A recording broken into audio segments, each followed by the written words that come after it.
Guys and gals, and welcome. Welcome. So today, I'm going to try and figure out what the hell I'm going to do for my Season 11 character. I have some ideas. My ideas basically are, I want to do SanicDaHoogeHag. I think I want to actually do SanicDaHoogeHag for a ladder start. This will be really fun. Problem is, SanicDaHoogeHag has always been kind of like a, I don't know how to put it. It's always been like a kind of like a fantasy character, not really like an actual character that you would build in the game. And obviously making SanicDaHoogeHag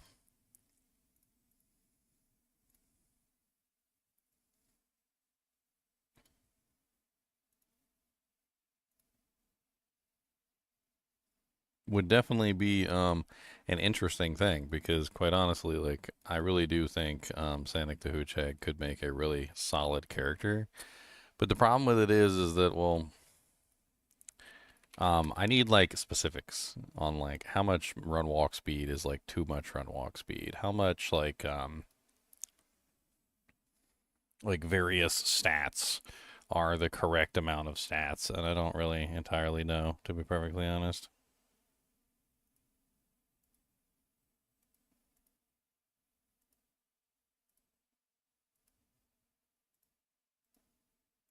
Sorry, what the hell is that? Anyway, let's get some music going too. Why not? What's up, Deviant's Purple Haze? So we have a couple things that we have to kind of figure out, and this is part of the problem. So there's a couple little small details that we don't know. So number one is max. How do I put this? Run walk speed cap or something like that.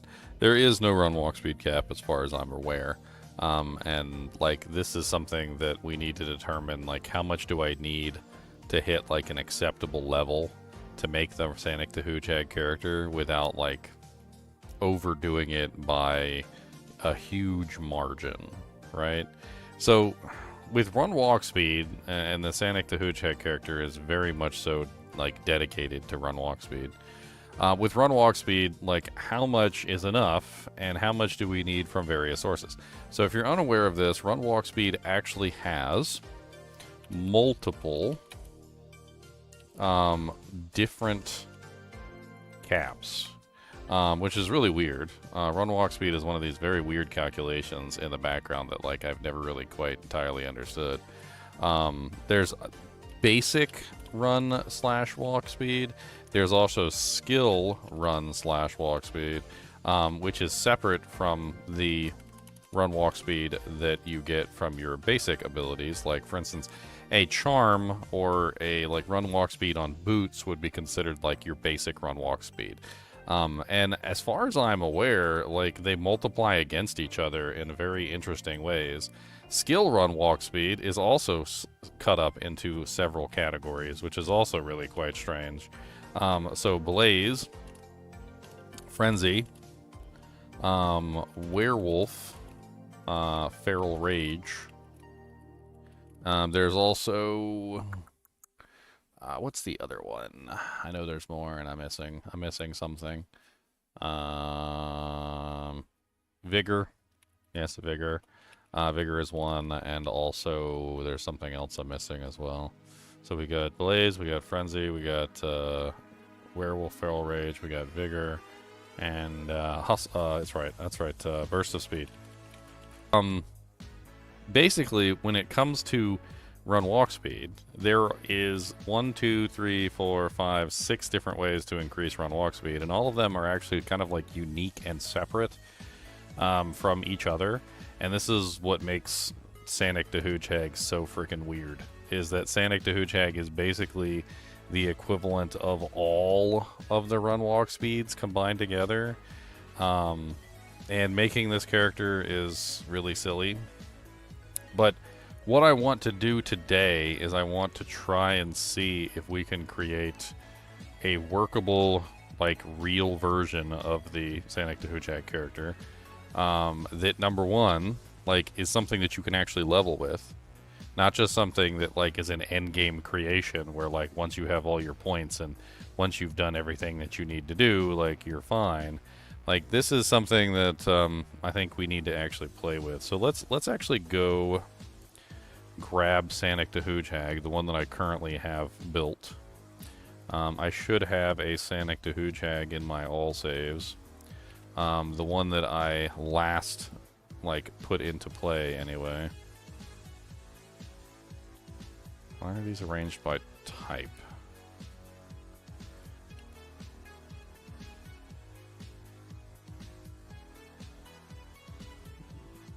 Sort by name. There we go. SanicDaHoogeHag D2S. So we're going to copy that into the current D2 Resurrected just so I can play around with him real quick.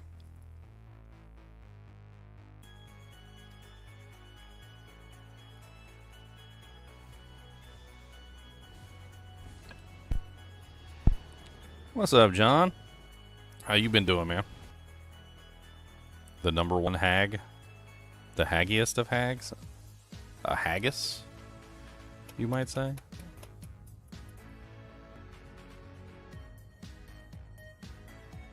Haggis.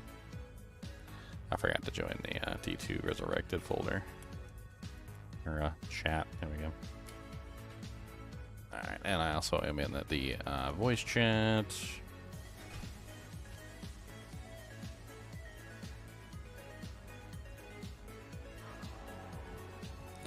I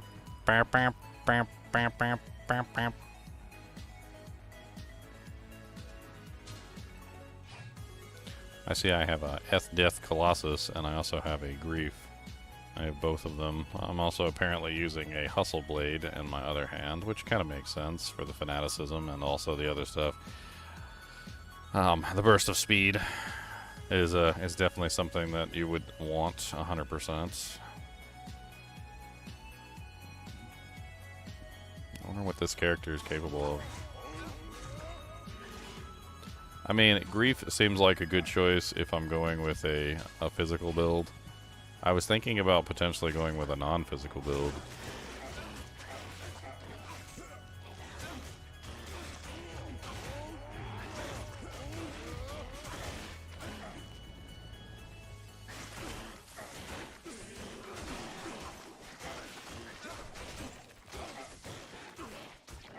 Damage seems low.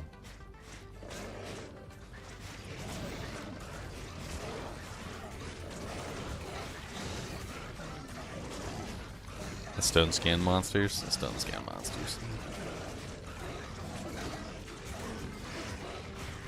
So one of the problems with this build is that, yes, running fast is nice, but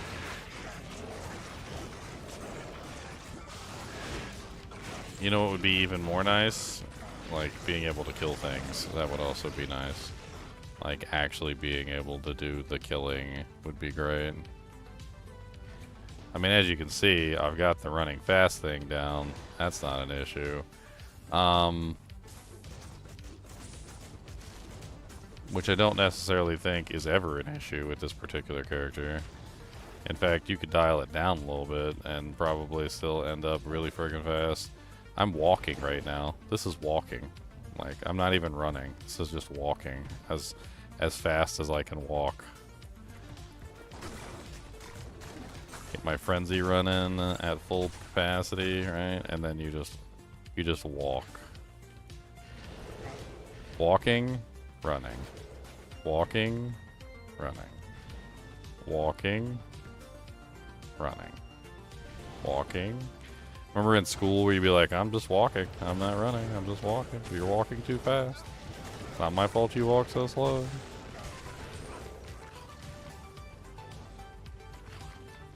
Does Lash Wisp solve crushing blow problems for Ubers? Or is Grief king and will remain king? For Ubers? I don't even think Grief is king for Ubers. Grief gives you physical damage. That's it. That's the only thing that Grief gives you. High amounts of physical damage. Nothing else. Like, there's hardly anything else on Grief that's actually useful.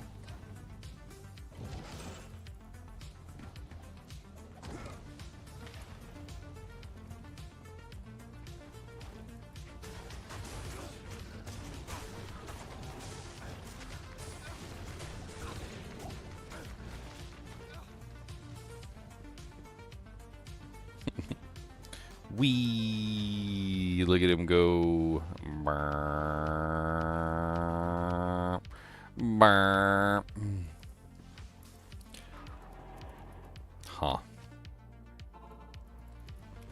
I mean, he's got a grief in his hand, and he still feels like he attacks. His damage is just awful. I don't know exactly what's going on there. Like, why his damage feels absolutely trash. Trash, trash, trashy trash. He's got that trashy trash. Trash and trash and trash. He's got that trashy trash. I can see I didn't build any of the synergies for the actual character, and instead I went with run walk speed and increased maximum stamina, which is, yeah, looks like I 1-point wondered pretty much everything, like battle command and the lot. 1-point wondered everything here too. Also got myself whirlwind for some reason, and I still have 13 skill points left for also some reason.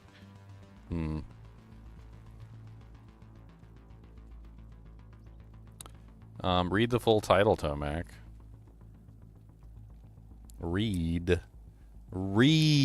the full title.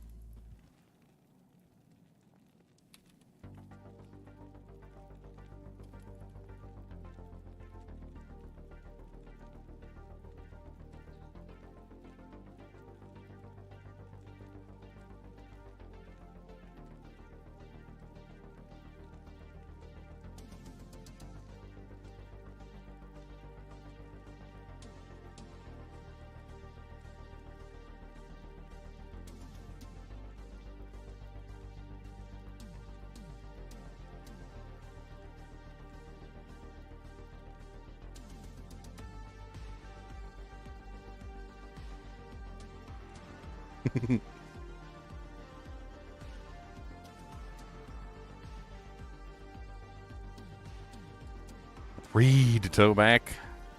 Read. I had to find the meme just to put it up here for you. Read.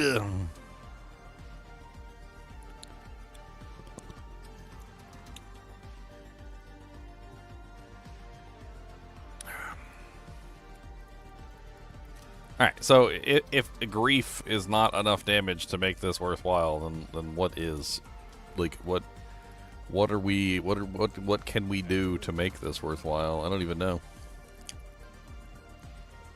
I feel like the damage on grief just isn't even acceptable, like, with the current setup that we have. I suppose we could try and see, like,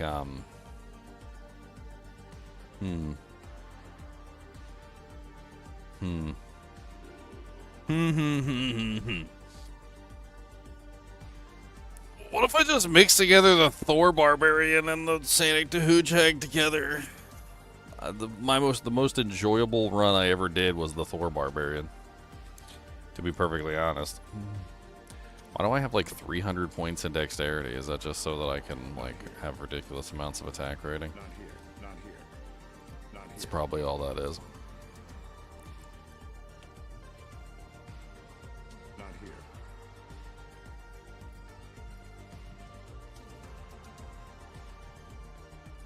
I gotta figure out this run walk thing too. Like, we gotta maybe like cheat in some stuff is what we probably gotta do. I need to figure out exactly how much run walk is like enough run walk. I don't know how I do this. I'm trying to think like the best way to like play around with run walk. Like, I guess I could edit in a bunch of items of various run walk speeds, play around with various amounts of run walk speeds, and like do like a timed test of running to like a specific location to see like how fast I get there, see where the run walk speed caps out at. Like, wouldn't necessarily be impossible. I feel like there's a goal that we've got to shoot for, and I don't know.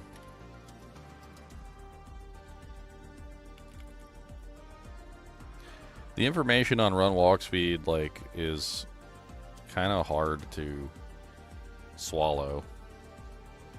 It says faster run walk from items increases run walk speed, but not charge speed. However, unlike other velocity modifiers, it is not applied directly, but subject to diminishing returns. Effective faster run walk equals 150 times faster run walk divided by 150 plus faster run walk, which, what does that even mean? Like, if I look at my current run walk speed, my current run walk speed is 152% increased run walk. And that's, like, not even, like, as high as it goes. I mean, if I start attacking things and activating stuff like the hustle, my frenzy, and other sources, like, I get huge amounts of run walk speed bonuses from other places that are not being counted in, like, regular run walk speed. Like Blaze, for instance, or the hustle burst of speed, or frenzy, or any of the other things. And as you can see, I can run so fast that the monsters can't even catch me. Like, I'm literally running faster than the monsters are capable of following me. So there's definitely something more going on than the simple calculation that they're giving me, which is not the full picture. It says, for example, 100 faster run walk only increases walk speed by 60%, not 100%. 150 times 100 divided by 150 plus 100. 200 faster run walk only increases walk speed by 85%, not 200%.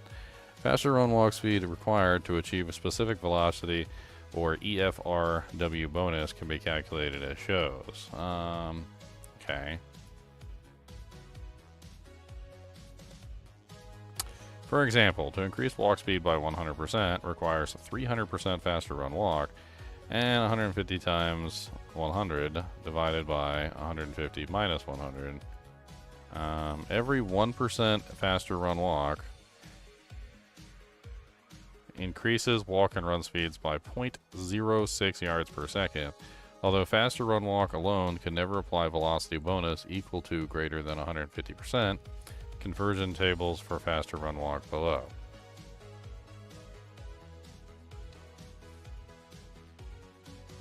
Ba ba ba ba ba ba ba ba ba.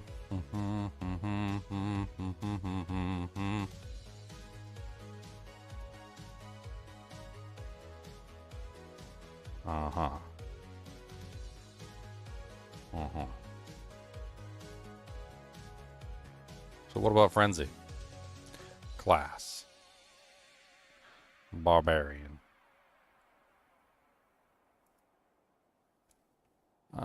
Barbarian combat skills. Frenzy.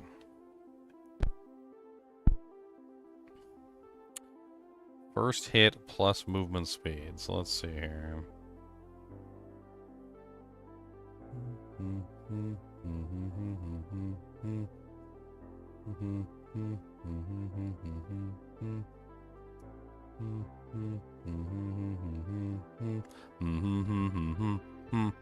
Ain't got nothing here about the movement speed from Frenzy. Not a dang thing. Not a dang thing.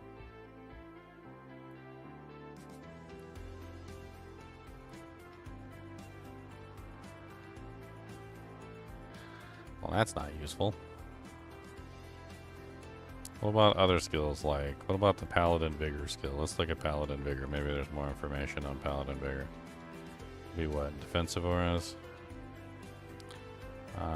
Vigor.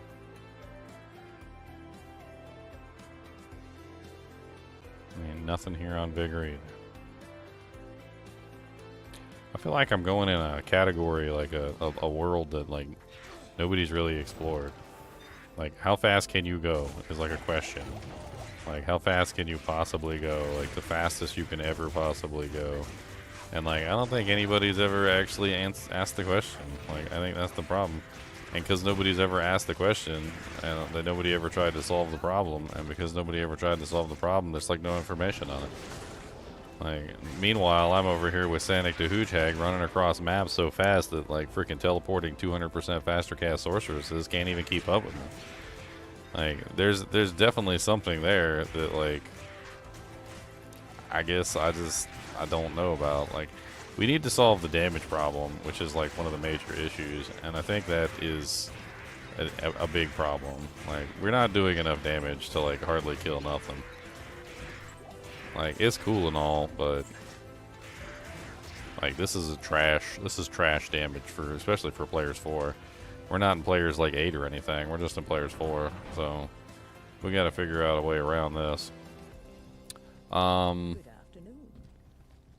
There's 2 potential avenues. 1, we could go elemental damage.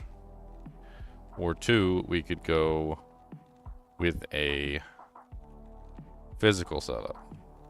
If we go with a physical setup, then basically we've got to reset the character, and we've got to actually build the physical synergies for Frenzy. So the physical synergies for Frenzy are double swing and taunt, which means double swing needs to be maxed. And taunt needs to be maxed. That was not what I wanted to do there.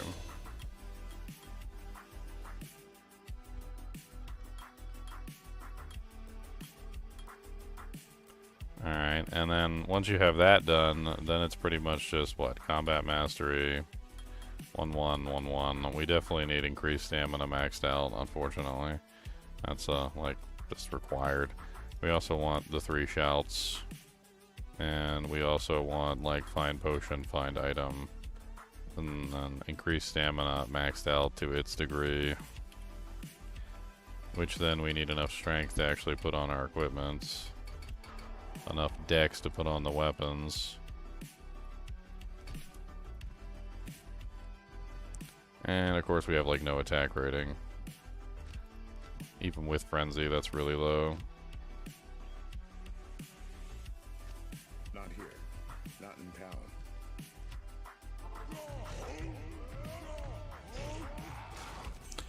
Alright, so how much has our damage gone up from before? 1,649. I mean, grief doesn't show, right? So let's look at a weapon that actually does show. That way we can get a better idea. I think that's why I had the Death Colossus in here in the first place. So we could actually see how much damage he was doing, like, per frenzy swing.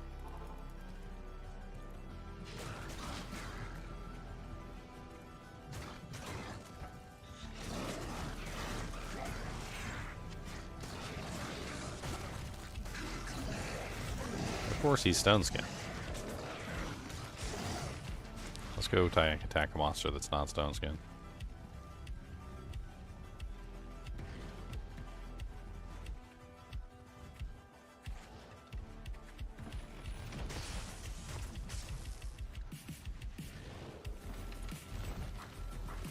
Try to find an elite.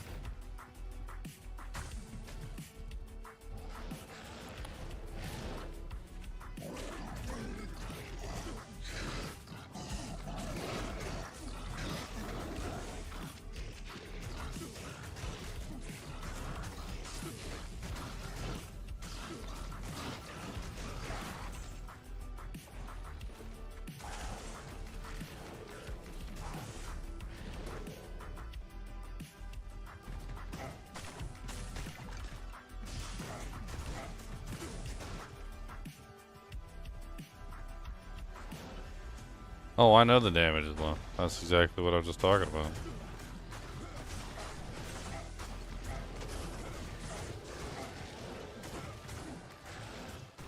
Oh, I know.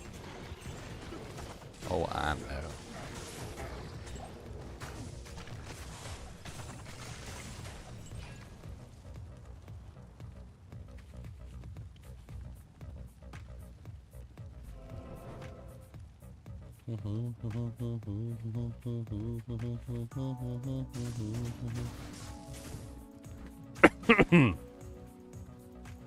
Speed's on point.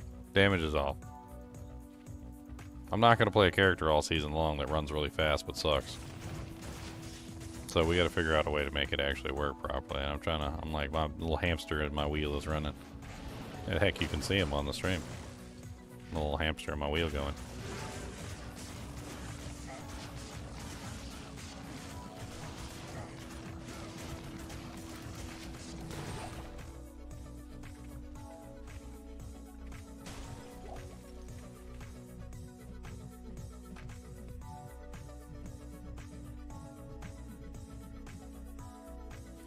What if we just combined them together with another character? Like, this is what I'm thinking. So instead of running this silliness, which is 20 points into taunt, which we don't need, and 20 points into double swing, which we don't need, what if we went the other way and set this guy up as a,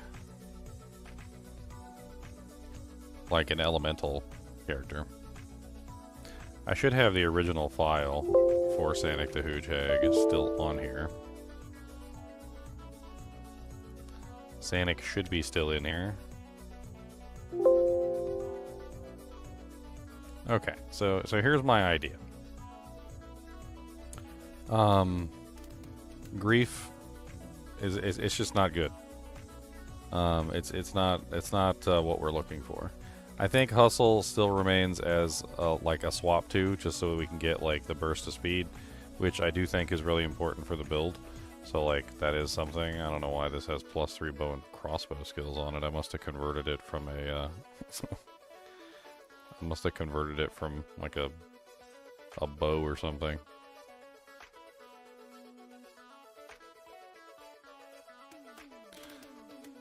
Okay. So what if instead of going in that direction, what if we go in a completely different direction? So what if we go, in my opinion, in a better direction? As we build 2 crescent moons in phase blades. So we do dual crescent moons, and we set up for like the whole, what am I looking for? Like lightning aspect of things. So we're gonna go into the lightning aspect of things. So I'm gonna grab a beautiful wisp projector because it gives me the ability to spam lightning. Not much will change. I don't think we end up using Hustle Armor. I think Hustle Armor disappears. I mean, we do want move speed, but like, it's not... The thing is that we're already so fast, so like we're gonna have to pull back a little bit on the move speed for other things. And I'm trying to think exactly what we yank.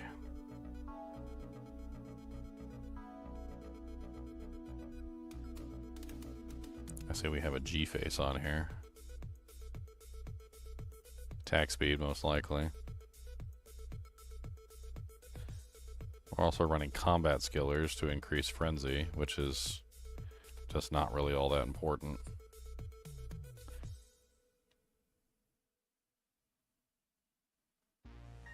Okay, so let's get rid of the combat skillers.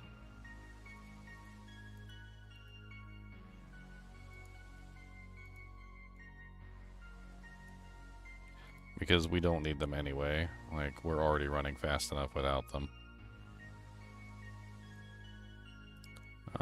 We do, however, need lightning charms. That's basically how this build works. So we're going to try and combine together Thor and SanicDaHoogeHag together. It's basically what we're going to do. Hustle is not really like what we need. I don't know what it is we need. Like, let's take a look on Amazon Basin for armors that have like movement speed on them.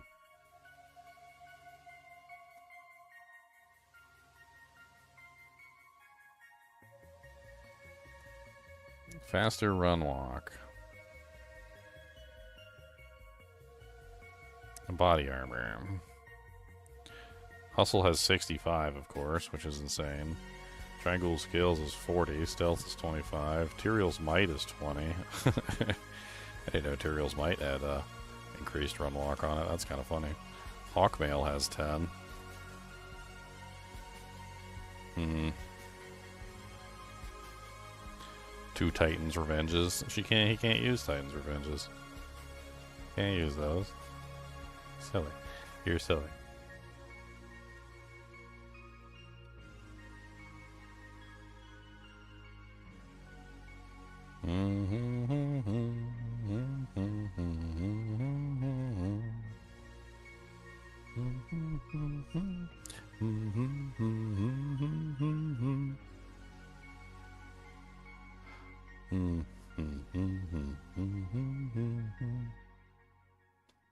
I'm just looking at like other bonuses, like set bonuses and various other things.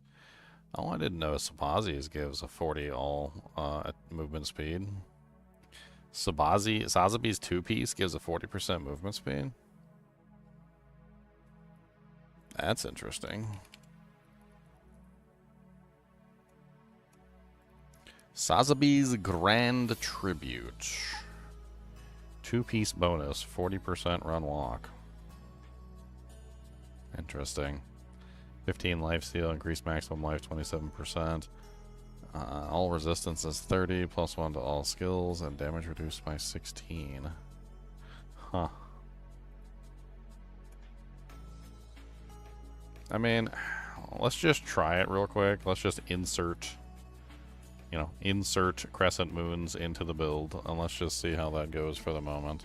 I just want to see if, like, having the crescent moons in there with the lightning damage, not really, like, specifically focusing on them, but doing our best, changes things to a certain degree. We need you, and we also need a Charming.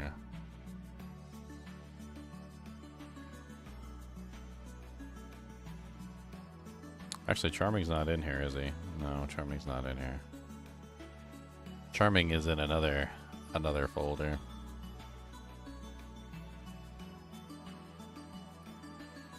We'll have to get Charming from a separate place. Alright, so we're replacing the one that's in there. So I need to open up another file explorer. And go to the item pack.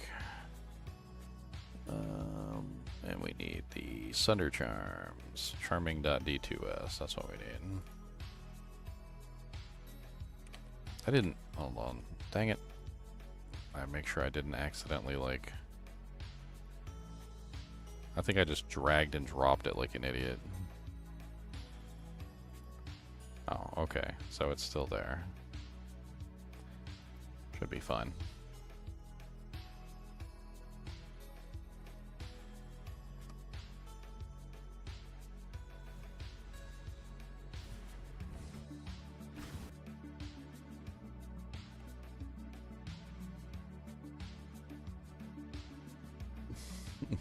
I'm surprised the chinchillas haven't chewed on the camera yet. They tend to like to do that. They like to chew on things, especially cameras.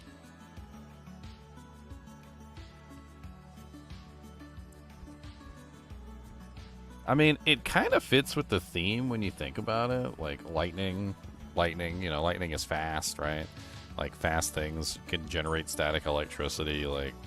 So, like, it kind of fits in with the whole theme, if you really think about it from a certain perspective. It's like, it's a theme of, like, a character going really fast, and then the character is literally creating lightning as they're moving, which is obviously going to be, like, insanely good for, like, what I'm trying to create. So, like, SanicDaHoogeHag, let's get him set up. So we want 20 points in Frenzy because 20 points in Frenzy gives us run walk speed, which is really the only reason we put 20 points in Frenzy. We don't want to put any points into the synergies at all, except for the seconds per level. And the reason why we want the seconds per level is just simply because it gives us a huge amount of additional time, essentially, on our Frenzy bonus, so we don't have to worry about it running out while we're playing. We're definitely 1.1-ing both Iron Skin and Natural Resistance, and we need the attack rating bonus from Blade Mastery. It's really the only reason we're putting points into Blade Mastery, is just to get that. We definitely 1.1-er the Shouts and 1.1-er these two, and we're definitely going to 1 point Wonder Leap at the very least. I usually like to put at least 1 point into Whirlwind too, just so that I can like get out of trouble. It's really the main reason, just getting out of trouble. So let's go ahead and grab 1 point into that as well. And then that pretty much leaves us with 1 point wonders into increased stamina and increased speed. At which point we want 20 points into increased stamina. We don't need pretty much anything else here. We don't need anything else here unless we want to put more points into natural resistance or iron skin. Which leaves us with 33 points to do with what we want, which we can either like beef up shout or grab like find potion so that we can get a really nice find item. I mean, we've got points, right? So we've got extra points that we can use here. Let's go ahead and get the, what is it, 136 dexterity that we need. And we still have G-Face on. I don't know if G-Face is going to be like the item that we actually use for this build, but let's just go ahead and put in the strength for G-Face. We use Frenzy as our main attack, and we use Whirlwind as our sub-attack. And F1, F2, F3 for our shouts.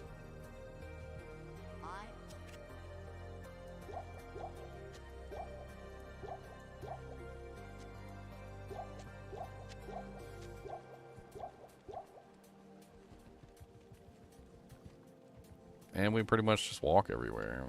We got 2 hustles on swap.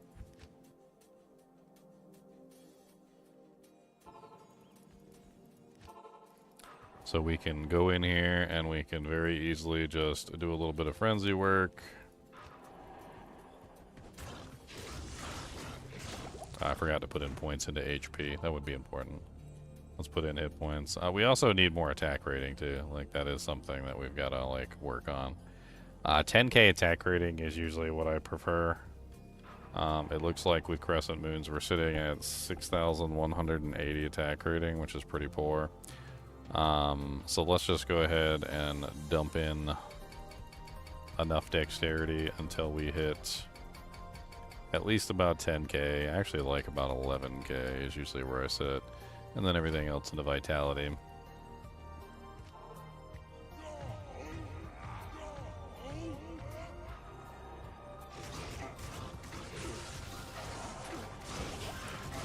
I think we definitely need more defense. 100%. Unfortunately, our resistances are completely gone.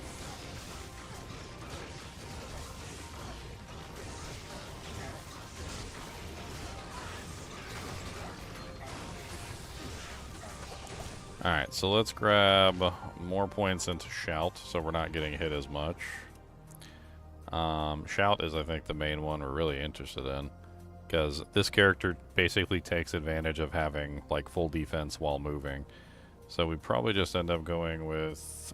I'm trying to think here. Just make sure I don't have anything else on the table before I continue. Yeah, we probably end up going max shout and then everything else in battle orders.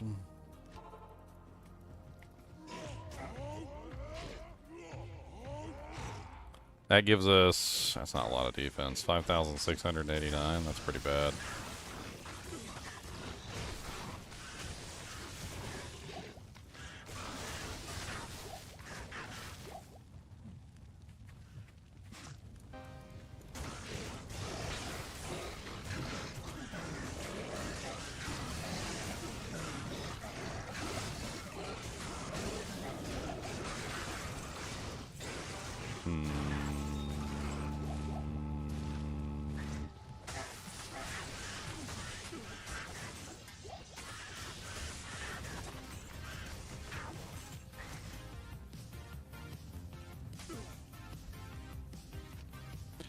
Test on physical immunes.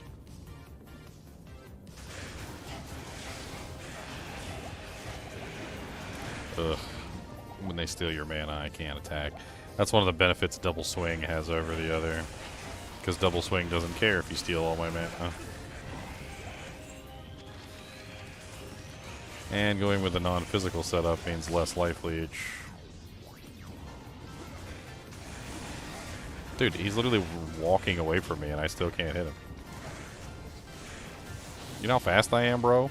You know how fast I am, bro?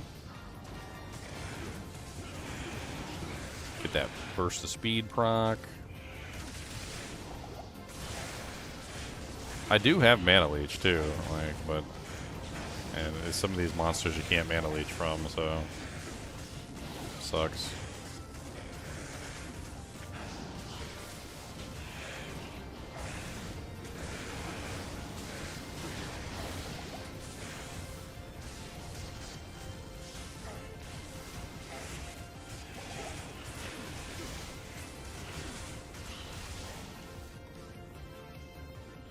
Double last wish. I'm trying to make a realistic build here, Charles. Something that actually might be like doable within like the constraints of the game, not not a silly character that has no chance of actually being created.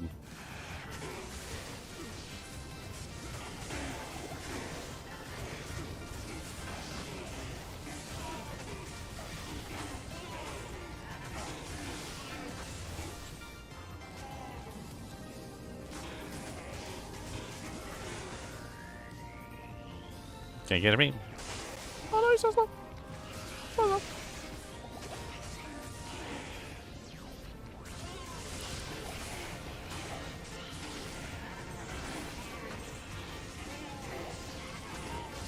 I mean, this feels a lot better than the grief did.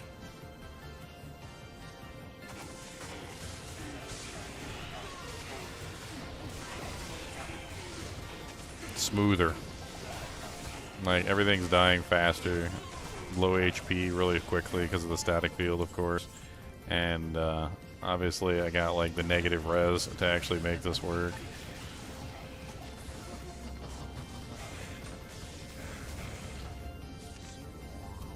Seekers of the Tomb of Talrasha, know ye this, your butthole is itchy and needs to be cleaned. I can run through all of your monsters, and you can't stop me. That's a lot of ghosts. That is a lot of ghosts. Too bad you can't stop me. Ha ha ha ha. Neenter, neenter, neenter. Neenter, neenter, weenter.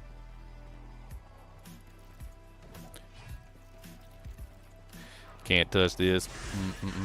Can't touch this. Can't touch this. Can't touch this. Don't you down. No, can't touch this. Do do do do. Can't touch this. Do do do do. Do do do do do do do do do do do do do. Run away. Haha. Don't catch me. Haha, leave.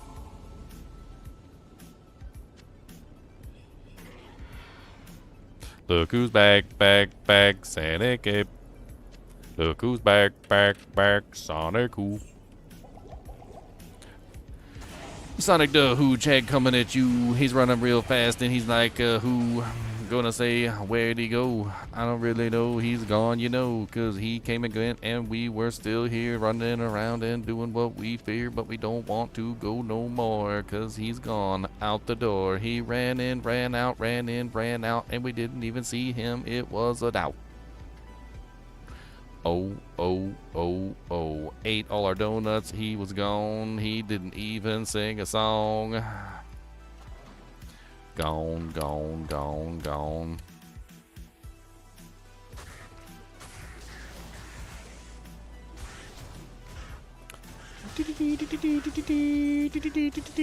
I'm just getting my hustle going, or my burst of speed going.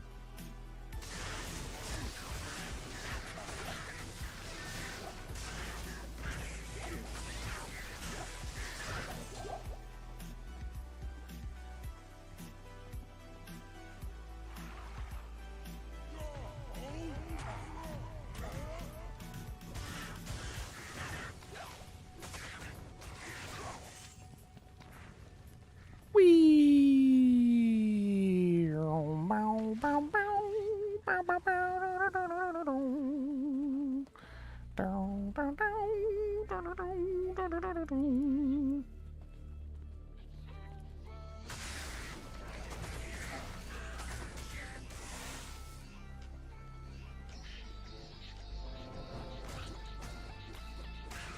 Haha. Faster.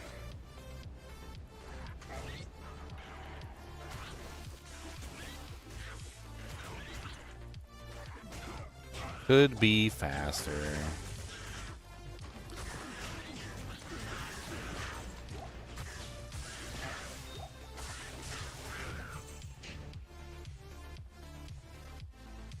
I'm walking, by the way. This is just walking. I'm not running. Running is faster. But running is also more dangerous, so.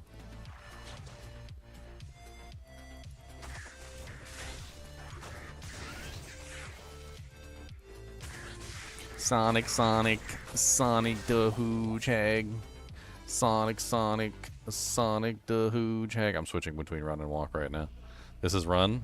This is walk. This is run. This is walk. This is run. This is walk. See, look. Running. Walking. Oh, that's running. Walking. It looks even sillier in the old version when you walk. Like it's like power walking. It's like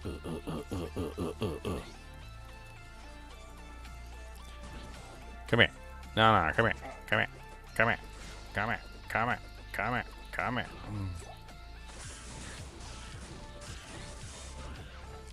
Boom, boom. Power walking, engage, form of power walk. So fast, gonna go, can't catch me, yo, come on down, got the fastest in the frown, gonna hit 'em with everything underground. I can't carry anymore.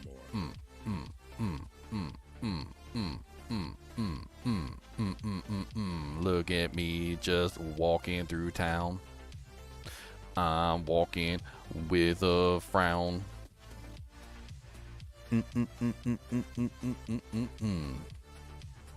Dude, even walking through town is hilarious.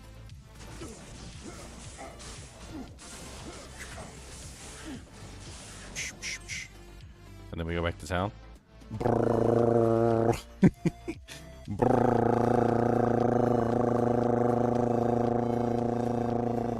I need a beer.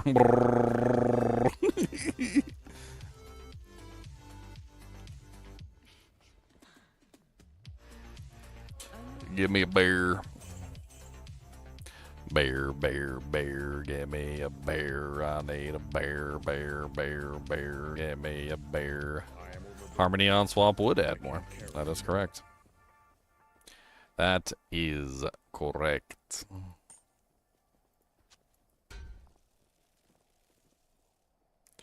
Archer is replicating the power walking. What's up, Archer, the power walker monster?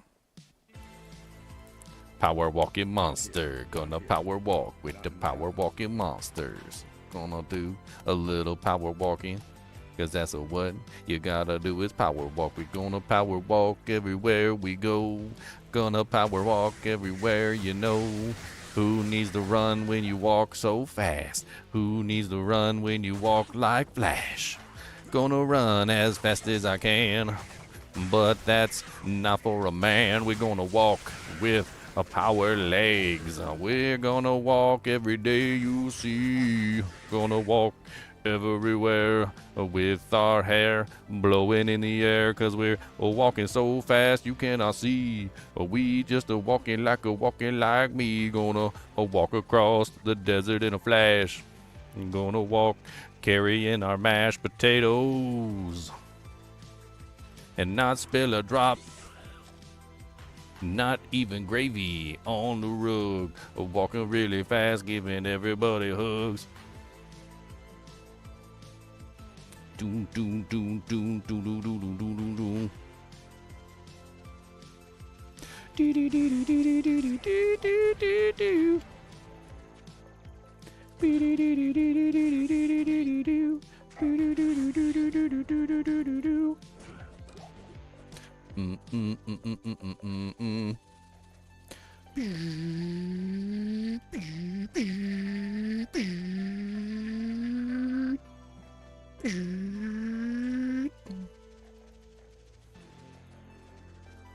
What's up, sir? Would you like a power walk?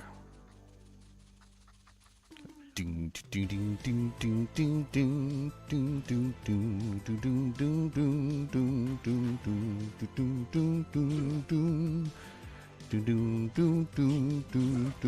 up, Mr. Spear Cat? Hit you in the face. What's up, Mr. Spear Cat? Walking at a pace that you cannot keep up with. 'Cause I am walking really fast, really fast. This character is going to be fun to play this season. I'm just going to be like leagues ahead of everybody. They're going to be like, wait up for me, I have little legs. And I'm like, maybe you should get longer legs. How about that? Maybe you need the long leg elongation surgery.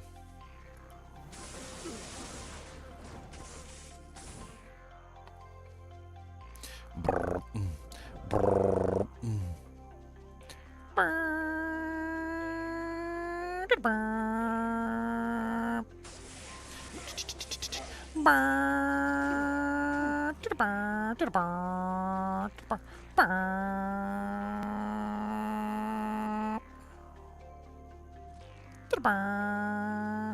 What's up, Mr. Maggot?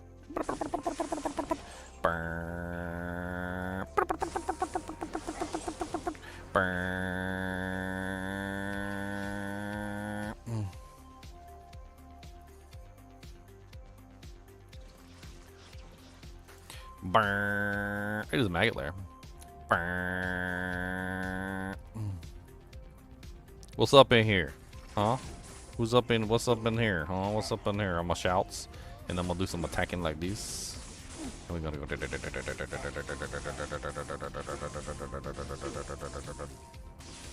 die. Boom, boom, boom, boom, boom, boom, boom, boom, boom, boom, boom, boom.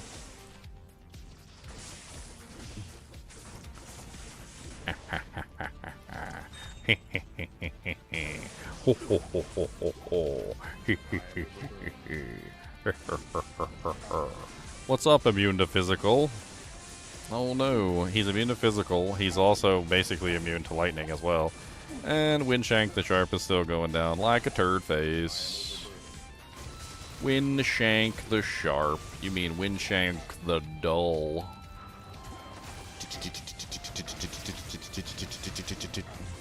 Get my hustle back up.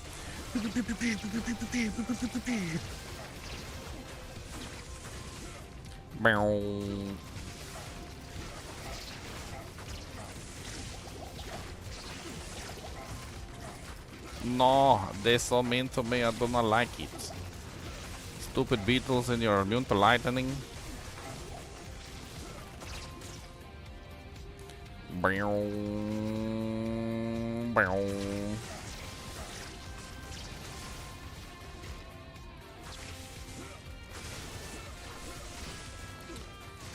Ain't nothing wrong with throw barb. You can pretty much clear the entire game with throw barb.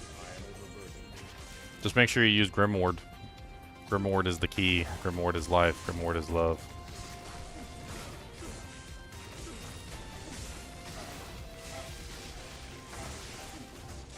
Grimward is the lifeblood of the throwing barb. Any throwing barb that doesn't use Grimward is a very silly person indeed.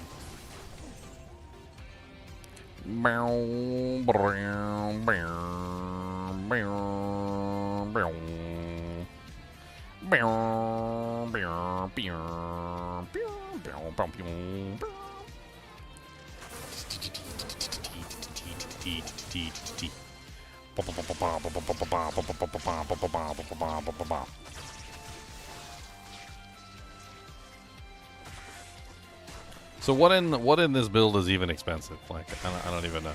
Like I don't think there's anything in this build that's even expensive at all. Crescent moons are super cheap. They're basically just an rune and a 3-socket like phase blade base. Like absolutely like dirt cheap.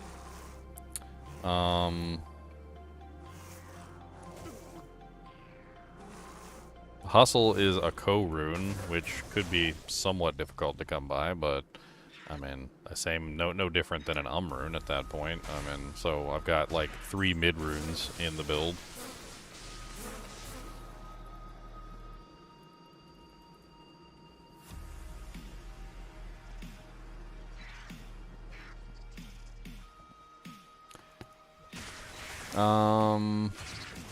Mav's Belt, super cheap. Raven Frost obviously won't come till later, so it's unfortunate, but it is what it is. Pair of crafted blood gloves, super cheap. Inferno Shrides, super cheap. Mara's Kaleidoscope, obviously not something that's easy to come by. G-Face I don't even think is required, nor do I think it's best at slot for this particular build. I mean, yeah, it's nice having the Crushing Blow, but like other than that, I don't really see any good reason to be using a G-Face right now. Probably be better off with something else, like in general. Not that G-Face is particularly all that like expensive, but like I think I would be absolutely fine like without G-Face. Probably still smashing monsters without it.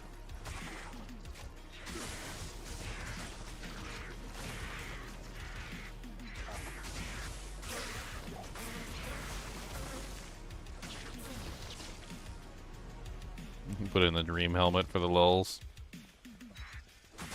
I mean, it certainly does have like an AoE lightning damage aspect, but I think what would be even better would be more negative res.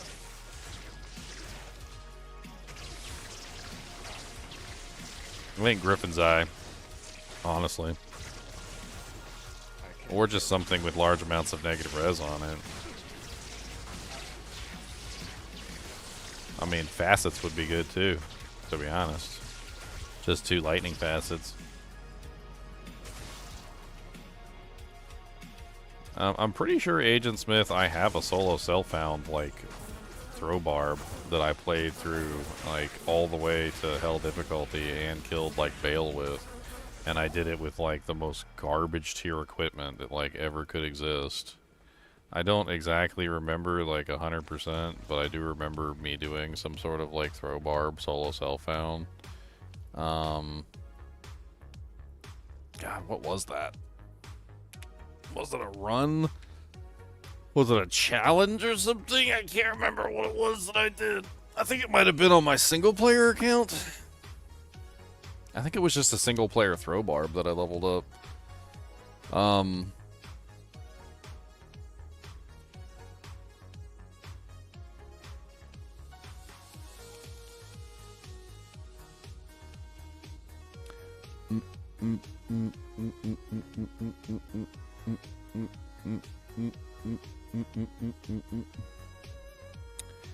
Yeah, I can't remember.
What's up, Marcos? Thanks. I got my these shirts over at Box Lunch. They're pretty cool.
Bow, bow, bow, bow, bow, bow, bow, bow.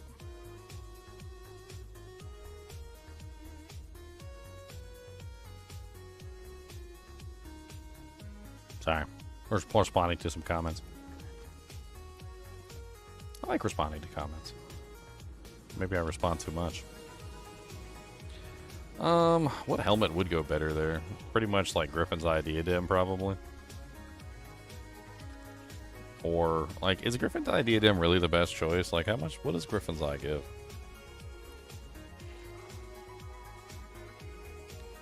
I'm trying to think, like, in terms of, like, how this character functions. I mean, it does give lightning skill damage, and it also gives negative resistance. Technically, negative 20% total and plus 15% skill damage total. So it does have the highest amount of negative res over, say, facets. But see, the other thing about facets, and this is what a lot of people disregard about facets, is if you're doing a build like mine, I don't think this is the best way to go. Alright, and I'm going to show you guys why. So facets have something else on them besides just negative res, and besides just plus skill damage that is actually makes them better for a build that is dishing out elemental damage in the way that I am. So in the case of the lightning facet, if you look at the lightning facet, it also gives you 1 to 74 lightning damage per facet. 1 to 74 lightning damage per facet is a lot. Especially when you consider that, like, the highest amount that you can get from a charm is 99. Which means that every single facet is giving you essentially 3 quarters? 3 quarters of the damage that a charm would give you. Okay? So if you think about it from that particular type of angle, if I had a helmet, for instance, that had 3 sockets in it, and I were to put 3 facets in it, then that would be 74 damage times 3, which is 222 lightning damage that I could potentially be adding to my total. On top of that, any lightning skill damage that I have is also going to increase that. So if I have something like 15% lightning skill damage coming in, then you add 15% to that total, which means that it ends up being 255 lightning damage added onto my weapon damage. So when it comes to, like, the argument between Griffin's Diadem and lightning facets, Griffin's Diadem only wins if you're not dealing the lightning damage through a method that is used here. In other words, if you're dishing out damage in a way that adds that damage directly to your weapon, then the facets might actually be better than Griffin's Diadem in those cases. Like a lightning Fury Javazon. Doesn't matter, right? Because the lightning damage from the facet doesn't get added to the lightning Fury skill. So that doesn't work, right? If you're a lightning sorceress, then lightning sorceress, you could also potentially utilize that, right? Because then the lightning damage from the facet doesn't get added to your lightning spell. But in my case, specifically, the lightning damage that I'm dishing is directly from my hands. It's from my melee weapon. So I think that the facet is the best choice. Then the question becomes, like, well, what's the best suitable vessel for lightning facet? And that's another question that I don't really necessarily know the answer to. The helmets with the most number of sockets, I mean, if we go by, like, the multiple different socket options, I mean, first off, there's Crown of Ages, which is 2 sockets, not exactly 3, but at least we would have 2 sockets and some other very nice stats. There's also, will you get off my screen? There's also the IK helm. I believe IK helm always has 2 sockets as well, right? So that's another potential option. Although I don't know if I'd want to waste 2 lightning facets in an IK helm.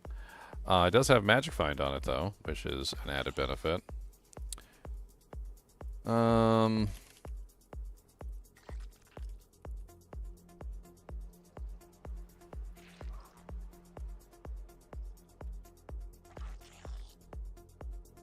There's also blue helms. There's also, obviously, just a white helm with, like, frickin', like, 3 sockets in it.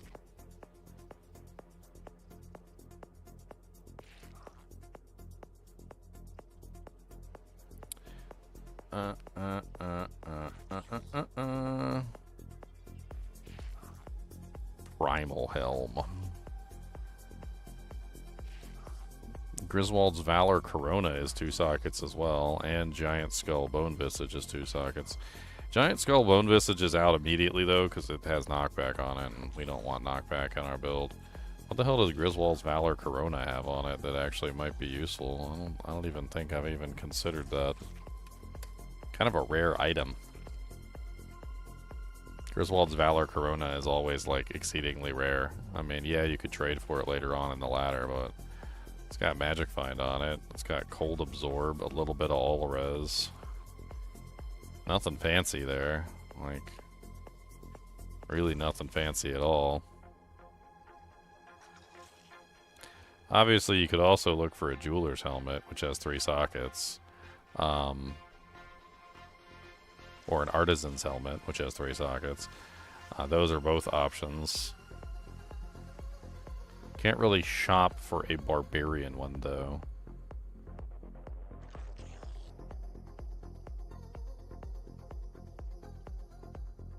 I feel like Crown of Ages is probably your best bet there. Like, I don't think anything else is beaten Crown of Ages, and Immortal King's Will could definitely be like an early placeholder. So, like, IK helmet as the placeholder helmet, and then eventually replace it with Crown of Ages for 2 sockets. Get the negative res that way, and then stack it on. I'm also kind of curious if maybe, like, Hustle isn't really the best choice. I mean, it does have faster run walk on it, 65% faster run walk, but the question, like, remains, like, is that even really necessary? I feel like we can get faster run walk from other options. There's other avenues that we could pull in faster run walk. We could use Cat's Eye here instead. Like, that would be an interesting choice. Cat's Eye is attack speed and also run walk speed. So Cat's Eye offers a very interesting option that gives us both run walk speed and attack speed at the same time. Which, yes, we lose attack speed and run walk speed here, but we could gain that run walk speed and attack speed with Cat's Eye instead. I mean, as of current, like, without this, we're at, what, 52% faster run walk? Let's play with it real quick, just for fun. Just to see, like, how fast we are, like, without the Hustle armor. So let's go get our buffs up. We're already looking pretty slow on our walk speed. Our run speed's fine, but our walk speed got just, like, significantly slower. We don't have our Frenzy up, though, or our Hustle buff, so let's go ahead and get our Frenzy and our Hustle buff up. And we're still pretty dang fast. And our walk speed is still pretty dang fast. So, like, I don't think Hustle's required either. We could potentially go to an armor that has sockets in it, so we could put more facets in the, like, in our equipment. Which I think might just be better in general.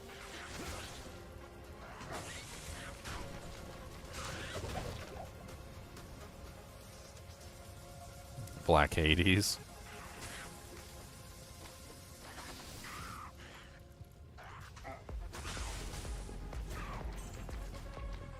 Let's take a look at the, oh, did I close it? I closed it because I'm an obsessive compulsive button closer.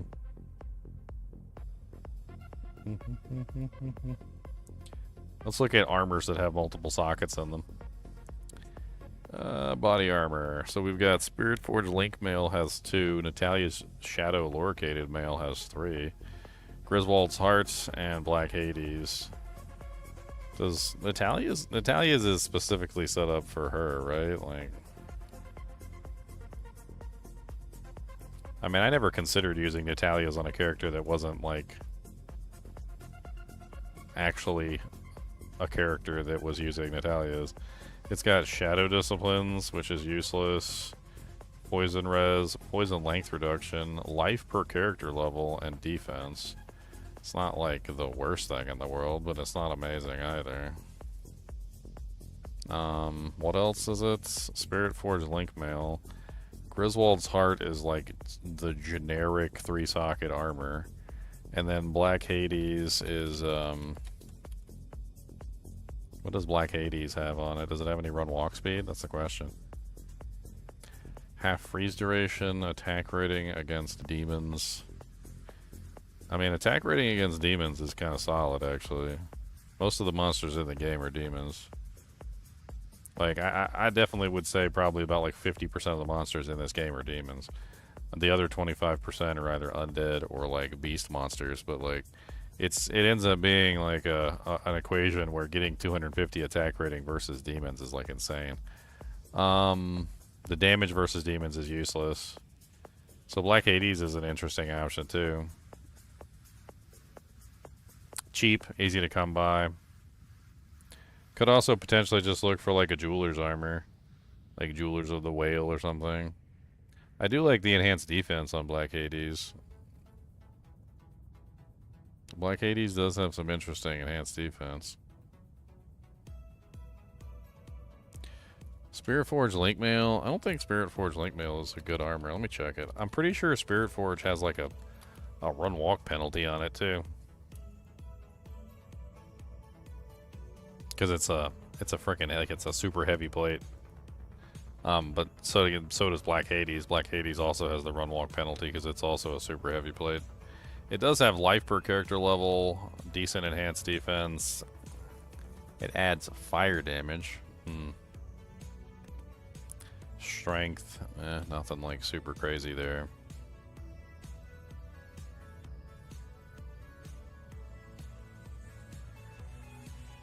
Yeah, this is a lightning damage character though, so not really what we're looking for.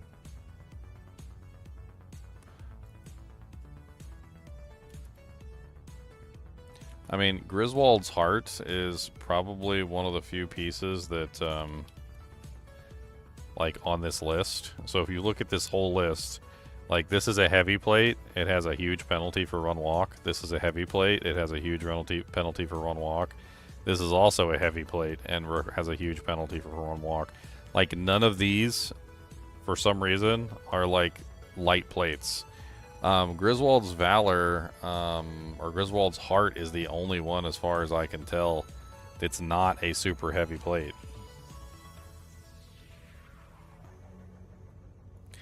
Griswold's Heart doesn't have the super heavy requirement on it because it's a ornate plate, and ornate plates are technically,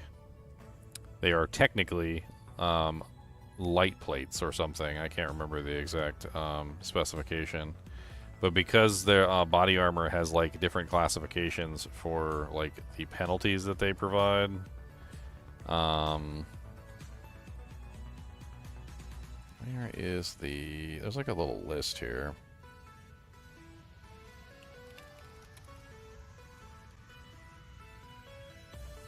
The armor penalties. Is this it right here? This is the armor penalties. Yeah, here it is right here. So, speed penalty. So it's either 0, 5, or 10. Scale mail, which is what Natalia's and Spirit Forge Link Mail are, is a 10.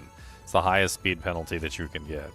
And the full plate mail, which is what Black Hades is also a 10, which is the highest frickin' speed penalty that you can get. The only one that doesn't have a speed penalty that's the highest on that list that also comes with multiple sockets is the Ornate. The Ornate is the Ancient Armor, which is a 5, which is a slightly less speed penalty than the other plates, but still worse than like an Archon plate, which has a 0 speed penalty. Archon plates don't have any penalty at all. They're basically the same thing as wearing nothing.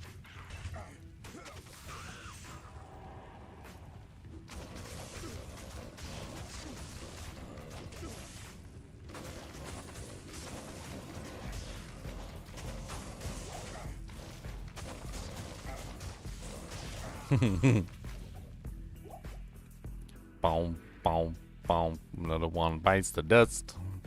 Another one bites the dust. I'm pretty sure that's another one bites the dust. Another one bites the dust.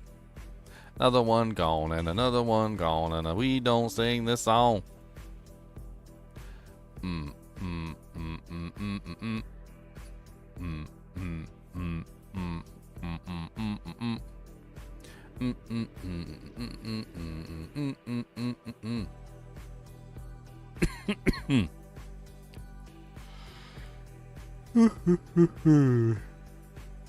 mm, mm.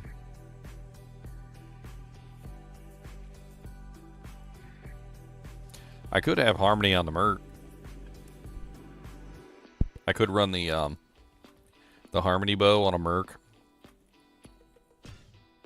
Just have the Merc following around with like vigor all the time, just so that we never run out of vigor. That doesn't seem like an awful option, actually. Harmony's not very expensive either. I'm like in a sea of mid runes right now. It's absolutely hilarious. Like there's so many mid runes in this build. Like just mid runes out the frickin' wing wang. Like 2 runes. Like what are we looking at like rune wise for this build, right? So we need 2x we also need 2x co. On top of this, we need what? 2 and 3, so 5 facets. Lightning facets. We also potentially need just like tons and tons of like lightning charms. So just all the lightning charms that we can get, which we're gonna have to trade for these. A lot of them. Like we can ask the kinship for like whatever lightning charms they have, but like finding any lightning charms at all is gonna be like beneficial early on. And we'll slowly get to the point where we have tons and tons of lightning charms. I kinda wanna see what this is like with the lightning like the lightning additions. Let's try adding in the lightning real quick, because I just want to see like what's the addition of the lightning damage with this build. So let's do some minor changes. So minor changes. So we're just gonna go back in here real quick to SanicDaHoogeHag. Let's change out the hustle armor and the G face, as well as the Mara's Kaleidoscope. Alright, so we're going to change out Mara's Kaleidoscope for Cat's Eye, which is not really a very hard to find item. And usually when people find it, they're not actually using it. So we're going to change that out for Cat's Eye. This is going to get changed out for a COA. So we're going to put in a helmet, elite, Crown of Ages. And then we're also going to throw in Griswold's Heart here as well.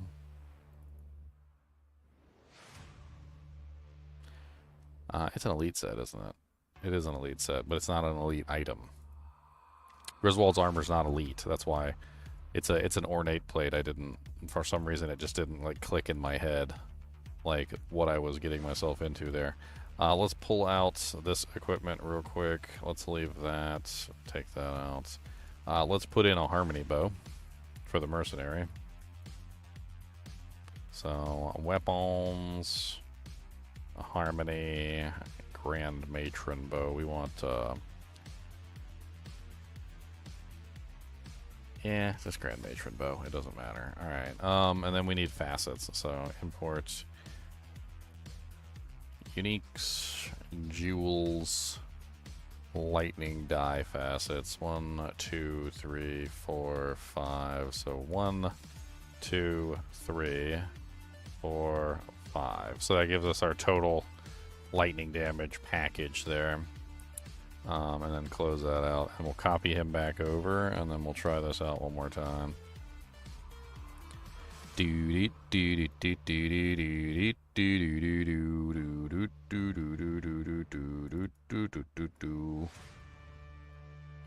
SanicDaHoogeHag, copy. Up, paste, overwrite.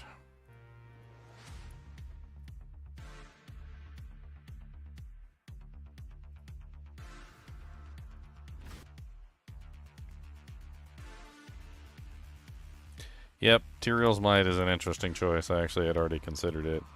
I kind of like pushed it to the side though because, well, it has Slain Monsters Rest in Peace on it, which would make me a pariah in like the community of like Diablo. Not only that, but it would remove my own ability from like being able to I would no longer be able to like find item any corpses. It'd be pretty rough. I do like to be able to find item corpses. That is something that I would like to be able to do.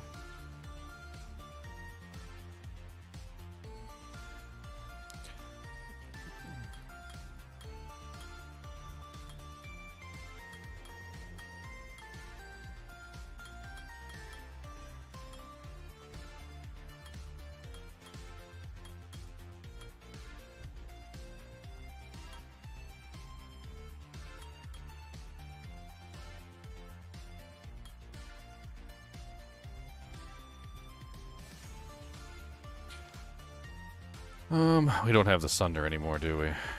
No, we don't. We don't have the Sunder. Hold on. I gotta recopy in the Charming character so I can get the Sunder charm back.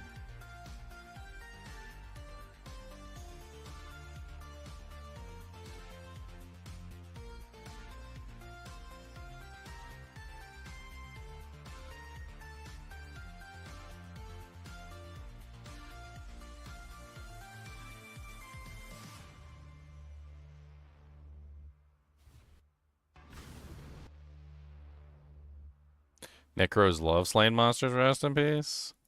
That's one of the beautiful things about this character, by the way, is that this character has the ability to never destroy corpses. There's no cold damage on this build, except for like Ravenfrost. And for the most part, like, you pretty much never shatter corpses. It's all lightning damage. Like, you focus on lightning damage. That's just kind of how everything works.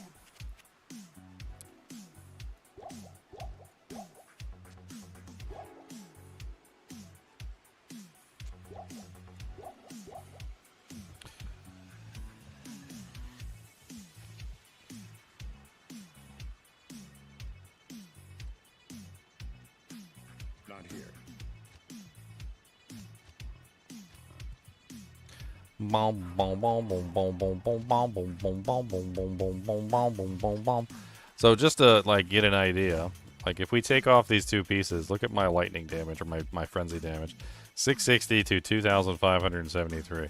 Putting on the items gets me from 2,573 to 3,516. So I gained over like 1,000 damage with this.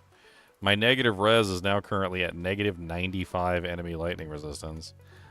Which I don't have the Sunder on me right now, so I need to go grab that. But, like, that means that any monster in the game, no matter what, will be at basically 0% lightning resistance or lower.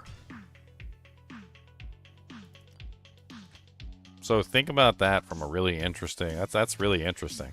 So if you are a monster that has lightning damage, right? Or lightning resistance. Even if you're immune to lightning, I don't care. Like, I don't care that you're immune to lightning. I literally can rip your lightning resistance away from you entirely, even if you're immune. So I'm going to take the lightning Sunder is going to set you to 95%, and then the negative 95% lightning resistance is going to put you to 0, which means that you will always be at 0%. If you're not immune to lightning resistance, there's a very good chance you're going to be very close to negative 100% at this point. So with this particular build, like, lightning damage is king for me.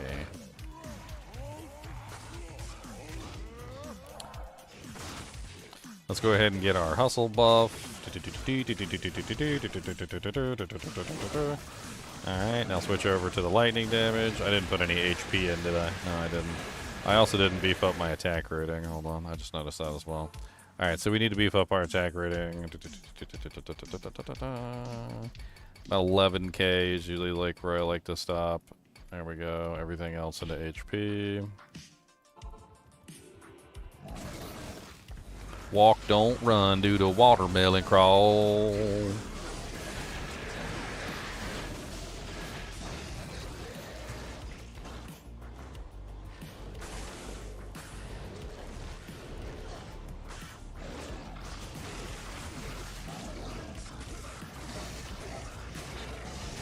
attack speed seems slow. Why does my attack speed seem slow? Of course, losing the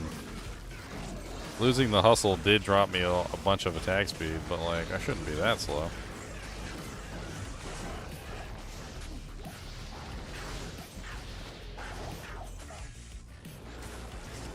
I mean, Crescent Moon's not a very slow runeword.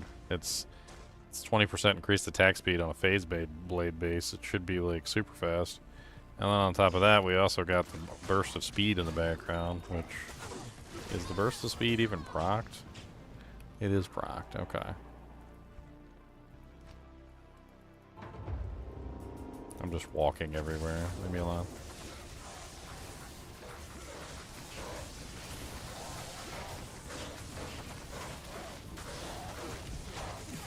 Using the wrong weapons.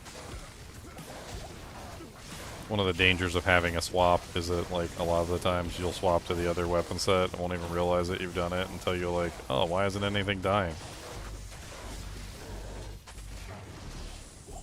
The Stranglers are immune to poison, by the way, or immune to lightning, by the way. What do you need? Let's go to Wildstone Keep.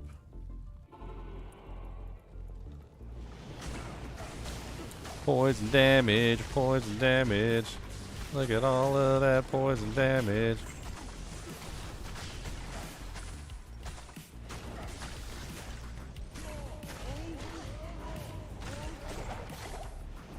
Nothing in here is not poison related.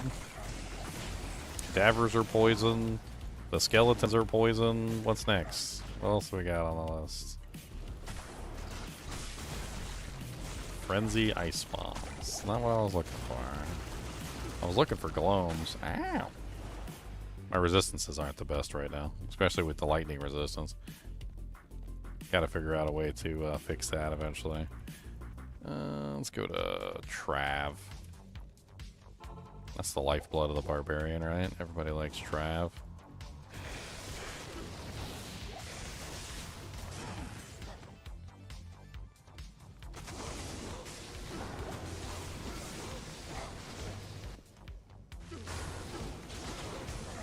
What's up, Torque Ice Fists? Oh, your stone skin?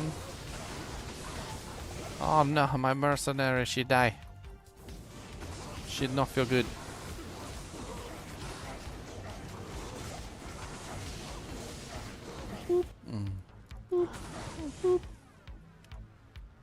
I definitely got some life leech problems, like that much. And frickin' potions, regular potions just don't cut it, do they? Look at that. That's awful. Slow. So slow.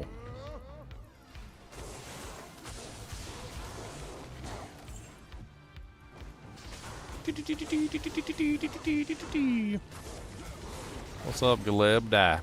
Butthole stinks. Stinky butt. I feel like I lost a lot of speed. There must be some magic breakpoint that I'm missing. I definitely lost a lot of speed. I mean, granted, I can still run pretty fast if I want to, like, ruin my defensive capability. But, like, walking is not as fast anymore. It's still fast. It's just not. It's not like SanicDaHoogeHag fast. Okay, this is slow. This is slow. Slowy bobies. Oh, there's more council members left?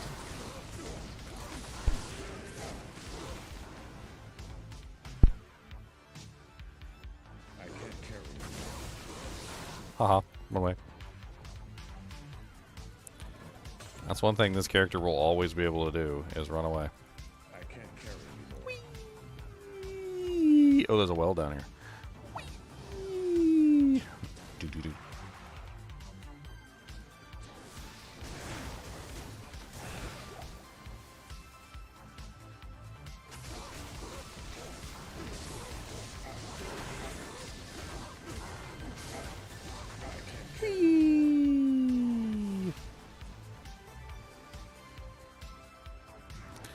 Stop shooting lightning at me. I'm weak to that.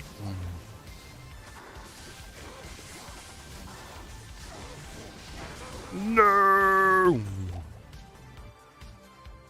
Alright. I think let's we're done. Deleting characters from my account. They're not supposed to be on this account. Delete. Deletion.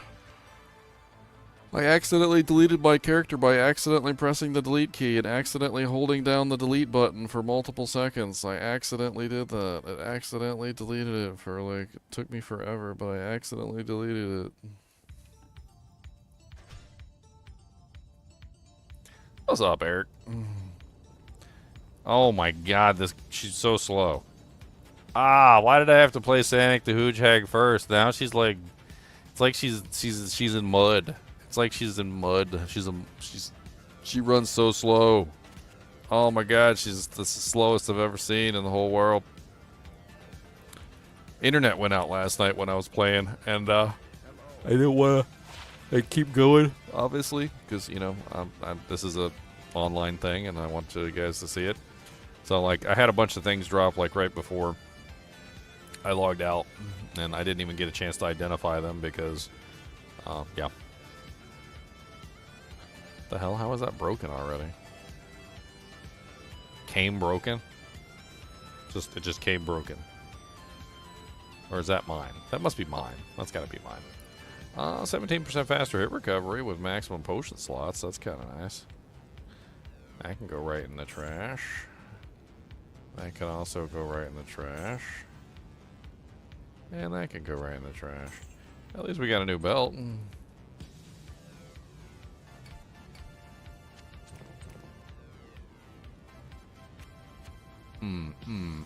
Got a new belt. Got a new belt. Tell you what. Got a new belt. And I could really use a new weapon. Like, something not garbage. That would be great. Something not garbage. That would be really great. Something not garbage. I got 30,000 gold. I don't know if I want to waste my gold on, like, a blue item. I still don't have an amulet. I'm running, this is the all rare challenge, by the way, for those of you who are unaware of what's going on. This is my all rare item challenge. It's rough. Let's get some mana pots, health pots.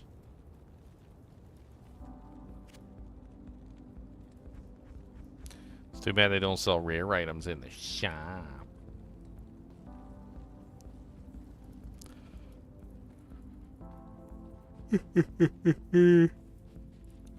Oh yeah, I need to update my sheet.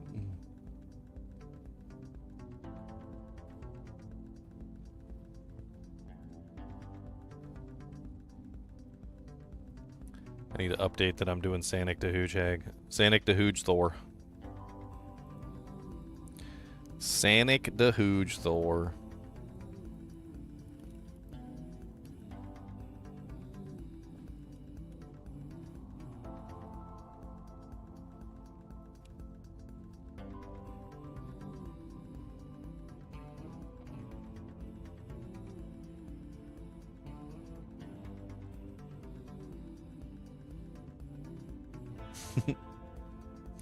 We need like a play on names, like how I'm playing on names of Sonic. Instead of calling him Sonic, I'm calling him Sanic.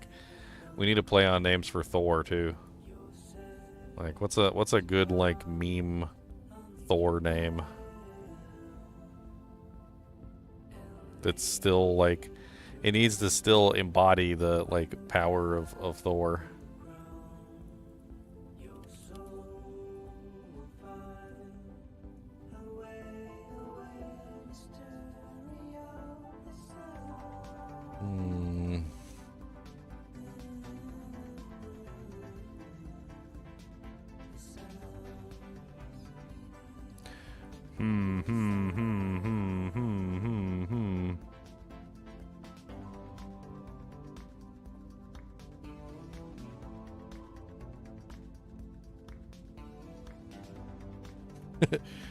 Apparently somebody called him Sparkles.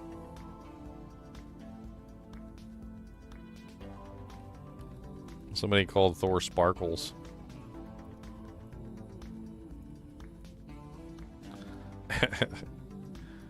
That's gonna be it if I don't think of anything new.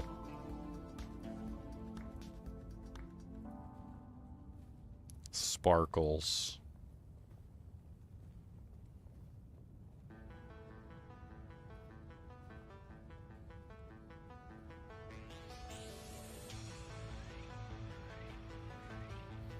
Alright. Poison. Poison. Get poisoned. I don't care, get poisoned. Get poisoned. Get poisoned. Get poisoned.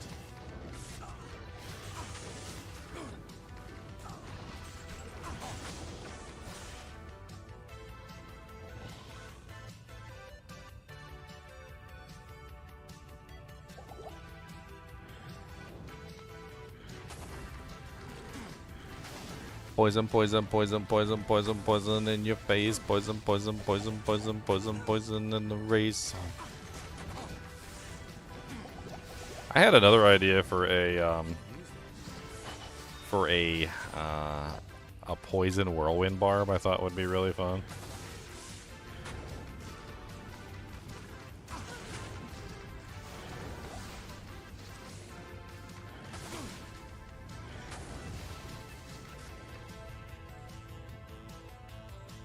Thorasaur. I need to find some way to combine SanicDaHoogeHag and like Thor together.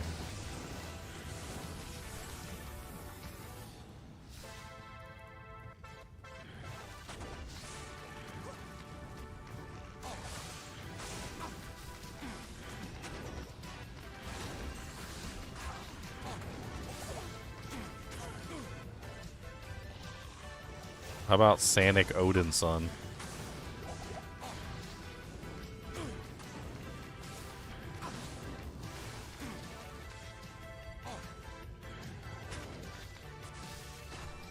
Die.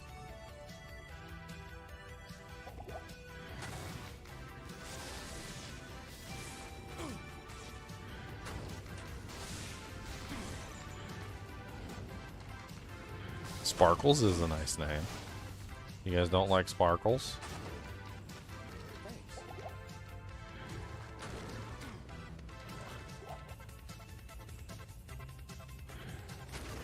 Oh my god, she runs out of stamina all the time.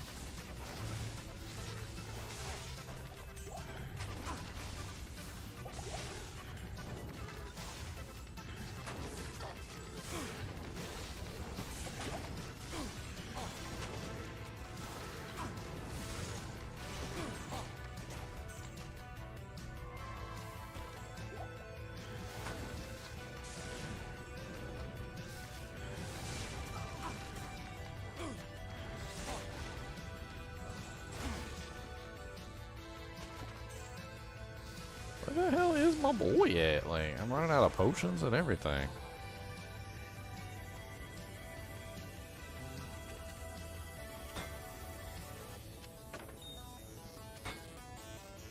Plague, Runeword, and Crescent Moon. If I remember correctly, it's pretty much just like 6 socket phase blades with all poison facets in them. It's pretty much all it is. Like, I've done it, I've tried it, like, it's pretty OP. Like, you pretty much just get 2 6-socket phase blades, and you put all poison facets in them.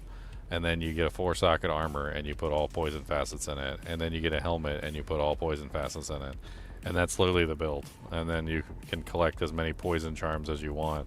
And you literally just whirlwind around, and you just apply massive amounts of poison damage to everything with huge amounts of negative res. Like, the monsters literally just melt. You just whirlwind through them, and then they just melt away. Yep, poison small charms, exactly. Or just as much poison damage as you can get in any form. You know, it's not always possible to get, like, the highest amount of poison damage, like, that you can get in a small charm form. It might be large charms, it might even be grand charms. Like, you just get as much poison damage as you can. In any form that you possibly can get it. I've already done, like, several characters in that vein. I did a Boson that was really powerful. At least I thought it was really powerful. It was basically just that. Like, I just took a 6-socket, like, you know, like, phase blade, like, Gothic bow, or I think it was a Gothic bow. because I don't think you can have 6-socket Grand Matron bows, right? So I think it was just like a 6-socket Gothic bow with like all poison facets in it, and then like poison facets in the armor, poison facets in the helmet, and then all poison charms. And you just multi-shot, and I just multi-shot.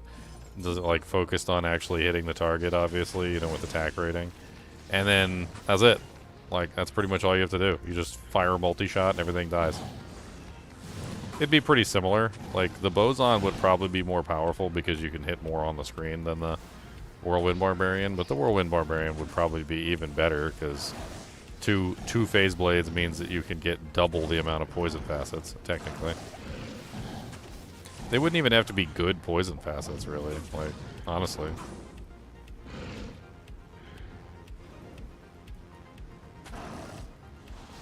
Man, this character's got some serious damage problems. He can't do nothing. He can't do nothing.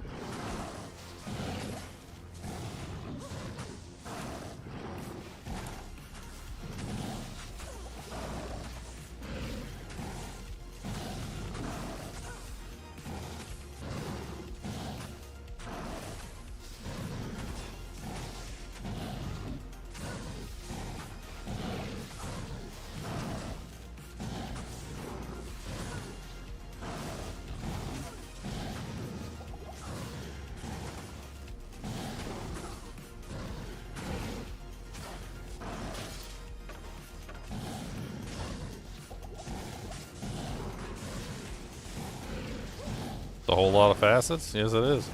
Yes, it is.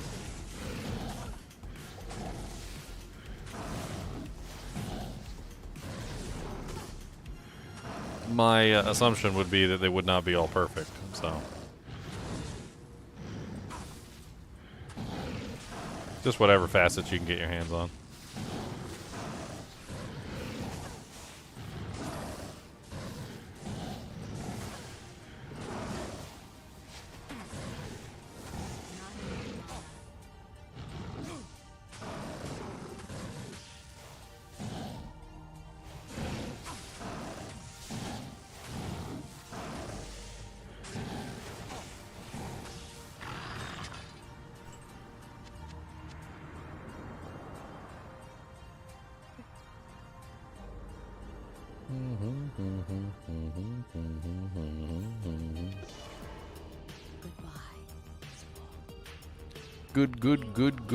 Goodbye Iswall, your butt stinks. Can't believe you thought you was rinks.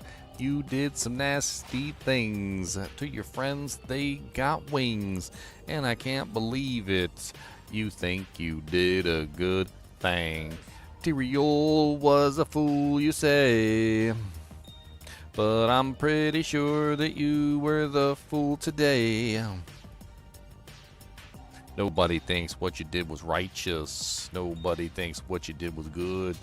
I'm pretty sure that you would be shot if you was in the hood.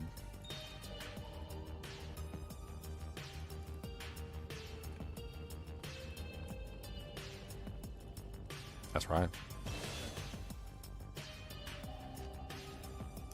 Javelin, javelin.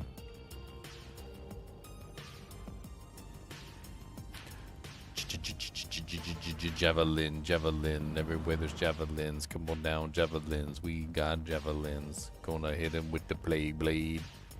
Gonna hit him with the plague raid. Come on down, breathe in all the poison. I've got lots of poison for you in the poison.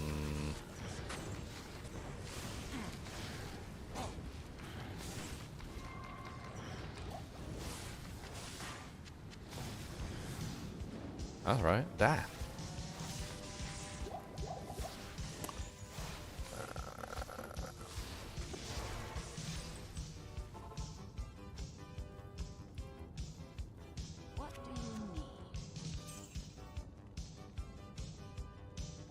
What do you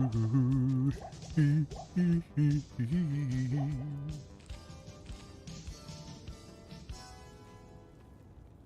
Hail to you, champion. Ho he, the poison's on. Oh, be the poison's on, the poison's on, the poison's on. Hey ho, the poison's on is dead.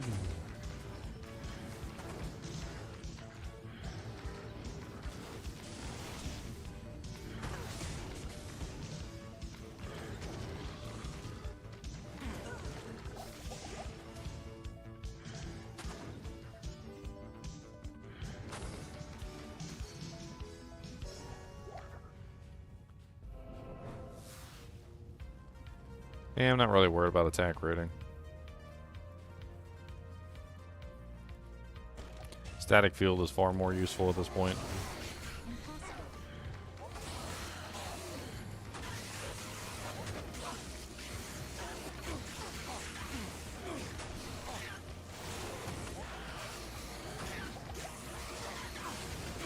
And the damage only adds to the on hit. That's doesn't add to my fire or like poison damage really. And the, without synergies, it only adds like a tiny little amount of damage. Oh no, he died.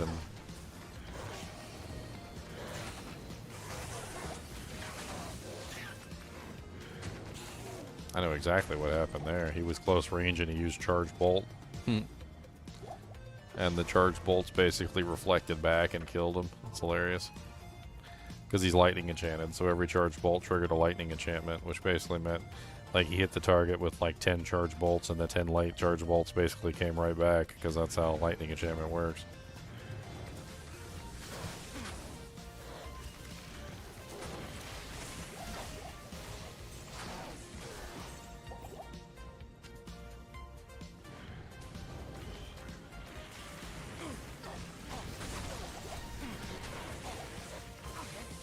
Will you come over here and stop playing with the Erdars?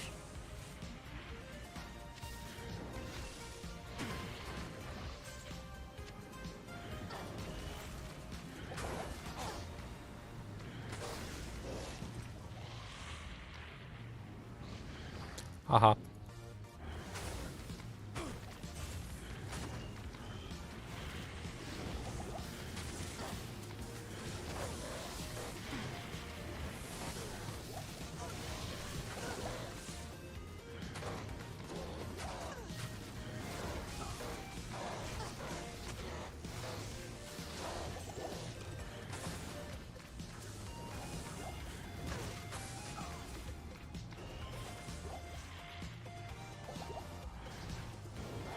Die, Erdars.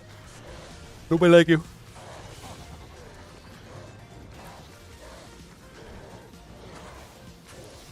I should have capped out poison or plague in the beginning.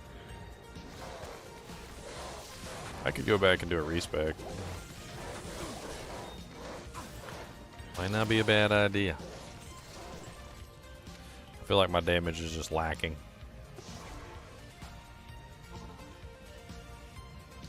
Shocker, you're gonna see Ginger do a respec. Lay gasp!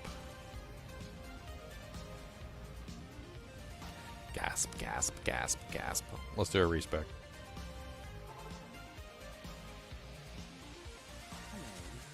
Respeccing. Boop.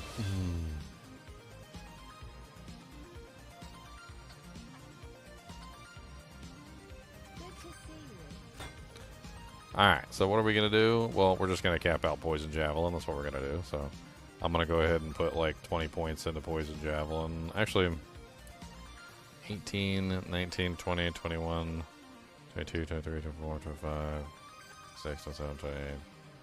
I can put more than... Yeah, so let's just go ahead and cap that out at 11. That's as high as that gets. And then let's make sure we've got like the basics, because we don't want to end up not having like the basic stuff. I do want to get a Valkyrie at some point. We also want those two as well, and then everything else into Poison Javelin. That's still better than where I was at previously. My damage is basically doubled at this point.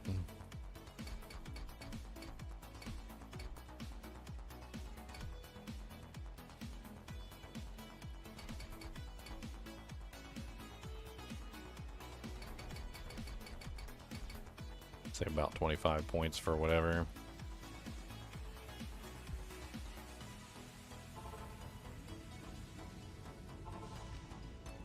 Alright, so our poison damage should have gone up considerably at this point.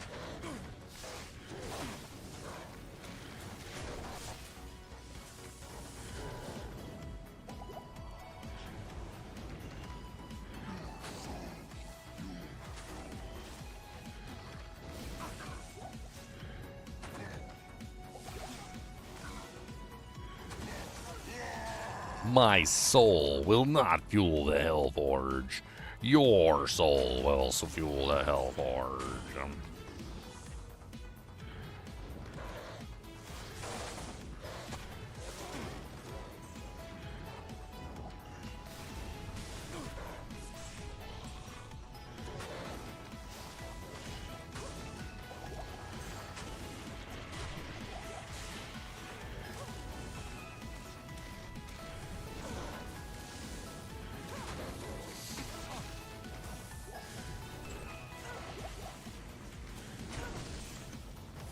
Everybody slap the Hellforge.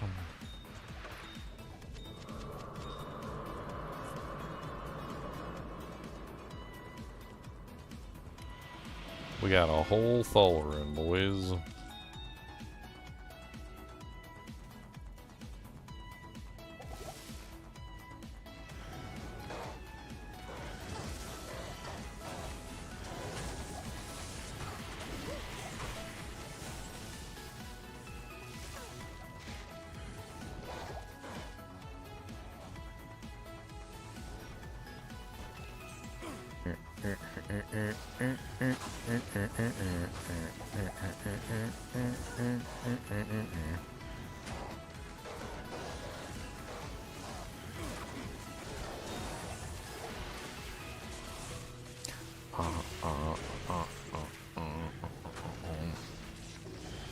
Die.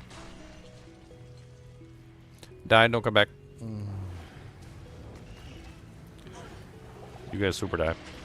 You guys super dive. Super dive. Super also die.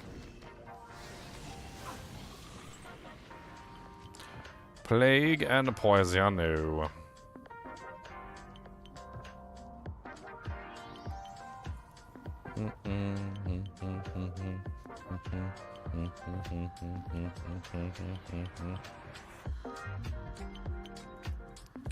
Going to kill Diablo, and I'm gonna bust up his flow. He's got a Chaos Sanctuary, but I think he's just hairy. I don't really like him, yo. He's got Lord Dacey's hoe. He's got a Grand Visor of Chaos, and he's got the Infector of Souls. We don't like any of his minions. They can go suck it with the pinions, and I don't really think he cares, because he's just going to pull their hairs.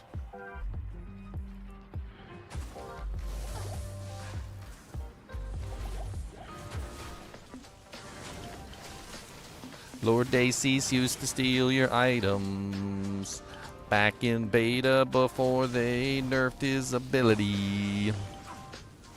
He used to make your items fall down on the ground, and he would laugh as everybody in the run would steal your stuff.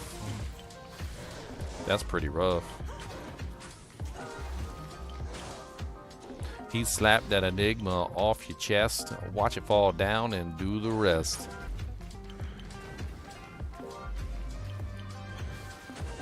Can you imagine that? You're just like in a run, you're like a puppy run, and Lord Dacey's comes up to you and like slaps your grief out of your hand, and it falls on the ground, and one of the puppies just picks it up. That would be absolutely crazy. Like, bruh, Lord Dacey's just dropped a grief. I can't believe it. Like, bro, that's my grief. Give it back. Finders, keepers, losers, weepers, punk.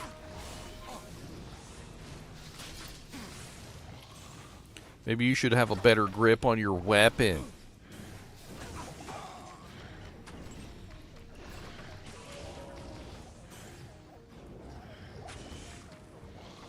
Maybe you should have a better grip on your weapon.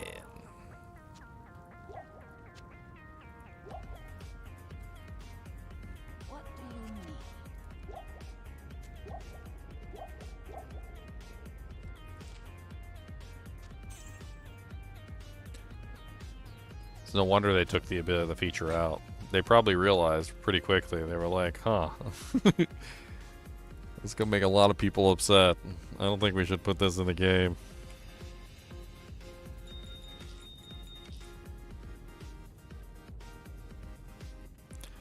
Speaking of, like, games that take your item out of your hand, like, I can't stand games that take your item out of your hand. Like, games that'll disarm you and, like, your item just falls on the ground. Like, I can't count how many times in Oblivion, like, when I was doing the remaster, I had totally forgotten that there were, like, the people who were unarmed, and there was, like, some other factions and whatnot that could just, like, disarm you, and you'd be running along trying to attack them, and they would just slap your sword out of your hand, and you're just like... Where is it? Where did it go? You're, like, in the middle of combat getting beat up by monsters, and you're trying to find your sword that they slapped out of your hand somewhere. You really went, oh, there it is, there it is. And you, like, run over, pick it up. It doesn't even auto-equip into your hand. You gotta, like, re-equip it in your hand. I do have a special, like, hatred for games that do that to you, that make you, like, kick your weapon out of your hand and then make you go find it on the floor. Like, yeah, you got disarmed some way back. Like it's somewhere on the ground. It might have fallen into the lava. I don't know. You might have to, like, go swimming. You might have to go swimming. I don't know. You might want to check. Like, was it a good sword or anything? Did it have any good mods on it? You're like, it was a freaking god sword of the gods. Like, what do you mean, was it a good sword? What do you mean, was it a good sword?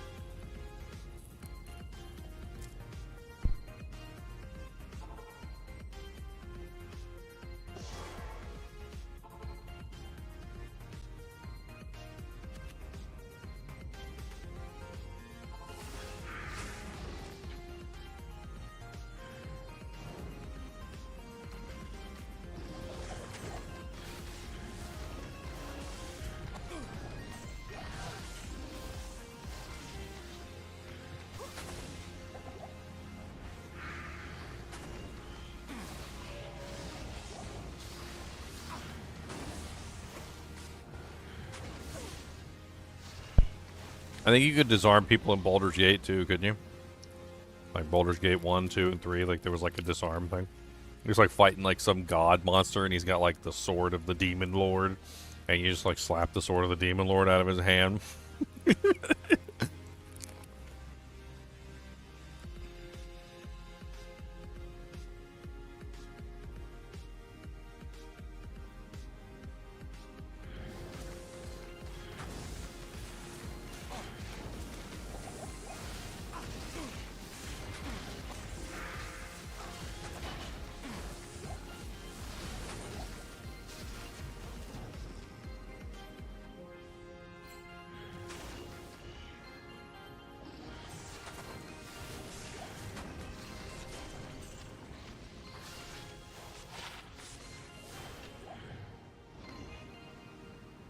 Don't touch me.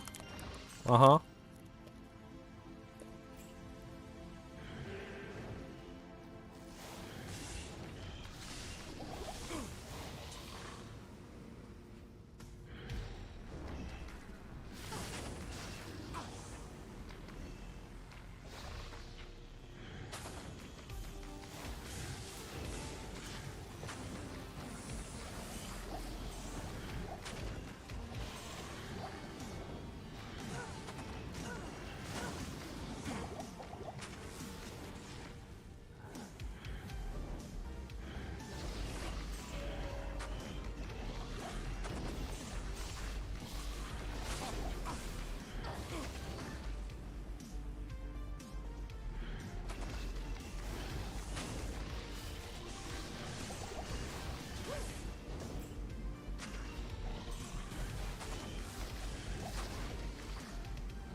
And a protein bar is good.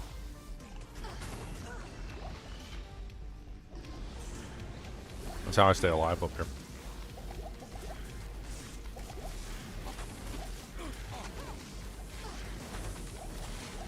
Yeah. You know what? Give me all them potions. I'm gonna take all them potions. I'm gonna drink them all. My blue lips. Can't tell me what to do. Can't tell me what to do. Can't tell me what to poo.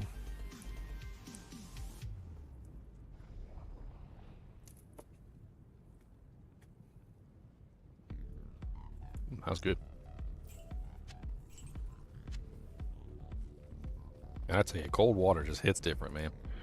Especially if it's nice. If it's a good quality water.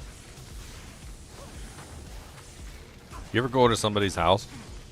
Like somebody else's house, like you go over to their house and you just like get some water from their fridge or get them some water from like their faucet or whatever, put some ice in it, and it's the most disgusting water you've ever tasted, and you're like, what is this? Like, it tastes like chlorine and like swamp ass. And they're like, yeah, we don't drink a lot of water around here. And I'm like, I can see why.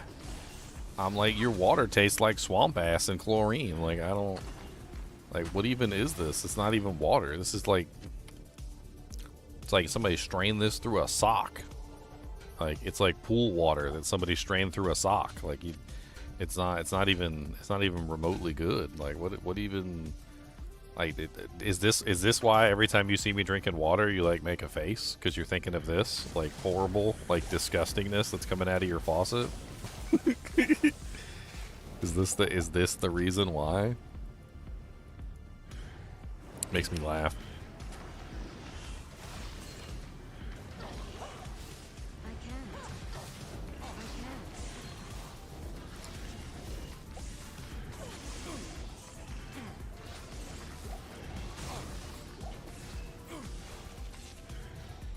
Why are you hiding, Lord Dacees? You just hide. They just chilling in there hiding.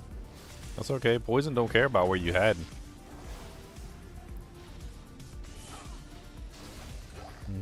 Yeah, you were still gonna die anyway. Hiding or all.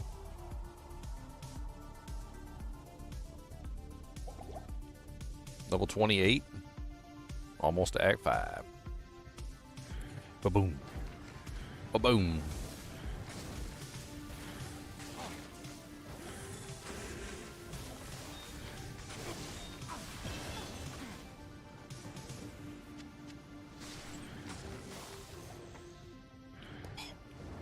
One more point and play javelin.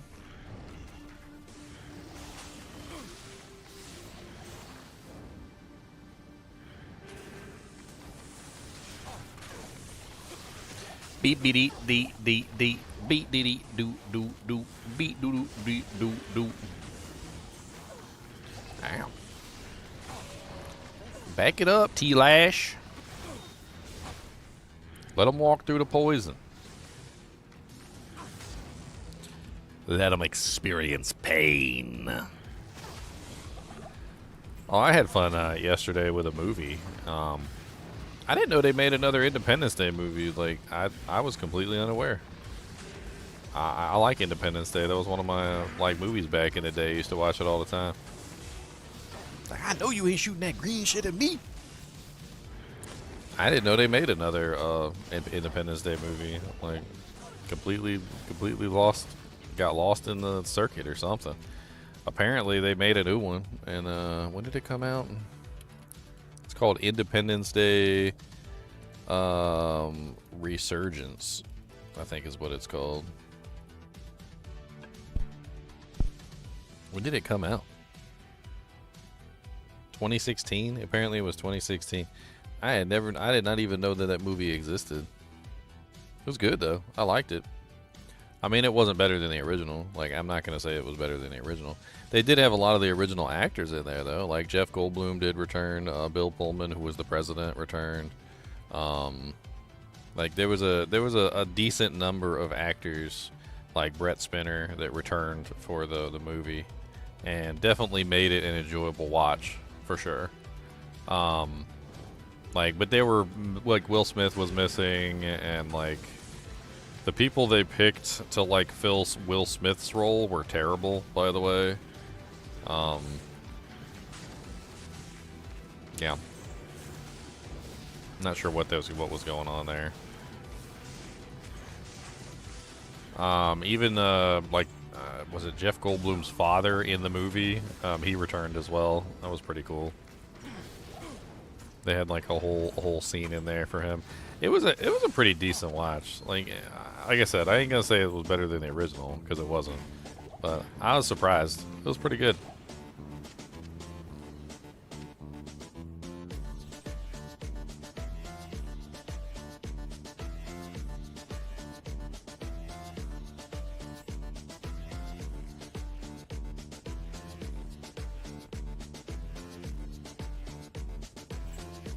So if you're like me and you never knew that there was a second movie, well, now you do, so go watch it.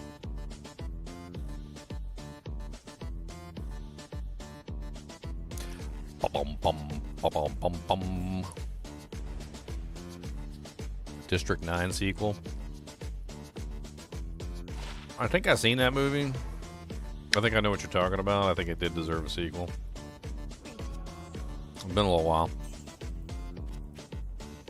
Wasn't that like a French movie?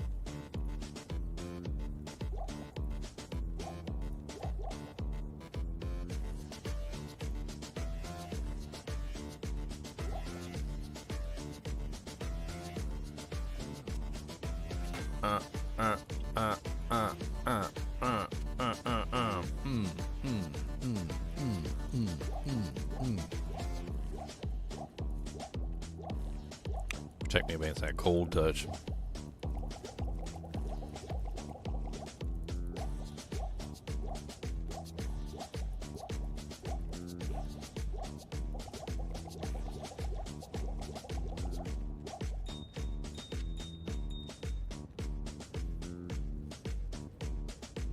We need more video game movies.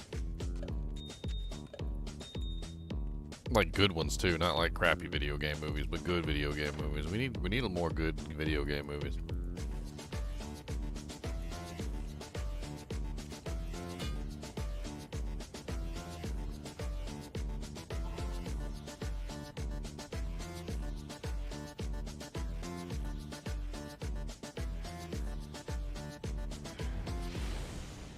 I mean, you fix the ending on Mass Effect 3, Mass Effect would make a really good, like, movie trilogy. Like, you gotta do something to fix that horrible ending. But you fix the horrible ending on Mass Effect, I think Mass Effect would make a really good movie series. For sure.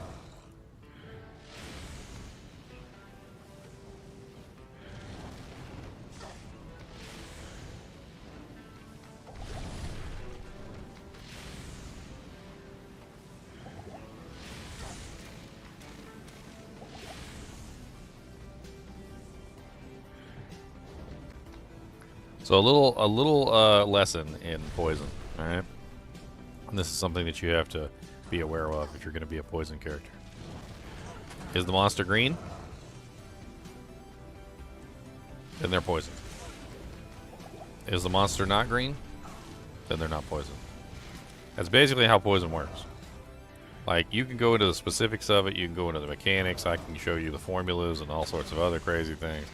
I can show you my testing data on like how things work, but like, is the monster green? If they're green, then they're poisoned. Like Diablo kind of like tells you pretty much everything you need to know in that one little thing. Like, is the monster green? Yes, no. Are they poisoned? Yes, no. That's basically the depth of like all you really need to know about how poison functions. Like, if they're green, they're mean. I'm just kidding. If they're green, they're poisoned. As soon as they're no longer green, they're no longer poisoned. In Hell difficulty, it gets really complicated, and the monsters will turn, like, non-green really fast. I don't know what's going on in Hell difficulty, because, like, in Hell difficulty, things change. Like, you'll have a monster that, like, you poison, and they're just not green. And you're like, why are you not green? And I was like, I don't know, because I don't want to be. It's like, but I just hit you with, like, a 28-second poison. Like, you should be green for, like, an eternity. And they're like, well, I don't want to be green. I mean, that's all there is to it. Like, I didn't want to be green, so I'm not green. And you're like, all right. So can I hit you again with another poison? Yeah, like, yeah, but I'm going to get rid of that one just as fast. It's like, but my poison's 28 seconds. 28 seconds. You're funny. You mean 2. That's what you really mean. 2 seconds. That's what you really mean. No, it says 28 seconds. It should last for 28 seconds. Yeah, in normal difficulty it might last for 28 seconds, but this isn't normal difficulty. Like, what did they... Like, how are you getting rid of it? Like, how are you getting rid of it that fast? Like, we don't answer questions, okay? I'm not green, and I'm not poisoned, so that's all you need to know.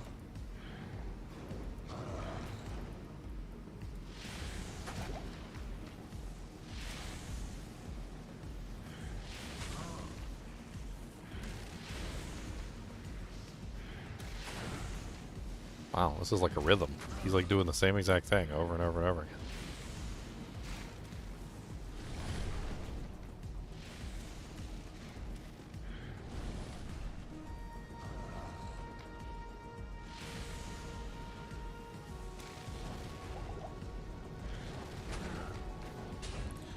Ooh, nice. All the nice rare items in the world. Things I can actually maybe use. A double axe, a crossbow. We have to check all this stuff.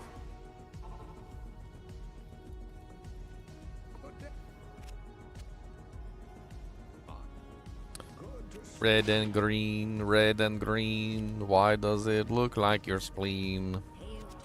Red and green, red and green. Wow, that's a nice dagger.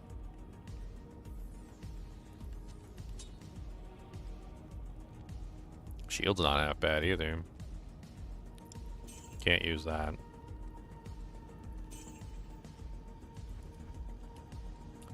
Bow, bow, bow.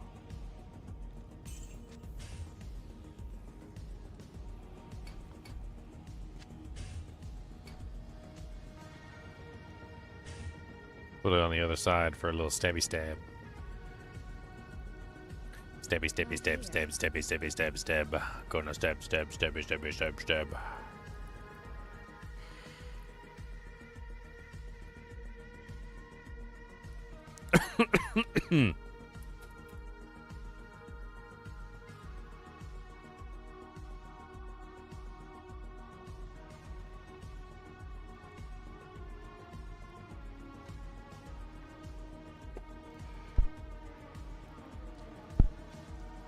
Single axe element is always rough, Kevin. It's always been rough.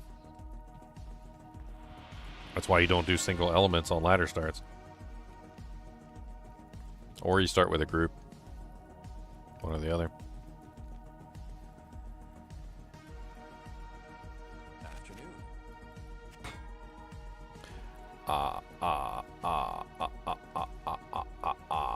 Level 29, almost level 30, and I can't get access to some things that I need, like fuckery. Valkazon. Come on down, Mr. Valka. We gon' Valkums.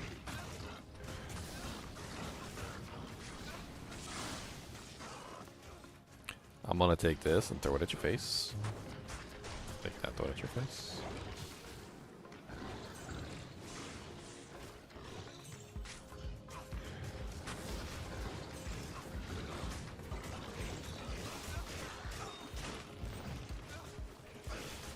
I heard a gem drop, but I'm not going back. I heard a gem drop, but I'm not going back.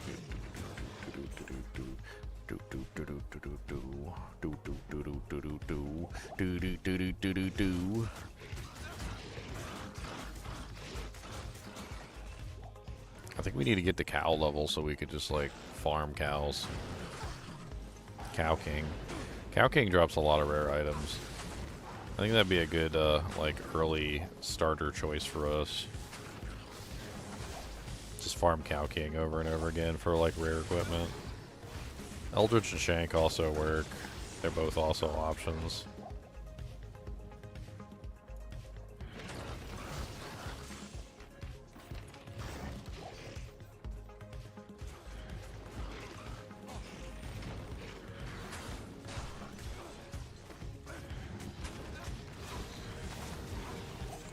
In my experience, physical immunity is the easiest thing to bypass.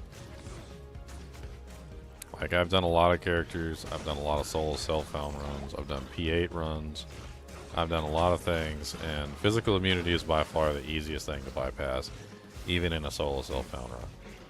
It comes down to the fact that physical immunity, there are multiple ways to bypass physical immunity. Number one, elemental damage on weapons or on charms. You can have multiple elemental damage, like, coming in from multiple sources.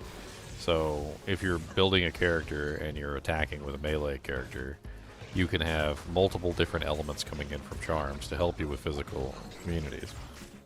Number two, charms in combination with open wounds. So open wounds is not physical damage, and I don't know exactly what open wounds is in terms of classification, but it bypasses physical immunity. However, you cannot create a open wounds on a target that does not have a wound. So the only way to do this is to dish out at least 1 damage to the target. This is actually important, otherwise open wounds is not capable of being applied to a target. So if you use an elemental damage charm, even if it's just like a 1 cold damage charm, it will apply 1 cold damage to the target, which will enable you to be able to apply open wounds to the target. Open wounds does not care about physical immunity, and so open wounds can also bypass physical immunity, which is really great. Number 3, you can also bypass physical immunity with other ways. So you can get an amplified damage weapon early on, which can actually be purchased from the shops, like literally from Charcy, like in Act 1 pretty much. Like if you just go in and out of town over and over again, you can pretty much always purchase an amplified damage weapon from them. Which means that you can have an amp weapon like at the start of the game. Amplified damage is another really good way to bypass the physical immunity. Lawbringer is expensive, and I don't just generally suggest relying on Lawbringer. Like, number 1, Lawbringer is Decrepify, not amplified damage, which means it's half as effective as amplified damage. Number 2, it requires a co-rune and a lem rune, not just a co-rune, not just a lem rune. It requires a lem and a co, which in my opinion makes it a very poor choice in most regards, because it's not a matter of like, is it a good option? It's a matter of what are the other things that I could be using a lem and a co on at that particular point in time. A co-rune could get you a obedience for your merc. A co-rune could get you a hustle weapon or a hustle armor. A lem rune could get you a treachery, or other good options. Like, Lawbringer, honestly, is just not a good choice early on, especially when you can get an amp weapon for relatively cheap and relatively inexpensive. Like, amp weapons are very common, especially early on in the game, and if you pay attention, you can find a really good amp weapon at some point, and you can use that instead. It's just a better choice overall is amp. Not only is it available sooner, it's also available at a much cheaper price, and it's usable for the entirety of normal difficulty, nightmare difficulty, and hell difficulty.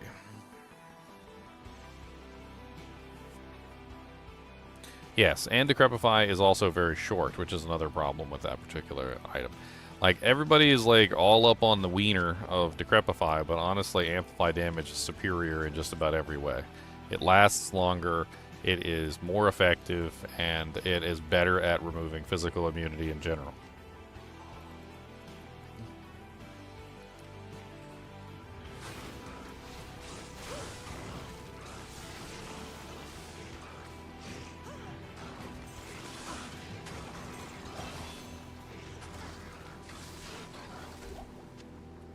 Full helm and a battle staff. Ooh, a 10% faster hit recovery, 13% enhanced defense, lightning res, and it has a socket, boys. It's got a socket. I got a socket. I can put some stuff in it. I don't know what, but we put some stuff in it. Wow, look at that thing. +3 thunderstorm, +3 ice blast, +1 lightning skills. That thing's worth 25k in the bank.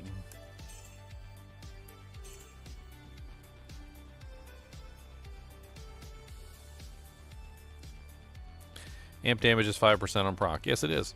But also, like, if you're a melee character, you should be prioritizing attack speed over everything else anyway.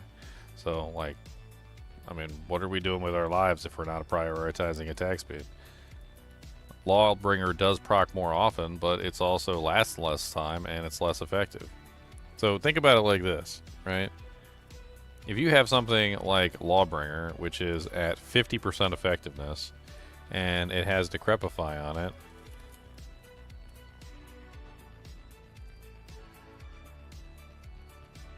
right? So Decrepify is, what's the duration on Lawbringer? Let's pull it up real quick. So Lawbringer D2R.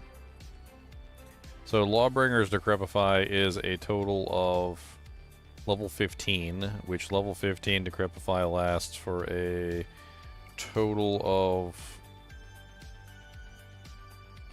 Oh, that's definitely not right. I think it's because it's a... It has a run walk speed decrease on it. So it counts as a... I know that's not right. It says 12.4 seconds, which is completely not correct. There's no way it's 12.4 seconds. I've used Decrepify thousands of times. It must be getting reduced by the... there's a modifier in Hell difficulty. It's called the... Mind control effects. Amazon Basin. It's anything that modifies the, like... logic of the way the AI works.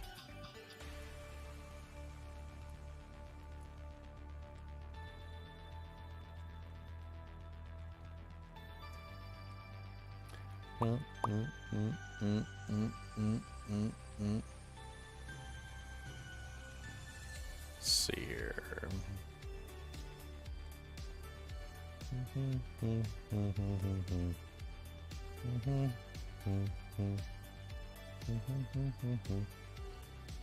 I gotta pull up the actual calculator. Yuck.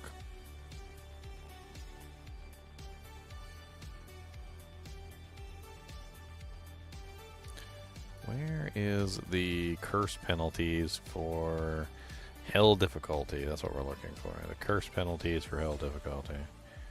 Monsters.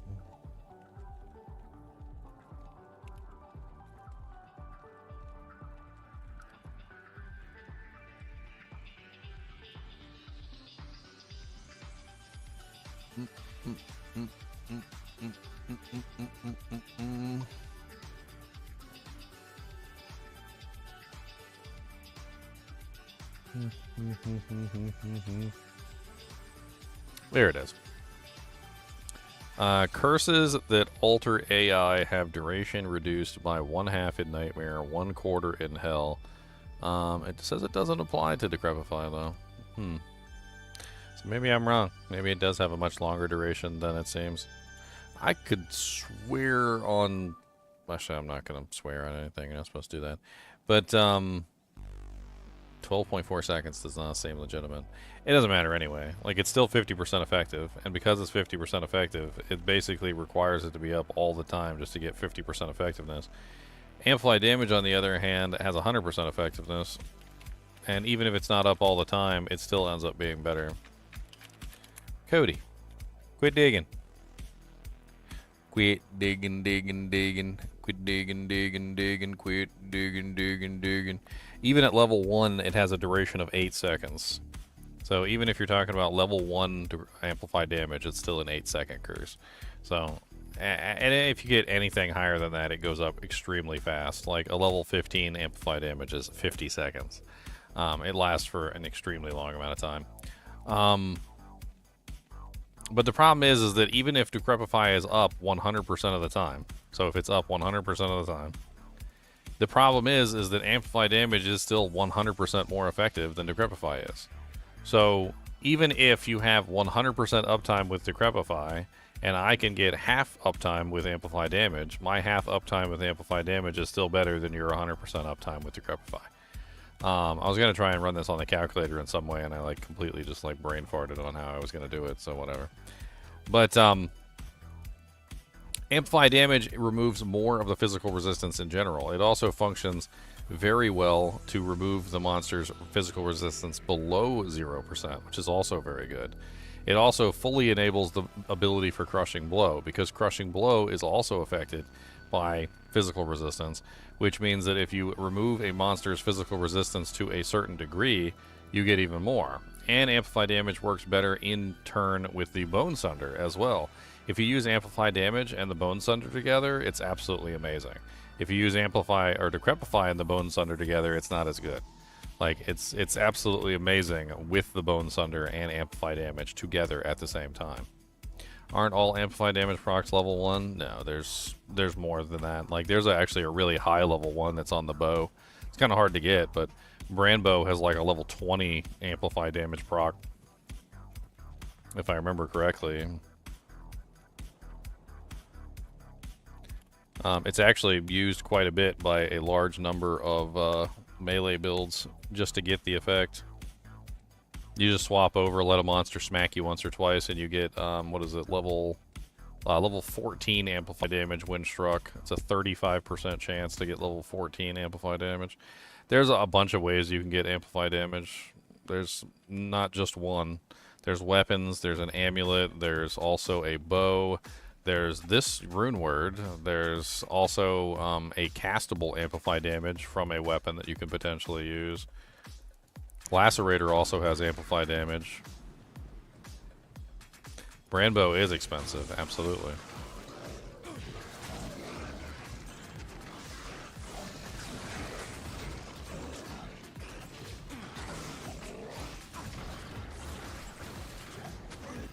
Yes, Codums. I see the Codum's the monster dog, and him's I see the snoot, and he's staring in my face, and I see that. And I know you've got foodums, and I know you've got watums, because I checked before I sat down, because I wanted to make sure that she's had some foodums and some watums.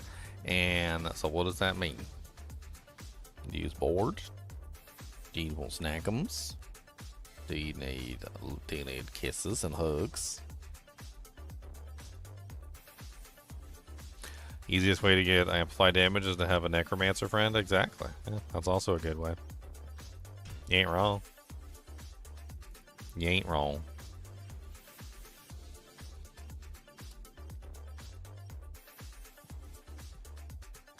You ain't wrong. You ain't wrong. You ain't wrong. You ain't wrong. Yank.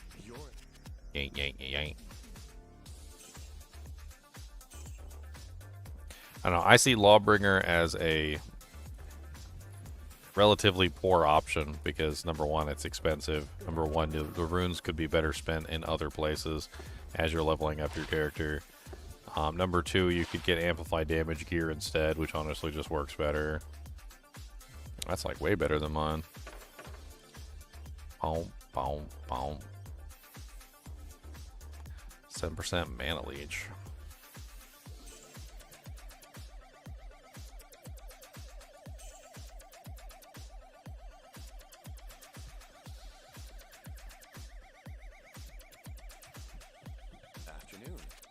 I had a conversation about this with somebody. I can't remember. Like, they were talking about, like, Lawbringer, and I'm like, Lawbringer is not, like, the end-all, be-all best option. It's, like, it's an option that you use if you don't have any other better choice for, like, Decrepify source.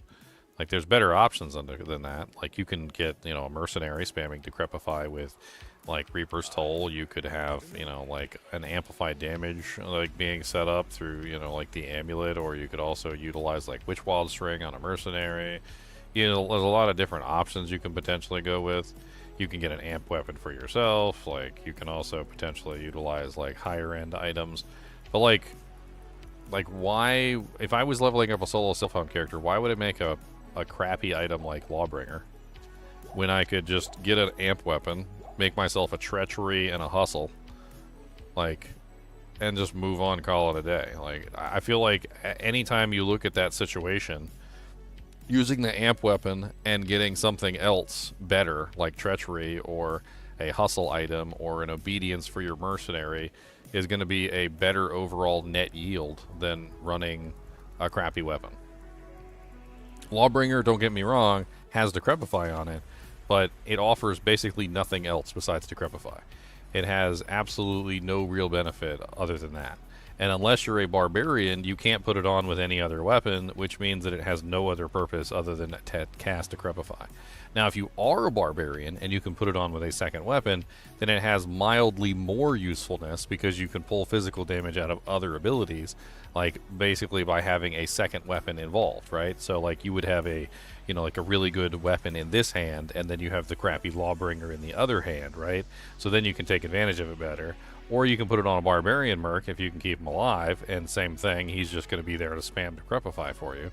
But you don't always need Decrepify, and Decrepify literally is not the better curse. The amp is just the better curse in general.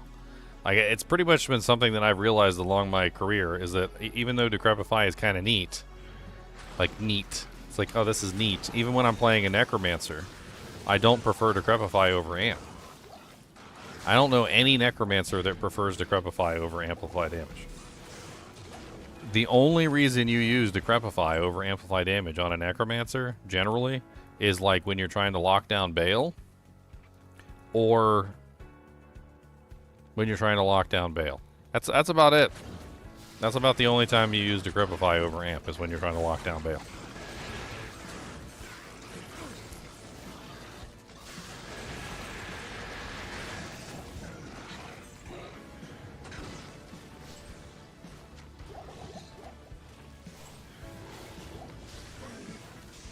Die, Shank. Give me stuff.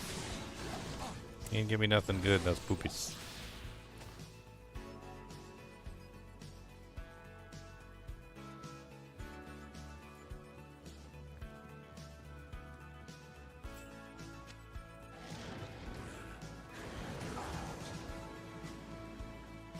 Pom pom pom pom pom pom pom. Bing bing bing bing bing bing bing. Man, I got a whole bunch of trash. Like, they didn't give me nothing good, did they? I'm hoping to farm Eldritch and Shank here for some equipment. I need something to put in here. What am I putting in there? I could put, what, an Ith rune for damage taken goes to mana. That might be a good option, because I am running out of mana all the time. I don't really get hit a lot, though, which is also an issue. I could put a specific resistance in there, like a Ral rune for fire, Thul rune. I think I have a Thul rune, a Tal rune for poison, Thul rune for cold. I don't know. I don't know what I really want in there, to be honest.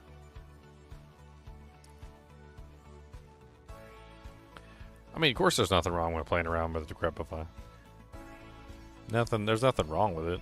It's just, like, efficiency-wise, if you want kill speed, like, you're basically getting double kill speed with Amplify over Decrepify. That's just how it works. Mana after each kill might be kind of good, too.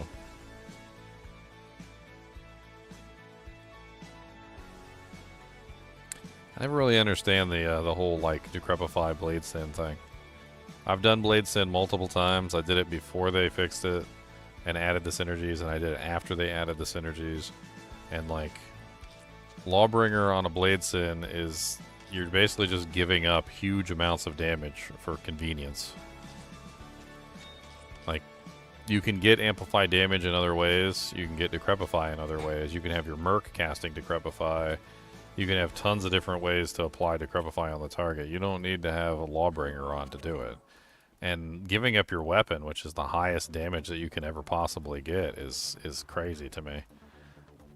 Like, yes, you lose 25% of the damage off the weapon, but, like, you could be using something like an F-Death, you know, like an F-Death Etnax, for example, and you're essentially losing all of the damage from that F weapon. Because Lawbringer has such low damage.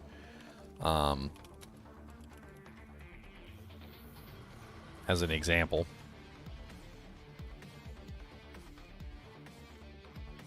Like, this is an F-Death Etnax, right? So an F-Death Etnax.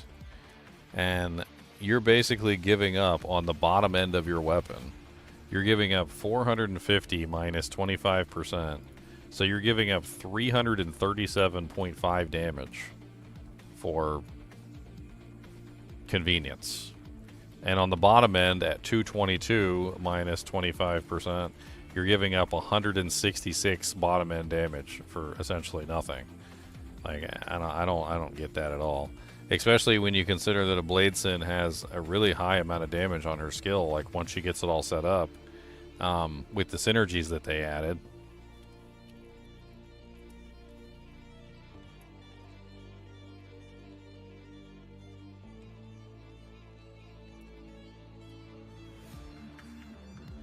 Like, let me give you an idea of the difference between with a weapon and without a weapon.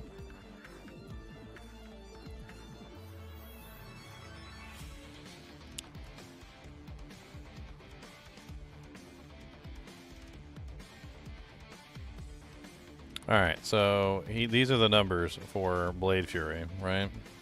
And let's assume that you have a pretty moderately high level Blade Fury at level 45. Let's say you have level 45 Blade Fury with plus 303 damage with your maximum.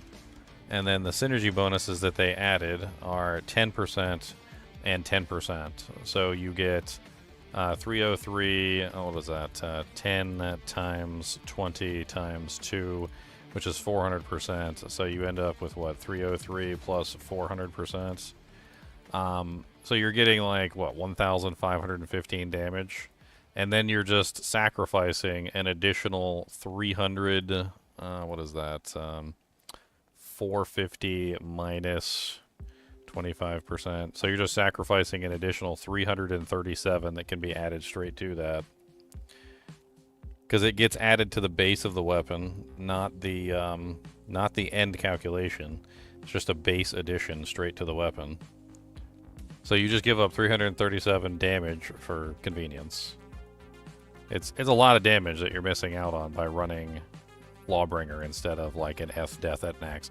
And you're also giving up the Crushing Blow, the Deadly Strike, and the bonus attack rating, the attack rating, like the Glacial Spike spamming, which is also kind of fun. Like, there's a lot of fun little things that come into play with like F Death. Like, Decrepify is also defensive. It's okay. There's other ways you can get slows. You could be running like a... Oh, well, I mean, Holy Freeze Mark would lower your damage output, but not as much as losing a weapon. Like, you could be running a Holy Freeze Mark and get slows target on pretty much everything, like within radius, and you wouldn't have to worry about casting Decrepify on the target to get it. And honestly, losing Might would actually lower your damage less than using the latter. Like, if you had a Holy Freeze Mark with a Reaper's Toll spamming Decrepify for you, and you used an F Death at max on yourself, that would be a better setup than using a Might Merc with a Lawbringer. You would be much higher damage by far with that setup than with the Lawbringer. I don't understand why people use Lawbringer on the Blade Fury Assassins. I think it's stupid.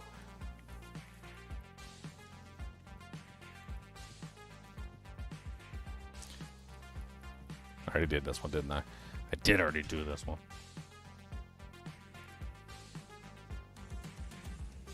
It's convenience. All you're doing is it's just convenient. Having Lawbringer on yourself is just convenience. But there are definitely a whole lot better setups than Lawbringer on your Blade Fury Assassin.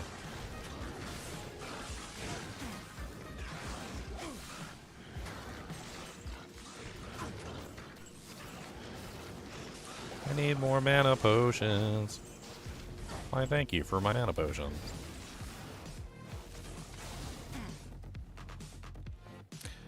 I still haven't put anything in my helmet, have I? What's my lowest resistance? Cold? I guess I could do that.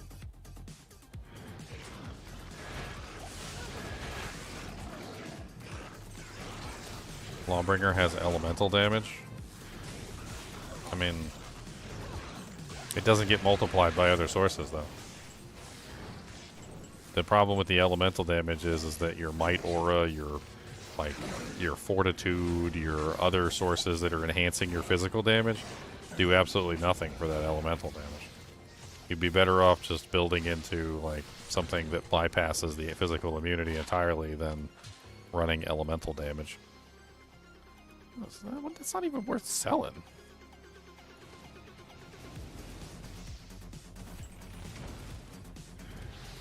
I don't know. People need to get it out of their head that Lawbringer is a good weapon. It's not a good weapon. Lawbringer is not a good weapon. It has never been a good weapon. It is not a good weapon. And it has niche uses inside of the gaming community as a support item for applying Decrepify. That is pretty much the only use that Lawbringer has, a support item to apply Decrepify with. And it also has a niche use as a secondary weapon on a Barbarian for killing undead monsters, if you happen to be able to use two weapons. That's another big problem with it, is that it has no physical damage itself, and so you really can't use it to kill anything, because the weapon itself is basically garbage. So you have to apply the damage from another source. The reason why it works with Blade Fury is because Blade Fury applies the damage. The weapon itself has no damage, and Blade Fury applies the damage in place of the weapon actually applying the damage. It works on the Barbarian because the Barbarian can use another weapon in his other hand. So he can have like a Grief or like an Death weapon in his other hand. And that way he can have Decrepify and he can have damage in the other hand. But his other hand basically becomes trash at that point because all it's doing is casting Decrepify. Lawbringer is one of those weapons in the game that has a usefulness because it has a curse on it and it can apply that curse. But it has 0 physical damage. It has a little bit of elemental damage. It strips physical immunities for monsters, but since it has no physical damage, the stripping immunity of monsters doesn't help unless you can apply the damage in another way. Lawbringer is one of a large number of Z DPS weapons, basically 0 DPS weapons, that have to apply their physical damage from other sources. And they just don't work well unless you have another source to apply physical damage with. And that's just the moral of the story of those weapons, and it's never going to change.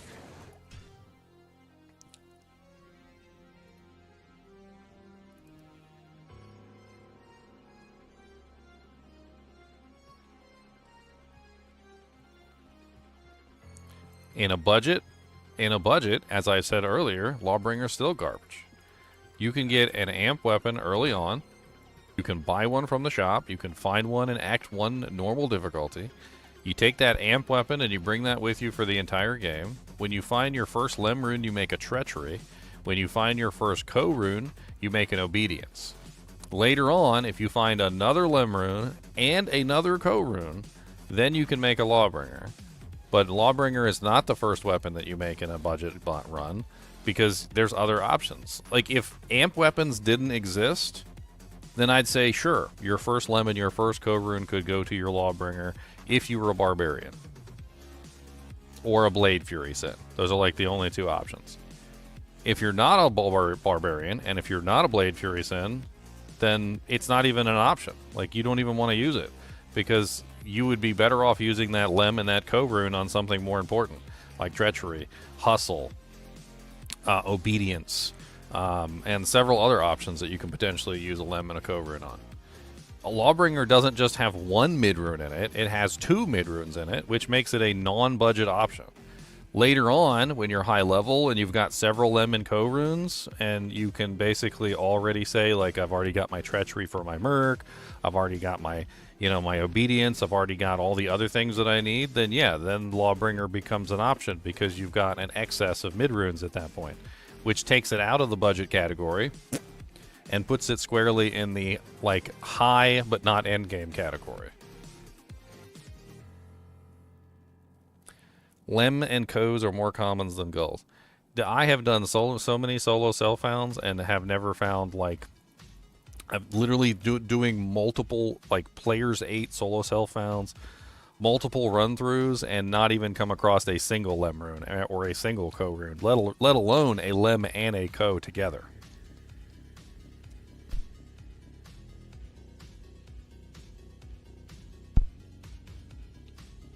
I mean, if you want to sit there and farm like Hell Countess until she drops you some Lems and Co's, then I guess that's what you got to do. I don't really consider that budget, though.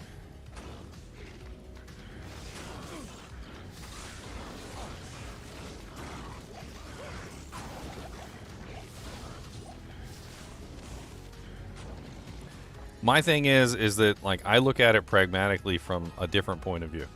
All right, so this is my point of view, and this is what you need to understand. So when I look at Lawbringer, I ask myself some questions. All right, my questions are: does it bring damage? Right. So does Lawbringer bring me damage? The answer to that question is unequivocally no. Lawbringer does not bring me damage. Okay. Does it bring me utility? Like, does it offer me something that I cannot get anywhere else, like, you know, like the ability to stun targets, or like something that's going to keep me alive, like physical damage reduction? Does it offer me a utility that I can't get anywhere else? Not really. The only really good thing that this offers, other than what other items it could potentially give me, like I can get a Holy Freeze Merc, and I can get Slows Target with that. And honestly, the Holy Freeze Merc is better than Decrepify anyway. Or I could potentially utilize like a ton of different reasons. The reason why I don't put no here is because it offers Sanctuary. But Sanctuary only works versus Undead. Undead make up a very small percentage of the monsters within the game. Like, if I had to guess, without actually, like, figuring out the total number of monsters that Undead, like, require, I would say that Undead monsters probably take up about 25%, if not maybe a little bit less, than the total monsters in the game. And on top of that, it's only really useful versus Undead monsters that have physical immunity. So even within that 25%, the Sanctuary Aura is only really useful versus a small percentage of them.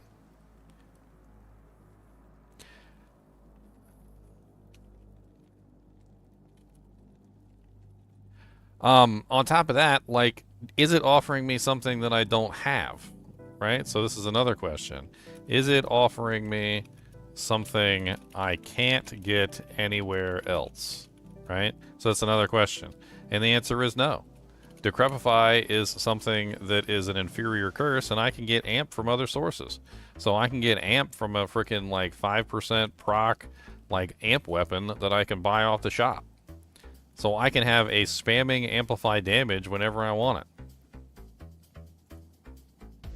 And it's better. So I look at it and I'm like, okay, so what is Lawbringer actually giving me that I really need?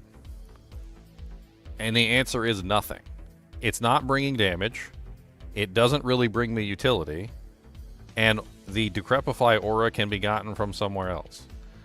There's nothing really else on the item that's really all that amazing. It doesn't have a lot going for it at all. The only thing it has is a Decrepify curse. And then I have to ask my other question, which is it worth making this instead of something else? Right? So what else can I make with a Lem and a Co? Right? Because I need a Lem and a Co rune, not a Co, not a Lem, but a Lem and a Co rune for this. Okay? So if I look at it from that perspective and I say, okay, well, I need a Lem and a Co rune for this, what can I make with that Lem? And what can I make with a Co rune? Well, Treachery comes off right off the bat, but let's take a look at the list. So let's just put in Lem. So with a Lem rune, I could make a Wealth, I could make a Faith, I could make a Delirium, a Rift, a Voice of Reason, a Lawbringer, a Treachery, Passion, Obsession. Now, some of these are out, right? Obsession requires a Zod. No good. Passion doesn't require anything crazy, so that one's okay. Faith obviously requires a Jaw rune, so that's not in the question. But I could take that Lem and Co rune and I could get Magic Find, and I could get probably a whole bunch of better gear with it by making myself a Wealth. I could use Lem and Co to make a Rift sword, which would probably be better off overall because a huge amount of elemental damage. I could also make the Voice of Reason. I can also make a Lawbringer, which is what we're talking about right now, which is Amchem Lem Co. Or I could just simply make myself like a Treachery, which is probably what you're going to end up making. And this is just the Lem runes, right? So then we go over to the Co runes. And over on Co rune, we've got Heart of the Oak, we've got Wealth, Sanctuary, Harmony, Rift, Voice of Reason, Melody, Obedience, Destruction, Lawbringer, and Hustle. And Hustle is really good for the increased attack speed. We've got Obedience, which is insane for mercenaries and literally turns your mercenary into a one-man wrecking crew, all at the low, low price of Co-Foul, which is dirt cheap. On top of that, you know, you could get massive amounts of resistances with a Coco Mal. You could make yourself a Heart of the Oak once you grab your, like, Vex and your Pole Rune. Rift. I mean, like, there's just so many better options to go with. Like, I've never really looked at Lawbringer as a good rune word. Like, I think it's one of the worst rune words in the game, to be perfectly honest. Because Decrepify is not a good curse. If you're a physical damage character and you want high damage, Amplify damage is always the better option. Because Amplify damage reduces their physical resistance further than Decrepify does. By double the amount, essentially. Because Decrepify is only 50% and Amplify damage is 100. It's like settling, basically. Like, if you choose Lawbringer, you're basically settling for mediocrity, is what you're doing. Yes, it's an okay option and it's convenient, but you're essentially just settling for a bad choice. Sanctuary is basically worthless. I did an entire character around Sanctuary. Don't even get me started on Sanctuary. Sanctuary is literally a one-point wonder ability that is essentially worthless and does absolutely nothing other than remove immunity from undead monsters. It has no purpose in the game, really. Putting points into it is worthless. Like, the knockback is pretty much cancer for melee characters, because melee characters don't want monsters to get knocked back from them. Like, it has moderately okay uses in, like, some undead zones for keeping monsters away from casters if you put it on, like, a mercenary or something. But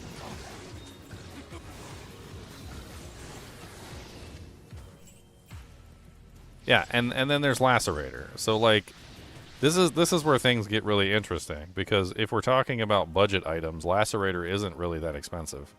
You can pick up a basic non-ethereal Lacerator for really cheap, right? So let's take a look at Lacerator.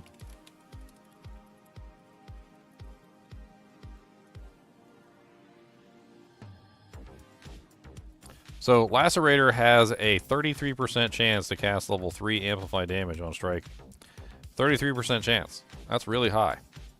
Lacerator's dirt cheap. You can usually pick up a non-ethereal Lacerator pretty early in ladder for, like, pretty much nothing. It actually does have open wounds and physical damage, so it actually does have physical damage on it. It has hit causes monster to flee. Alright, so let me teach you about hit causes monster to flee so that you understand why this isn't even an issue. Okay? Hit causes monster to flee does not apply to champions. It does not apply to elites. It does not apply to anything that is a boss. Okay? So if you're using this and you're fighting a monster that is immune to physical, there's a very good chance that the monster that's immune to physical is an elite monster, because they're probably stone skin, right? You cannot make an elite monster run away, right? So this means that if you utilize this properly and you attack the champions, the elites, and the bosses with this particular item, you literally have the ability to cast Amplify damage whenever you want, at any point, using Lacerator. And hit causes monster to flee never comes into play because you cannot make monsters run away that are elites, champions, or bosses. Now, you can make monsters run away that are not elites and not champions and not bosses. Minions can be run away. You can make minions run away. You can make all sorts of things run away that are not, like, regular, you know, like the champions and elite monsters. Like, you can do that. But when you're actually fighting, like, bosses and things like that, like, you know, like Bale or Diablo or anything else, like, this doesn't work. It doesn't work on them. There's also a huge bevy of monsters that this doesn't work on that are not champions and elites. Oblivion Knights, for instance, in Chaos Sanctuary are immune to all forms of AI control.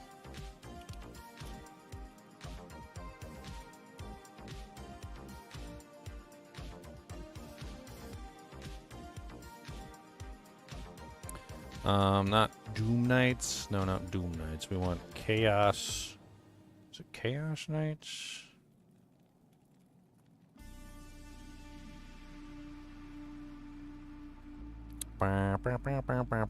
Oblivion Knights, I think is what they're called. Is it? Is it Oblivion Knight? Or is it Doom? Oblivion. Doom. Doom Oblivion.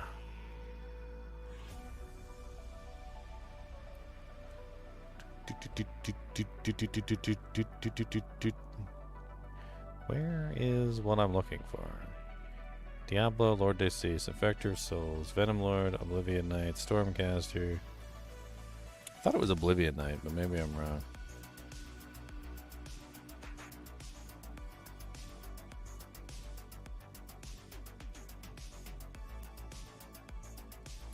I mean, it doesn't matter if you find Lems easy. What I'm trying to say is that if you have a Lem, you're going to spend it on a Treachery. If you have a Co, you're probably going to spend it on an Obedience. Like, those are the two best options for your Lem and your Co early on. My point is that not that Lawbringer is something that you shouldn't make because it's absolutely worthless, because Decrepify is moderately useful if you have no other way of applying Amplify damage. My point is that there are better items that you could be making with that Lem and that Co-Rune when they first pop up. There's a priority list. Like, for me, as a priority list, my first Lem rune pretty much almost always goes to a freaking Treachery. Like, that's just par for the course. Treachery is absolutely amazing. It has huge amounts of attack speed on it. It has Fade proc. You're going to be using that for Ubers. You're going to need that when you do your Uber run. And, like, you can also put that on your Mercenary when you're finished with it. Like, it's just an absolutely amazing piece of equipment.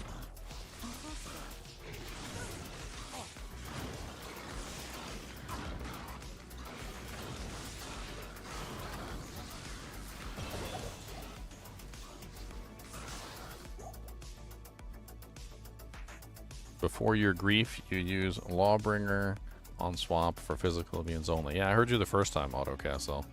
And as I said, it's not the best choice. It's not the best choice. You're basically choosing inferiority, is what you're choosing. It's just an inferior option. Amplify damage is always better. Like, if you're a Necromancer, you know this. Like, if you playing with your physical damage army and you got your physical damage, you know, like Golem, and you're running your physical damage Mercenary, and you cast Decrepify, you know that you're sacrificing huge amounts of damage for, like, a tiny bit of, like, reduction in speed, and nothing really all that great in terms of, like, damage output. Like, Decrepify is, and always has been, a subpar curse to amplify damage, and only mildly useful in the most basic ways. Like, if you absolutely need to lock down a target like Bale, it's okay. And if your character just absolutely sucks defensively and you need some other way to stay alive, Decrepify can be mildly useful from a defensive standpoint, but from a defensive standpoint, if things are dead, you don't have to worry about them hitting you. So Amplify damage works better in that regard too, because things die faster. And if things are dying faster, then you don't have to worry about them hitting you. So it just generally works out better to kill the monsters quicker. You know, kill them before they kill you. The old kill them before they kill you tactic. If you kill them before they kill you, you don't have to worry about them hitting you.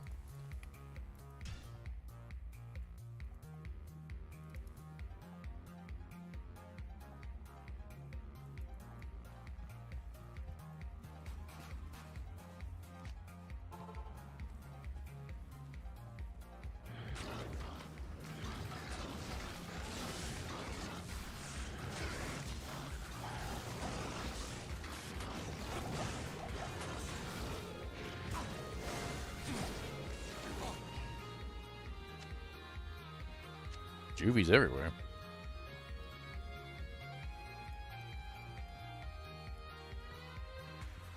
Juvies everywhere. Juvies in your hair.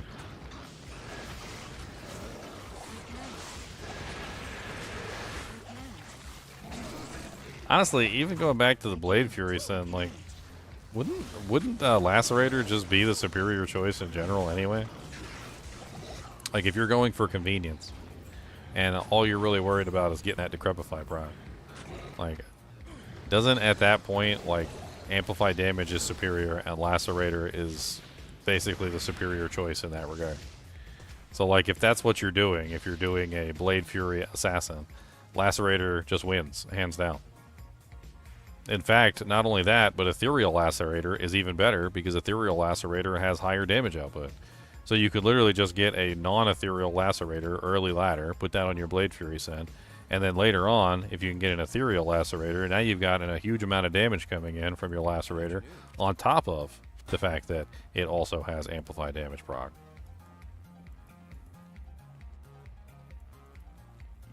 I'm telling you, if you look at it objectively, Lawbringer becomes an obsolete item from almost every standpoint when you start to consider the fact that, number one, there's cheaper and better options, there's more available options, it costs too much. By the time you have an extra lem and a co laying around, you have other better choices. It's not a budget option, that's for sure.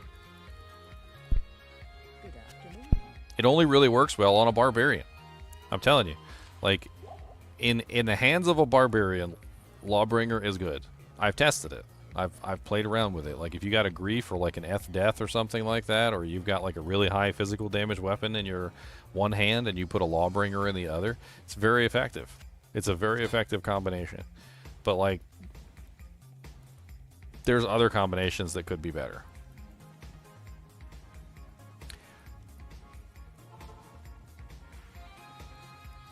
I already did this one. Can we assume there's going to be no changes for Season 11? So I have news on that front. Are you guys interested in news about potential changes for Diablo 2? I'm asking the question, but I already know the answer. But I'm going to ask the question anyway. Somebody needs to answer, or I'm not going to say anything. I need to hear you loud. I need to hear. I need loud a hearing. I need to really hear whether you guys are interested in, like, you know, like what, like news about Diablo 2's launch. I see a couple yeses. Oh, Tomac said no, so yeah, he said no, so nobody wants to know. Everybody blame Tomac, guys. He said no. There's no exclamation points on those yeses, okay? There is no exclamation points on those yeses, sirs. I see no exclamation points. Not a single one.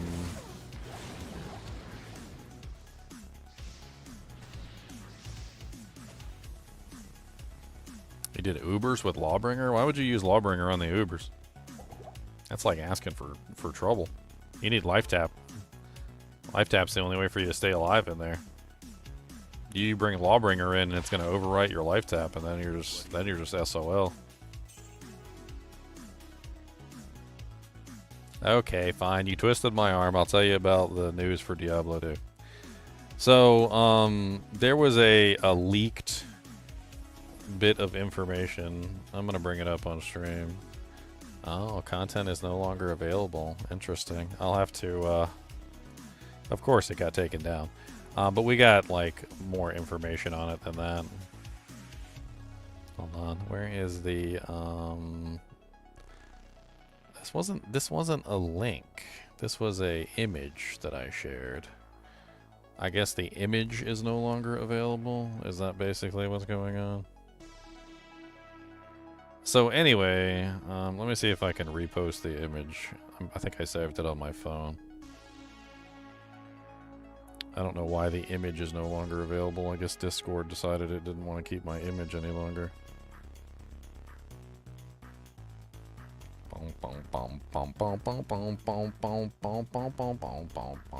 Where did I find it? Was it on this computer or was it on the other computer? I'm leaving you guys in suspense is what I'm doing.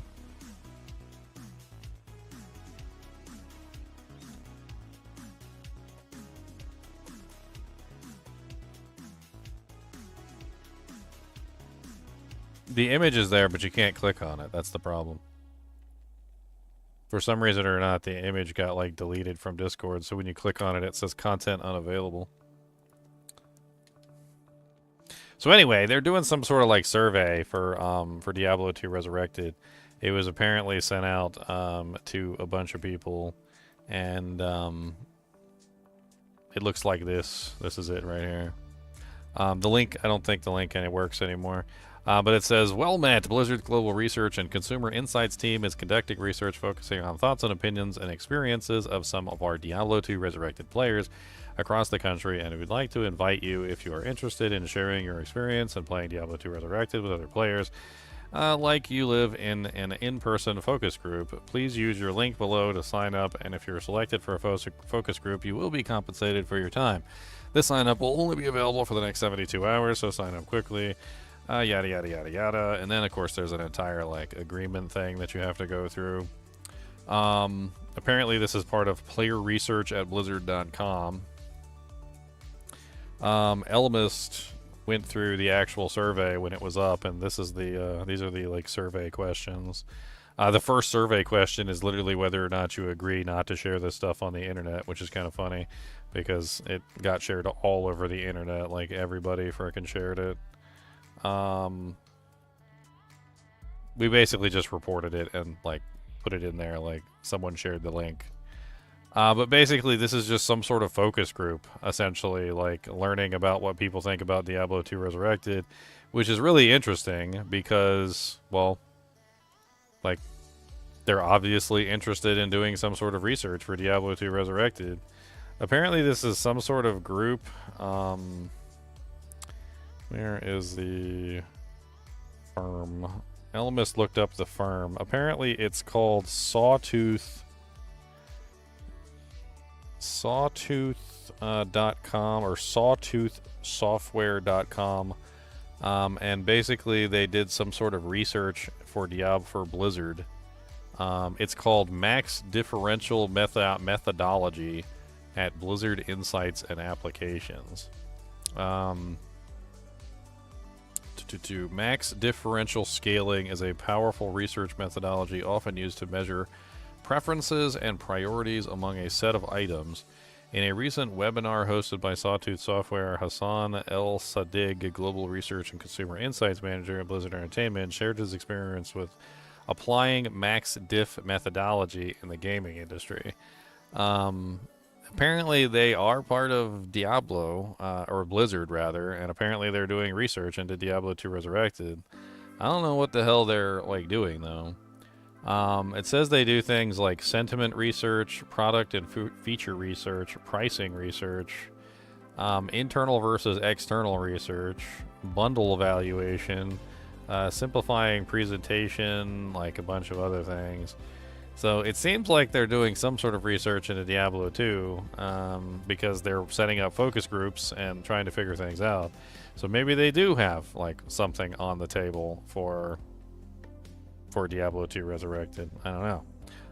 It says, conclusion, Max Diff is a versatile and powerful tool that helps Blizzard better understand and serve its players by using Max Diff in innovative ways, such as incorporating images, creating quadrant maps. Blizzard can derive actionable insights that drive game development and player satisfaction.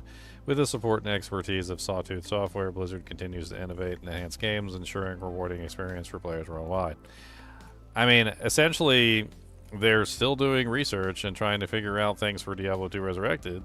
This proves it. They sent out surveys and basically wanted people to come in person to do, you know, like focus groups and things like that for Diablo 2 Resurrected. So obviously there's something on the table. I don't know what's going on in the background, but I'm assuming that we'll find out eventually when they fully flesh out what's going on.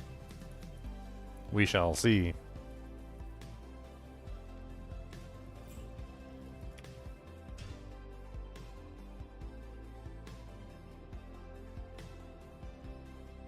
Now, is it coming for Season 11? I mean, if it's a focus group, probably not. I think we can safely say that Season 11 probably isn't getting anything new. Focus groups are usually done far in advance of changes.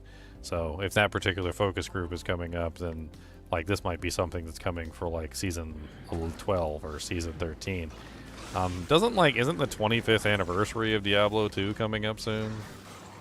Like, I don't remember right off the top of my head the exact launch date of Diablo 2 Resurrected. 2 pairs of rare light gauntlets. Nice. What's the, let's ask real quick, Google. Can you actually do voice chat stuff on here? Nah, because it won't work because my mic's over here. What is the launch date for D2R, or not D2R, dang it, I didn't mean to do D2R. Diablo 2. Diablo 2 regular edition. So June 28th, 2000. So the 25th anniversary for Diablo 2 is coming on June 28th. Which could have something to do with it. Maybe we're just going to have some sort of 25th anniversary thing for Diablo 2 Resurrected. I mean, that is 8 days after the launch of the season, though. So if they do something for Diablo 2 Resurrected on the 25th anniversary, I don't know. I don't know exactly what they're gonna do.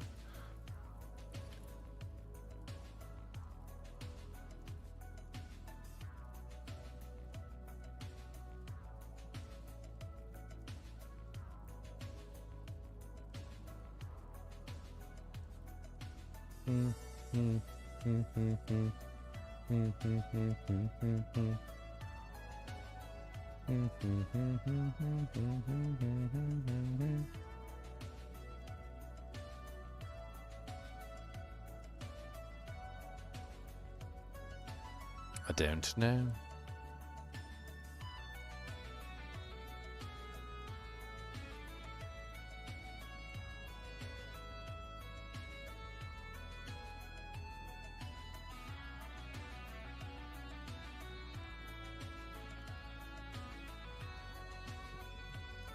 I need to get on the Llama Diablo Challenge show? I don't want to be on a Llama Diablo Challenge show.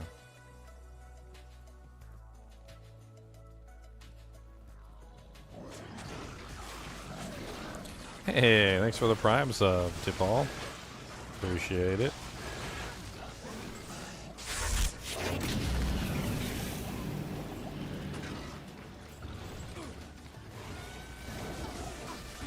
Even Zarfin and Kano show up. I mean, yeah, I was invited. I haven't really responded. I wasn't really interested. I like to do my own thing.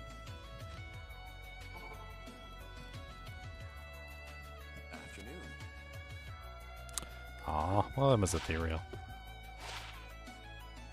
Ooh, 10% increased attack speed. Oh. 2 reses.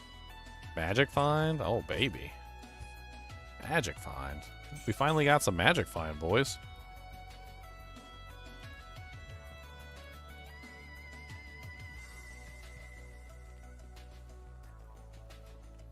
I haven't even watched one of them, like, ready. Like, I'm not a big, like, YouTube watcher in terms of anymore. Like, I'm a YouTube maker. I'm a creator. I don't even watch other YouTubers. I definitely don't watch Llama. I don't think I've ever watched Llama. Maybe like once when he released. I think when he released the rune word. Yeah, because remember during Diablo 2 Resurrected, like all the content creators were given a rune word. I think I watched him when he unveiled his specific rune word. I can't remember what rune word he had. So I've never really watched him at all.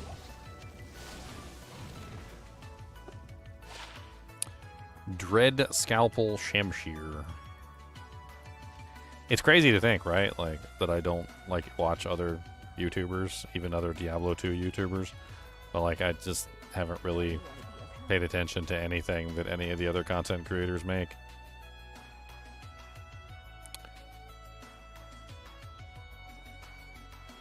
Meat Canyons? What's Meat Canyons?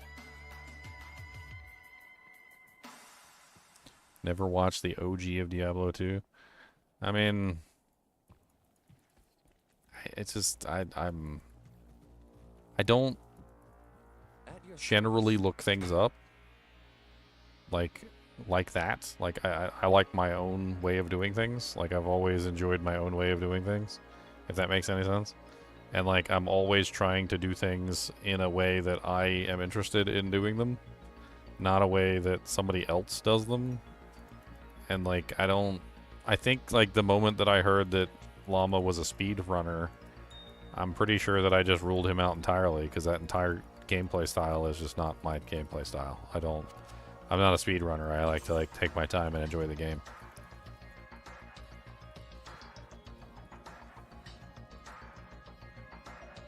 I mean, what makes Llama's videos so much better than anybody else's? Like, somebody sell me on Llama. Come on, who's gonna be the Llama champion?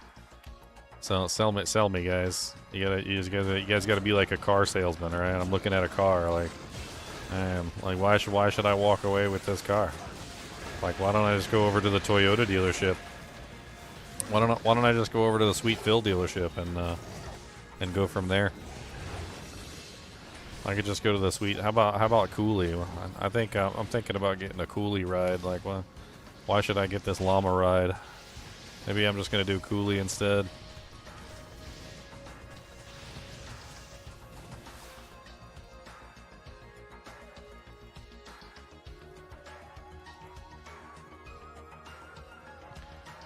He taught you how to buy items faster than just clicking.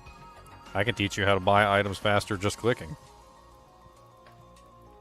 You know that whole trick that they use going into classic mode and like they tell you that classic mode lets you buy items faster? Well, it's a lie. Classic mode does not let you buy items faster. That is not how it works. The only reason that people go to classic mode to buy items is because when you click on this button right here, the yes button is automatically in place, basically next to the mouse, right? If you look at in the original, the D2R version of the game, when you go to buy the item, the yes button is slightly lower than the mouse by a fraction of a pixel, right?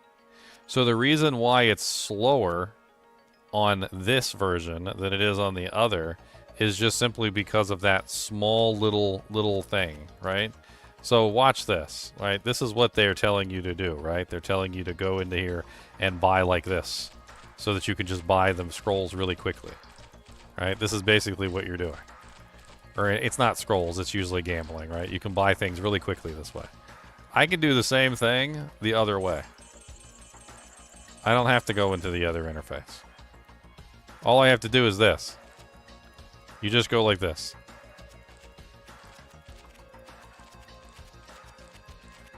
Same speed. All it requires is a tiny mouse movement.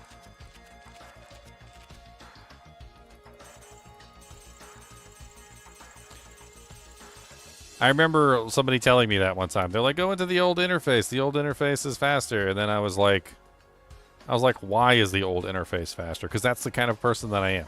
I always ask questions. Somebody once told me that I asked too many questions. They're like, you ask too many questions. And I'm like, I don't ask enough questions. Like, I want to know why something works. Why is this faster than this, right?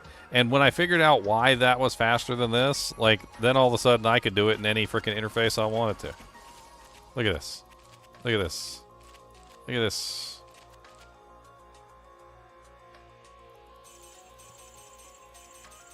I'm wasting gold just to show you how to buy things fast.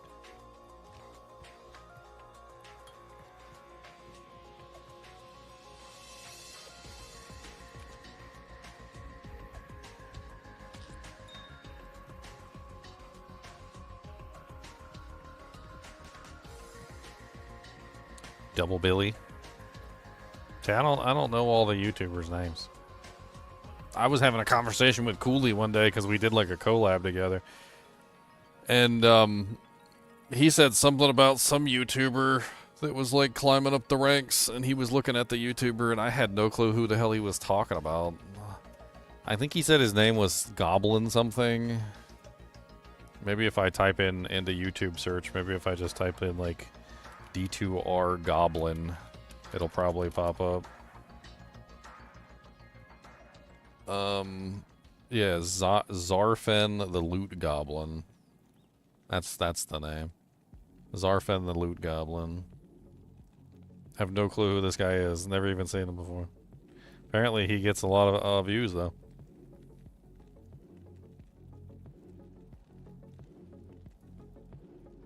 Still have no clue who the guy is though. How the hell did he get 1.1 million video views on a video about putting all his points into dexterity? That's crazy.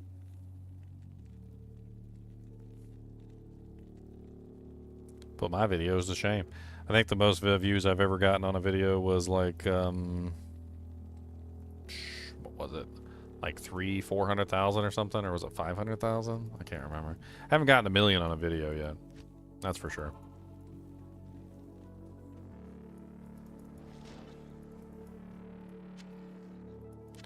Yeah, I saw a regular schmuck come up, and then I saw him disappear, too. I kind of felt bad for him, because it seemed like he was trying to branch out into other games, and, like, nobody wanted to watch any of his stuff when he was playing a game that they didn't want to watch. It's the same kind of a problem that I have.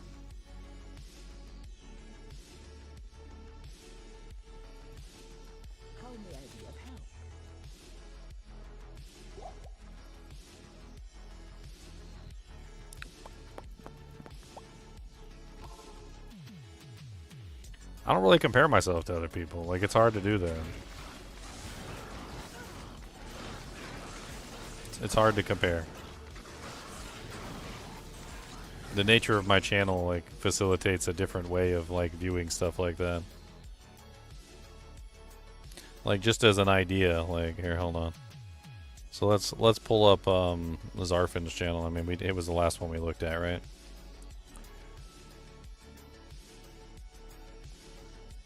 All right. So if I go to more and I look at how many views he has 10,331,000 views, but he only has 68 videos, right? Now let's look at my channel.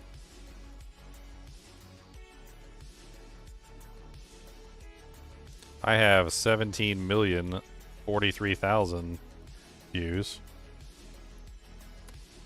And I have 3,415 videos. Right? How do you even compare that? Like, how do you even begin to compare that, like, side by side?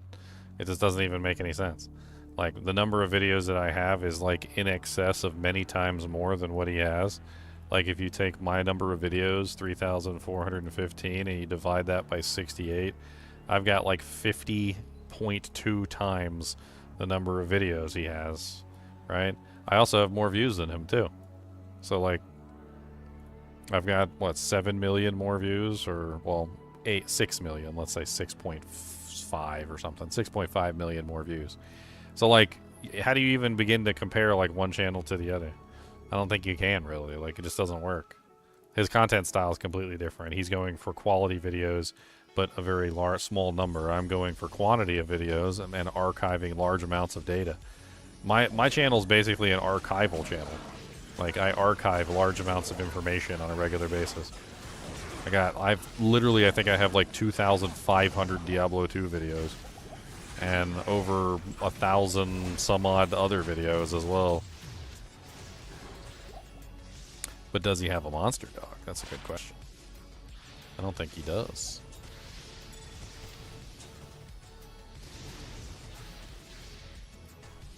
No, I was talking about comparing. Like, it's hard to compare. Maybe I'll hit 100,000 subscribers one day. That'd be nice. That's my goal right now. My current goal is just I want to hit 100,000 subs. So hit that subscribe button already. What are you waiting for? I'm just going to spam you with a bunch of crazy stuff all day long that you know I talk about. Like, I got this latest video that people are upset with me about. I think it's hilarious. It's the one where I'm talking about the Xbox handheld is not an Xbox. People are so mad at me about this video. Like, I think, like, normally I get, like, what is it, like 90 to 95% of all my likes are likes. And, like, in this video right here that I'm linking to you guys, I think I got, like, 70, I think it's, like, 70 some odd percent likes and, like, 30 some odd percent dislikes. Like, most of the people who've watched the video have liked it, but it's still a very large dislike. And, like, I get a bunch of hate mail down here, too. Like, everybody telling me I'm stupid. What did one guy say? He said, where was it?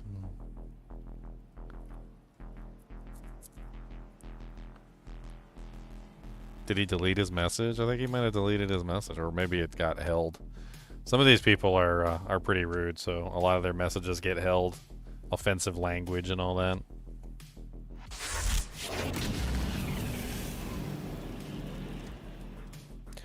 Offensive language.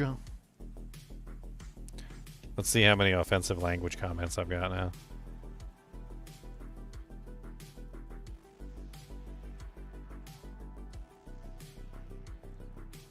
Yep.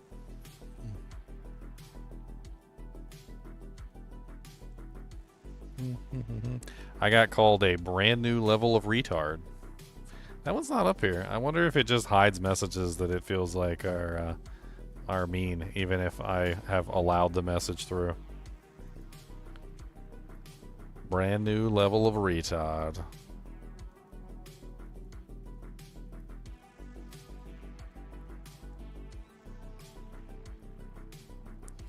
Chunky boy can hardly run. He needs to get on the wheel more often.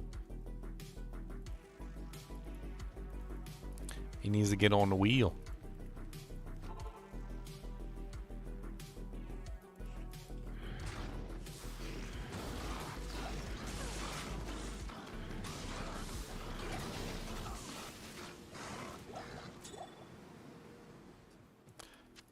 dude, that's the best way to deal with the trolls. Like, let everybody else in the community deal with the trolls. Like, I'm sick of it. Dude, I get the dumbest comments in the world. I had this whole conversation with this guy on the post where literally he was talking about how like I was wrong and how the Xbox handheld is an Xbox handheld and Xbox is converting into a platform and like I don't know what I'm talking about. And at the end of the entire thing, you know what this guy said? He goes, you know what? He's like, maybe I'm wrong. He goes, I have been playing on PC for the last 10 years. He's like, I do consider myself an Xbox PC player. And I'm like, there's no such thing as an Xbox PC player. What the hell are you even talking about? I'm like, if you're on PC, you're on PC. You're playing on Steam. You're playing on Epic Game Store. You're playing on Battle.net. Like, you're playing on... That's PC. You're on the PC, buddy.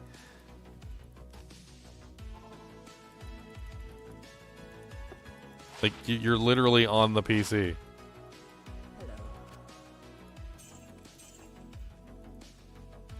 Bow, bow, bow, bow, bow, bow. This latest guy being a jerk. Let's read his comment. Let's read the comment of the latest jerk.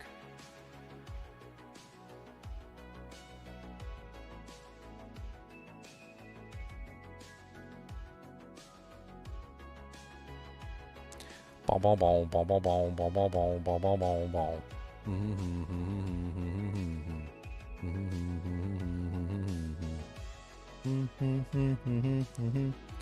Man, finding comments on here is a pain in the butt half the time too.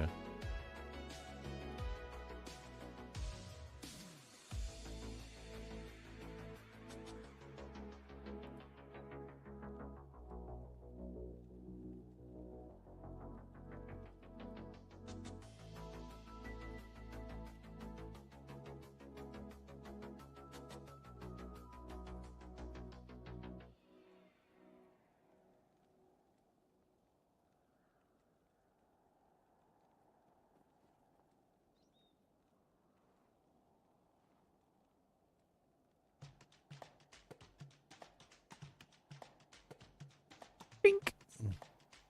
God, I can't stand how hard it is to find comments on here. Like, sometimes I just can't even find them.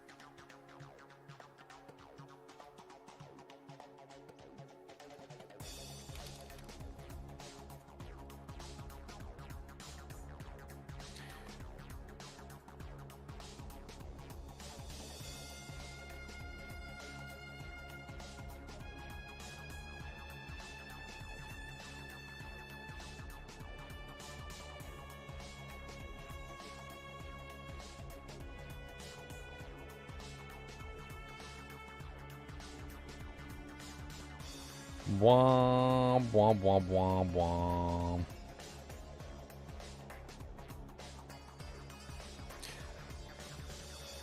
I love being called a retard on my own channel. Makes me feel all warm and tingly inside. Got a dart. Ooh, there was a zombie head there too. I didn't get the zombie head. I'm gonna have to do a lot of gambling later because I need rare items, and rare items are not exactly, you know, good rare items are not exactly easy to come by, especially like amulets and rings and stuff. I'm gonna have to do a lot of gambling. Take that war javelin too. It's worth money. Fang Helm might be worth money.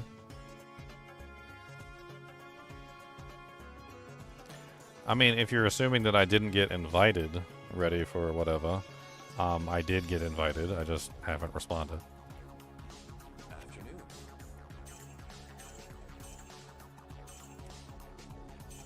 Would you like to see my invite email? Would that make you feel better? Would it make you feel better if I pull up the invite email and show it to you? I'll do it just for you. I will do it just for you. I'm going to pull it up. There you go. There's the invite email right there. I just haven't responded. Don't even know if I'm going to be honest. But there it is.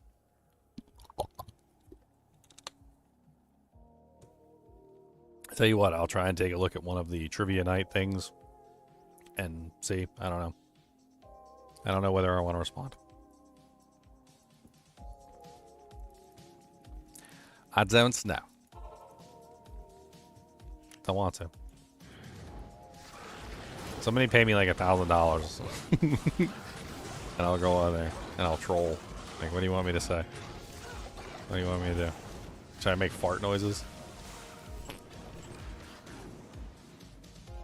Wouldn't it be courteous to respond?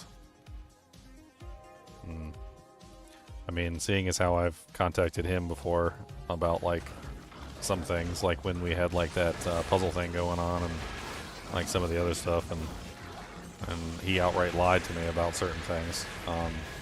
Yeah. I don't really think I need to be courteous.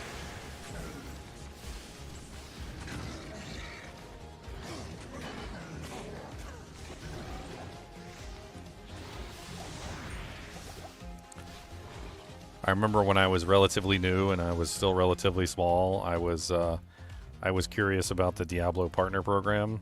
I've never been in the Diablo partner program, by the way. But, like, I was curious about the Diablo partner program, and I knew that Llama was in the Diablo partner program. And so I remember I sent him a message, like, asking him about the Diablo partner program.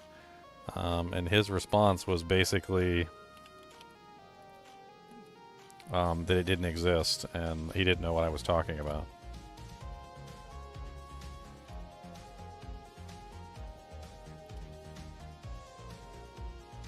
And I was like, oh, okay, I guess there's no partner program. And then come to find out there was a partner program, and he was in it, and he basically just lied right to my face. And I didn't really much appreciate that. I mean, I'm still not in the Diablo partner program. Like, I probably never will be. But, you know, I was really kind of crappy, to be perfectly honest.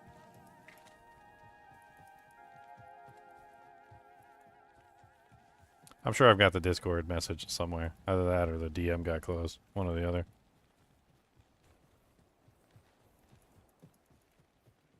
I mean, I was a nobody at the time, right? Like, I don't think I had maybe like 3,000 or 4,000 subscribers at that particular time. I was still coming up in the world. I was trying to figure out exactly how I could get into the Diablo partner program. Since then, I've been invited. Unfortunately, due to constraints with like companies that I was partnered with at that particular time period, it was impossible for me to join the partner program, so I was unable to. So that's probably not going to happen.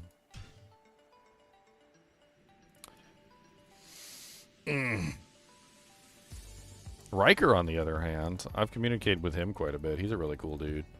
Cooley's cool. I've communicated with Sweet Phil a lot. He's pretty cool.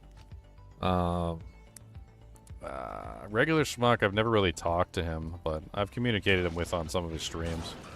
I talked to him on a couple streams. He seems like a pretty cool guy.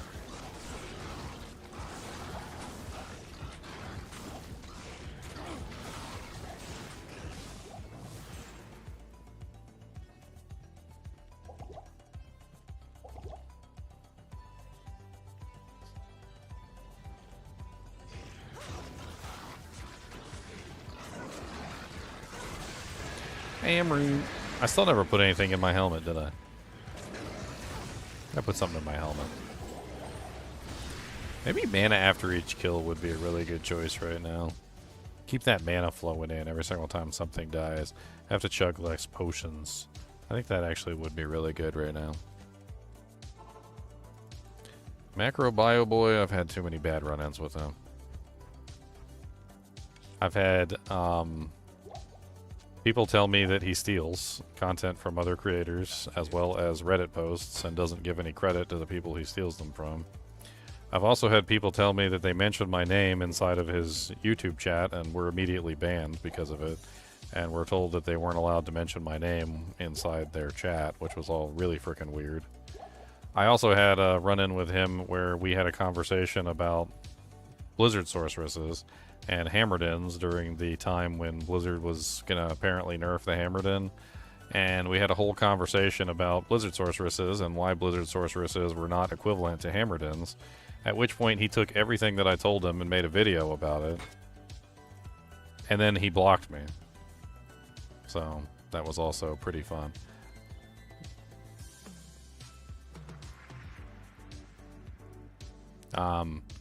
So no, can't really say that Macro Bio Boy has really been a like cool guy If anything, he's been the exact opposite of a cool guy, and every single time I've interacted with him.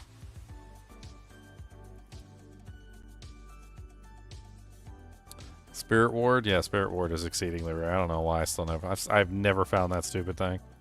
I know some people who tell me they found a couple of them, but like I've never found a freaking Spirit Ward. I don't know what the hell's going on. I seem to be on the ban list.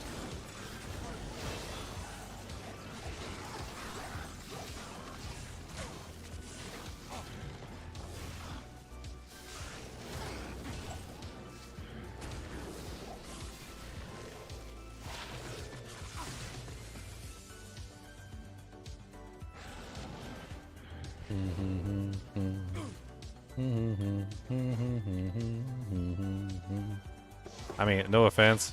Like, actually, you know what? All the offense. I think the only reason Macro Bio Boy made it anywhere is honestly just because he's partnered with Maxroll. That's literally the only reason. Partnership with Maxroll pretty much guarantees you like instant access to Diablo partnerships. So you're like almost guaranteed to have a Diablo partnership if you're in the Maxroll community.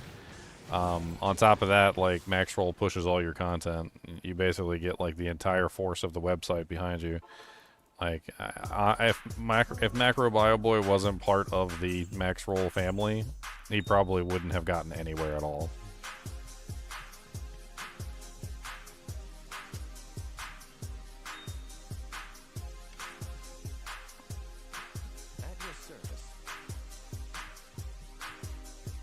Yes, Cody, what's a going on? Why you yawning at me, home? Gonna come on back. Got you gonna get it gone. Do you want some snackums, yawn? Cause I got some snackums here. Do you want some snackums here? Cody, come on down. Get a snackum with the frown. Come on down. Come on, baby. You want this? I'm gonna give you snackum, yeah. But you gotta come over here. And you got to be good, yeah. Cody, want some dog. Him's a want some dog. Gotta do jank in a paw. Gonna get it, yes, be wrong. Taste it. What does it taste like? The sours?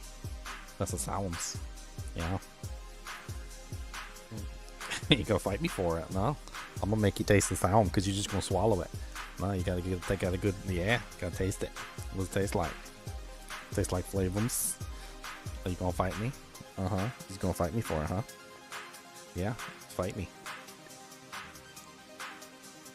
Fight.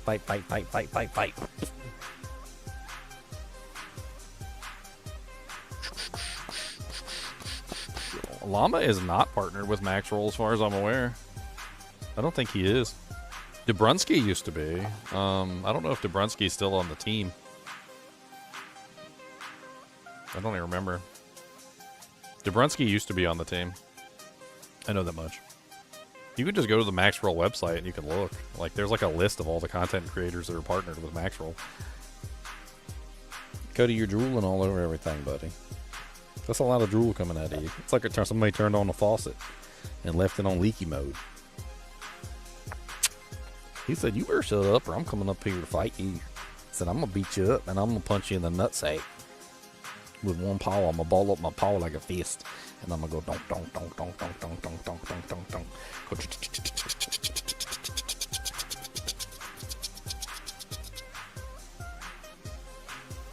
All right, get down, buddy. Yeah, I'm pretty sure there's just a webpage you can go to. I think I looked it up one time.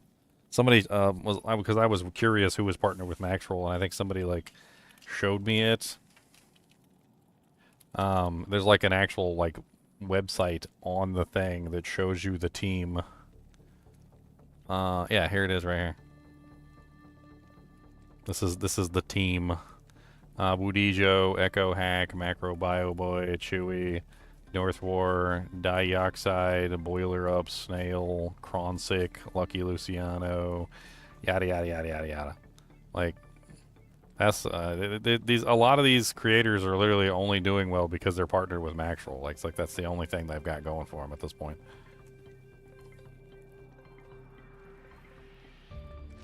Llama's not on there. Llama's not on the list.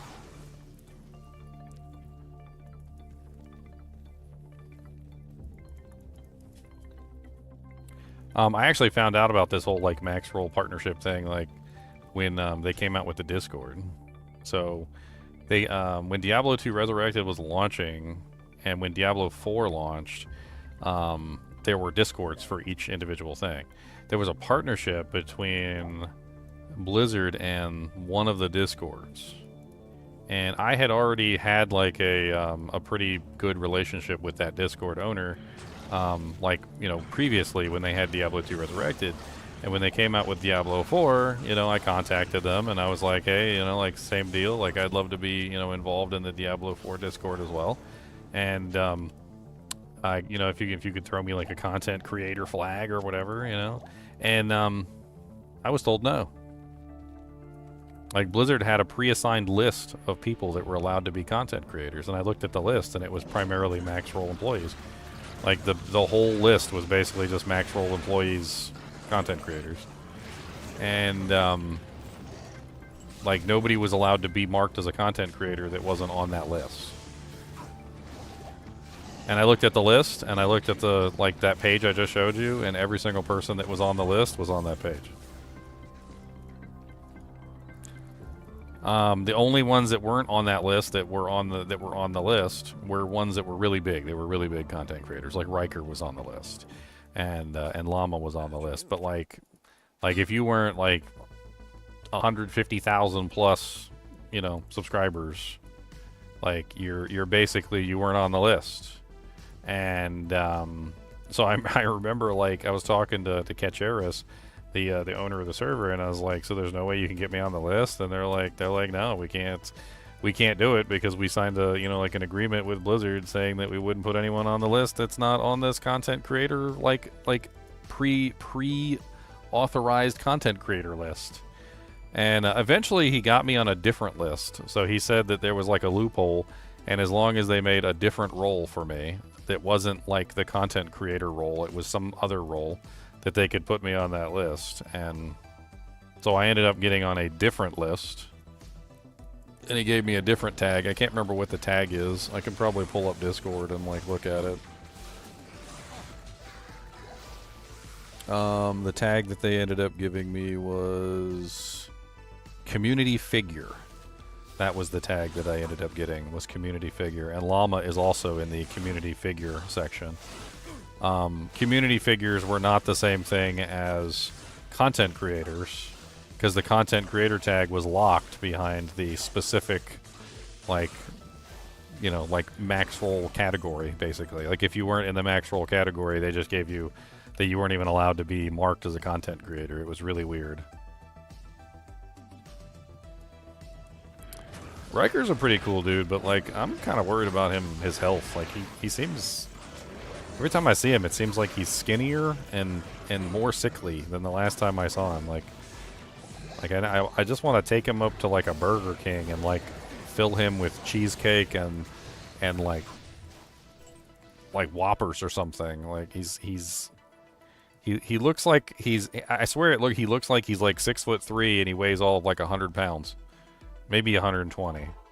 Like I don't know what's going on with him. I'm a little bit worried about him. I would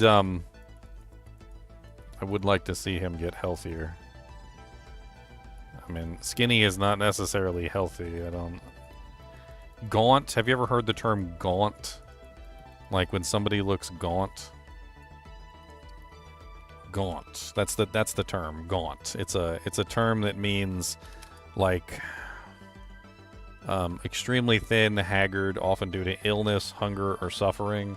Like when you talk about somebody who looks gaunt, like Riker looks gaunt. Like he looks like he needs to eat. I want to take him out and get him some food.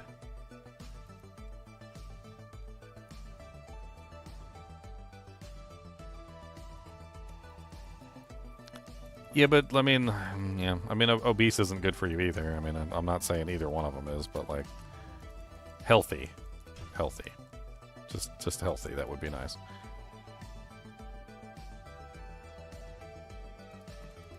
Maybe he's got a lot of stress in his life. Maybe he just doesn't eat as much as he's supposed to. I don't know. I don't know what's going on. I've seen a couple people say the same thing. Like they they'll go into the chat, and they're like, you're not looking really well. Are you sick, man? You know, like, what's going on? Like,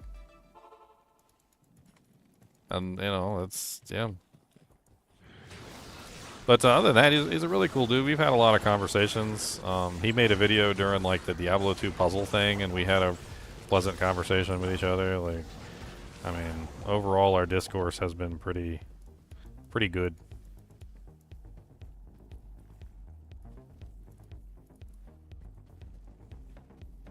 Lost his dad 2 years ago. I mean, yeah, he seems a little depressed sometimes. Unfortunately, that's just what happens. Life's not always easy. It freaking sucks, is what it is.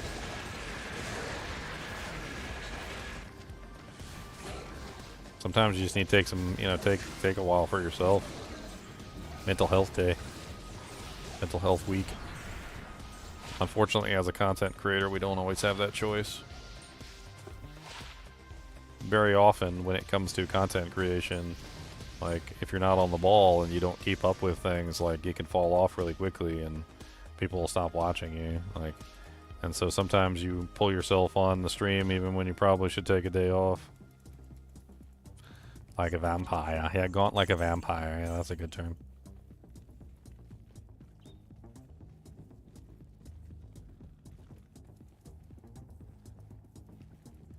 Afternoon. I don't know, you could always like pull up pictures side by side. He's got that deep voice just like I do.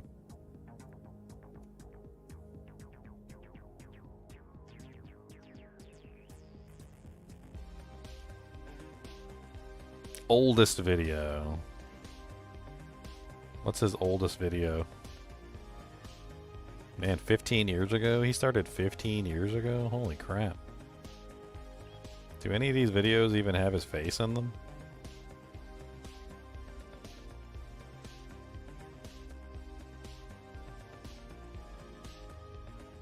Oh, this is an audio file. This isn't even a video file. This is just an audio file. Apparently he read stories. Pretty good use of his talent, to be honest. Looks like a lot of his older content didn't get hardly any views at all, though.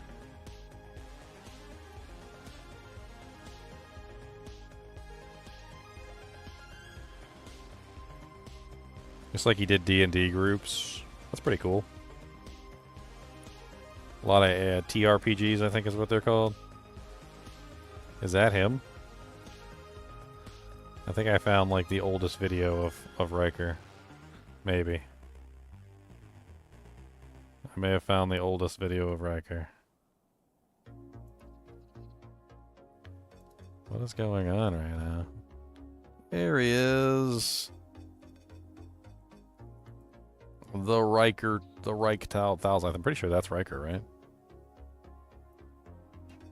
Hey, we did it. We found a old video of Riker.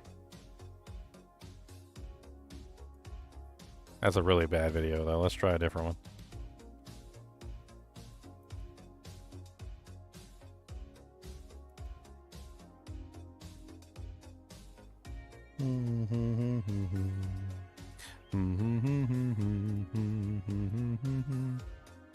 Hey, that's a good video. Say, look.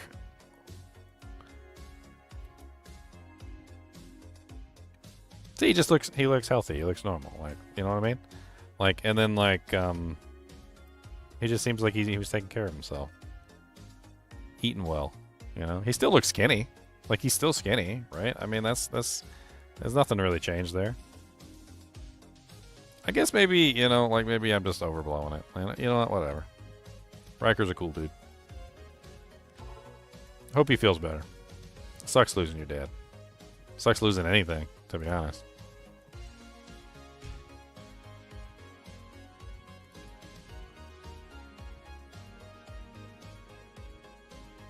I cried my eyeballs out when my chinchilla died.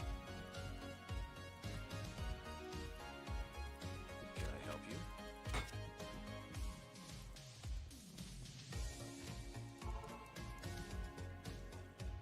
Ain't even afraid to say it.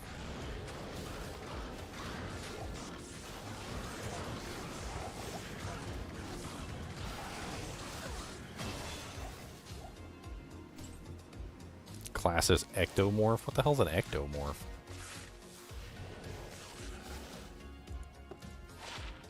Bow bow bow bow bow bow bow bow bow bow bow bow. It's funny, like maybe it's just camera. It could just be camera like problems too. Like I have people make comments on me, like they tell me I have like really dark circles around my eyes and stuff like that. And it's funny because like I don't, but like I do have this like Cro-Magnon man kind of like eyeball going on where like my eyes are really deep. Like I can basically put my whole finger in there and it still hits the top of my like eye socket. And so like when there's a light that comes from above, like especially when I'm on stream, like if you have a light that comes from above, like it makes these deep shadows in my eyes because like my eyeballs are just like really deep socketed, right? And like so like the light plays tricks on you. But like when you look at my face, like with a light shining from the front, the dark circles disappear, right? And it's a trick of the camera and the way the lighting works sometimes that like causes things to happen differently. My chinchilla is dead. I've had 14 chinchillas over the years ready for whatever. I started with Dora the Explorer, Fatty Lumpkins Sr., Zombie, Jester, Cody, Fatty Lumpkins Jr., Sherwood, Saya, Maya, William, Nimoy, Dusty, Mr. Doohan, and Miss Gojo. Like, so when I say one of my chinchillas dying, I mean, it doesn't necessarily mean one was recent. Honestly, like, some of them were pretty special to me. Not all of them were pretty special to me. Some of them were assholes. Some of them were very special to me, and when they passed, you can definitely be sure that I felt some kind of way about it. What set items is my Act 3 merc wearing? The only set items I've found: a Infernal Cranium, a Cleglaw's Shield, and a Angelic Sickle.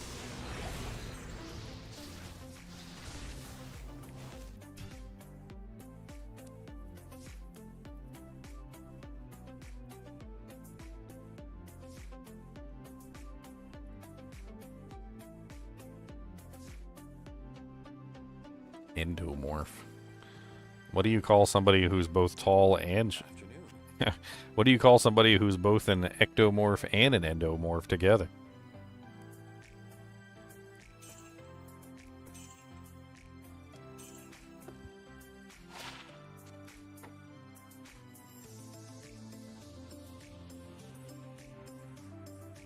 I learned some pretty serious issues with chinchillas, and unfortunately the reason why I've had so many is because, well, so first off, the lifespan of a chinchilla is anywhere between like 3 years to 29 years, depending on like the health of the chinchilla, like all sorts of other things, right?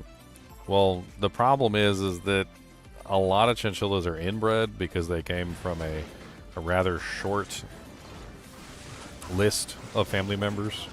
So the original chinchillas, when they first came down here from, or up here, or however you want to say it, from South America, there wasn't very many of them. Like, there was a very small number.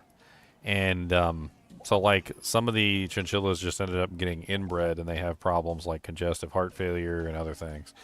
And one of the lessons that I had to learn, which was unfortunately a very painful lesson, was that getting chinchillas from a reputable breeder was very important. Because chinchillas that were not gotten from a reputable breeder would often be inbred, and if they were inbred, they would have congestive heart failure. Now, the congestive heart failure didn't show itself until about 3 years. That's usually how long it took. After about 3 years, they would start to have congestive heart failure and they would die. So some of the chinchillas that I had, like Dora the Explorer, who was the first one that I had, I named her Dora because she liked to explore. And literally, she lived for 3 years. That was it. And she got congestive heart failure and she died. And quite a few of the chinchillas ended up being inbred, and they had congestive heart failure. I took them to veterinarians. The veterinarians actually diagnosed this. This wasn't something that I determined on my own. And so over time, I realized that, like, getting chinchillas from like random places or buying them from random people just wasn't a good idea, because a lot of the times you would end up with inbred, you know, chinchillas, and then they would die relatively quickly, and that was just heartbreaking. And that was when I bought the first chinchilla from a reputable breeder, which was Jester. Jester was a chinchilla that I got. Oh man, freaking beautiful boots, but I can't wear them. Jester was one of the first chinchillas I got from a reputable breeder, and he lived to be like, I think it was like 13 years old. And you know, that was when I realized that like something's got to give here. Like, I can't just keep getting chinchillas that live for like 3 years because they end up with congestive heart failure. And so I started to get chinchillas that actually had, you know, like reputable breeding. And the chinchillas started living a lot longer, like 10, like 15 years. I had one that lived for 17 years. Fatty Lumpkin Sr. He lived for 17 years.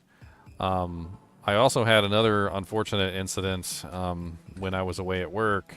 My sister came over to the house with her daughter, and bless her little heart, she wasn't very old at the time, so I can't really blame her for this. But she went into my room and she saw that there were Nerf darts laying on the floor, and she picked up the Nerf darts and she started to feed them to the chinchillas. And 3 of the chinchillas died, like from eating Nerf darts, which was freaking awful. And I ended up losing a lot of chinchillas, either A, to like that, or B, to things that they would eat randomly, like Nerf darts. And it was a long kind of a journey that I had to go through to like understand, you know, how to keep them alive and on a regular basis. The 17-year-old chinchilla, he ended up dying from a tooth malady, which was really unfortunate. So I didn't know this at the time, and I'm wiser for it, but chinchillas apparently get what are called tooth spurs. They're basically like a small, like, sharp thing that starts to grow on their back molars. And this small, sharp thing is deadly. Basically what it does is it causes them pain when they try and chew on food, and so they no longer eat. Drool starts to come out of their mouth, and eventually they just start to starve to death, is essentially what happens. And the way that you deal with that is you just have to make sure that they have roughage, like Timothy hay and whatnot, on a regular basis. The 17-year-old chinchilla, Fatty Lumpkin Sr., he ended up dying from a tooth malady. I didn't know it at the time, and I tried my best to keep him alive, but there was nothing I could do. He was so malnourished that his teeth were falling out, like his front teeth as well. And I spoon-fed him crushed up food. I crushed it up with water and put like a little bit of a jam on it to make it more appetizing. Just a little bit of a grape jelly. And I literally spoon-fed him until his teeth grew back. And within a week, his teeth fell out again. And it was terrible. Poor little guy. He used to like run and jump out of the cage to get to me because he couldn't eat otherwise. So I had to make sure he was eating. And I was literally just like spoon feeding him, like for weeks. He was a amazing little dude, by the way, Fatty Lumpkin Sr. I should show you a picture of him. He's beautiful. Just absolutely beautiful chinchilla. Let me show you a picture of him. I'm sure I've got one in here. Probably on my F drive, under Chanachula pictures. Yes. You guys ready to see the most gorgeous looking chinchilla you've ever seen? You're gonna fall in love with this one.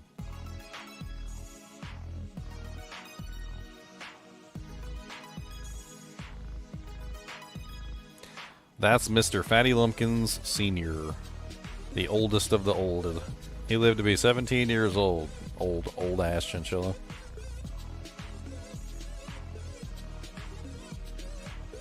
It's kind of cute though, isn't he? Is that him again? Yeah, this is him again. That's also Fatty Lumpkins. 2003. I'm old.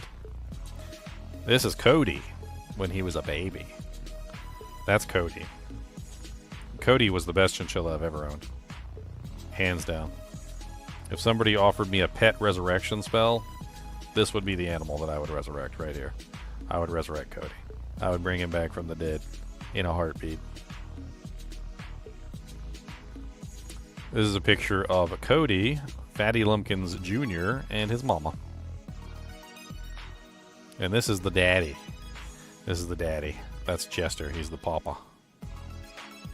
Jester was a purple chinchilla. Kind of like a violet purple color. Very interesting color. And that is a picture of the mama. This was shortly after she had her babies. Those are the two babies right there. That is Cody and Fatty Lumpkins Sr. Wow, these are old pictures. Look at there's my old PC. Look at that. That's my old PC, and there's my joystick. That's ancient. Look at that old PC. I got an AMD 64 in there. I got my flight stick. Hell yeah, look at that. AMD 64 after long. Come on, yo. Do. I didn't think I'd have an old picture of my PC in there. That's pretty cool.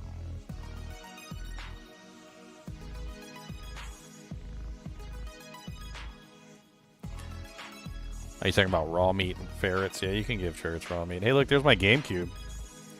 That's Dora. That's Dora the Explorer. Exploring. And there's my GameCube right there.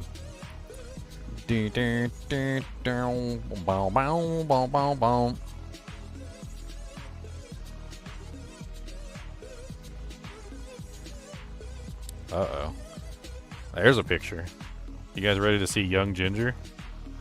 Yeah, look at that. I even got a little name badge above my head.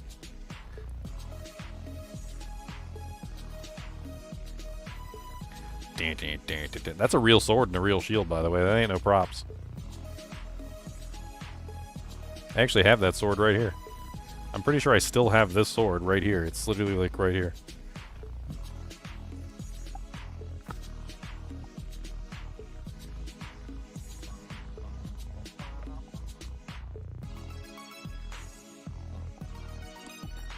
Must have moved it, because I don't see it there. I must have moved it. Oh well.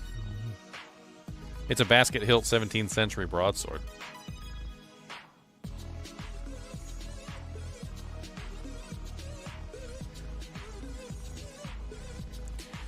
Chinchilla babies! And then you play it? Baby chinchillas! Baby chinchillas, look at all them baby fuzz, look at little baby runs. These guys are like 4 or 5 days old. That's 4 or 5 days old, by the way.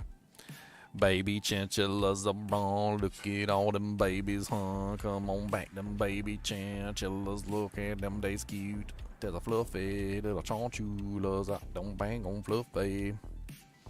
It's a what? Size of fluffy little chinchillas.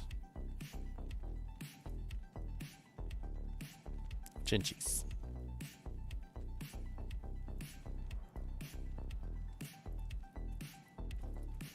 What did I socket the sword with? What sword?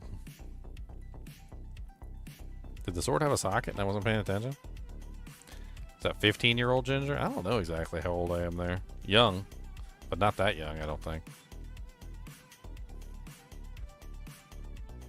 That symbol above my head is Final Fantasy 11. That's the Final Fantasy 11 online. They hop like baby rabbits? Yeah. They got little bouncy feet. They got bouncy toes. Cody, come here. Drooly boy. Come on over here wiping your mouth on me. That's grossies. That's grody patoties, okay? Grotums. That's right, I said it. Grotums. Alright, I'm going to put a tier rune in this helmet. I think a tier rune is the best bet. I need that that beautiful mana after each kill.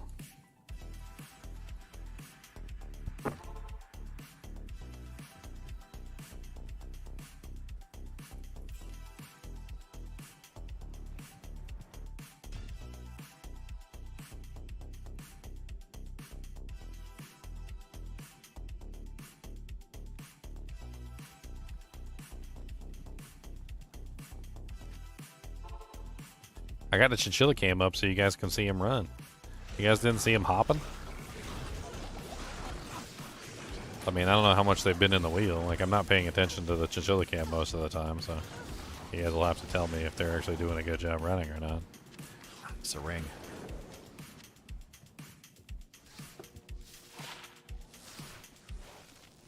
Well, it's got dual resistances. 20 lightning and 20 poison res, which isn't, like, awful. Doesn't have any attack rating on it, though. I mean, technically I'm kind of moving away from attack rating, but I'll hang on to it in case I need resistances for something, I guess.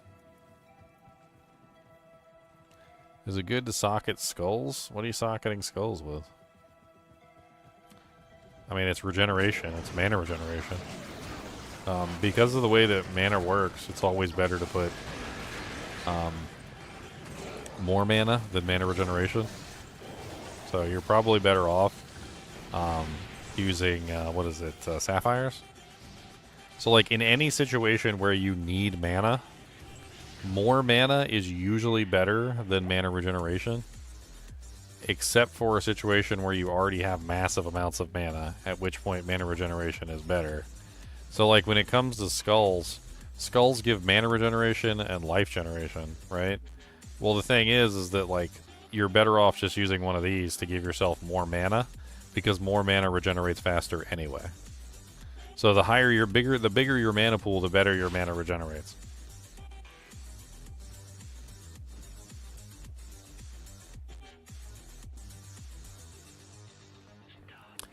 Yep, I got the crushing blow boots, but I can't use them, so it's illegal. I can't use them in this because in this challenge we're doing rare items only. 21 poison damage over 4 seconds, 5% mana leech. 5% mana leech is kind of nice. Let's put that on the Swippy swaps, and let's put the 5% mana leech on the main one. I do like this dagger, but I haven't really used it at all.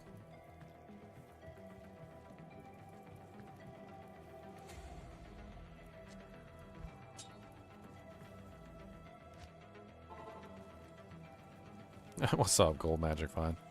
Gold Magic Find's been hanging around the channel for years. He doesn't really talk that much, but he does let me know that he likes the channel, and I don't remember why he does the like number thing, but he's been around for a long time. You guys don't think I do, but I pay attention to who shows up and who doesn't show up. I know you guys by name, which is also why when you change your name, it confuses the crap out of me too.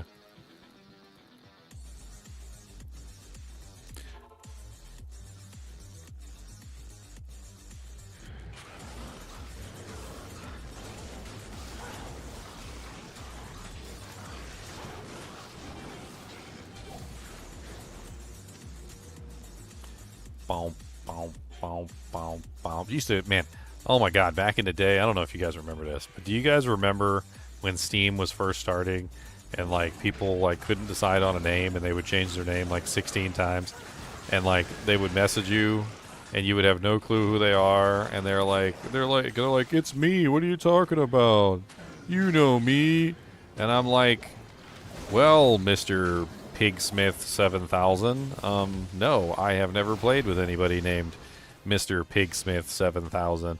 And then they had to like institute a policy on Steam where it would like show you the last like 5 or 6 names that the person used, and you'd have to go in there on Steam and you'd have to like pull up somebody's page and you'd have to like see what other aliases they used like recently, because you wouldn't know who the hell they were. Like, they instituted this right here. So, like, if you go to somebody's Steam page, there's this little thing right here. And it says, this user has also played as. And then it shows you their aliases that they recently played as. Like, half the time I'd have to go on there and look at the aliases just to see who the hell somebody was. Like, I pull up my friends list today, and, like, I swear I have no clue who any of these people are on my friends list. Like, they've all changed their names so many times. Like, I don't know who any of these people are. Like, who is that? Who is that? I don't know who that is. I know who that is. I know who that is because that's a recent addition. I don't know who that is. I don't know who that is. I don't know who that is. I know who that is. I don't know who that is. That's one of our members from Discord. I know who that is. I don't know who that. I don't know who that is. I don't know who that is. I don't know who that is. I know who that is. Like, I don't know who half these people are anymore. Like, I know who that is. They just keep changing their name. I know who that is. I know who that. Like, if you keep your name the same, like, I'll know who you are. If you don't keep your name the same and you change your name like 33 times, like, how am I supposed to know who you are? How am I supposed to figure that out? I don't know. Like, one day your name is Taco Hell, and the next day your name is Jesus Saves Us, and the next day your name is like Glorified Evil, and then the next day after that it's Witch Away, and like and then you message me and you're like, hey, want to play? And I'm like, who the F are you? Why are you on my friends list? Who even is this?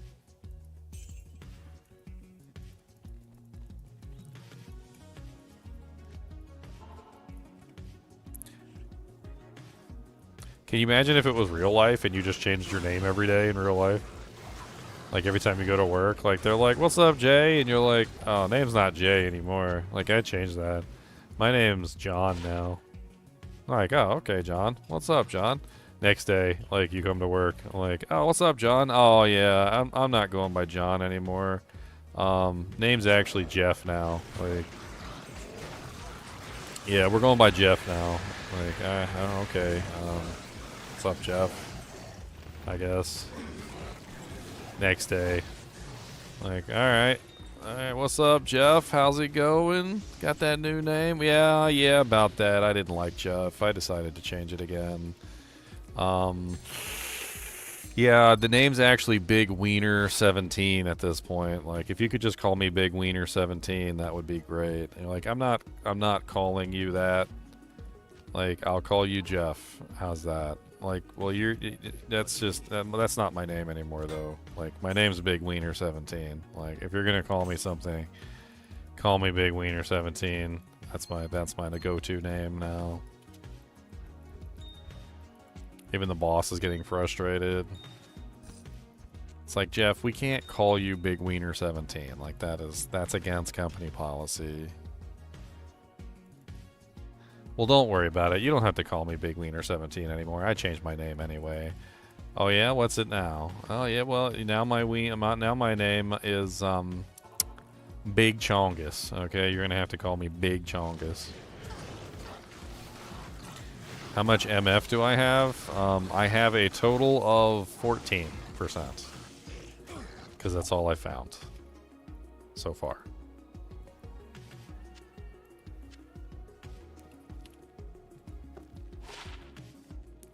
All resistance is 6 with attack rating, and it has damage taken goes to mana. That's kind of nice. No faster hit recovery, though. I think that's better than, I think that's better than what I was using, at the very least. Looks cool, too. I like that blue color.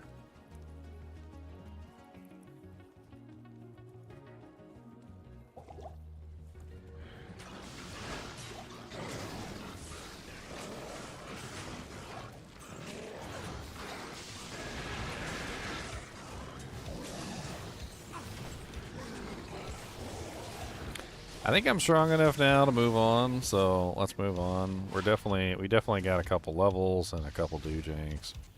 Like, we're doing good. Let's move on. Let's go kill Bale. Let's get to cow level, and let's do some Cow King farming. I think that's a good next step. We need some set items for my Merc. Like, my Merc needs a full equipment of set items, and set items that are actually useful for him too, not just garbage. So like, if we can get him some set items that are actually useful, that would be great.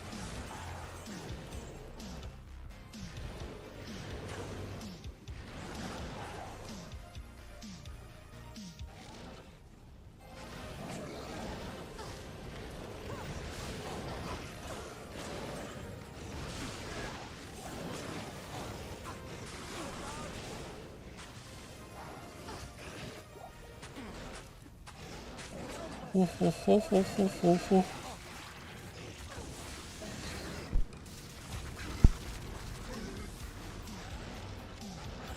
demon head with +2 to attract. I just realized I can't get through any of the doors because poison doesn't damage the doors.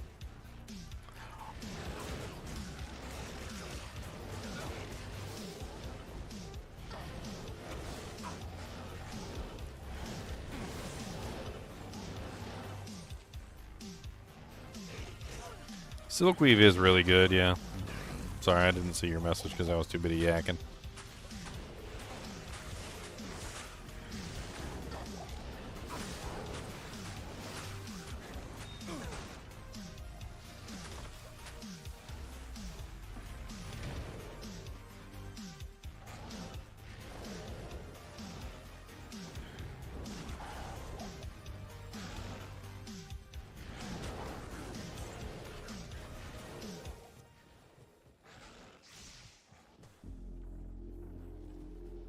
Let me... Oh, I don't even need to break that door. I can just walk around.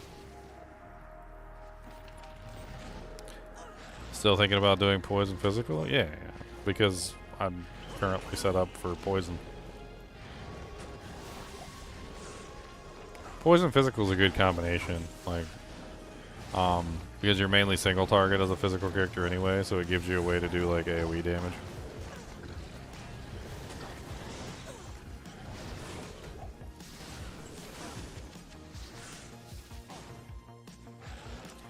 What difficulty or level can you buy a lower res one? I don't know, actually.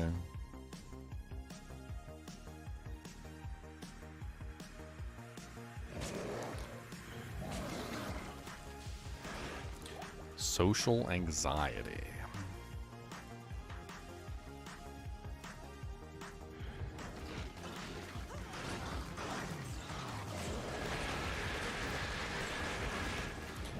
I think honestly, when you really break down the elements of like social anxiety and how social anxiety works, it's not necessarily a practice thing. It's more of a feeling of belonging. Like if I'm in a situation where I feel like I don't belong, I'll be socially anxious. Like that's just how it works. And I think that when you like find a reason for you to be there, like you feel less socially awkward because, well, you belong there, right? And like if you have a feeling of belonging, like you don't necessarily have to worry about that stuff. If you don't feel like you belong, I think that's where everything stems from, as a feeling of not belonging. When you're at home, you belong, right? When you're outside of your home, you don't necessarily belong. But there's reasons why you can belong outside. Like, for instance, if you're in a situation where you're going to a store to purchase something, then you belong because you're there to purchase an object, right? So you belong at the store because you are participating in what the store offers. When you're at work, you belong at work, right? So you shouldn't be socially anxious at work because, well, that's where you belong. But you're at work, you're getting paid to be there. You know, your employer is paying you to work there, so you belong, right? Socially awkward situations usually like fall into categories where you don't belong. I think that's where things get kind of like hectic. Like take a YouTuber, for instance, like me. Like I make YouTube videos, right? Like what's a situation where a YouTuber might feel socially awkward and like they don't belong? Well, if they don't feel like they're actually a good YouTuber, right? So if you don't feel like you have the skills to pay the bills, essentially, if you don't feel like you belong in the YouTube role, like there's something wrong with you, like you're not loud enough, or you're not talking right, or you don't know how to like interact with people, like it could make you feel socially awkward because you feel like you don't belong in the YouTube situation, right? So like if some random person on the street just decided to start making YouTube videos, they'd probably be pretty socially awkward at first. That's just how it works.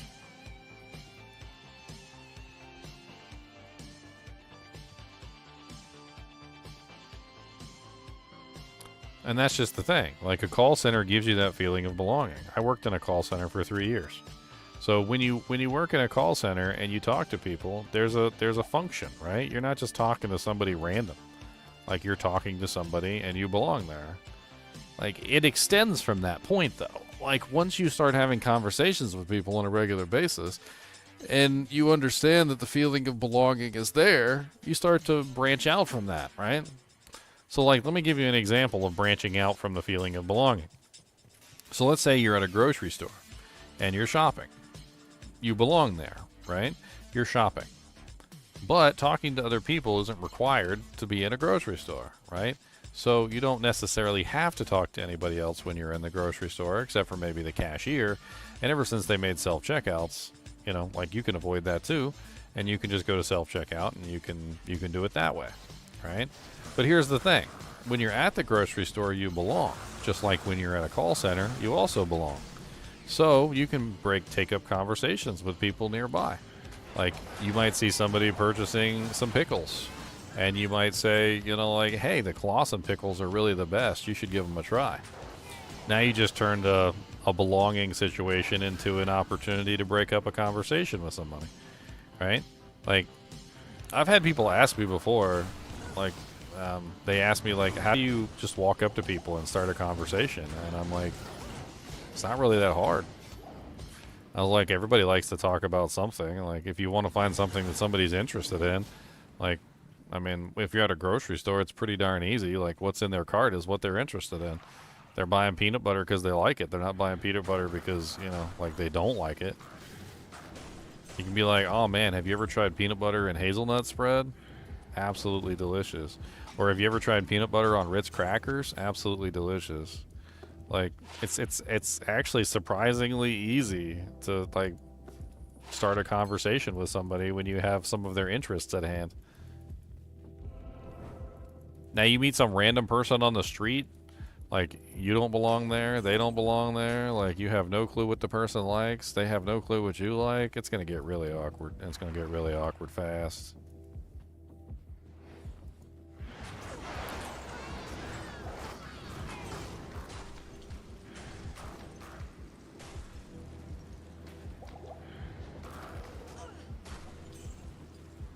Did I click on the waypoint? I have a bad habit of not clicking on the waypoint.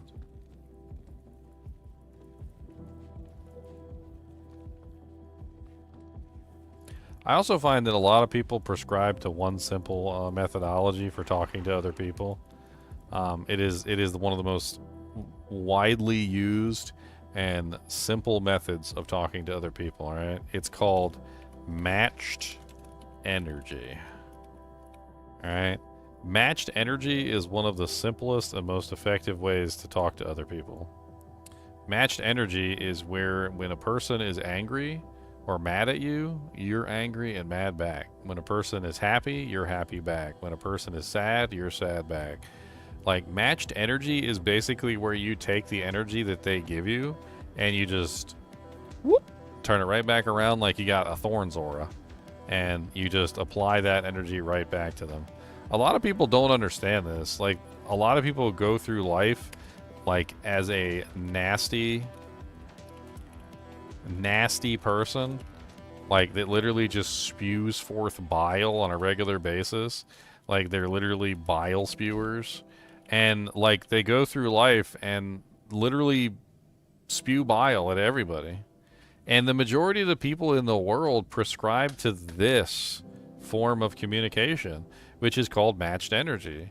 And if you're a nasty person who goes through life spewing bile at everyone else, they're just going to spew your bile right back at you. They're just going to match your energy, and they're just going to spew that right back at you. And, like, this is the best way to go through life, honestly. Just match energy with somebody. When they're happy, you're happy. When they're sad, you're sad. When they're nasty, just, you know what? Be nasty right back. Give them a taste of exactly what they just gave you. Like, because honestly, these people are, like, they deserve it.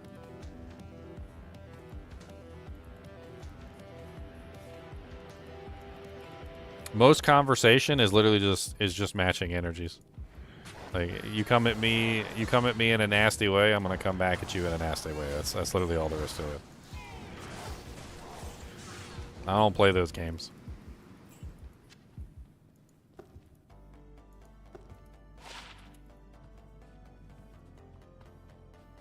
What if you don't have emotions and you're not emotionally affected?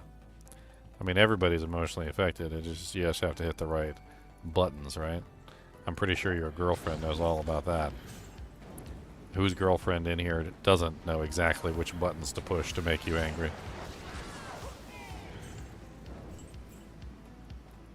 I can't count how many times I've been a nice in a nice calm and like happy mood, and like, man, she must know exactly how to use that controller. She knows which button. She's got that. She's like, oh yeah. She goes, this is like a fighting game. You just like R1 R1 A B B up up down down R L2 L2 like, and then bam, done. I mean, everybody's got buttons to press. I hate to say it, everybody does. It's just finding the right button.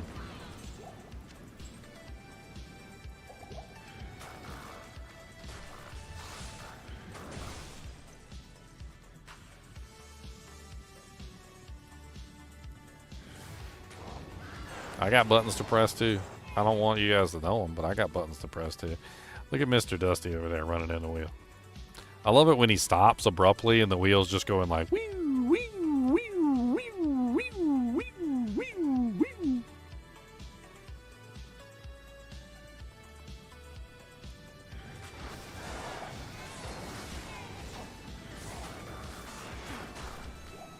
Yeah, well, there's two kinds of people in the world. There's normal people and there's ADHD people. So when you have a conversation with an ADHD person, it's a completely different world than if you have a conversation with a normal person.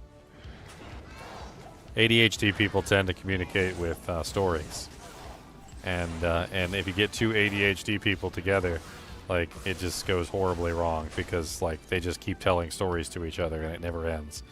And I've been in those loops before, and it's absolutely awful.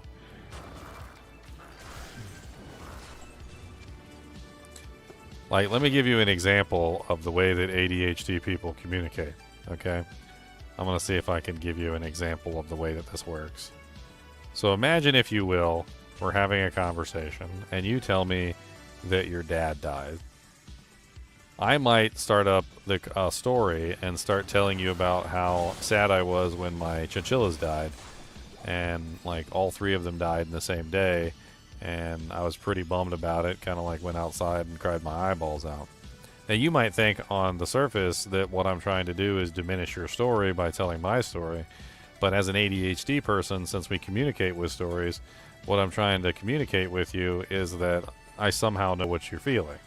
Like, I've been there and I've lost something very dear to me, and that I'm trying to explain to you in the only way that I can that I've also experienced a great loss and I know how you feel. However, the problem is that as an ADHD person, we don't say that. Instead, what we do is tell you a story, and sometimes it comes off as very mawkish and a little bit, what's the term I'm looking for? One-uppish. It looks a little one-uppish. Like, you tell me your father died, and I tell you I lost 3 chinchillas. Oh, yeah, well, I lost my mother. I was like, oh, yeah, well, I lost my grandma and my grandpa in the same day. And that's kind of what it seems like from an outside perspective, but that's definitely not what's going on. Oh, my internet went out, but it came back. Nice. I was scared there for a second. I was going to lose you guys.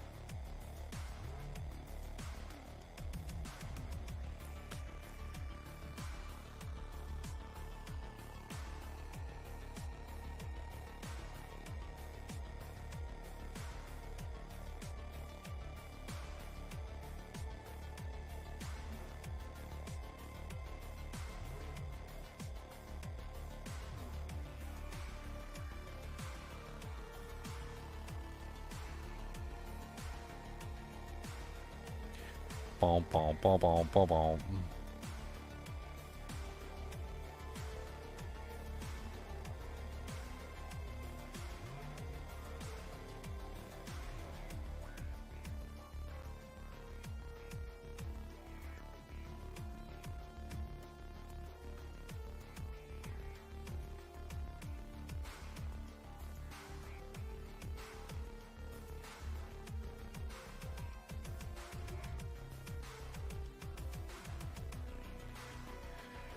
Bum, bum, bum, bum, bum, bum, bum, bum, bum. I'm trying to think whether I should keep this or not. I do like that poison length reduced by 25%, which is really nice. Poison length reduced is pretty big, and my new armor, even though it does have more defense, it has less resistances, and it doesn't have the poison length reduction on it, which is unfortunate. Honestly, I think my old armor is better. I lose a little bit of defense, but in the grand scheme of things, the Amazon is one of the worst in terms of defense anyway, so be it. We're building up quite a store of money, and when we get to nightmare difficulty, we can increase those several fold, by the way.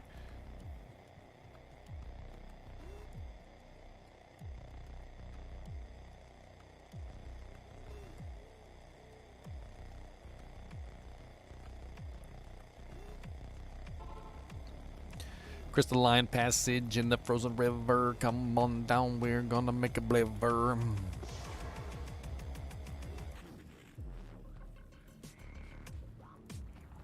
I mean, my thing is if you're socially awkward and you have social anxiety, I mean, are you actually going out and doing things that you have to do? I mean, there are certain things that that you have to do, right? Like you have to buy food in a grocery store. Are you doing that? Like that's like the bare minimum like requirement. Like, and you're talking to like the most bare minimum things, like a cashier, you know, like or the bagger. Like, are you talking to the cashier or the bagger when you go get groceries? Like that's like the smallest amount of communication that you can do that isn't, you know, like forcing anything. You know, like are you going out and doing other things that you need to do? Like, I mean, there's a lot of various things that you could potentially do. Like you could go to a craft show, and you could walk around to the stalls and see if there's anything really cool you'd like to buy.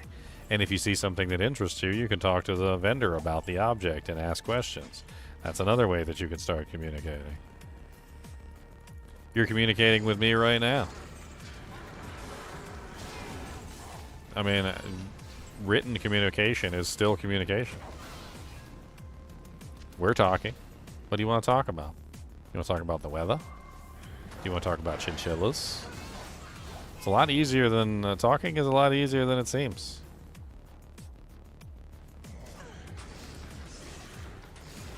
I mean, getting a car is kind of important.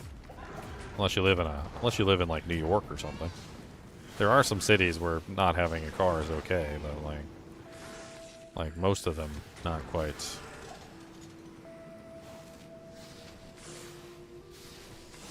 I knew a guy for a while. He used to work with me. He didn't have a car. Dude was always bumming rides, man. Always bumming rides. I ain't never had someone like I was taking him to work. I was driving him back home. He would contact me on occasion to like just take him random places. Like, always bumming rides. That's another way you could talk to people too. Bum rides. Talking in the car is just natural. Otherwise, it's boring. I remember one time my boss, he turned to me and he said, "Oh my God, I can't stand driving with whatever." Like there was a guy named Danny that used to work with him, and he said, "Oh my God," he said, "Danny would just not talk." He said we'd be in the car driving for like an hour and a half, and this boy wouldn't say a word. He said it was the most boring drive of my life, just being in a car next to somebody and they don't even say a word. He's like, I would try and start up conversations with him, and I'd get like grunts out of him. He'd be like, Your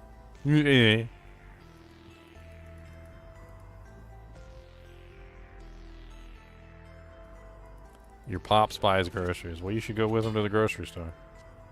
Baby steps. What's that old song from that old Christmas movie?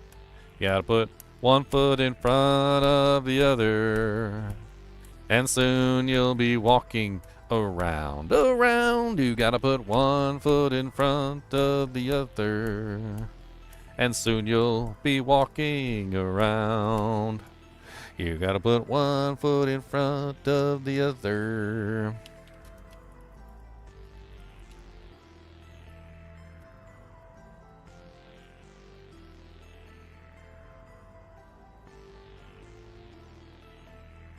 Boom. Jack Frost. There it is. It's so old. I can't play it on stream because I'm sure it will immediately copyright me. But I'm going to share it with you guys. We will show a picture. I will pause it and show you a picture. That's about all you're going to get. But you guys can listen to the song on your own. I'm sure it's at least something that you can listen to. I just can't play it on stream because I'll get copyright striked. But yeah, You gotta put one foot in front of the other. It's when Jack Frost was waking up after his long slumber, and they were trying to get him to walk, and they were singing the song, like trying to get him to put one foot in front of the other.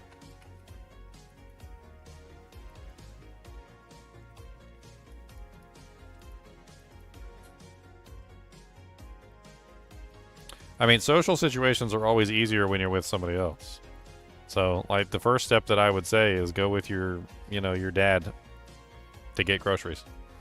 Every single time. Go with him to get groceries every single time. That's the first step you can make. Like, you don't even have to talk. Just watch him talk. Watch him interact with other people. Follow him around. Like, that's fine. That is step number one. You're not by yourself. You're in a place that you belong. Why do you belong? You're buying groceries. Simple as that. Pick stuff out. Help them get stuff. Like, just be useful. It's not that difficult.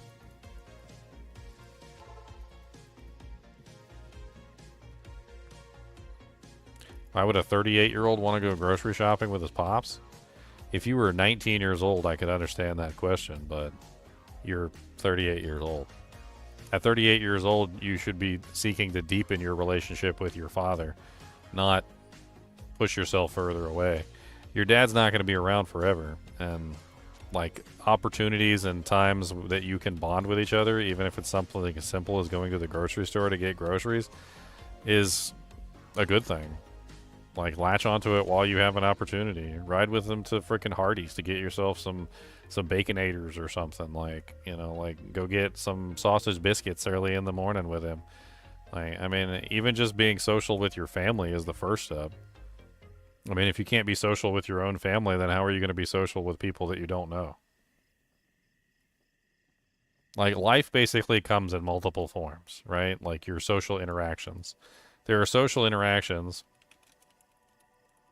that you are forced into. This is usually something like your family, right? Your family is forced social interactions. Now, you can forcefully disconnect your family from your life, but that's very difficult and very hard to do because your family is going to try to force their way back in. There's acquaintances, or rather friends. Friends are people that you have invited into your social interactions yourself. They're a person that you have decided is part of your life. Then there's acquaintances. Acquaintances are usually friends of friends.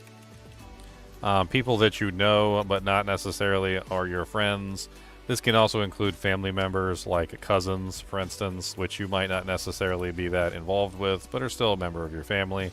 And so they are acquaintances in that regard. Now, cousins can be more than acquaintances. Some people have kissing cousins, but that's neither here nor there. Then there's complete and utter strangers. Strangers is the hardest type of social interaction, and strangers is where things get a little awkward because you have to understand social cues and everything, like, in reality, right? Well, the thing is that, like, your family teaches you most of those social interactions. Like, if you interact with your brothers, your sisters, your mother, your cousins, your aunts, your uncles, like, you learn a lot of social interaction from them, including what is okay and what is not okay. Your friends will also help you with that because your friends are a little bit more, like, in tune with life and everything. And so, like, when you call your friend a an effing hold on, let's do stars, like a effing there you go, hold on, GOTT. When you call your best friend a effing agate, and in a playful way, he laughs at you and he tells you you're an idiot, right? Like, and that's, what friends do. If you can't call your friends an effing agate, then, like, what good is your friend? But, like, that's just how things go. Like, your friends and your family are there to help you with social interactions. This is like the beginning of the story. Like, the beginning of the story is you were born and you have a mother and father, and you interact with them because it's your mother and father, and then you make friends, and then you interact with them. And eventually you interact with your friends' friends. Like, your friend might bring over one of their friends, and that's an acquaintance. And so you might eventually become friends with their friends, or maybe you just don't like their friends, but you like your friend. Like, I've had plenty of friends like that, where, like, I like them as a friend, but I don't like their friends. Their friends are stupid. And then eventually you get to strangers. Now, stranger interactions are usually a lot more difficult because, well, you don't belong. right?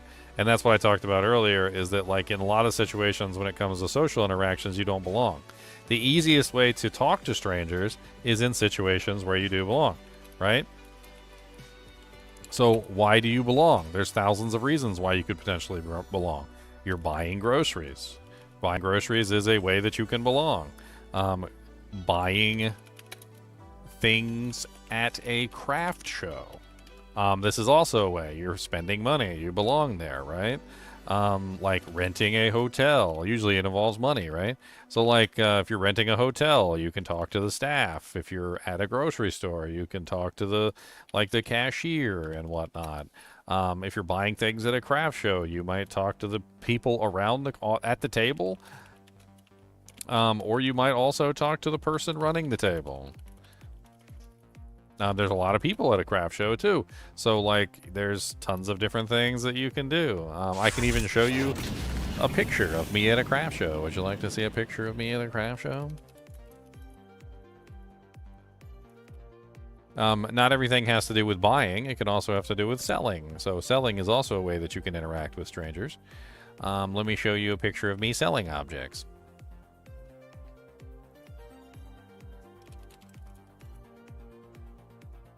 Boom, boom, boom, boom, boom, boom, boom. Look at me at my craft show. Do, do, do, do, do. It's an old picture, so it's probably like way down the list. Do, do, do, do, do, do, do, do, do, do, do, do, do, do, do, do, do, do. Go all the way down. That's not all the way down. All the way down.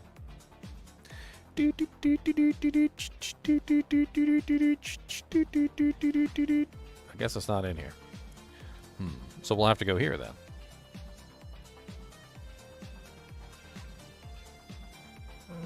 I hear you, buddy. You gotta go Peppa-Doo? Or are you just bored? Bored, bored, bored, bored, bored, bored. Let's find a photo of me at a craft show. I know I got a photo in here somewhere. Craft, craft, craft, crafty, crafty, crafty show. Here I am. That's me at my craft show. So I was selling chainmail, right? So what's another way that you can interact with people? You can interact people with hobbies, all right? So what's your hobby? My hobby was making chainmail. And I turned my hobby into something else, and I started to make chainmail jewelry. And then eventually I realized, hey, I can sell this chainmail jewelry. That's probably a good idea. So I became an NPC, and I sit behind a table. And now I'm an NPC, and people come up to me, and they're like, hey, I'd like to buy this. And I'm like, I am NPC. That is $15. Would you like a bag? Yes. And I sold tons of stuff. I got tons of jewelry and various things that I crafted. So what's a good way that you can interact with people? Hobbies. Hobbies is a very good way to interact with people. In this particular case, you're interacting with us. Why? Because your hobby is gaming.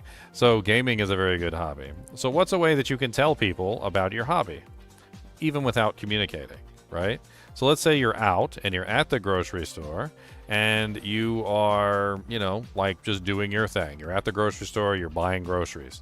If you wear a shirt that has Diablo II Resurrected written on it, Ginger Gaming Mentor, and somebody else walks by you and goes, oh yeah, Diablo II Resurrected, I love that game. Bam. You now had a social interaction with somebody because of your hobby. You displayed your hobby so everybody could see it, and then therefore created an interaction. This is one of the ways that you can start social interactions too, just by simply wearing the appropriate things for your hobby that you enjoy, and then other people will strike up conversations with you. Or striking up a conversation with somebody else who has something on. Like, for instance, you might see somebody walking around a grocery store that has a Nirvana shirt on. And you're like, oh, man, I love Nirvana. Freaking, like Lithium is one of my favorite songs. Bam, you just started a conversation with somebody. I actually had that happen to me. Somebody was walking through the store who had a Nirvana shirt on, and I was like, oh, yeah, I love Nirvana. Lithium's one of my favorite songs. And they're like, what? I was like, the shirt. You got the band, you got the shirt on for the band Nirvana. And they're like, oh, I stole this from my boyfriend. I didn't even know what this was, or something like that. And even then, you started up a conversation with somebody about a shirt that they had on that they had no clue what the shirt even belonged to. which is also pretty funny, to be perfectly honest. Like, I don't know why you would wear a shirt for something that you don't care about, because you're probably going to end up having somebody comment on it, and then you have no clue what the hell they're commenting on. That'd be like wearing a Diablo 2 Resurrected shirt and having never played the game, and then somebody's like, oh yeah, I love Diablo 2 Resurrected. That's my favorite game. And you're like, oh yeah, really? I've never played it. Food is a good way to strike up conversation. Yes, exactly. Food is also good. You could be at a restaurant buying food, or at a fast food chain or something like that, and you know, somebody orders something and it might be disgusting, and you're like, have you ever had that before? And they're like, no, I thought I'd give it a try. And you can be like, well, don't, because it's disgusting. You're probably not going to like it. And then later on they'll come back over and they'll be like, man, you were right, that tasted like ass. I can't believe I should have listened to you when you told me it was disgusting, because that thing tasted like somebody chewed it up and spit it out.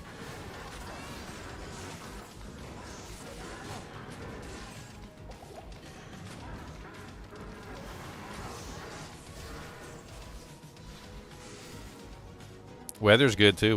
That's a good icebreaker, the weather. You know, like when it's raining cats and dogs, you're like, oh my God, I can't believe it. I think a whole horse fell out this guy. And they're like, yeah, I think I saw a dog.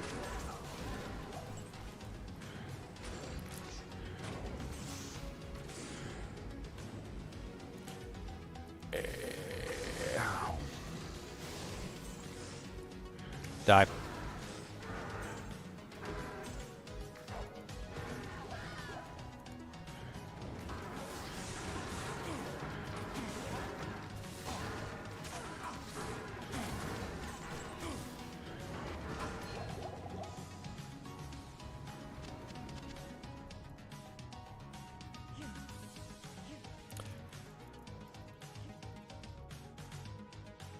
Hero, Neelathek did this to me.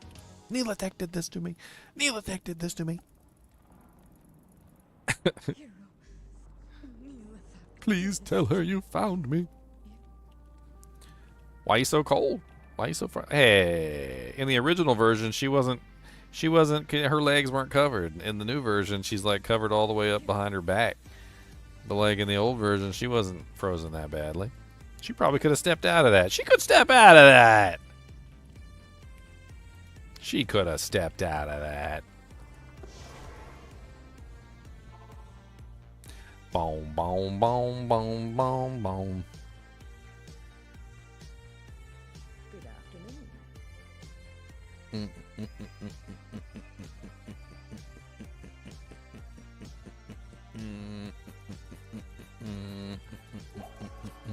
Who needs a therapist when you got broskies? Broskies. Come on down, some broskies. We got some broskies. Come on down, them toasties.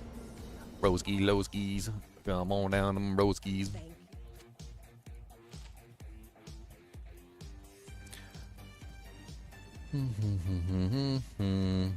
Yeah, I've sparked up a couple conversations with homeless people, and I always find out exactly why they're homeless. Some of these people are professional homeless people. Like, I don't think they have any intention of ever being part of society.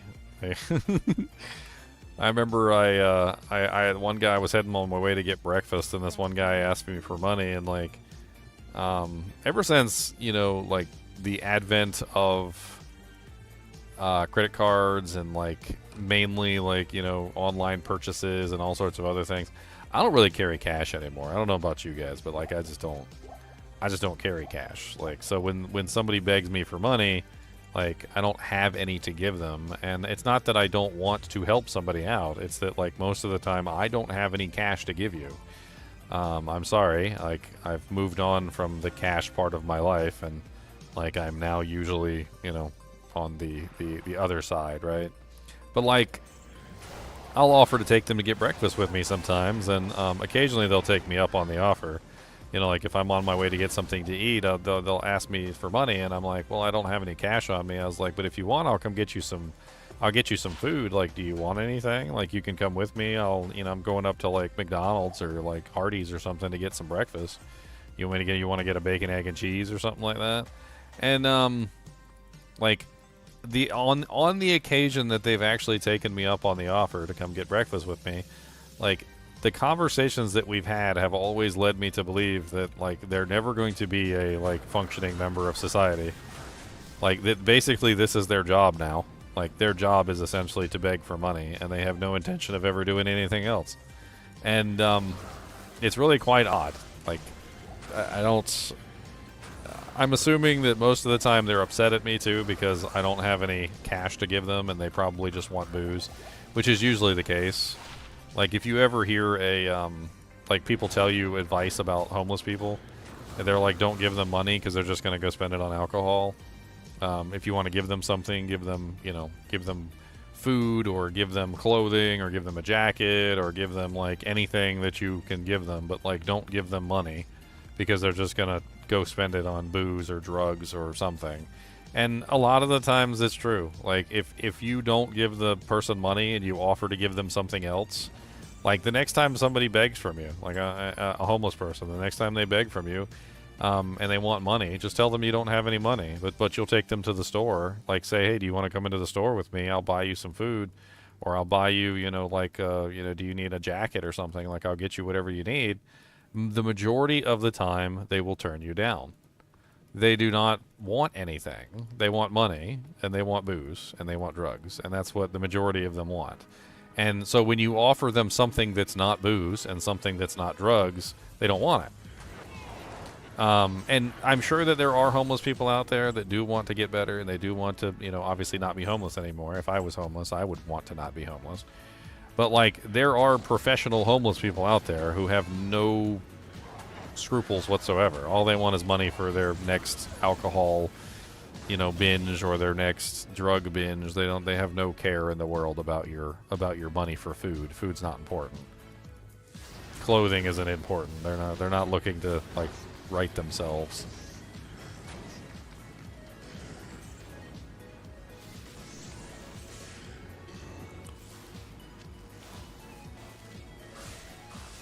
Man, a lot of the times they're blasted off their ass, man. Like, there's ones around here that beg, and oh my god, dude, they'll be like drunk as a skunk on the corner of the street begging for change, and then they'll pass out on the corner of the street, like laying in the bushes. There's this one guy who's been around here for so long. He's been homeless for I don't even know how long. He's been homeless, I think, for like 15 years. Like ever since I got here. Like I started working here at Kroger ages ago. I remember seeing this guy beg. And it was like just the other day I was driving by Walmart and he was there begging for money still. Like he ain't ever stopped begging. Like he's been begging the entire time.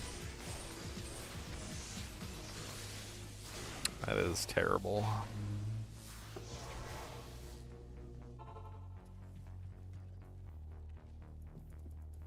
Can I help you?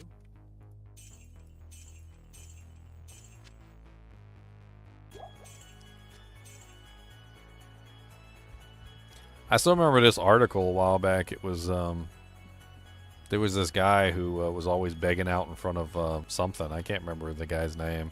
I probably could find the article for you, but like it doesn't matter. Like basically what happened was a journalist decided that he wanted to write a story about this person, and so he waited until, you know, the homeless person was going to go home. He did like a stakeout basically, and he wanted to follow him and do like a chronicle in the day of this person's life. He was hoping to draw attention to him and to hopefully, you know, make it so that people would help this guy out, you know, that maybe he would get off the streets and he would, you know, become a functioning member of society again. Well, he followed the guy, and the guy went into an apartment building. And he was a little bit confused. This guy was supposed to be homeless. He was always on the street with, like, no shoes on, like, tattered clothing. He always looked like he was, like, the worst kind of homeless person, just down on his luck to the point of absurdity. And so he got really curious, and he saw where the guy went and what building he went into and, like, what apartment number he went to. And so he followed this guy up to his apartment and knocked on the door. Turned out the guy was not homeless. He lived there. That was where he lived. He had a military pension. He was basically able to afford his apartment and everything off of his military pension. When he looked in the door, he had hundreds of pairs of shoes. Hundreds of pairs of shoes that had been gifted to him by people who walked by him on the street. And the reporter asked him, like, so you're not really homeless, and you have plenty of shoes, and you have all the clothing in the world. And he's like, so why do you dress up as a homeless person every day and go out and beg and like deliberately, you know, like dress yourself in a way that makes it look like you're like the worst kind of homeless person with like not even a shoe or a sock to your name? Like you go out with like no shoes on, like ripped clothing, like hair all a mess. And the guy told him basically that was his job. Like that was his full-time job, was basically to go out looking like crap, and he would just take all the money that and anything that anybody would give him.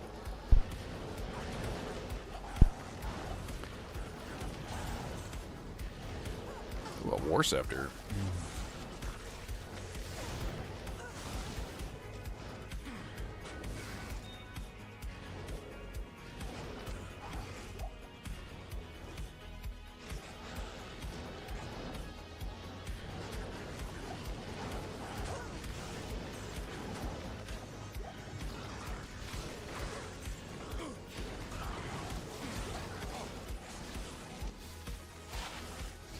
That's worth some money.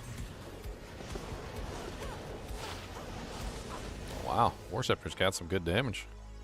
108% enhanced. 119 attack rating. It's even got faster cast on it. That's a bonk stick right there. That's a bonker. That's a thonkin' bonker. Might hang on to that. That might come in handy at some point. Put that next to my dagger. If anything, it's worth a bunch of money, so we'll at least use it for money, if nothing else. Oh yeah, let me always make sure I'm repairing when I come back, 'cause I'm so sick of running out of frickin' javelins. Dude, I want some subs. Alright, ready for whatever. I need you to go up the subway, and I need you to get me a sub, alright? You got a pen and a pad? Are you writing this down? Alright, are you ready? Okay. Alright, this is what I want. I want a spicy Italian with pepper jack cheese, mayonnaise, alright?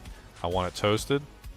I want a little bit of pepper on there, Parmesan cheese, and I want like 4 jalapenos, little jalapeno slices. I want them just spread out like evenly along the entirety of the sandwich.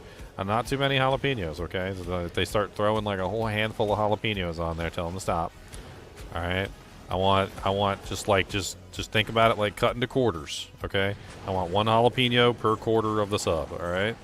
And then if you can get me some of them like jalapeno chips too, that'd be great, and a little bit of sweet tea. All right, if that's not too much trouble.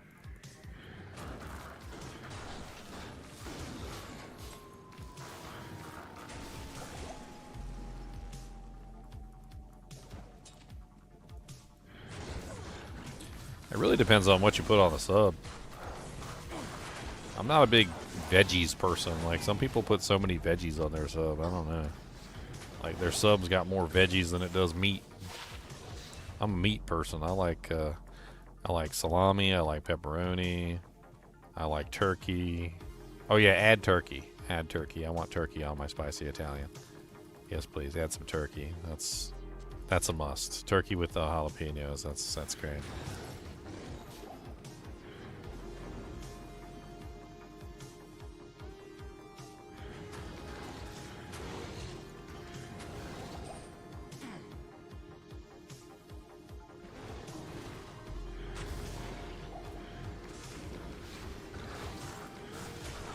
You're missing my address.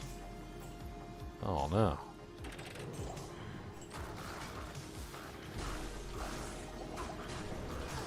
I think there's some sort of like thing I was signed up for where you can like send people food.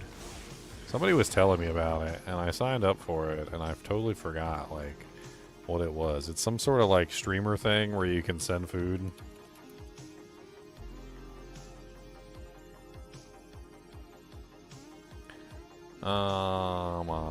Yeah, it's called Treat Stream. That's what it's called. Treat Stream.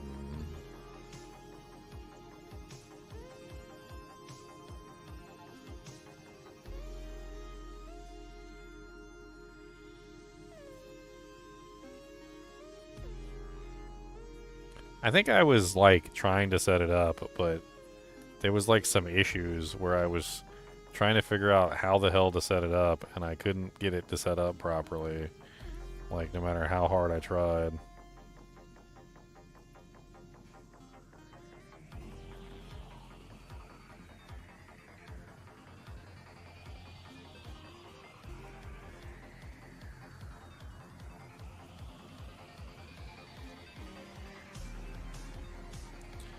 Apparently it wants to use Grubhub. How the hell does that even work?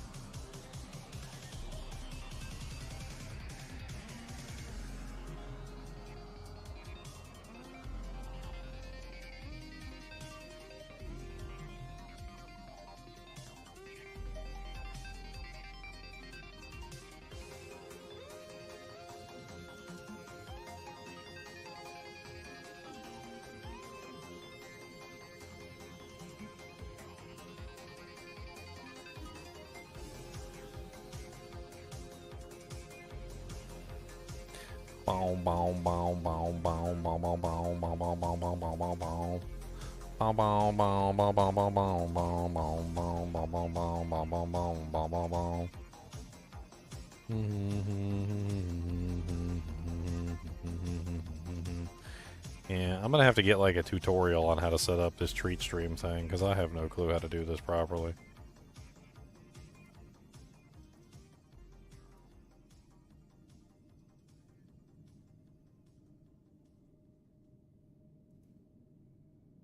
Bow, bow, bow, bow, bow, bow, bow, bow, bow, bow, bow, bow.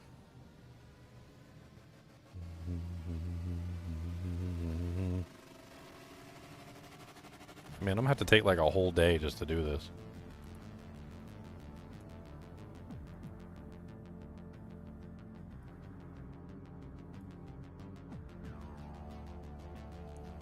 P.O. boxes? I don't think you can send food to a P.O. box. I don't think it works that way.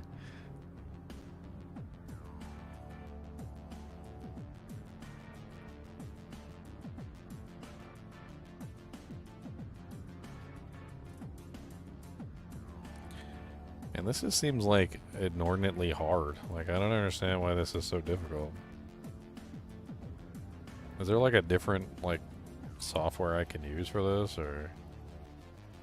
It seems like TreatStream is just like logging into like another website, and it's just using the other website to do things. Like it's like a middleman.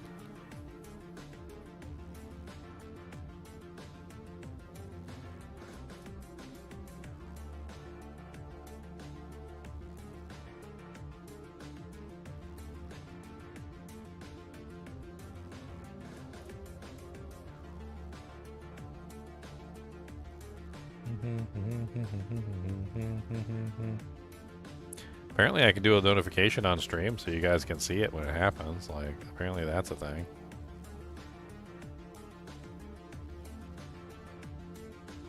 Like, I just don't understand why this is so hard.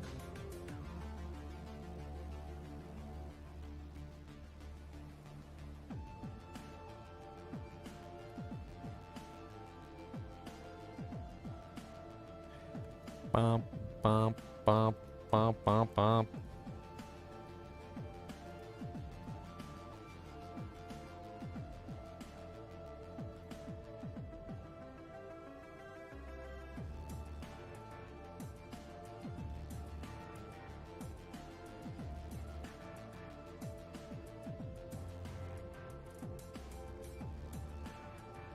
Oh. Huh. Yeah, it looks like I would have to go in there and like deliberately set up things. I would have to like pre-do the order and a bunch of other crazy stuff. I'm gonna put this on like back burner. Maybe I'll take a look at it one day when I have time. I think that's exactly what I said last time I looked at it, and last time I looked at it, I never looked at it again. Yeah, is $5 foot long still a thing? I don't think it is. Send me a moldy sub? That's awful. Why would you do that? That's not nice.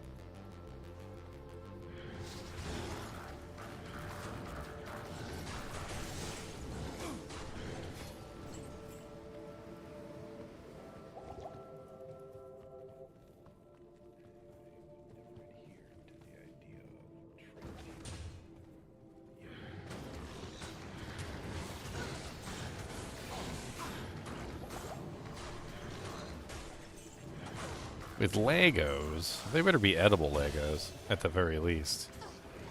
Can't be sending non-food items.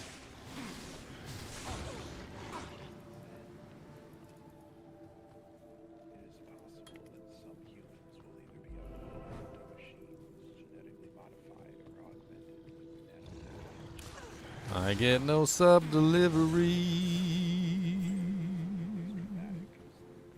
I get no sub delivery. Speaking of social anxiety and not feeling the feeling of not belonging, have you guys ever been in a net with somebody and there was like nothing that you guys could talk about? Have you ever been with like a completely incompatible person? Like, I'm not talking about a significant other. I just mean like in general, like you try to strike up a conversation with this person and nothing works. Like, he's a sports guy and you're not a sports guy. Like, you're a gamer and he's not a gamer. Like, you know, like he's into like politics and you're not into politics. And like, you just can't communicate on anything no matter how hard you try. Like, you're literally just, you try and strike up conversations and they're just like the most horrible things ever. And you just sit there in silence because neither one of you want to talk about anything with the other person. I've only had it happen a couple times, but I've had a couple times where literally that we had like nothing in common. There was nothing for us to talk about with each other, like at all. It made me laugh.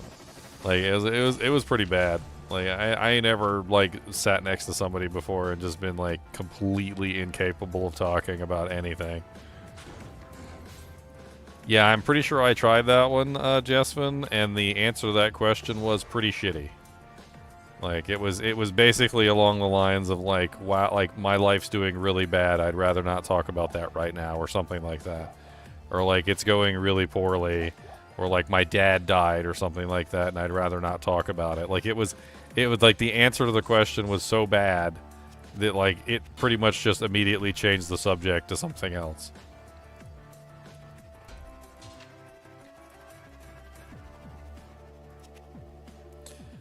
I can't use Charm's gold magic find, so it stayed on the dirt. Cause it stayed in the dirt because it's worthless. It's worthless to me. I can't use them.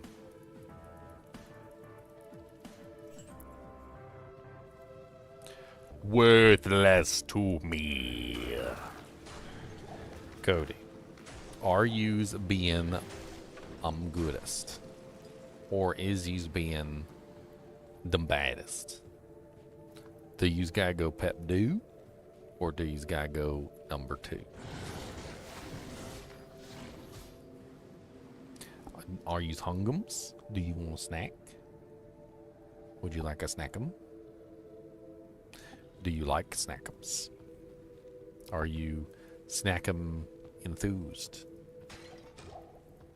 I talked to Cody, but he never talks back. Cody is a good listener. He's a good listener. He listens. Cody said, I like snacks, and I like naps, and I like huggums. Because if you have snackums, I would definitely enjoy a good snackum, sir. Do you have a snackums for me? Because that would be delicious. I like those a lot.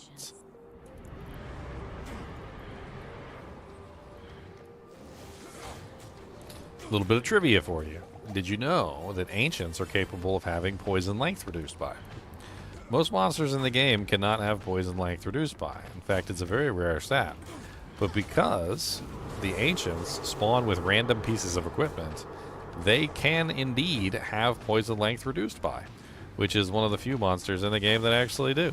which means that they can actually be exceedingly difficult to kill for poison characters, because not only can they be immune to poison, but they can also have 75% poison length reduced if they're wearing the appropriate piece of equipment that has poison length reduced.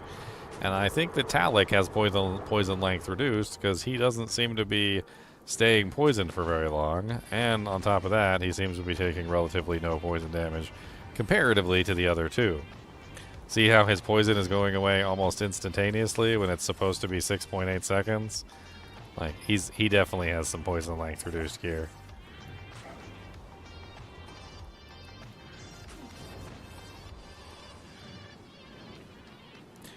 Have I ever watched Asmongold on certain topics? I've seen Asmongold, yes. I mean, who hasn't really seen Asmongold? He's a very unfortunate individual. Like, I think his popularity is mainly due to the fact that, like, he is hopeless. That would be the term I would use. Hopeless.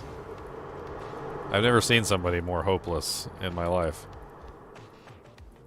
That guy is definitely awkward. Is on the awkward side of things. He's got a lot to say, but I mean, some people like that have advice for everybody and something to say on everything, but can't apply that to their own lives it's rather hopeless. Is he rich? Is he rich, ready for whatever? Is he? Because he certainly doesn't exhibit any of the symptoms of being a rich person. Like, for instance, having a house that's clean. Like, for instance, having brand new pillows to sleep on instead of yellow ones that look like somebody diarrheaed all over them. Like, not having dead animals in your attic. Like, having somebody else go into your attic and get the dead animal instead of going up there and falling through the roof. You know, like, a general, like, wellness of being that, like, sort of emanates from you when you're rich. Like, nice clothing, clean clothes, decent hair, going to a barber and getting it styled. Like, there are certain things that, like, symptoms that, like, start to evolve when you're a rich person, like having a fancy car and like, you know, just generally being what's the term I'm looking for, like, in a better, like, position in life. Asmongold still lives in the same house, and, like, that house is disgusting, and his bed is probably disgusting, and I hate to, like, even think, like, what's in his house, because I just don't even... Like, I remember, like, reading about how he had, like, a dead animal somewhere in one of the corners, and, like, like, the picture of his desk, like, just filled with Burger King cups and, like, McDonald's cups and 7-Eleven cups and, like, trash all over the place. I saw some video where he went out with a bunch of, like anime gamer girls that dressed up, and he was literally out there with them, and he had just, like, the clothes that he was wearing didn't look like they were his. Like, they looked like they belonged to his father or something, or they looked like they belonged to his grandfather. You know, like that song, like, I wear my granddad's clothes, and I look fabulous. Except he didn't look fabulous. He looked like he was wearing his granddad's clothes, and they didn't fit him, and they were old and ratty. Like, is he really rich if he doesn't actually take, you know, like, it's like one of those questions, you know, it's like if a tree falls in the forest and no one's there to hear it, you know, like, did it make a sound? Like, like, we can make a new one for Asmongold. Like, if a person is rich, but they don't use any of that wealth to better their life, are they really rich? It's a good question. I'll leave it with you when I go take Cody out to go Peppadoodles.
Alright, I'm back. Ah, Wind Fury's taking over my channel with Diablo sounds while I'm gone.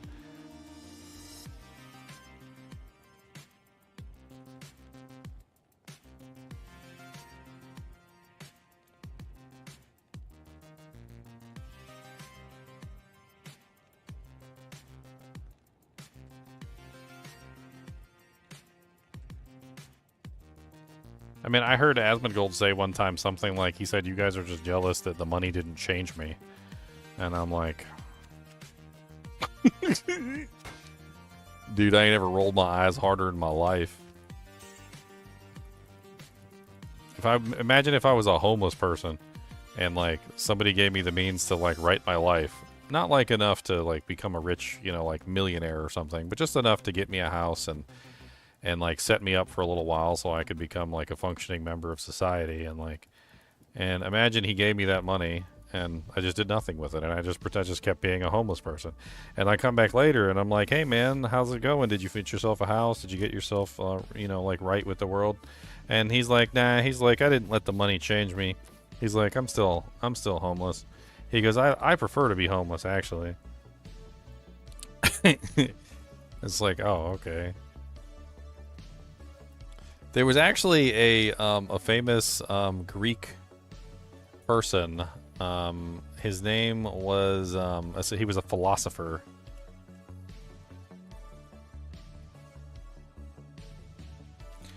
His name was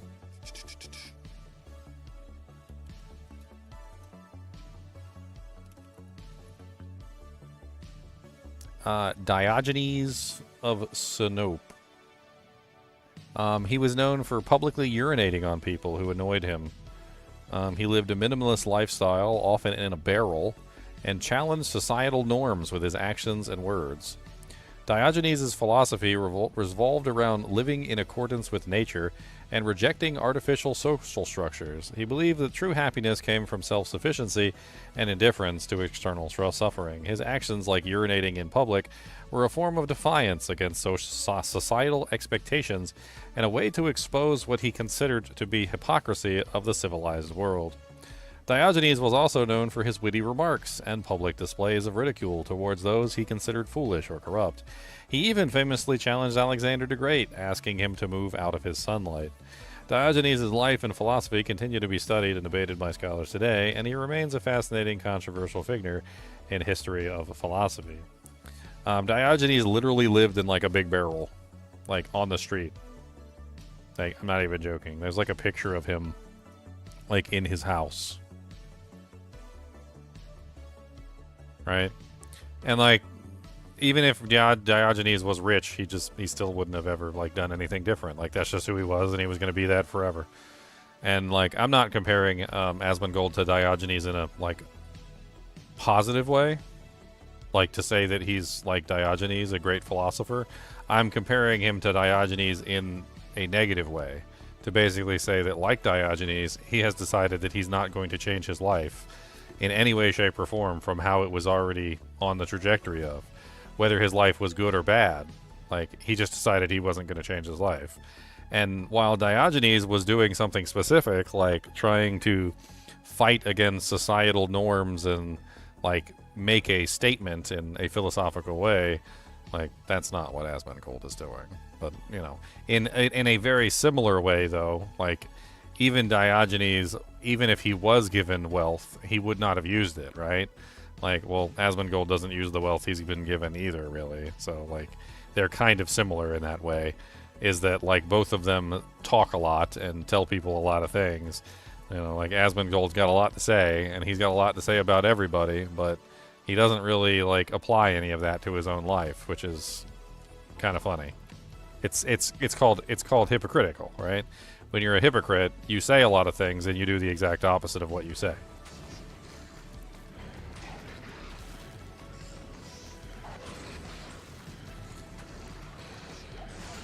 I guess in the end, it's easier to judge other people than it is to fix your own life. Right?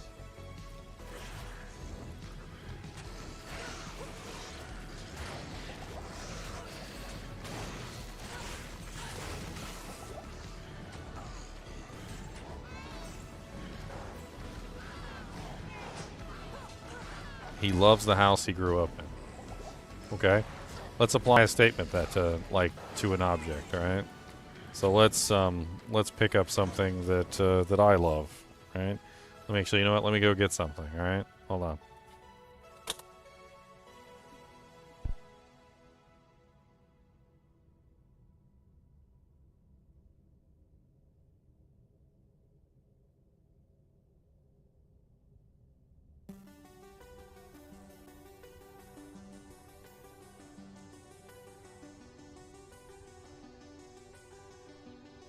So this is my birthday present that I got when I was...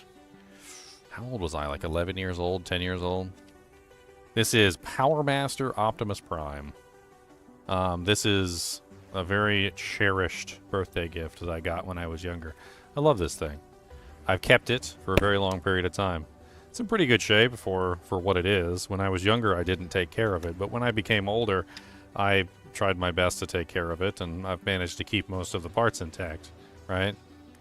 My brother actually kept the toy for me for a while until I remembered it and wanted to get it back, right? Because, you know, it's something that you want. You want to have it around. Well, if you love something, you're not going to destroy it, right? You're not going to let it go to pot. Like, I wouldn't take this and put it outside in the sunlight. I wouldn't throw it in the trash can. I wouldn't give it for the dog to chew up, right? Right? But, like, that's the thing. Like, this is something that I cherish, so I'm going to take care of it. So, in your words, he loves the house that his mom left him, right? So, if he loves it, wouldn't he take care of it? Wouldn't he keep it clean?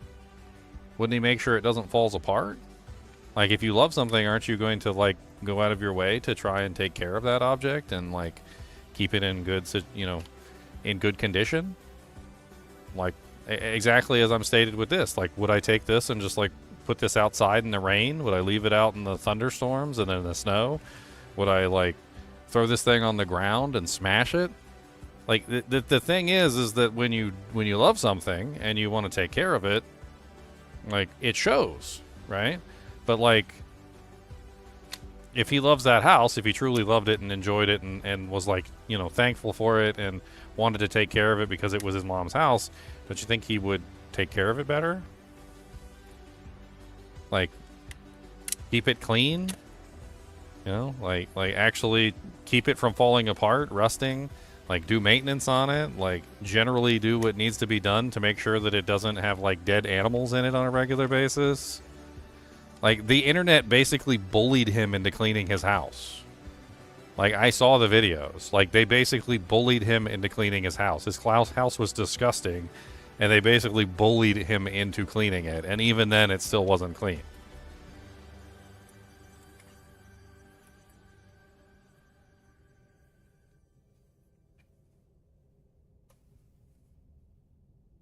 No sentimentals? I'm not allowed to have anything sentimental?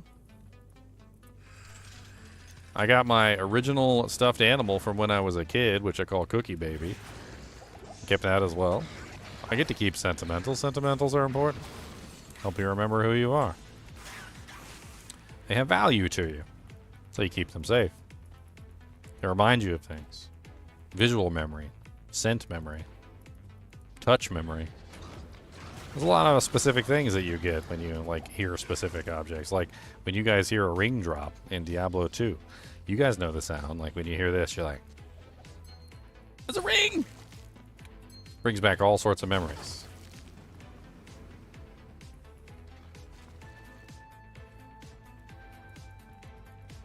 So you're saying his nostalgia is a dirty house. Is that basically what you're saying?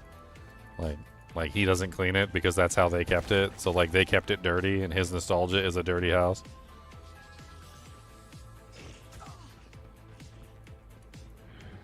And speaking of, you know, like, when you said he was raised that way, like, I don't agree with that at all. Like, I'm definitely not on the like, on the nature versus nurture side of things. I'm not on the nurture side of things. Like, people throughout history have shown a propensity to avoid the nurture side of things. Like, almost entirely. Like, just because your parents taught you to do it a specific way doesn't mean that you have to do it that specific way. And more often than not, Like in the nature versus nurture argument, people will defy nurture and go with something else, with what they are looking to do for themselves. In fact, oftentimes the nurture argument actually goes the opposite way, and like your kids will do the exact opposite of you because they hate the things that you did, and they'll promise to themselves that they're never going to be that way.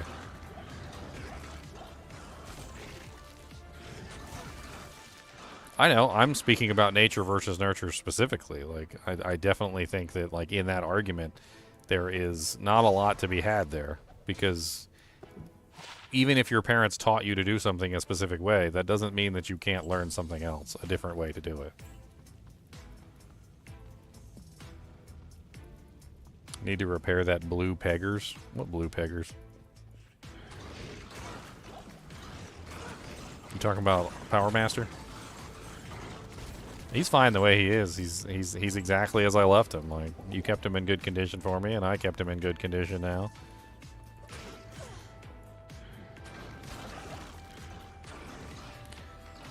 I don't follow him on a regular basis. No, ready for whatever. I really don't. I don't like watching him, to be honest. Like, it's not my favorite type of content. I don't. My girlfriend watches him sometimes, and I think that's the only reason I have any contact with him whatsoever. I always wonder why the hell she's watching him. She said he's fascinating. And I'm like, how fascinating, how? And it's like, I can't remember if she said, like, specifically this, but I think what she described was kind of like watching a train wreck. It's like, that it's, like, morbidly fascinating to, like, ask the question how he became so popular in the first place. Like, what people actually see in him, like that literally, like, he makes the worst decisions on a regular basis, and I think maybe people just like to watch him, like, because it's morbidly fascinating. Like, morbidly fascinating from a very odd perspective of, like, wondering how somebody could be so rich and not take care of themselves, like, wondering how somebody, like, could, like, fall so low and never pick themselves back up. Like, I don't know.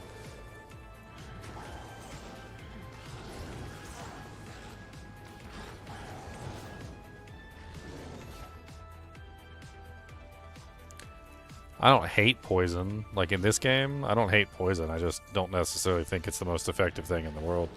I would love to make a proper poison character on this game, but, like, this game, it has one of the worst poison systems in it, I swear. Ooh, a rare circlet. Oh, baby. Just out of a random dead body, too. You can't remodel it and be exactly the same? Who needs to remodel it? Like, what are you talking about? Like, wash the walls.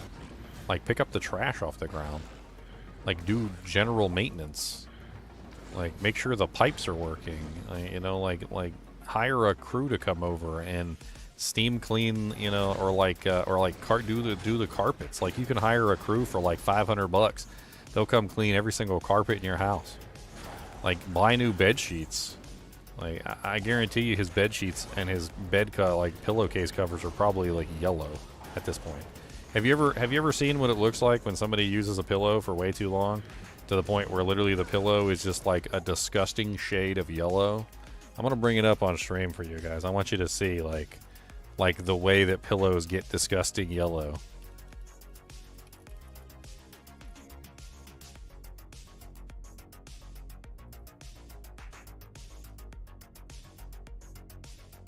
Like, I bet you that's Asmongold pillow right there.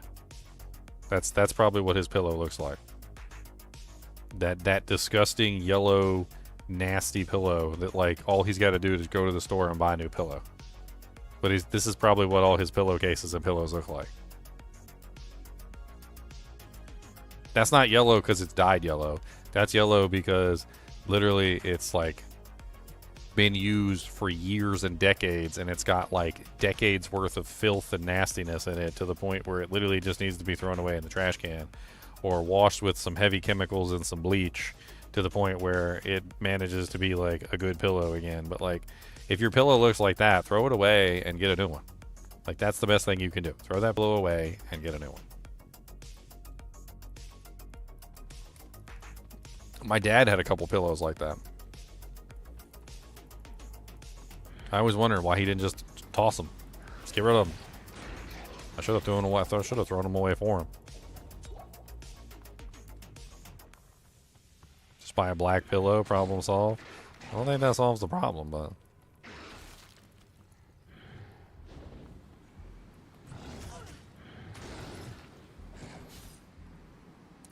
Alright, let's check out this circle. Let's go res our Merc. Hello.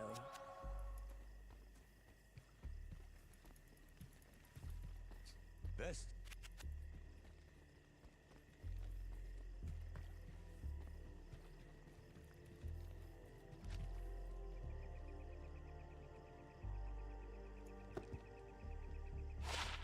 Ooh, wow, 2 solid reses and some mana leech. That is solid. Big upgrade. That's beautiful. That might be worth a socket quest. That's mana leech and 2 solid reses. If I put a socket quest in that, threw a Ral rune in it, that would be a 22 all res helmet with like some extra fire and cold. That's really nice.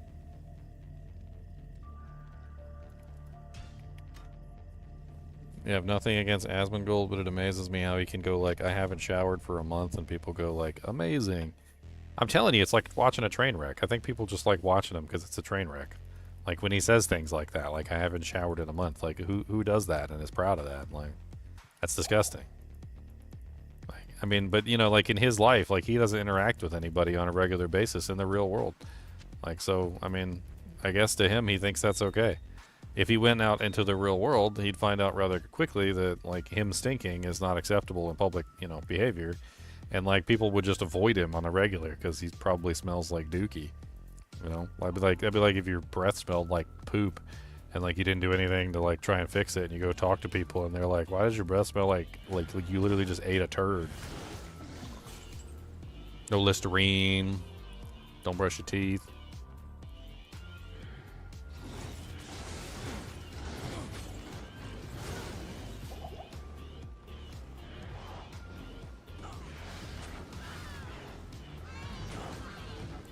Alright, we're almost to cows.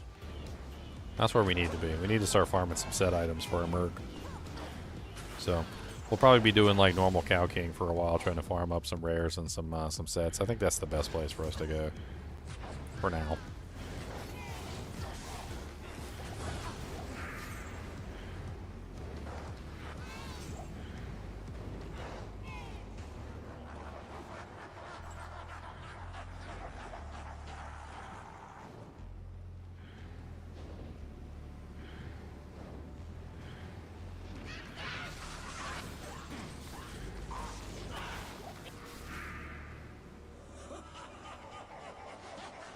Uno, dos, uno, dos, uno, dos, tres, cuatro. Uno, dos, uno, dos, uno, dos, tres, cuatro.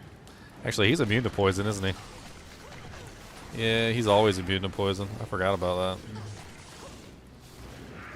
His little minions aren't immune to poison, but he is. He's always immune to poison. Even in normal difficulty, he's immune to poison.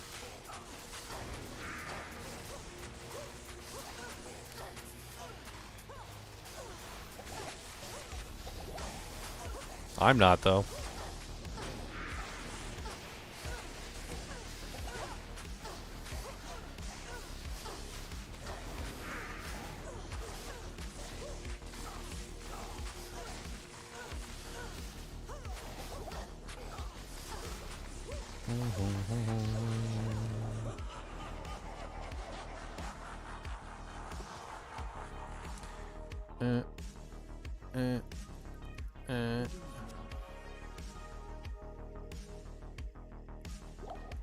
You over there, you over there.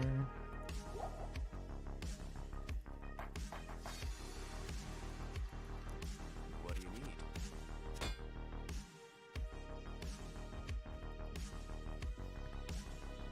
Didn't Asmongold move to a new platform or something? Is he over on Kick now or something like that? I can't even remember.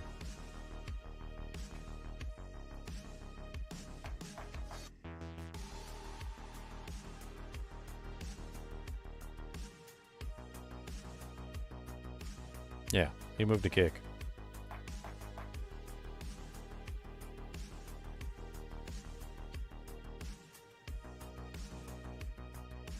It was recent. This was a recent thing.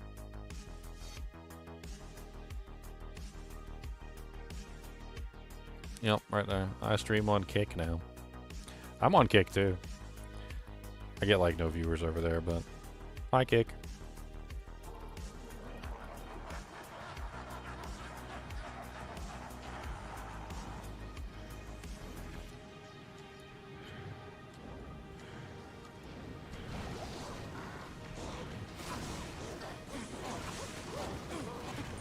I mean, you can be on any platform you want. Like you don't have to like be limited to one platform. I'm currently on like 5 or 6 platforms. I don't know, do I even know all the platforms I'm currently on? I'm streaming to Facebook. I'm streaming to YouTube. I'm streaming to Twitch. I'm also streaming to Trovo and Rumble. I think it's 5. Could be wrong. I might be missing one.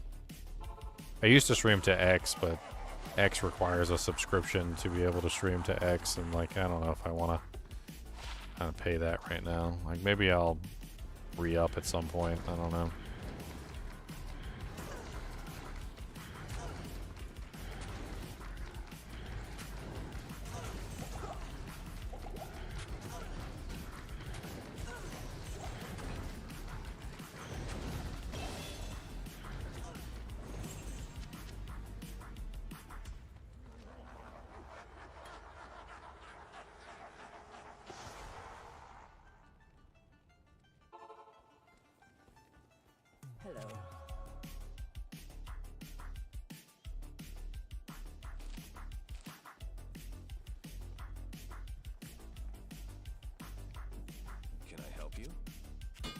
Yeah, this helmet might be worth a sock. Yeah, X doesn't let you stream unless you're part of their like premium membership.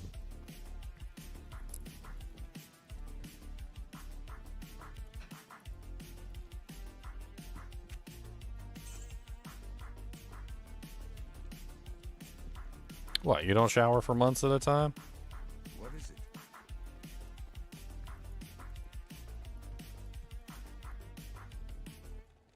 Yeah, X is Twitter. Twitter is X. They changed their name a while back.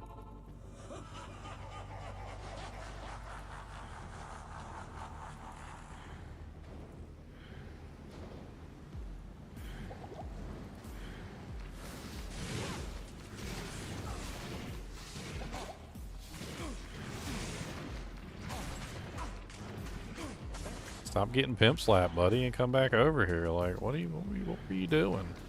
What did you think you were doing, taking on like the whole Minions of Destruction by yourself? My bro needs some better gear stat. Like, dude, do these guys have like no? Are they taking like no poison damage? Because it certainly seems like it. They seem to be highly resistant to poison damage.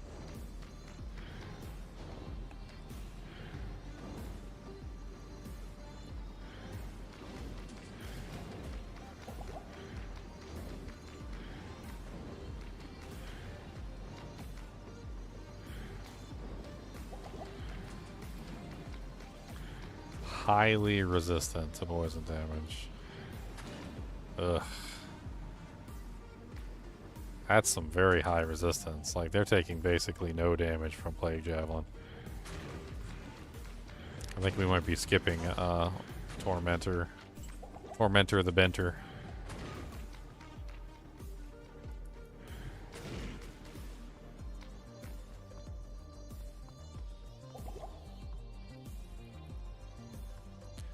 I don't know if there's any left in here, but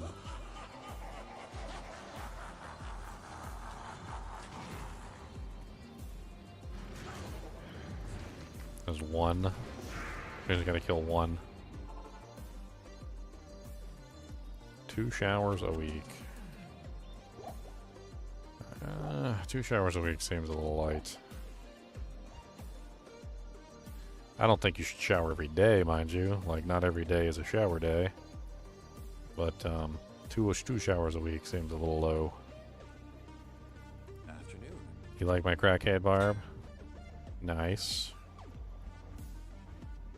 You said he was walking real fast, like he was walking. He was doing the fast walk.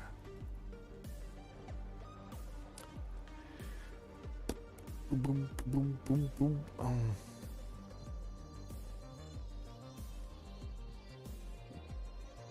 Throne of Destruction. Oh yeah, let's get our merc back. He's got static field, so we definitely want static field. Afternoon. Static field will help us tremendously on Bale.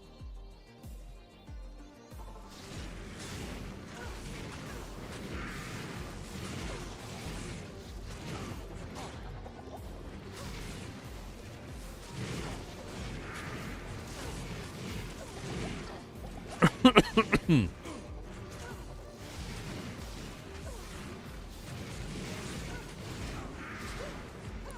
using the wrong weapon, aren't I? Yeah, I am.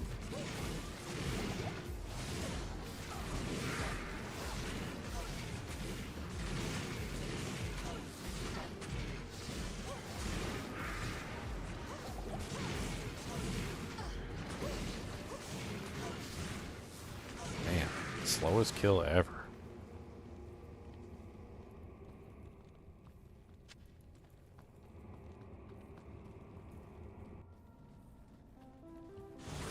The World Stone.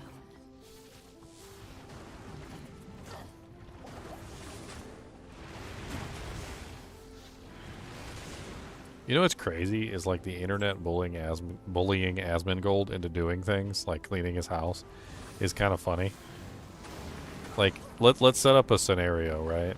So let's say you were walking along the street and somebody told you that your outfit was stupid looking, right? You'd be like, "Really?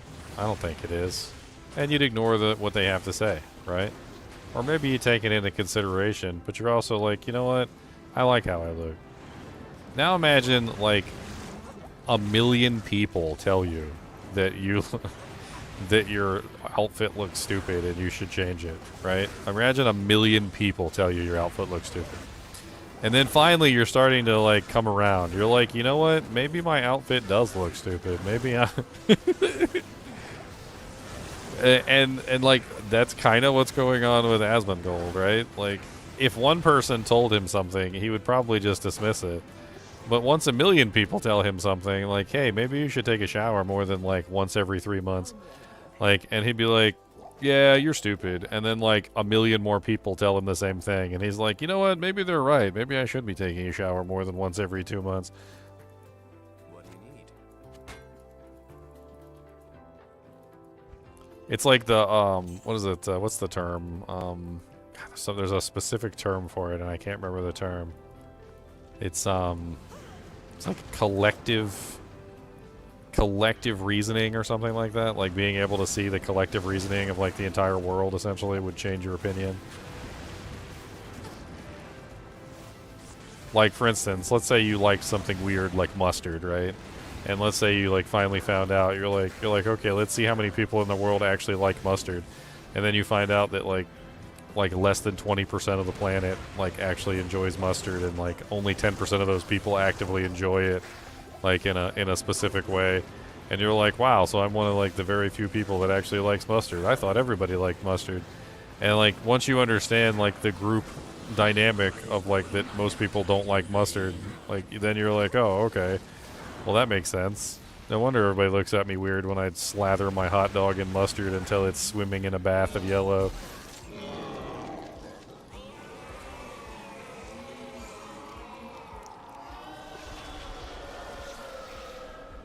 He knows the average showers every day, maybe. Like, for instance, if I tell you a factoid, you know, give you like a factoid, and then you hear it, that doesn't necessarily mean that you agree with it, right? So, like, there are certain perspectives which you kind of have to understand as a, like, do I think that this is true? Or, like, I hear you, right? If you came up to me and told me a factoid, and you were like, did you know that the majority of the people in the world can't read or write? And then, like, you'd be like, yeah, right, that's not true. The majority of the people in the world can read or write. That's not right. Right? But then if a million people told you that, like, you'd be a little bit more apt to actually, like, you know, believe it.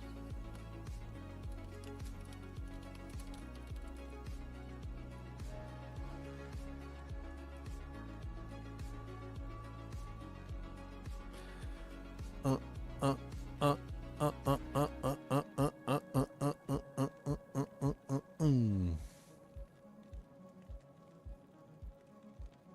course, it's not true. More people in the world are literate than are illiterate, but there's still a large number of people that are illiterate.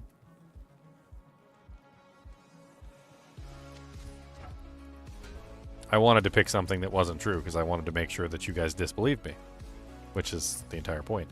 This has magic find, this doesn't. This is better, this is worse. This is better if I don't want magic find, and this is better if I do want magic find. So I think I'm going to hang on to this. We'll potentially use this later, but while we're magic finding, we're definitely going to keep the magic find item on. These are both poopy. We also got a Cathan's Mask. Cathan's Mask is... can't even remember. Old res and mana. That's probably not better than 10 all res. Yeah. I mean, we'll hang on to it in case we find other pieces of the sets could be useful. But now we get to go kill the Cow King, so that sounds like fun. Murder, murder, murder, kill. Murder, murder, murder, kill. Do I still have the leg? I don't have the leg. Can't believe I didn't keep it. I didn't keep the leg. Do-do-do-do-poo-do-poo.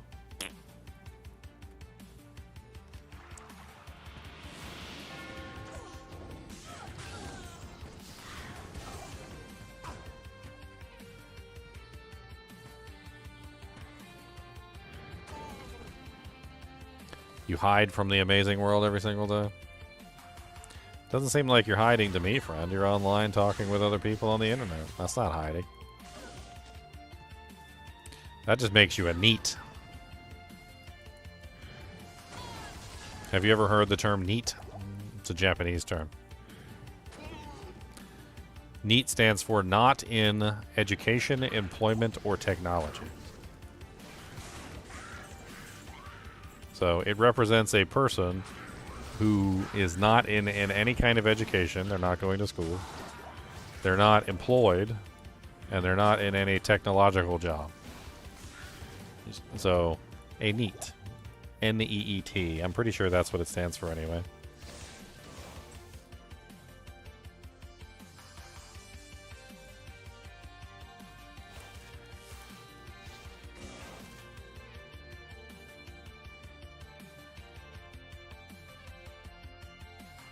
Wow.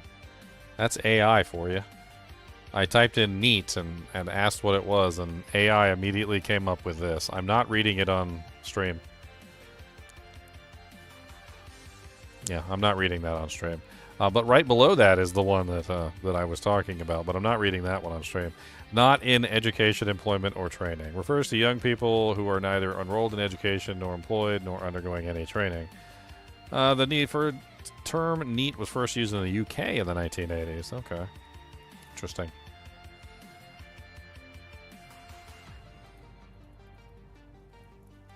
You never heard of NEET? There's an entire anime about NEET. It's a good anime, too.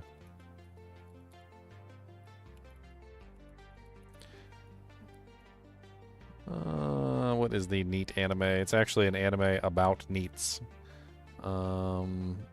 Is that it? Yes, that's it right there. Kind of reminds me of the life of Asmongold. Battle. No, that's not it. That's not it. That's not it. That's not it. You don't watch anime? Oh my god, anime is amazing. Are you kidding me? Bruh, I'm gonna have to hook you up with some anime to watch. Ah, that's the one I'm thinking of. The #1 anime about NEETs. It's called Welcome to the NHK. Welcome to the NHK. That was a good anime. I like that anime. I thought it was really good.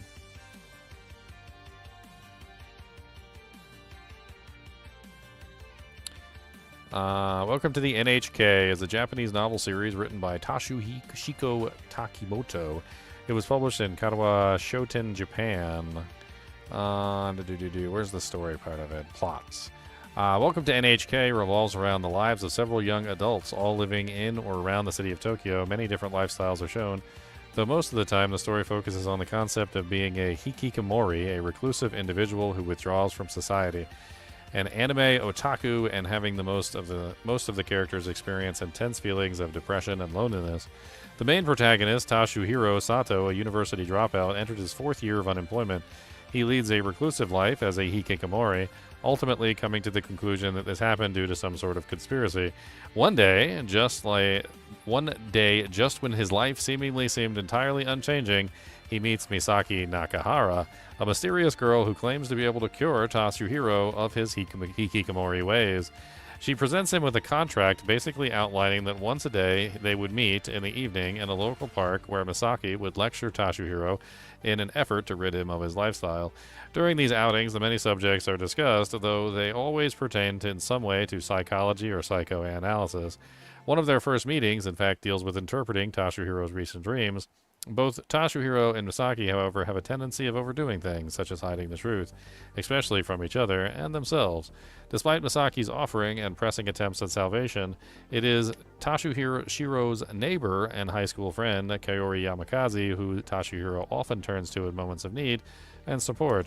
Despite his own idiosyncrasies, Yamakaze is one of the more stable characters in the story.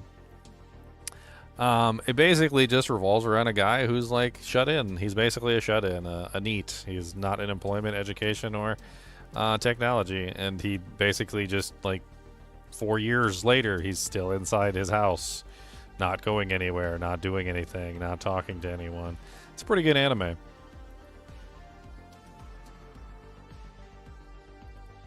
I mean, in the end, he ends up, like finding a way out. Maybe you'll find a way out too.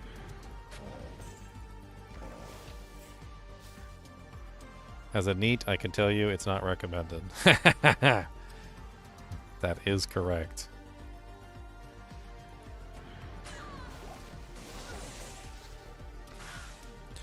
But I talk too fast reading? What do you mean I talk too fast reading? I read fast. I'm a fast reader. I'm not even trying to read fast. That wasn't even like, that wasn't even the speed that I could go. I was trying to read slower for you guys.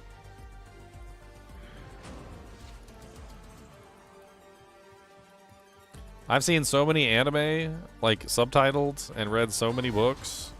Like, reading is just second nature to me. I don't understand how people... Like, I've actually been watching a show with somebody, and somebody turns to me and complains that the subtitles were going too fast, and I'm like... And I turn to them, and I'm like... I was like, you couldn't read that before it disappeared? Like...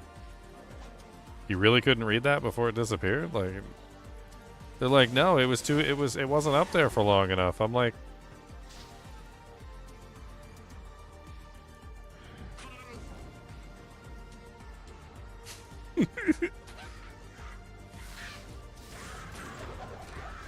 It's like, bro, I can literally read something so fast that literally all it has to do is flash on the screen, and most of the time I've read it before it even like fully forms. Like, I already know what it says. Like, that's how fast I can read things.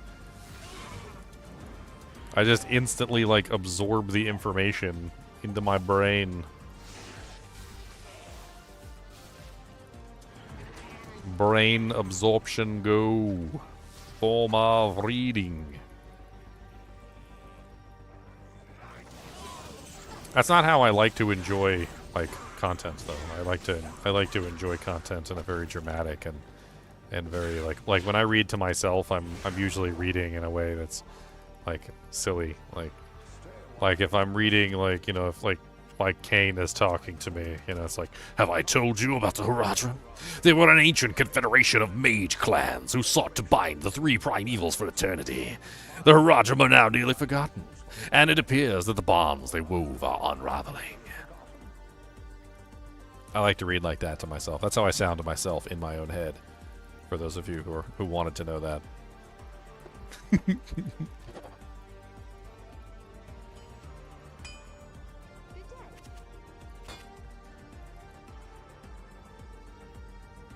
I'm superhuman. I'm not superhuman. It's just practice. Reading is just practice. It's just practice. Same thing with typing. Typing is just practice too. And I never really took any formal typing classes, but I can certainly type pretty fast. Like, I can type really fast. I can tell you stories about the past. Oh no, I messed up. My name is Daniel, and that is true. I don't think you are poo. Close my eyes. Hold on. Let's see. Hold on. We gotta do. Close your eyes, right? All right. So, stingy, stingy, stingy, ho. Stingy, stingy, stingy, ho. How'd I do? Yeah, that's pretty good. Yo, mama is a turd face, and I think you are a poo. There you go. Poo. Make my name Gus. My name Goose.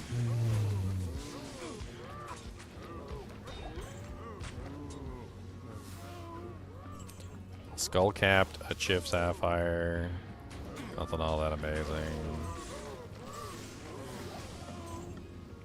Alright, my goal is to farm the Cow King. I'm not farming the entire cow level. Like, I can, but I just don't want to.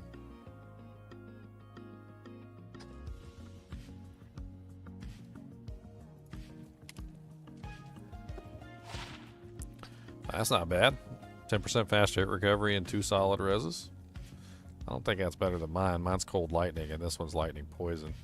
Could be nice to hang on to that though for like a situation where I do need poison res.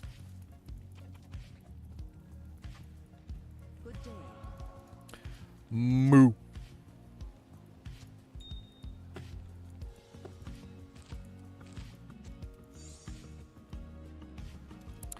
Yeah, it seems like you should watch Welcome to the NHK, ready for whatever.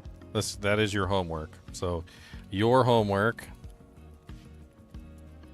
is to watch Welcome to the NHK, and I want a report. That's what I want. I want a report.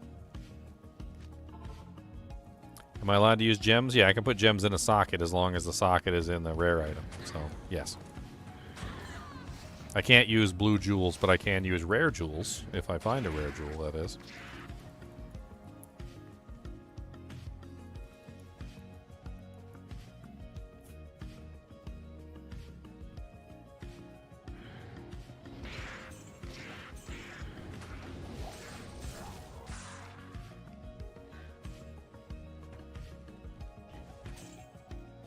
I'm start giving out homework to people now. That's what we're doing.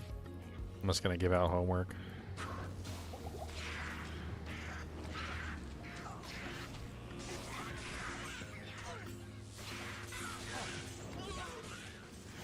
Come back here, Rockanishi, you would die. Thank you very much. They did. Suck me dry. Oh my god. Watch out for Tomac. He's asking for suck-offs.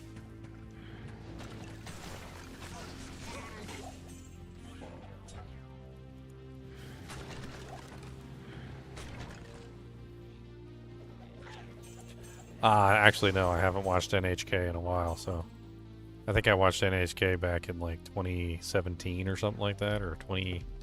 Actually, I don't even know. I'm not sure. It was before I became a YouTuber, I know that much.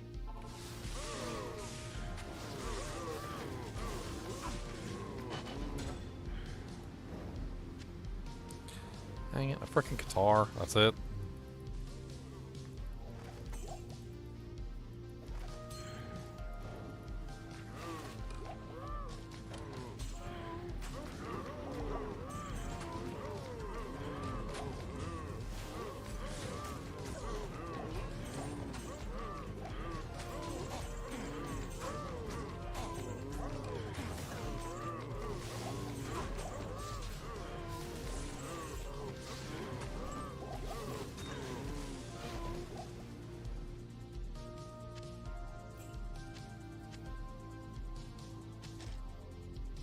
A moo cow.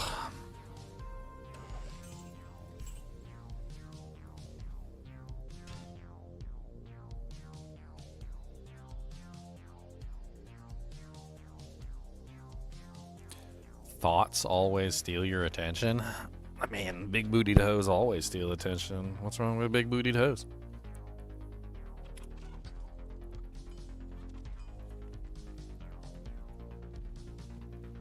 That's just primal instincts right there.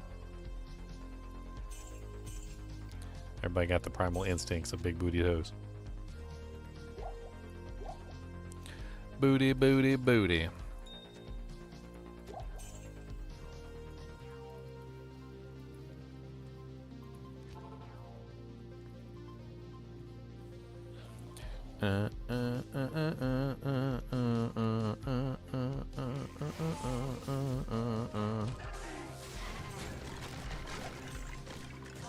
Big booty farts steal your attention? You like it when they fart on you?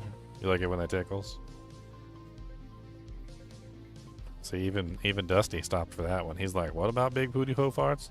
He's like, I like big booty hoe farts too. He's like, yeah, were they giving them out for free or something? Is there a convention? They got a convention going? Like, I'll just chew on this right here while I'm listening to the conversation. It's this little stick right here. Don't pay any attention to me. I'm just chewing a stick. It's my stick. I'm just gonna chew on this stick. It's a good stick. It's delicious. This is a delicious stick. You guys should try this. It's very good. It's like pine. It's like a pine. It's like a little pine chip. It's got a good flavor to it. It's like, oh, this pine chip's delicious. All right, back to Ryan.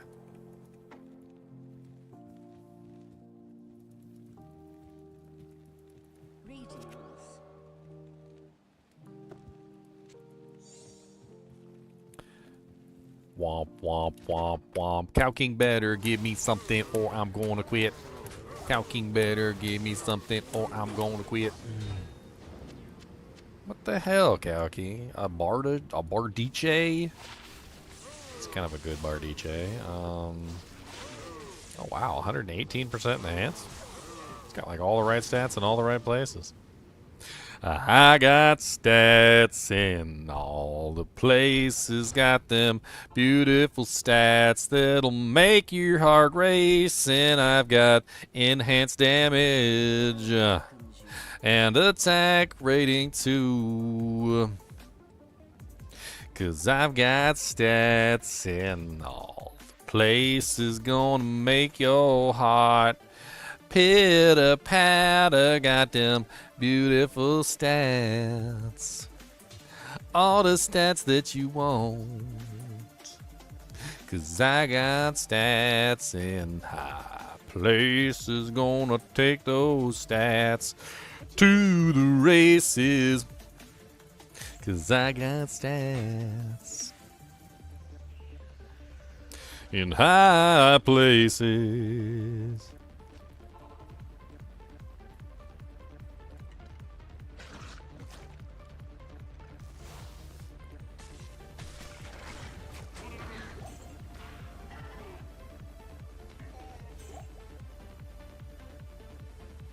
Man, this freaking thing is too far away.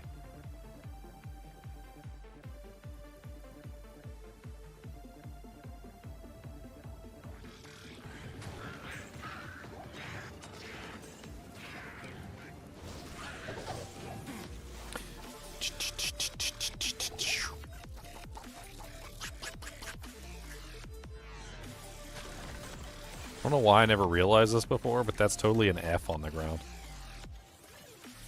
F for failure.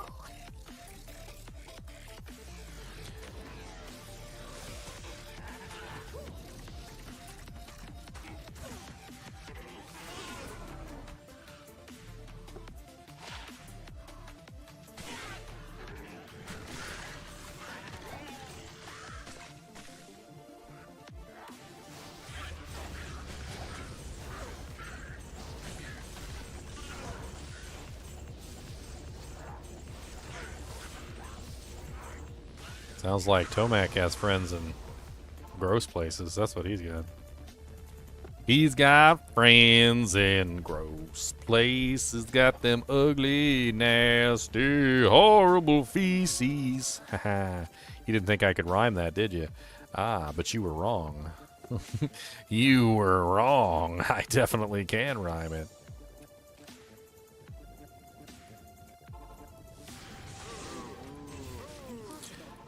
Yo, mama, yo, daddy, yo, greasy, greasy, granny. Don't need to tell you nothing with your fanny. Gonna do bot, don't beat, don't fanny. I'm putting some variables in. He keeps dropping me crap.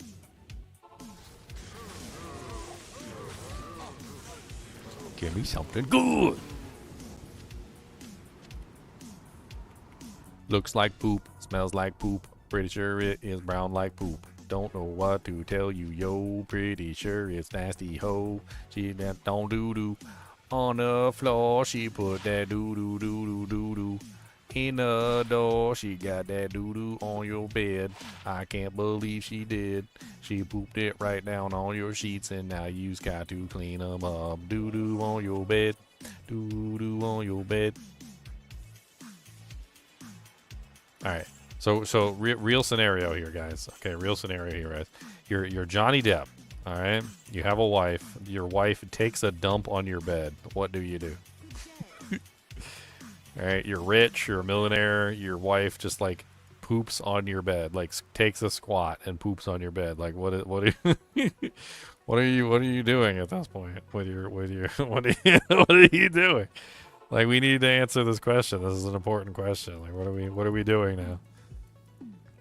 Like, do you try and make her clean it up? Do you like call a maid? Like, it's embarrassing, right? So like, if you call a maid, they're gonna know your wife pooped in the bed.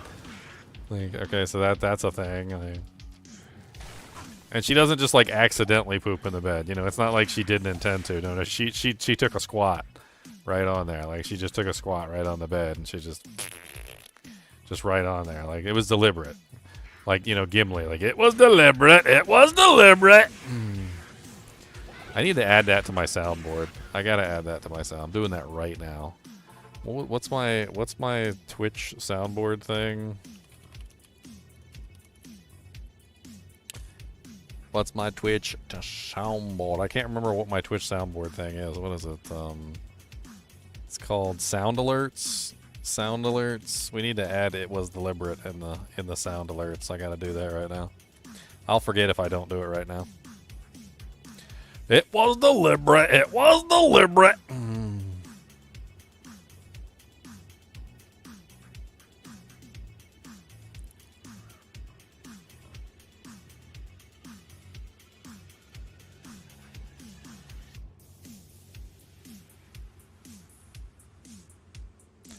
All right, here it is. I got the thing on here. My alerts. Let's do. We'll do it for channel points. So channel points. Add new button. Sound video.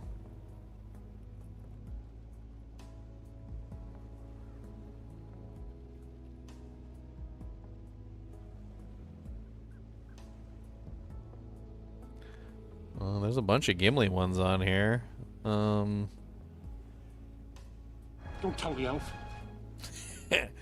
Don't tell the elf is on here.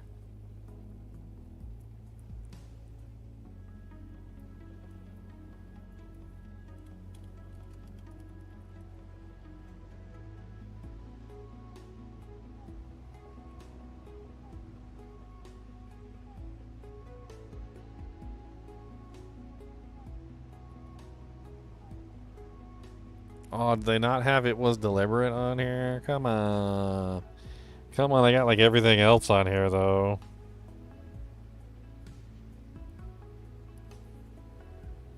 Not the beard! Not the beard.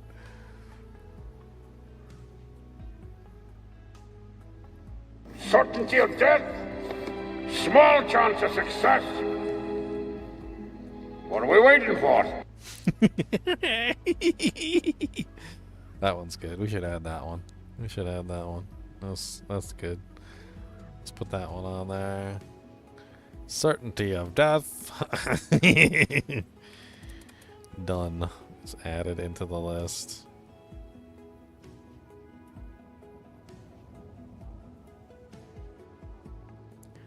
Womp womp womp updated. Alright, let's see what else we got on the list here. Certainty of death.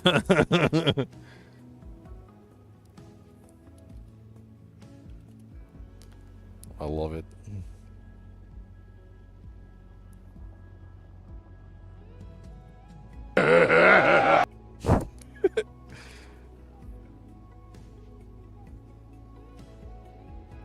Don't tell the elf.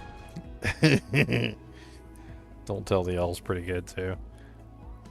Oh man, I gotta find it was deliberate. It was deliberate.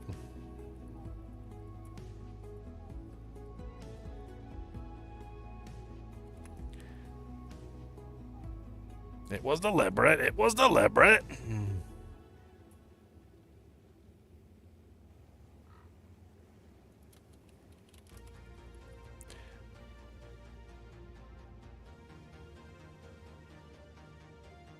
Did I find it? I think I found it.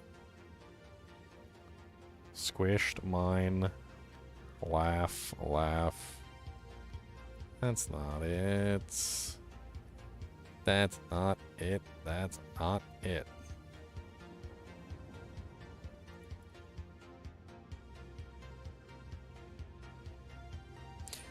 We need deliberation. We need deliberation. Gimli quotes. Okay.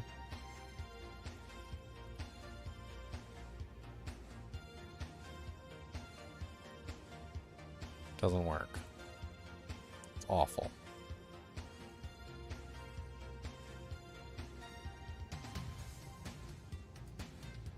The hell did I just click on? Viruses. I clicked on viruses. Viruses. Porn. Porn and viruses. It's always porn. It's always viruses. It's always porn and viruses.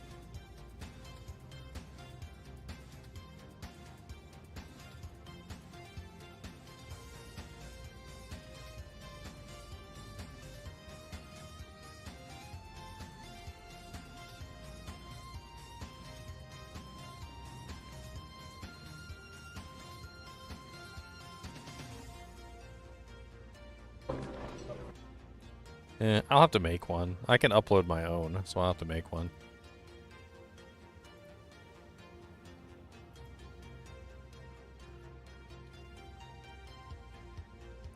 For a second, you thought I were chilling in Uber Terrestrium? No.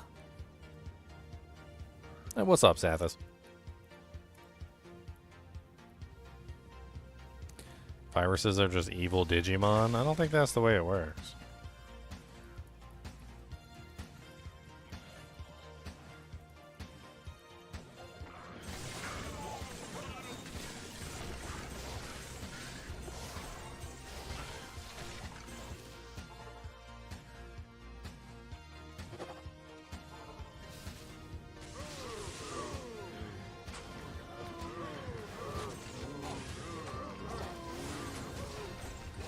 Trident and a wolf head. Well, this is depressingly bad.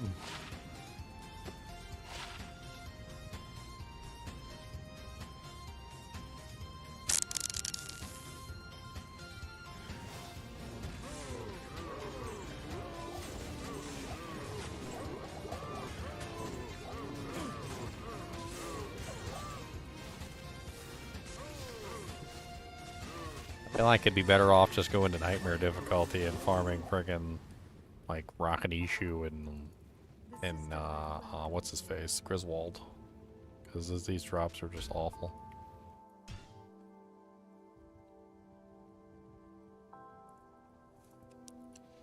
I gotta test out my new soundboard thing. Hold on.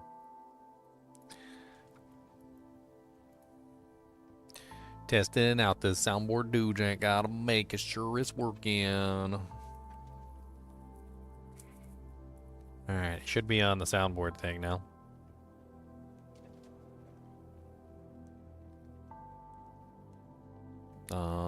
Browser source offline. What? It's not offline.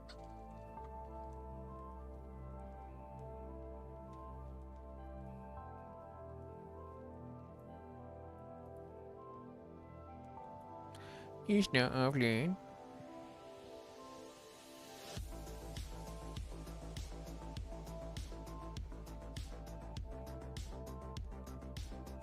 How do I even pull up the panel? What the hell? You cannot join your own stream.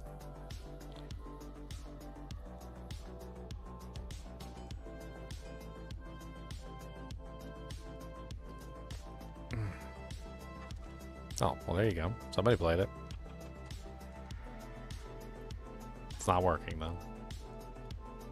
It says my browser source is offline. Let me check.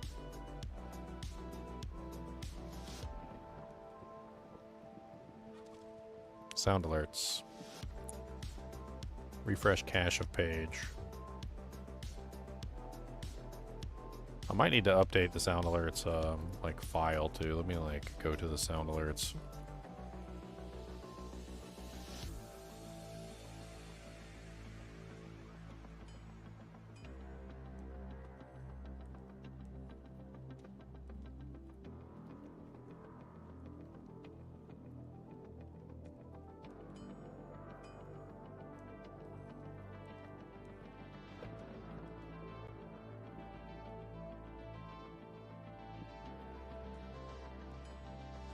I maybe log in every single time for. This is silly. I just logged in.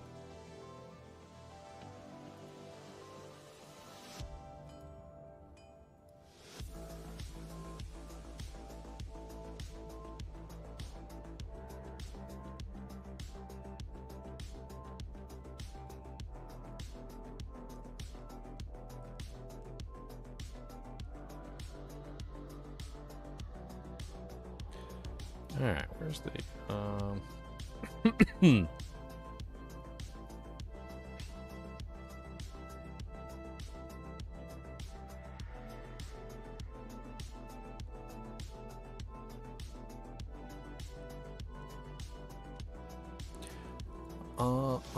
look at all these ones from Wind Fury.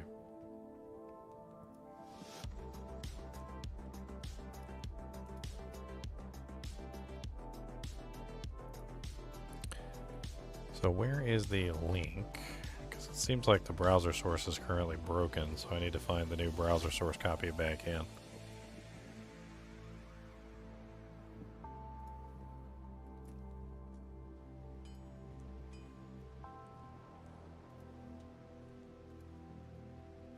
Setup. Is this it right here? Okay, this is it. Alright, yeah, copy. Let's close this. Paste that in there, even though that seems like it was the same one that I already had. Refresh cache of current page. Refresh, refresh, refresh, refresh, refresh. Do not shut down when not visible. Open and close it. Alright, I don't know if that fixed it.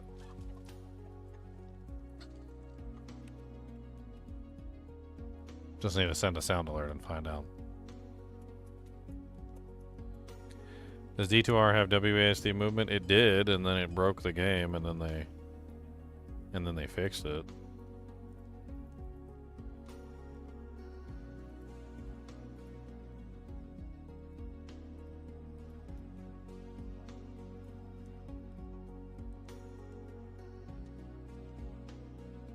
Oh my god, every single website. Too many browsers, man.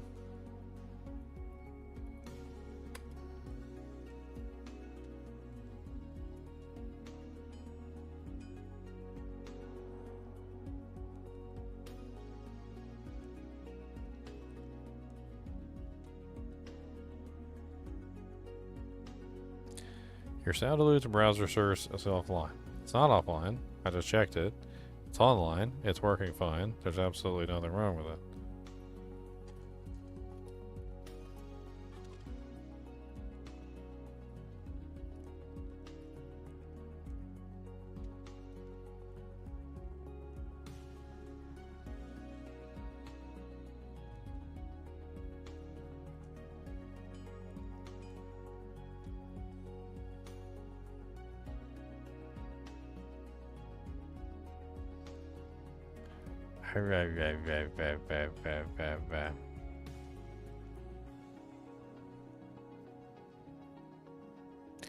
Yeah, I don't know what's going on.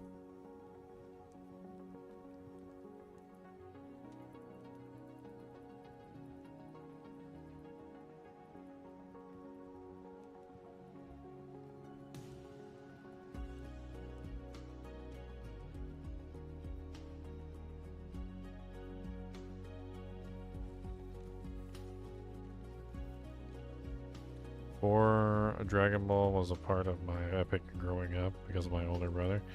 Dragon Ball is amazing. It's an amazing game. I mean, amazing. Well, some of the games are amazing, but the amazing anime. Absolutely love it.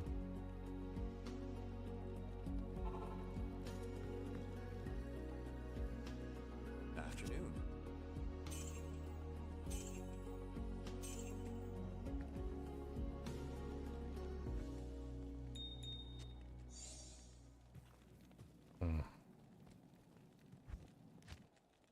Cow King is being very disappointing.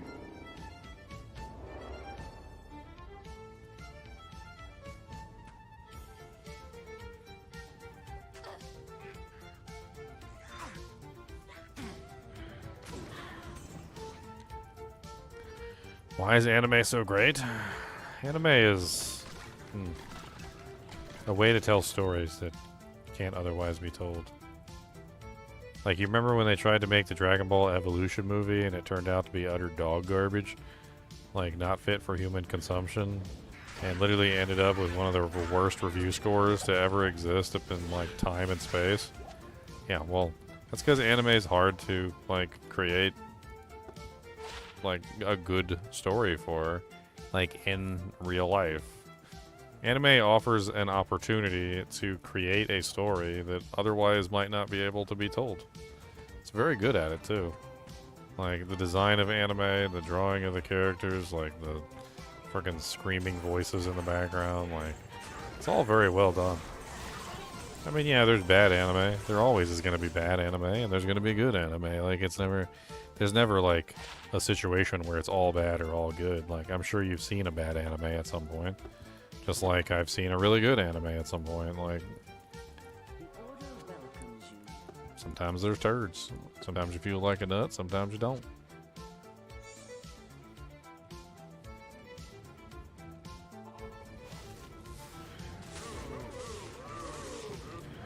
Do you have a favorite food ready? What's your favorite food?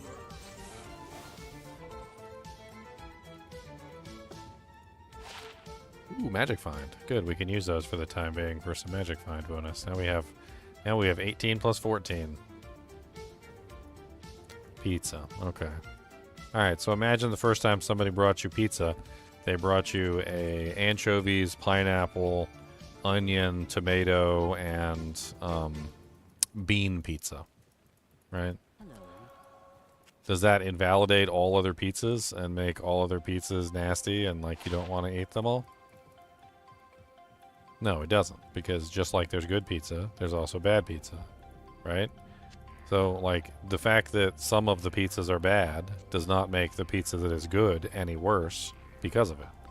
Like, the good pizza is still delicious, and the bad pizza is still disgusting, and it doesn't matter how many bad pizzas there are out there, because once you find the flavor and the combination that you enjoy, or flavors and combinations that you enjoy, plural, like, you know what you're looking for, right? And that's the same way it is with anime. Anime is one of those things that, like, once you figure out what it is that you like about anime and the types of animes that you enjoy, you're going to find a lot more. And there's a lot of really good ones out there. There's a lot of really bad ones, and there's a lot of really good ones, but being able to sift through that and find the good ones is important. Like, you don't give up on something just because one thing is bad. If I did that, I would have played my first video game and been like, oh, this is crap. I'm never playing video games again. And then just never played video games again. And then, like, never discovered Diablo 2 Resurrected or any of the other really good games. And then been crazy eyes. Good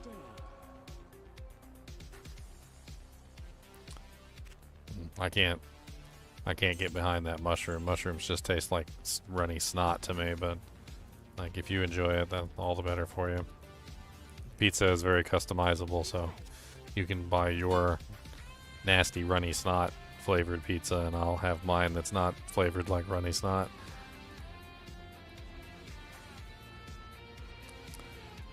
Any recommendations for animes to start with? I mean, there's a lot of good ones out there. I mean, do you want some of my favorites or like what kind of anime do you like, would you even like to watch? There's like every kind of anime that you could ever imagine is in existence right now. Like, Naruto is a little rough around the edges on the first couple episodes, Dark TV. As much as I love Naruto, I got to admit, those first couple seasons weren't the best. It's kind of like watching Deep Space Nine. You know, like the first couple seasons of Deep Space Nine were pretty rough. They weren't great. Like, and then it like got better and better and better. Mushrooms aren't like runny snot. Every time I've tasted them, they are.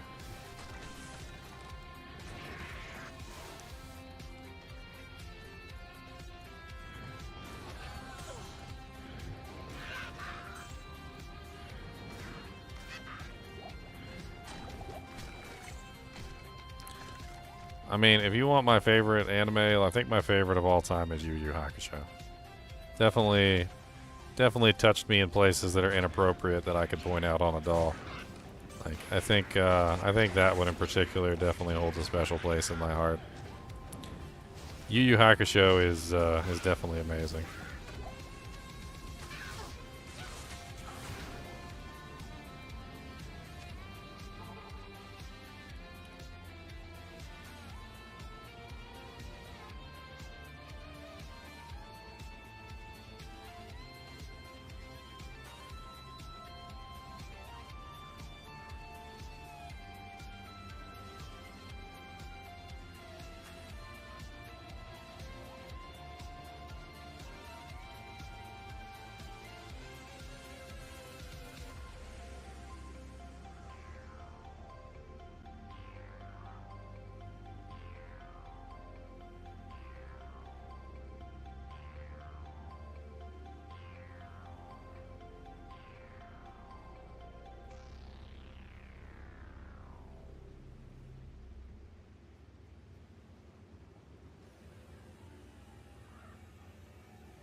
There's like a horrible live adaptation of Yu Yu Hakusho on Netflix. I do not recommend watching it. It is the worst thing I've ever seen.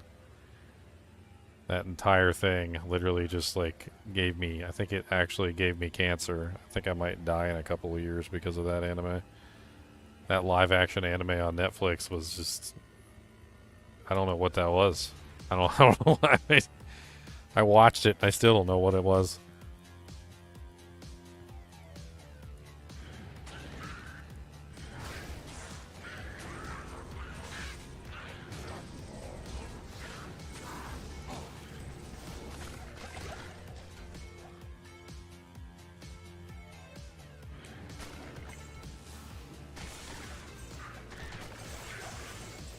Berserk is really good too. Berserk is an older one that actually kind of like recently has been coming back. Like there's a couple like new seasons and stuff like that, and like they did like a crossover with Diablo 4 a little while ago. Like they've been kind of killing it. If I pull up mushrooms, I just wanted to pull up that mushrooms do sometimes taste like runny snot. Like that is a real thing. I needed you to see that I wasn't just making it up.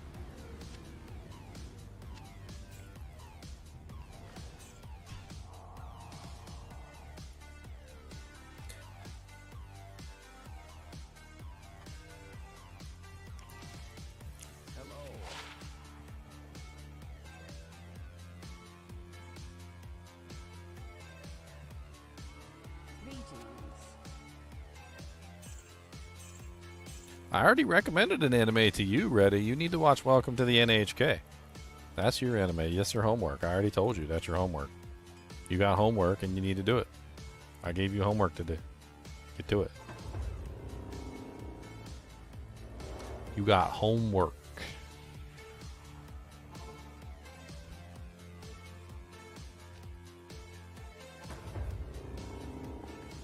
Stonyfield is terrorized. I didn't even think about that. That's kind of cool.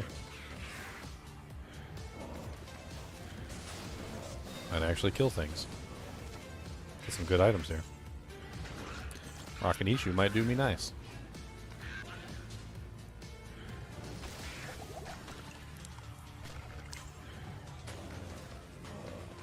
Your dog ate your homework?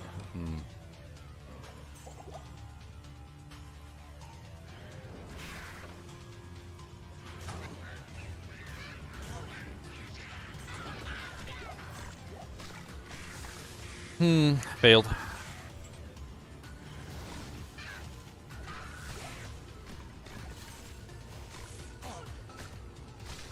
I talk too fast. And I thought I talked too slow. I legit thought I talked too slow. Like, I tell people to watch my stuff on 2x speed because I talk so slow. I'm like, you know what? You could just put me on 2x if I'm going too slow for you. Like, they're like, oh yeah, man, that's great. And then they put me on 2x speed and then they listen to me on 2x speed. You have a pen and a pad ready and waiting. I'm just gonna send you a link.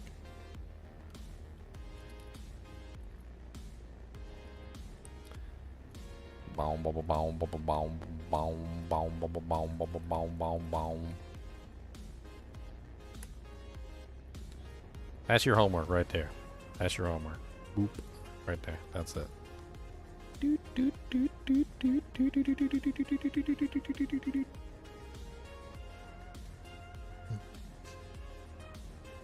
Any 8-man same class started? I hadn't had anything planned, no. It's hard to get people together for that stuff.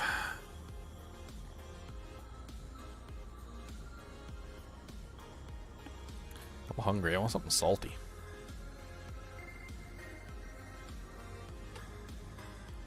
Got some crackers. What do we got in here? Cream cheese and chive. That sounds good.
Man, these crackers are fire.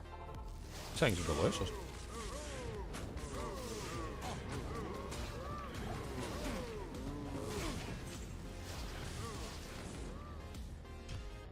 Dude, these things are good. Lance. Cream cheese and chives. That's pretty good. Uh-huh.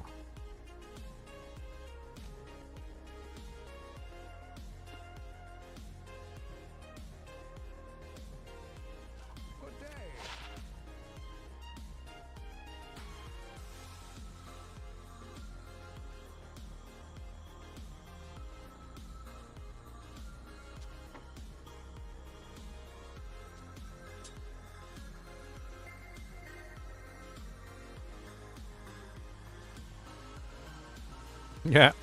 Yep, coach. You got it right.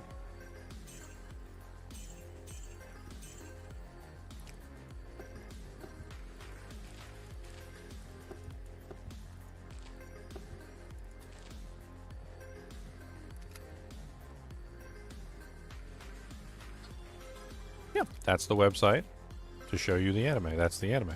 The anime is called Welcome to the NHK. That is literally the name of the anime.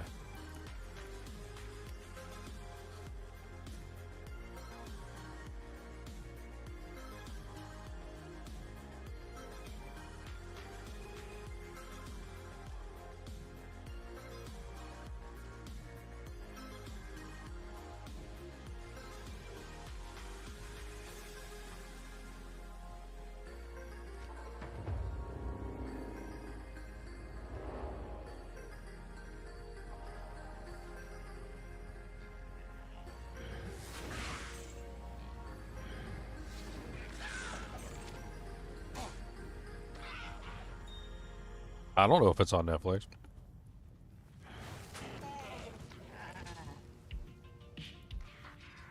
I don't know where you can watch. It's been a long time since I watched that anime. I'm assuming it's somewhere.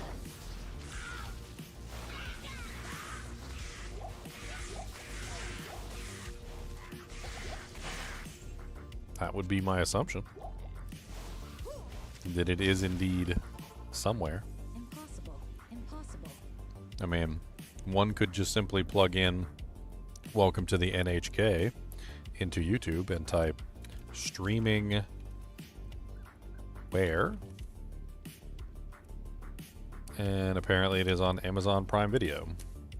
So if you have Amazon Prime, it looks like it's on Amazon Prime. Came out in 2006. It's only one season.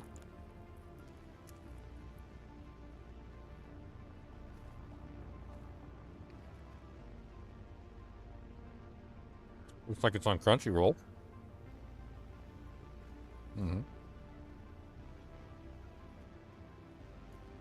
Is it on Netflix too?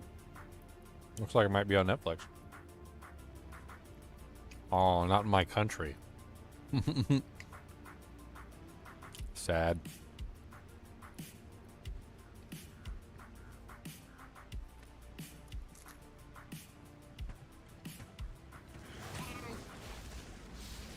I don't think it is on Netflix.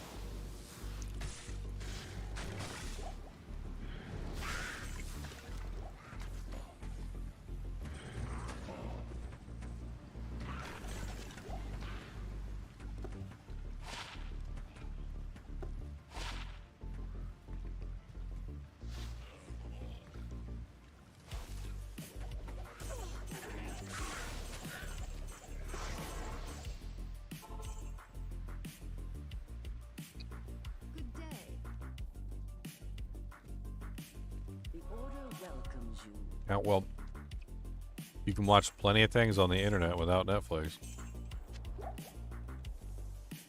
Not that I necessarily, recommend going on and getting viruses from random websites, but I'm fairly certain that if you did a little bit of searching, with a moderate amount of effort, you'd probably find some random bootleg website that has the entire series up there for free.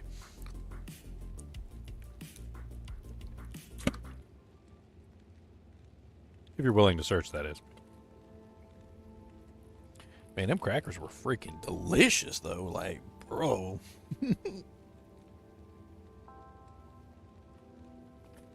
I've been up here too long. I ain't had nothing to eat. How long has it been since I started streaming?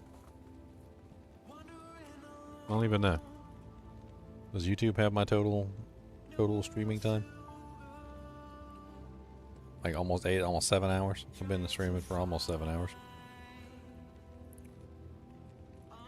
I need food. Food's important. Like, how am I supposed to live if I don't have any food?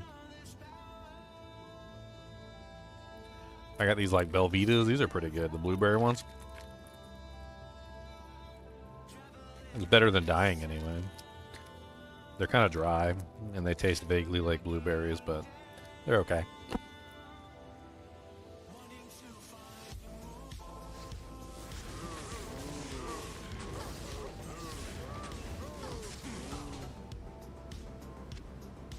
I can't carry anymore.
Am I going to rock with poison jabs the whole way?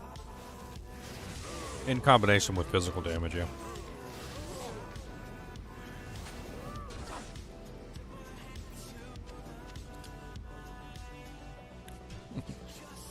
Well, Cow King didn't do me dirty that time. But that was rude. He knows I'm on a rare only.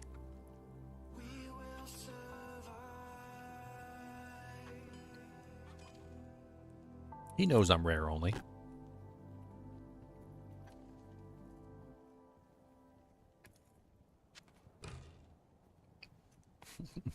So who knows what this is? Which item is this?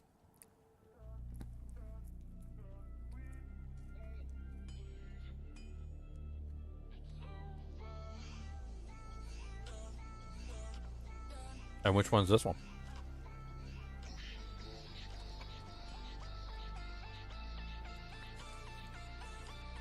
Yep. That's a Tarn helm. Would be amazing, by the way, but I can't wear it.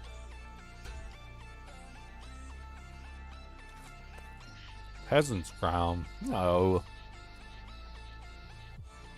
And this one?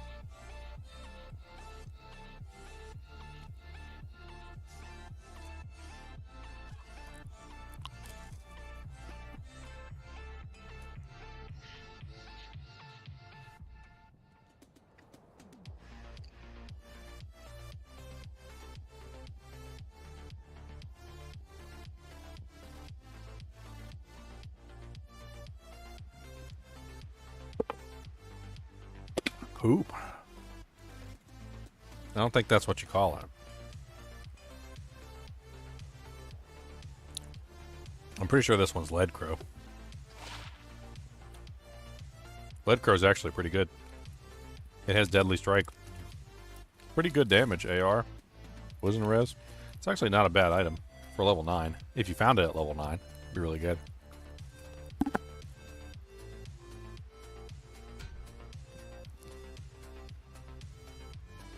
What can I do for you?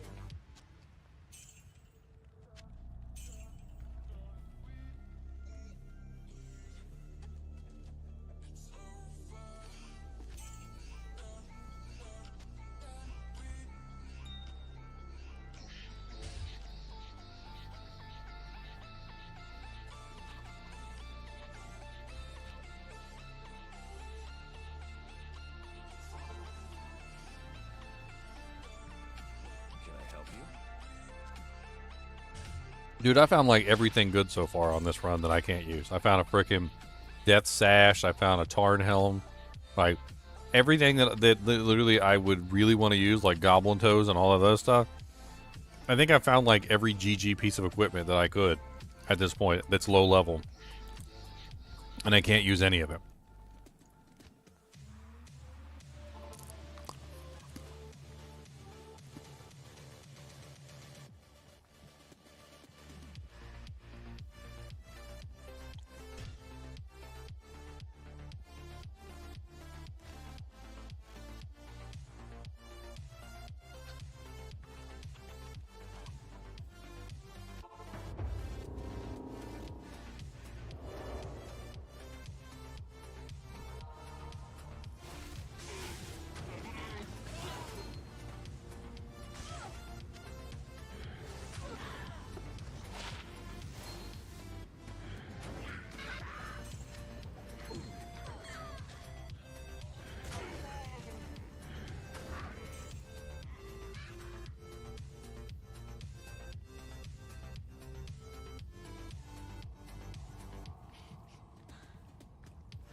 A salad bowl.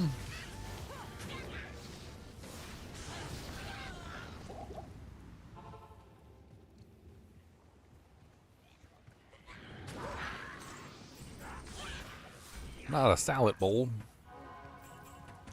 Conviction aura.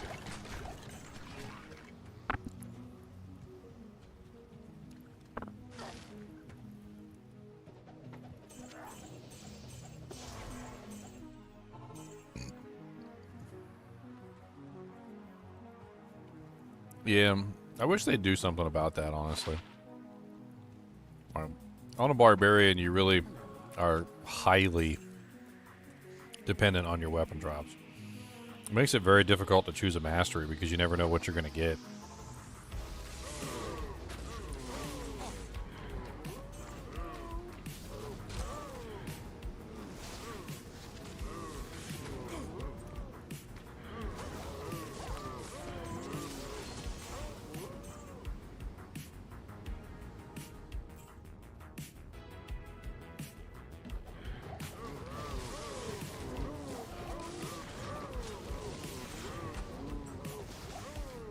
I need mana.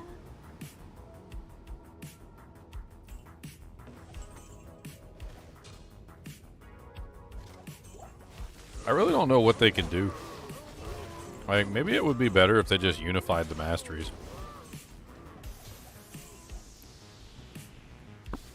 Like, instead of,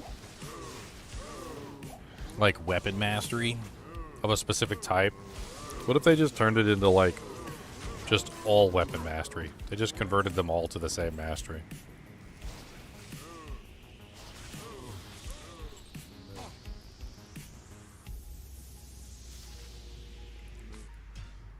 I don't know.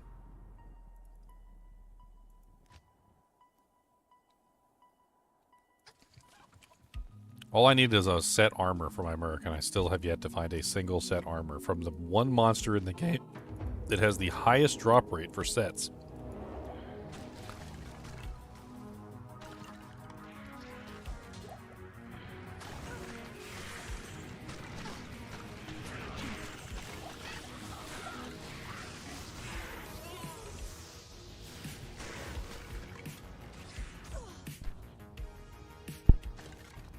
Them Belvitas were good though.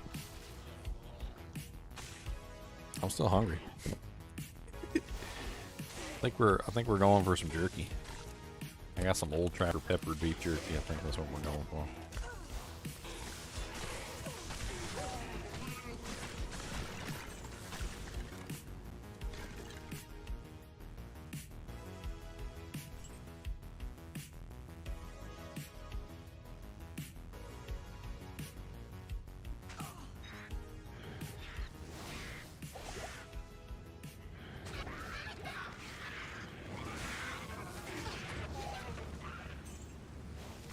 Not enough mana.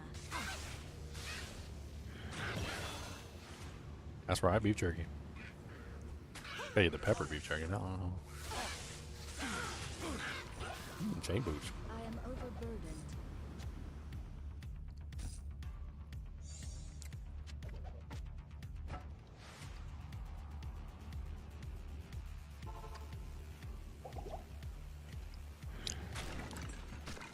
And peppered beef jerky, good.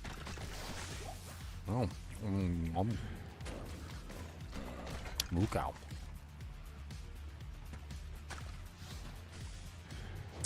I mean, I ain't saying everything that Project Diablo 2 did was bad. I can't carry anymore. And it's not their idea, it's my idea.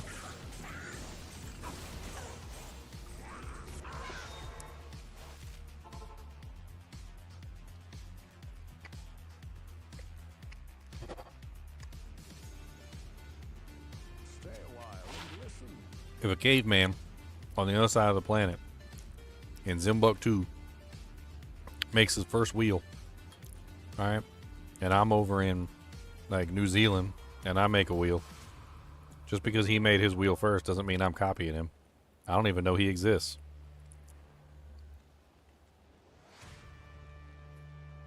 I ain't copied nobody. I ain't even know PD2 had that. That ain't PD2's idea, it's mine. I came up with it on my own. I haven't played PD2 enough to copy anything from it.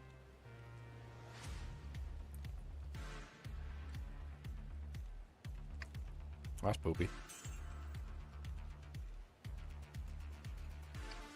That's not bad, but it's too slow.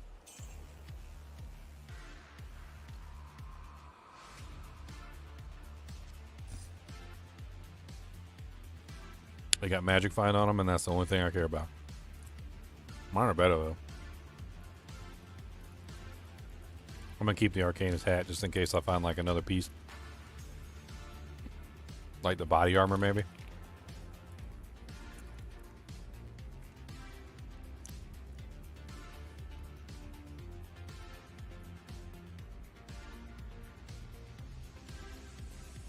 Cody, I got a weirdly shaped beef jerky. Looks like it's got gristle in it. You want it? Cody, you want some jerkums? Cody. You dead? Cody, where you at? Oh. You want this? Okay.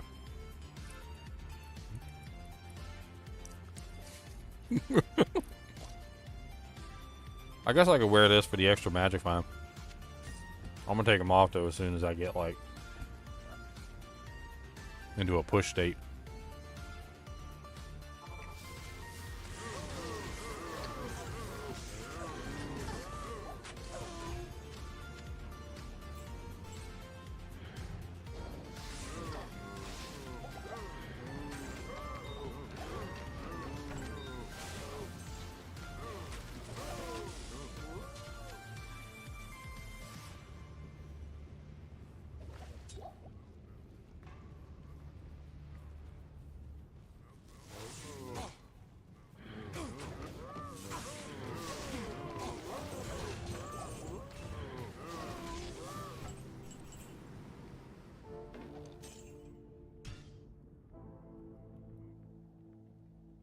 And what's wrong with beef jerky? Why are you guys laughing?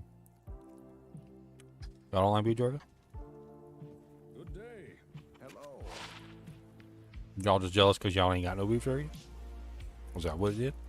Yes. Y'all jealums? I bet y'all just jealums. That's all it is. That's okay. Y'all can be jealums.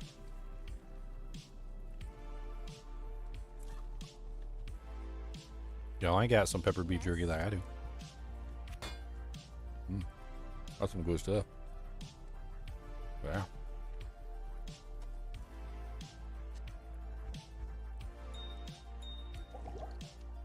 Well, I just farted too. You gotta know that. Yeah.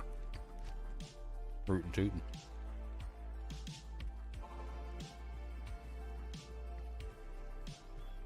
Bourbon and beans. Good afternoon.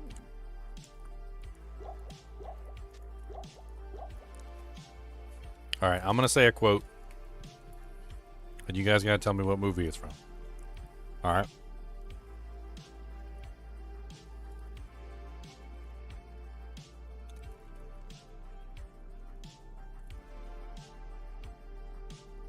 I want to get it just right.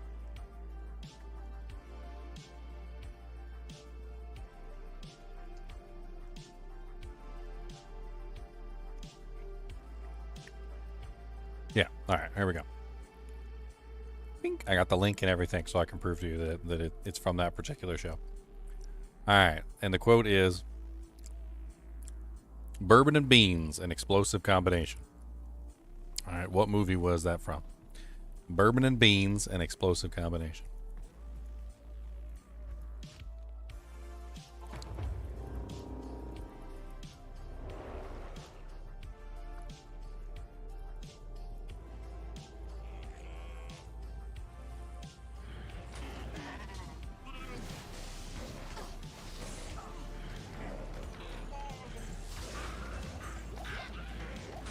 DBZ? I don't know. Not DBZ. Citizen Kane? No.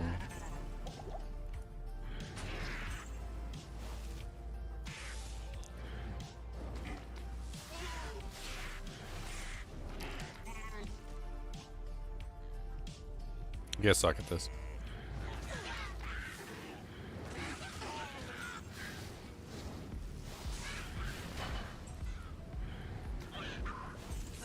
Sakamoto Days? That's pretty good. Jujutsu Kaisen, that one's pretty good too.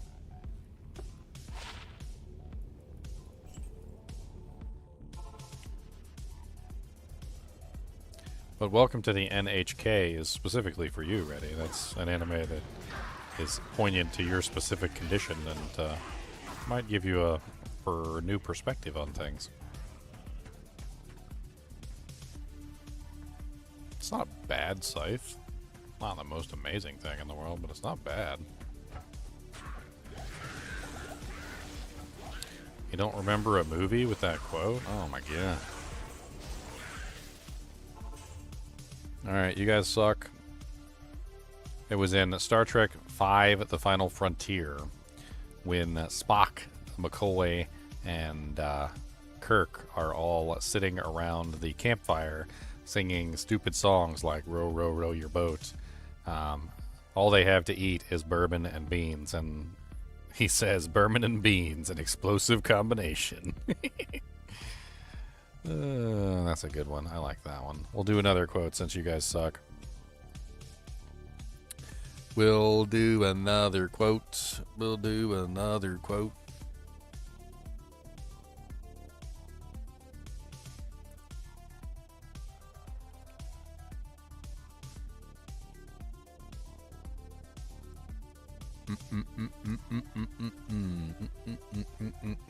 All right, here's a good one. He's not afraid of anything. Men least of all. All right, where did that quote come from? He's not afraid of anything. Men least of all.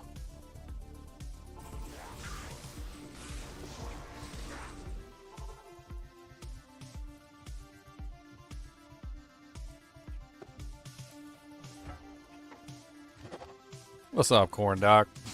Thanks for the follow, man. Appreciate it.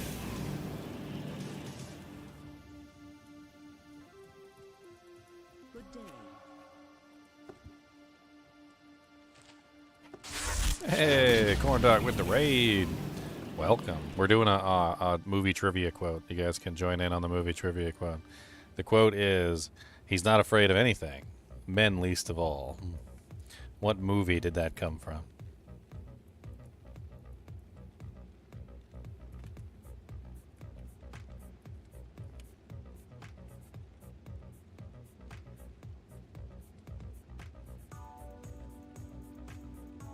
Bonus points if you can tell me who said it, too. What were you streaming, Corn Doc? Anything good?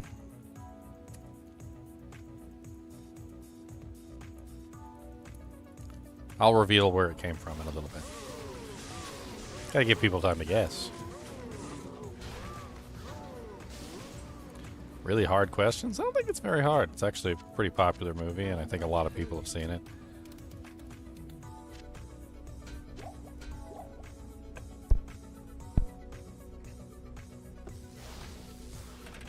Playing some vanilla D2R. That's all I play too. Vanilla. I don't really like doing the mods.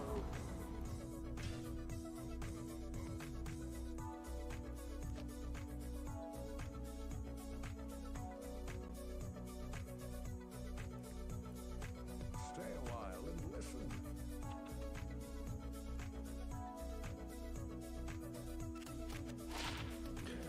We got another Arcanus hat. Okay. So you guys can't guess it. You guys suck. The answer is Waterworld. He's not afraid of anything, men least of all. He's fast and strong like the big wind. He can hear 100 miles and see 100 miles underwater. He's like the cold wind that comes up behind you when you're about to pee.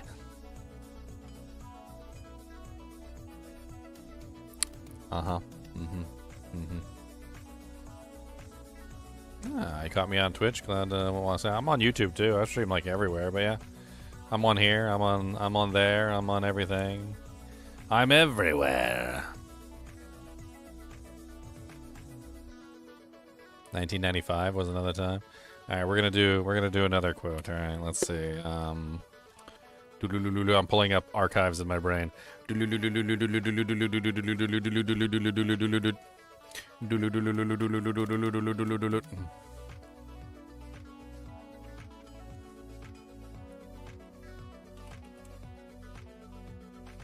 All right, I got a good one. All right, here's a good one. What are you screaming for? Every 5 minutes there's a bomb or something. There you go. All right, what movie did that one come from? Yes.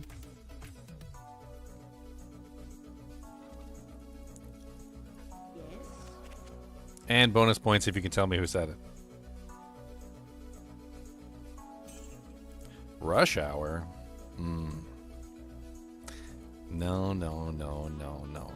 Nay, nay, nay, nay, nay, nay, nay. Nay, nay, nay. Shower.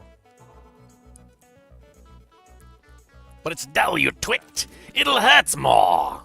I know exactly what movie that is. That's Robin Hood. What was the name of that specific Robin Hood, though? Was it Robin Hood, Prince of Thieves? It was the one with Kevin Costner. And it was said by the Sheriff of Nottingham. Because he goes, and I'm gonna cut out your heart with a spoon! A spoon? Why would you use a spoon? Because it's dull, you twit! It'll hurt more! Did I get the voice right? I felt like I got the voice right. It felt right. Like it felt right. Fifth Element, Natas. Got it. Correct, Natas. It was Fifth Element. That was said by Ruby Rod. So give me 5 minutes as a bomb or something.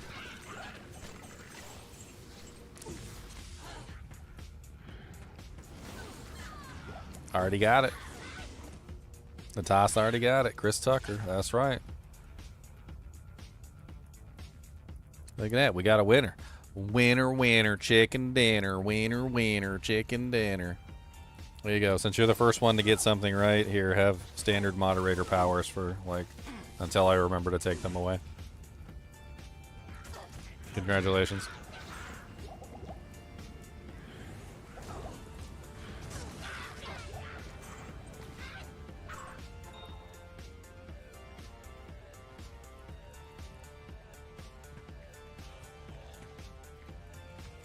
All right, let's do another one. You already stole Robin Hood from me.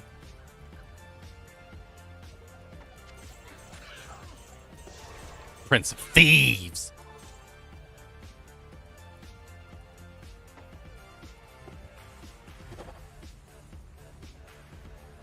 Get to the chopper. I can't even remember what movie that's from, actually. What movie was that actually from? I know Arnold Schwarzenegger. It was Arnold Schwarzenegger. I know that, but I can't remember like which movie it was that he said that in. Was that man, what was that movie? Was it Predator?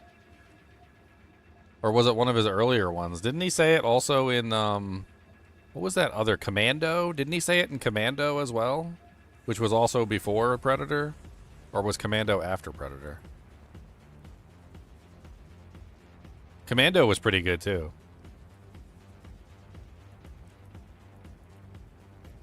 All right, let's do another one. Let's do all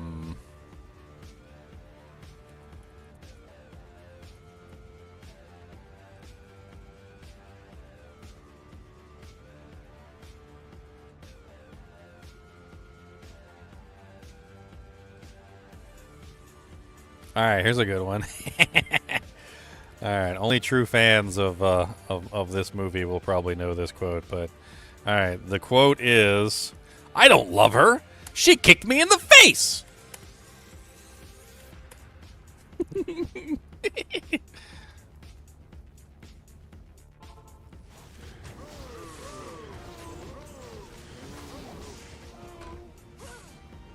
That's such a great quote, by the way. I don't love her. She kicked me in the face.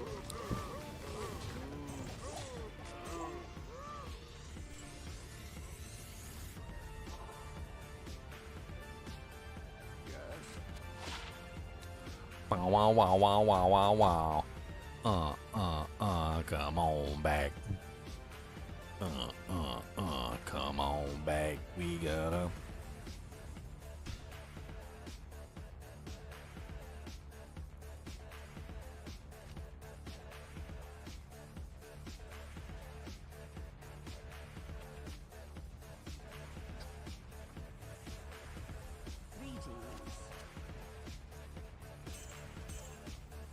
Multiple choppers. Get to the choppers!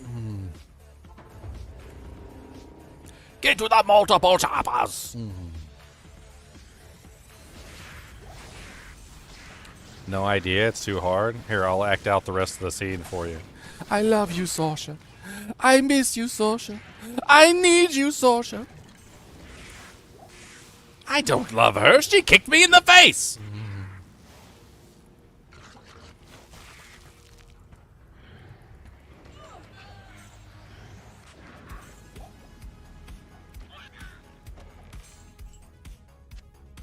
Willow! That's right, Davis. Congratulations, Davis. Welcome to the temporary moderator club. There you go. Congratulations, you did it. Temp moderators for all. Peck! Peck, peck, peck, peck, peck, peck, peck!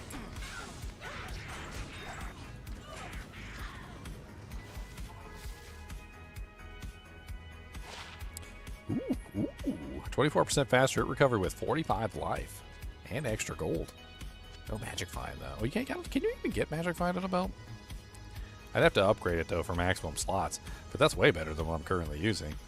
What's the upgrade recipe for belts? Upgrade rare armor 1. Thul Ral Perfect Amethyst. That would definitely be worth an upgrade if I've got that handy.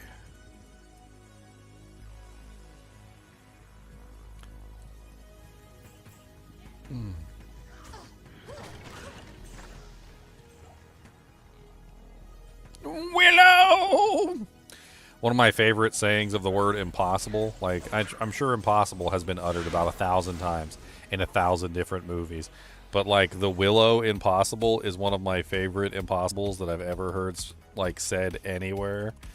The actress who did it, I don't know, like, what she was doing with her life, but she did it so well. Like, I don't... It's so amazing.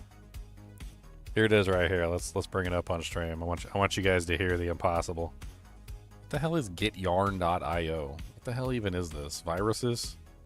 It's probably just viruses, right? Is it even gonna work?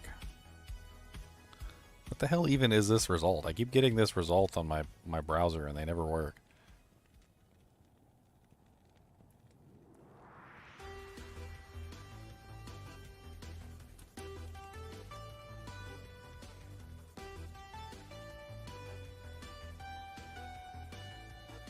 Boom, boom, boom, boom, boom, boom, boom. Here it is. I did it. Yay.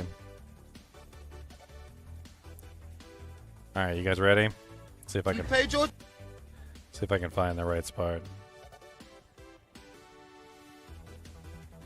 This is definitely not it. That's not even the right, like, part of the clip.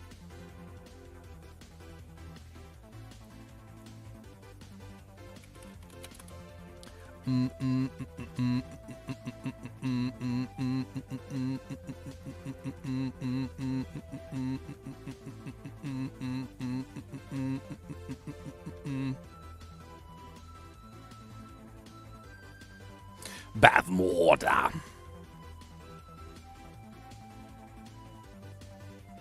Bathwater. What the hell is this yarn.io? I need this stuff off my screen forever. Like, none of the links work. Like, they're all freaking broken.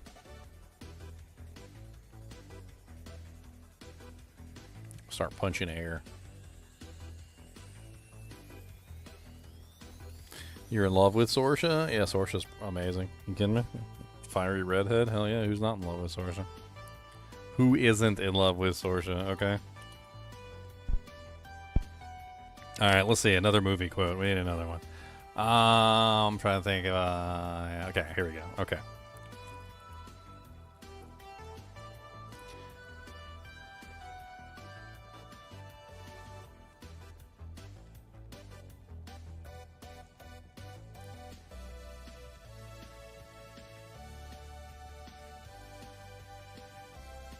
Yep, here we go.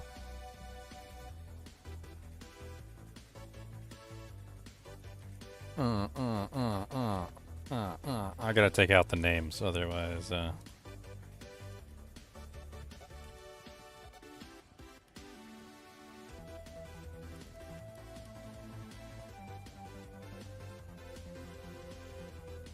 Otherwise, you'll get it immediately if I leave the names in there.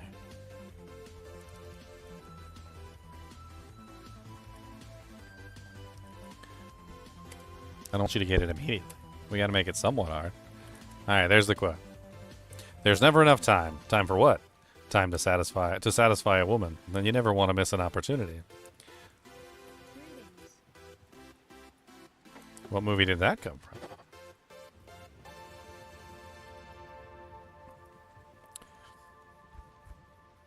I need a perfect sapphire, perfect amethyst. That's what I need.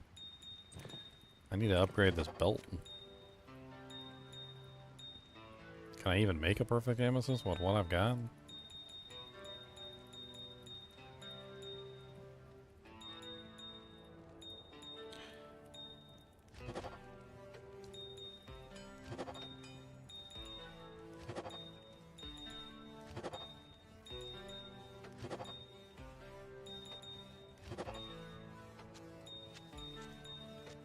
No.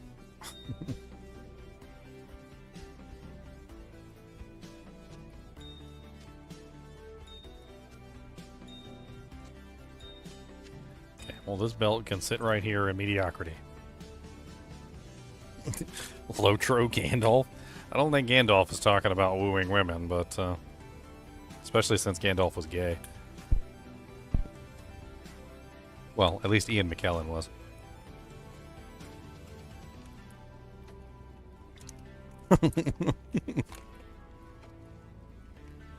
He was like super gay too. I read some sort of article said he would go around like ripping out pages from Bibles whenever he would stay at like a hotel or something. He would like rip pages out from Bibles, like that had to do with like saying gay was bad. He said he would do it to every Bible he ever found.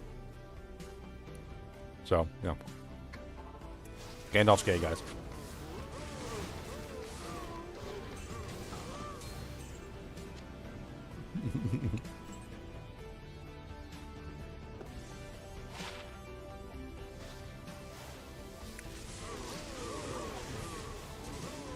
What's up, King Visuals?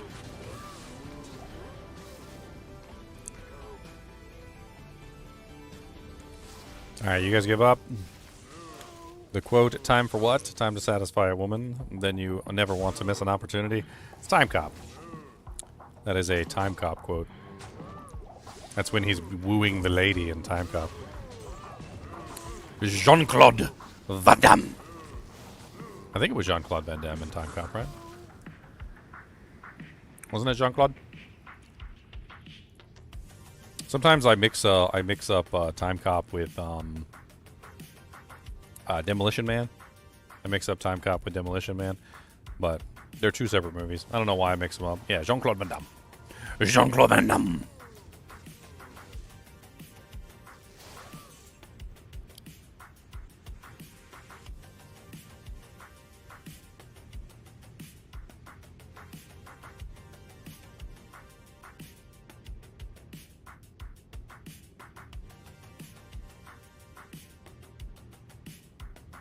Alright, here's an easy one, okay? Here's an easy one. You're gonna need a bigger boat.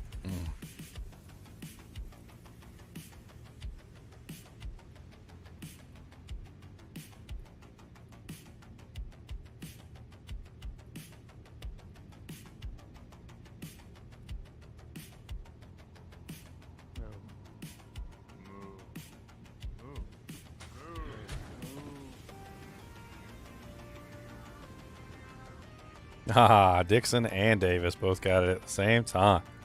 See, I told you that was an easy one. I know you guys were going to get that one. Novo even came in with the Roy Schneider. Look at that. See? Super easy. You guys got that one. All right. All right. All right.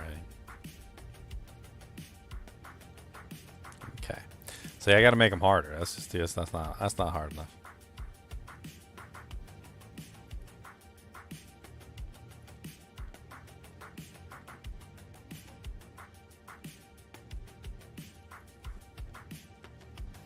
Alright, we're going to make this more difficult, okay?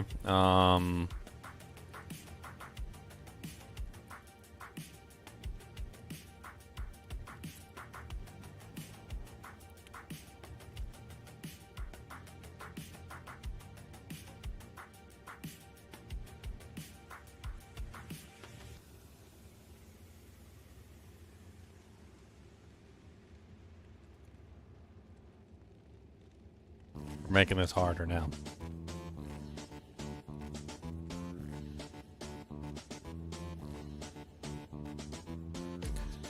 Alright, so the quote is, I'm not going to be murdered. I'm not going to be murdered.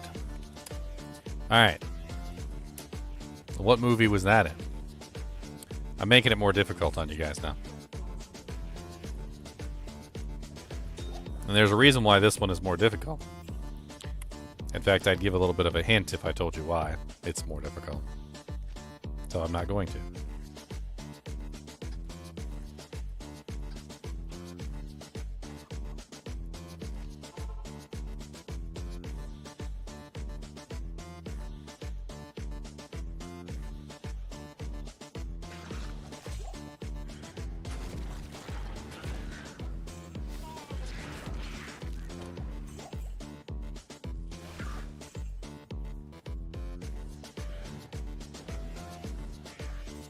Barney, Season 3, Episode 12. That is not correct. I said movie.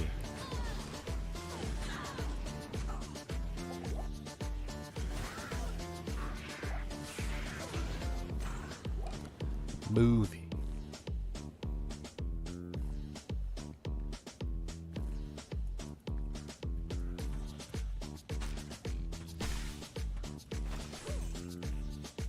John Wick? Was that in John Wick? I don't know. It's not the movie I'm thinking of. Sounds like something John Wick probably said. Good day. That sounds like a John Wick statement, but that's not correct. Hint. It's a movie about prisons. Not a very good hint, is it? It's not a good hint. It's not a good hint. That's probably just going to make you go the other way, actually, and completely get it wrong. But prison is in the title, actually. Believe it or not, it's a pretty good hint, because prison is actually in the title. That is in the title of the movie. It is a titular. No, Green Mile does not have prison in the title. Prison is actually in the title of the movie. So if you don't have a word that has prison in it, or a sentence structure that has prison in it, then it's not correct.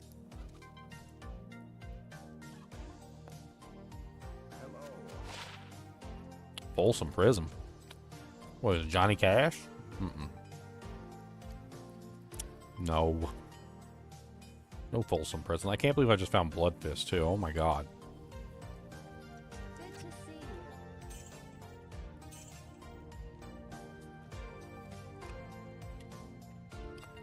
27.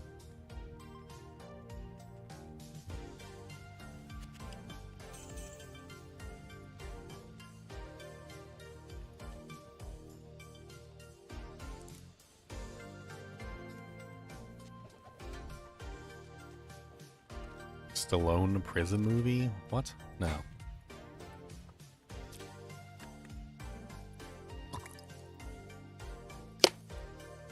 Alright, you guys aren't getting it. Like, doesn't matter how many hints I give you at this point. Unless I just straight up tell you the answer. Harry Potter and the Prisoner of Azkaban. In the movie, he says, somebody's like, "You're gonna get murdered, Harry." And he's like, "I'm not going to get murdered." See, if I did an easier one, like, "You're a wizard, Harry Potter." The order welcomes you. See, that would just be too easy. Then you just know immediately. That's no fair. That's not fun.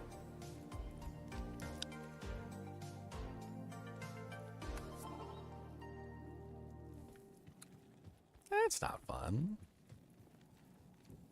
All right, let's do another one. All right.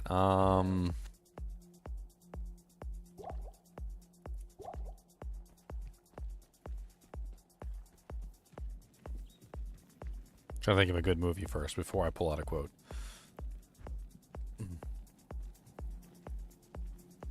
All right, I got the movie. Okay.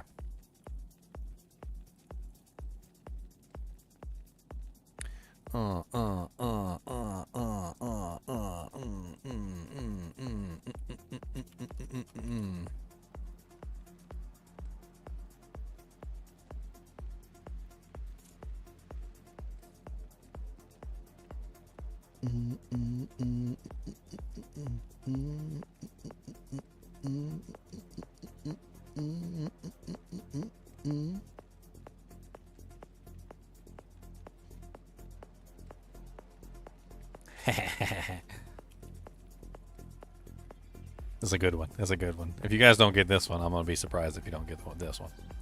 All right, this is a really simple quote, but it's really powerful, and it's like it's one of my favorites. Actually, I say it all the time on stream. For those of you who've been watching the stream for a long time, you probably already know the movie and everything. I'll even try and do it in the actor's voice. Okay, you ready? You knew then. You knew then. There you go.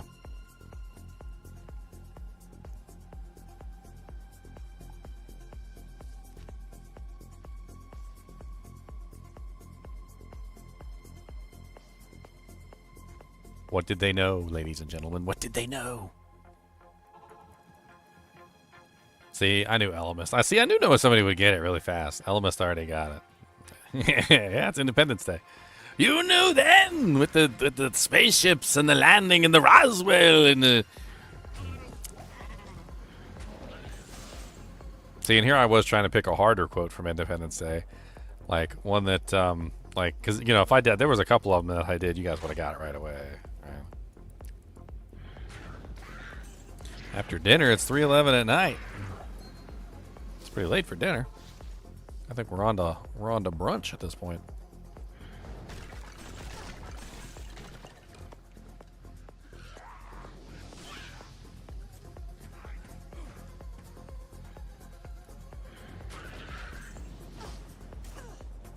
We will not go quietly into the night. We will not. Yeah, if I did that one, you guys definitely would have known. Schlemiel! Schlemiel! Yeah, I forgot about that. He uses the schlemiel.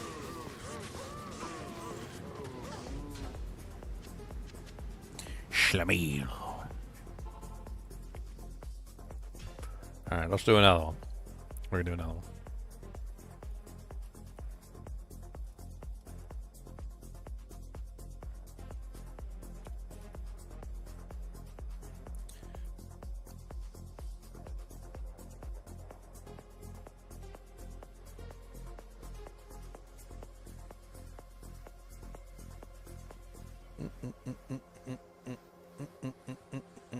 I'm trying to do one from this movie, but like there's so many from this movie that are like really easy.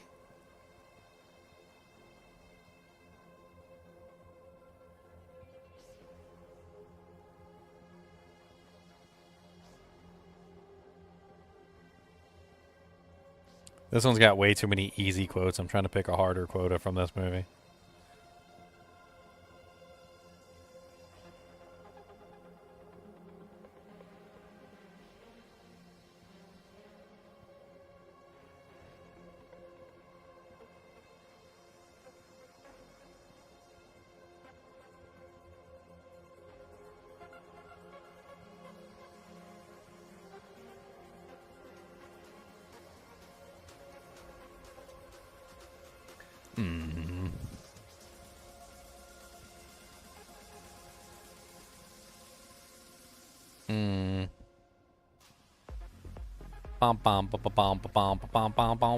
This movie's got too many quotes to just give it away. Like they just give it away immediately. Like it's so hard to like do any quotes from this movie without just giving it away.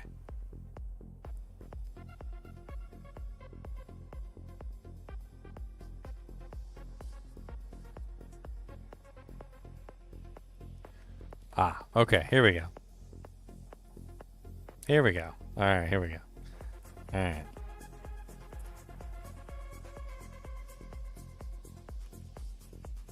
This one shouldn't be too difficult, but it's more difficult than some of the other ones that I could have picked. Alright. There you go. If you can't guess that one, I don't even know. I don't know what's going on. I know now why you cry, but it's something that I can never do. There you go. Good day.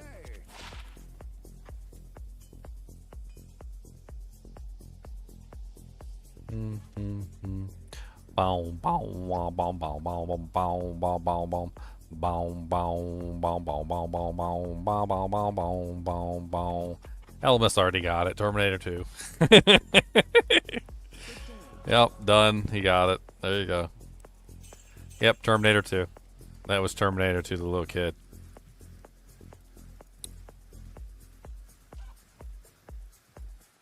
Even that one's easy. Like, if you've watched the Terminator movie 1,000 times like I have, like, you probably remember that one by heart. I'm glad we got a real movie buff in here. All you guys were letting me down. Before you got here, Elemis, we had like, everybody was like, Turd Runner 7, I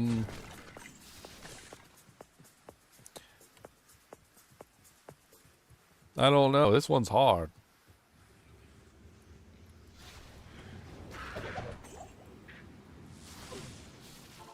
All right, let's do another one. Okay, next one is going to be...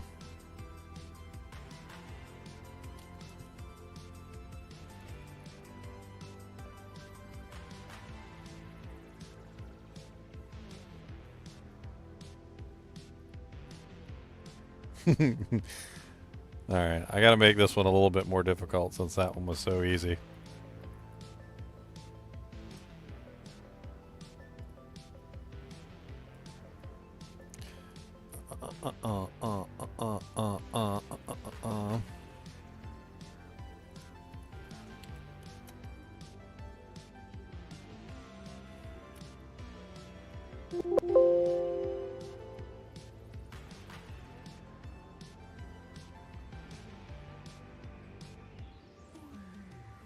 Boom, boom, boom, boom, boom, boom, boom, boom, boom, boom, boom, boom.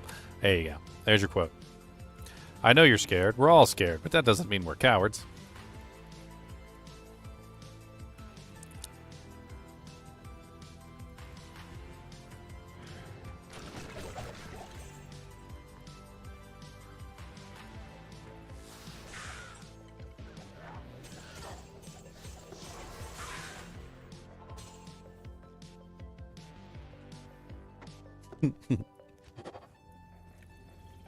Identify on items, Kane. Greetings. It's actually one of my favorite movies, this one. It's really good. A couple hints, it was the third one in a series. The first two were very serious, and the second, the third one was not. The third one was anything but serious. It was the exact opposite, actually. It was like slapstick.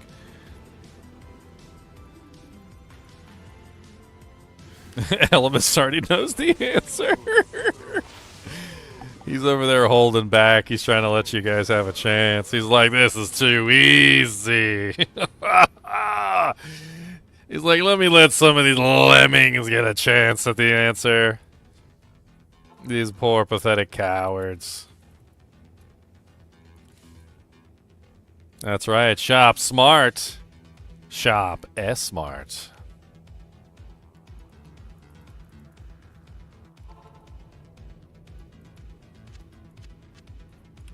Yes?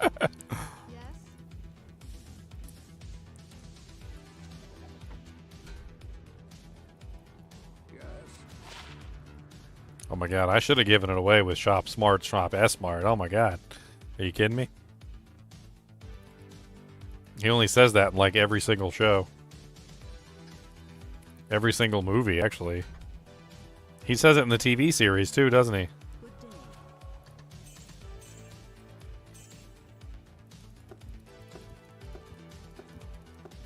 I'm struggling here, Elemist. I'm struggling. Nobody knows anything. Nobody knows any movie names. Nobody's seen anything. Yay, Hanzo! Hanzo got it. Congratulations.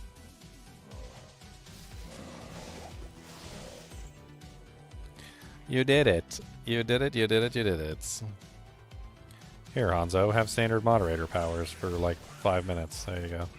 Have fun with that.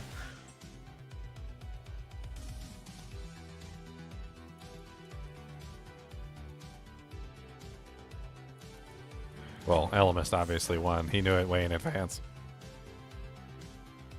You've never heard shop smart, shop S-smart? That's literally his saying. So in the movie Army of Darkness, he works at S-Mart. Or, yeah, S-Mart. He works at the S-Mart, and he always says, shop smart, shop S-Mart. He literally works at the S-Mart.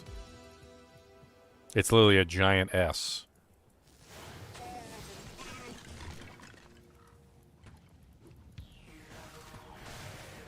It's 3 in a series. Evil Dead 1, Evil Dead 2, and Army of Darkness. Army of Darkness is the 3rd in the series. A little less serious than the first. Klaatu! Vrata! Klaatu! Vrata! He forgot the last word, so he just kind of mumbled it. He was hoping it would work. It didn't work.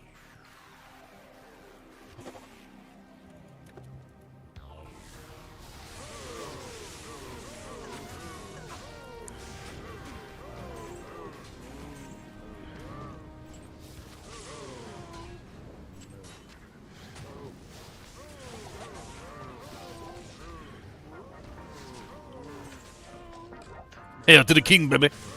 Give me some sugar. See, if I had done Hail to the King or Give Me Some Sugar, you guys would have got it right away. That's too easy. We can't be making it easy for you guys.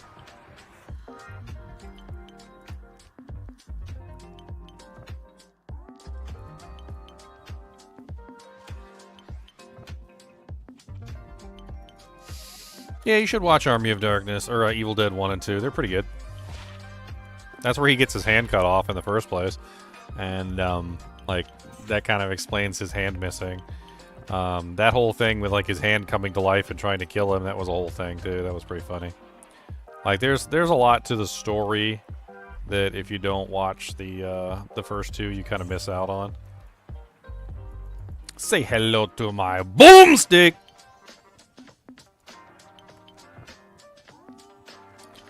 Sounds like you haven't watched a lot of TV shows or movies or anything, ready? Like, the quotes I'm pulling from ain't like obscure nothingness. These are like great movies that you should watch.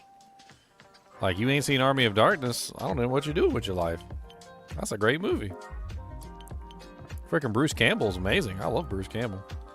I think I can get married to Bruce Campbell in the spring. Come on, Bruce. Let's go. Me and Bruce gonna get married. Me and Bruce gonna get married. Hail to the king, baby. I'll give Bruce some sugar. Alright, I'm not gay, but I'll give Bruce some sugar. Alright, if he wants some sugar, I'll give him some sugar.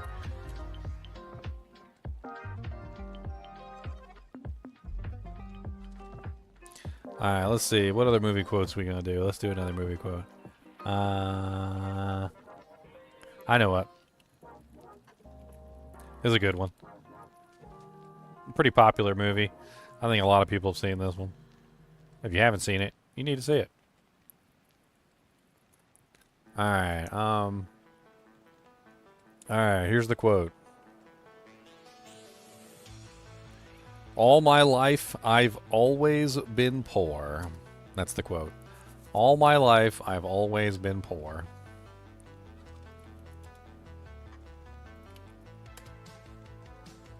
I'm trying not to accidentally alt-tab so you can see, like, literally what I'm pulling up. Oh, and it's actually sung, by the way. This is not just said out loud. It's actually sung. It's all my life, I've always been poor. It's sung.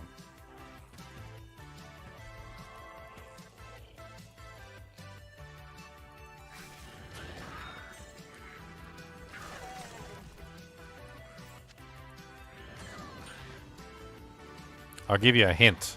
The person who sang it was green.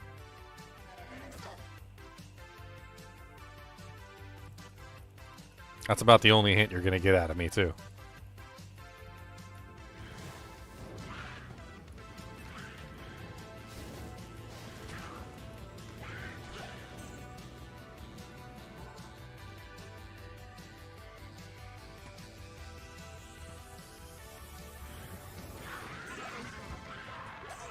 I could probably tell you his name without ruining it. Maybe.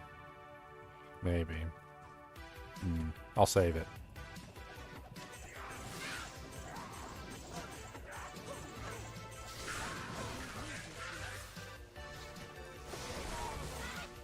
Shrek? No, definitely not Shrek.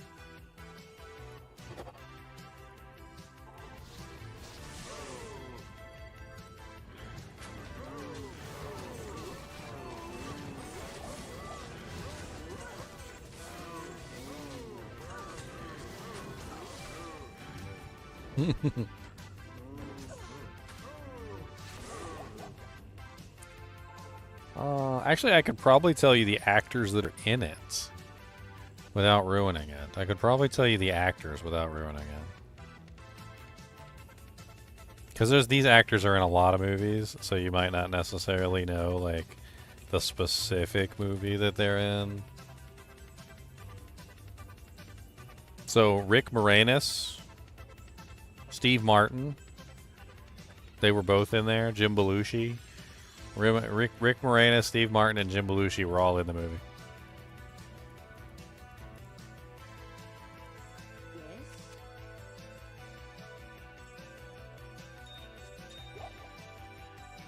It's not the jerk.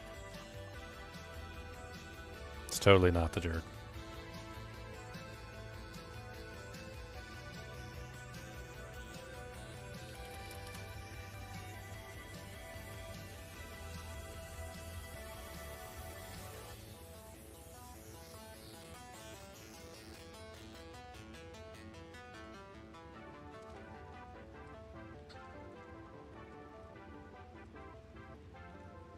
Boom, boom.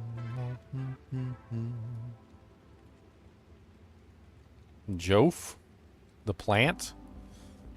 You're on to something. The Venus flytrap? Yep, you're on to something. You're on to something.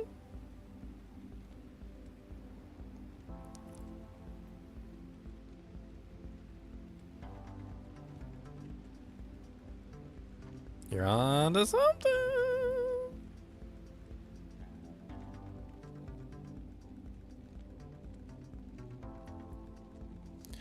Shop of Horrors, that's right. Little Shop of Horrors. That's correct. I'm giving it to Joph. He remembered first. I'm giving it to Joph. Congratulations, you have standard moderator powers for like 5 minutes. Hanzo, you got yours taken away because you tried to steal credit.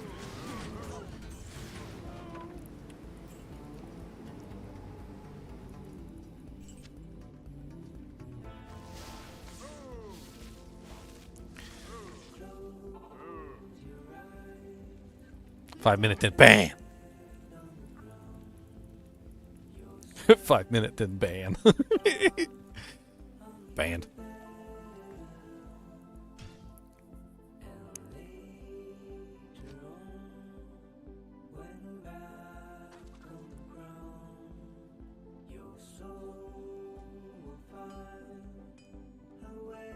Womp womp.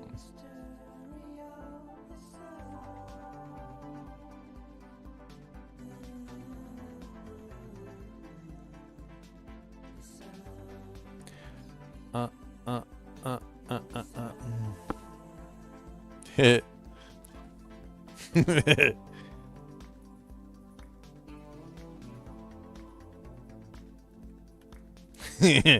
That's a good one. Okay. I'm giggling when I did this one. Alright, guys. Alright, no jury in the world would convict you.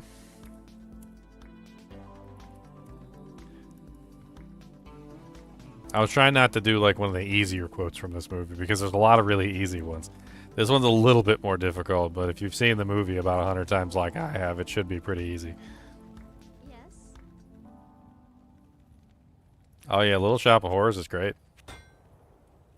Boom, boom, boom, boom, boom, boom, boom, boom, boom, boom, boom, boom. That's a classic. That's like a cult classic, isn't it?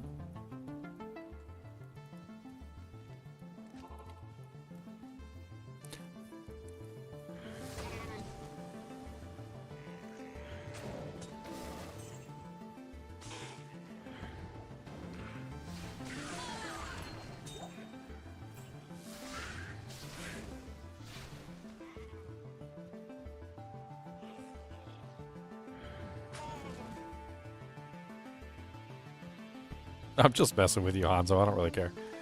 But Jove definitely did get it first. Even though he didn't necessarily say it. You could tell he knew what it was.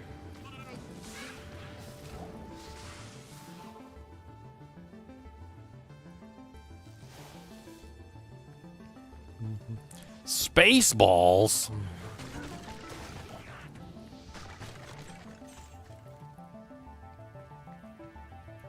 Does this movie have a character immortalized in a theme park? I think so. It is about things that are very small, though. Very small.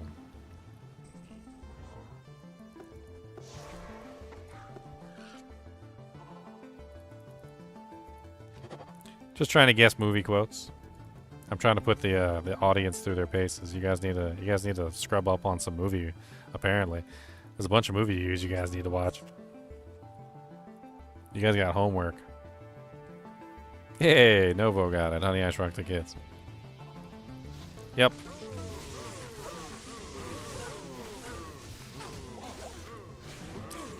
Zelensky? The only thing that needs to be shrunk is your head!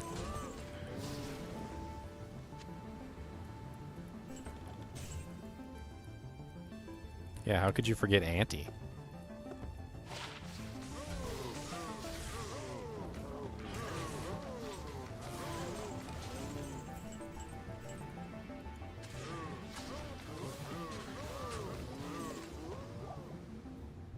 Yeah, don't forget Auntie. What did Auntie do to you? Auntie is in the theme park? Not in the first movie, he's not.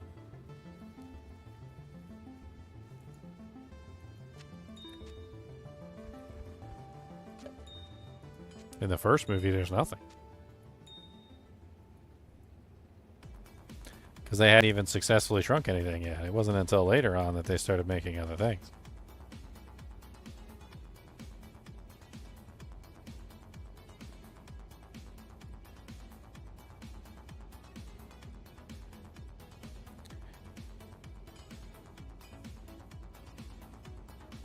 Can I take him blindfolded? What if he's not blindfolded?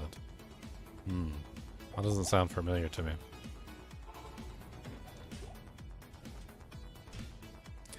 The Maniac BG. What's up, Maniac?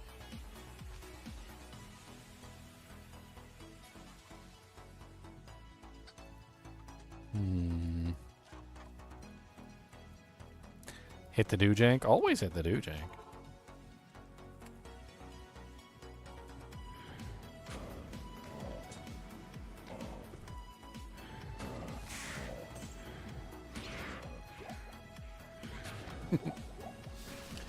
Leslie Nielsen, is that the Naked Gun? Is that Naked Gun? That does sound familiar actually now that I think of Naked Gun. I think it's Naked Gun.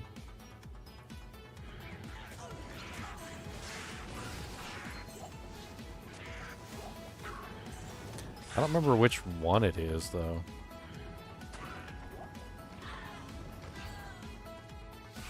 Bloodsport?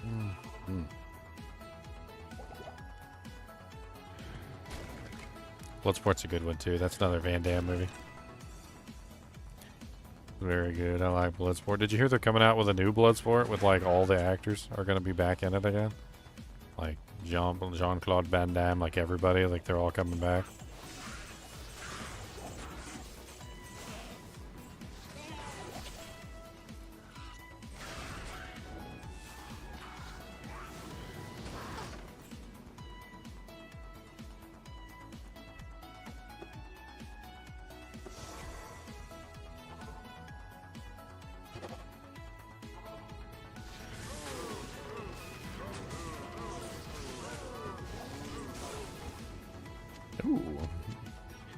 buckler. That might be better than what he's currently got on, maybe. If I need plus to strength for him to wear a piece of equipment, that could be useful. Ooh, 25% magic fine gloves. Better than what I'm currently using.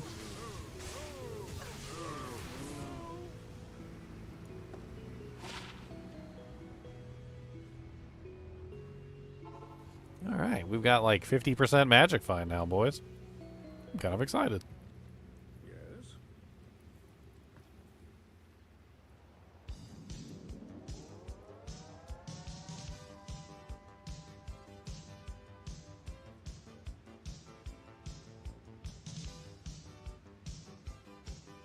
Interesting. I don't think I've ever seen that movie. I just looked it up. I don't think I've ever seen that movie.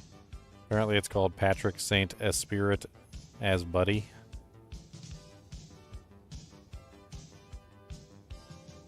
Or Police Squad? What is that movie? Why does it say... It's a really long name. Oh, no, that Patrick Saint Esprit is his name. Okay. It's Police Squad. Okay. Huh. I could have sworn I've heard that quote somewhere else, too.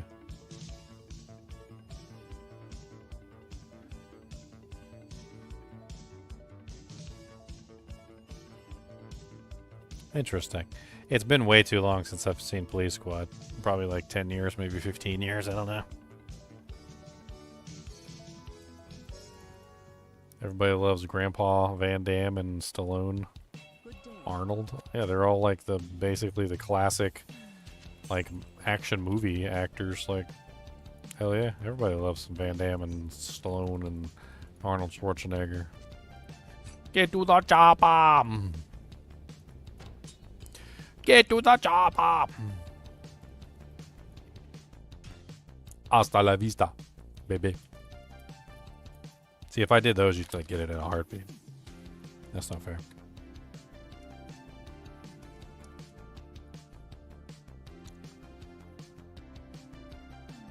Well, that sucks, man.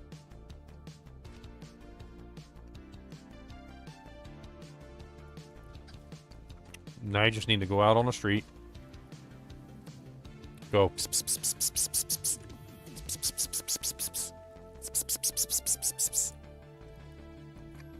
And then when the cat comes to you, the cat distribution system has assigned you a new cat.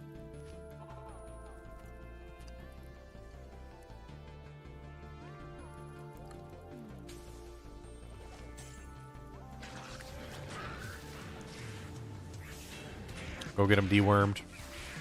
It's like the first thing you should do. Man, every single cat I've ever gotten off the streets has had like worms, like freaking everything, fleas, the whole 9 yards. Clean them, bathe them, deworm them, flea spray, flea medicine. Get them all cleaned up, put a collar on them.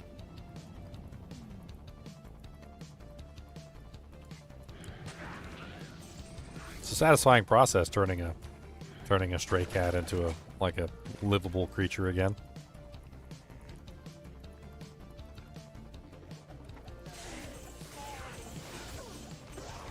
It is a satisfying process indeed.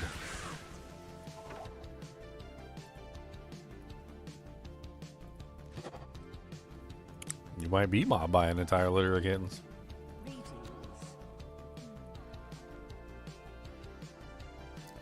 They said, "Oh, you got treats? I like treats. I like treats. Give me some. I like treats. Give me some." Good day.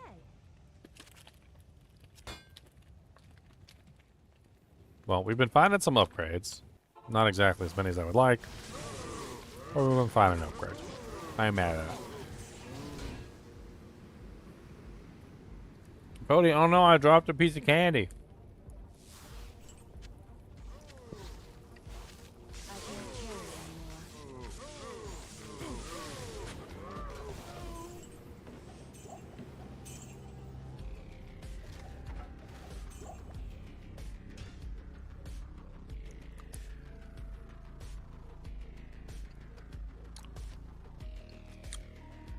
I mean, whether you want one or not is irrelevant. Cat distribution system works on its own merits.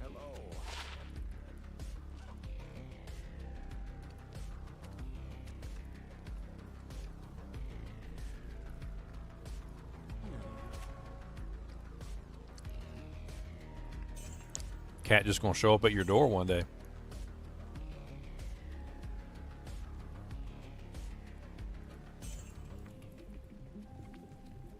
Follow you home.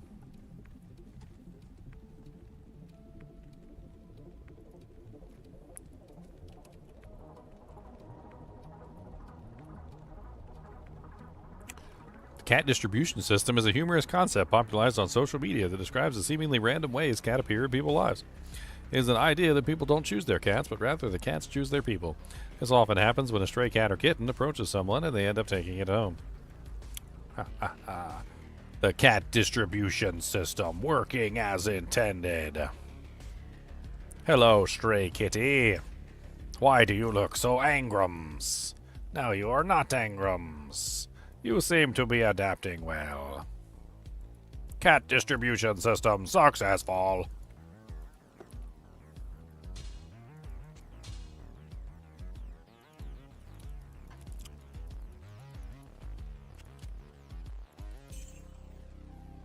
Sometimes they go away too. We had one cat just decided he didn't want to be with us anymore.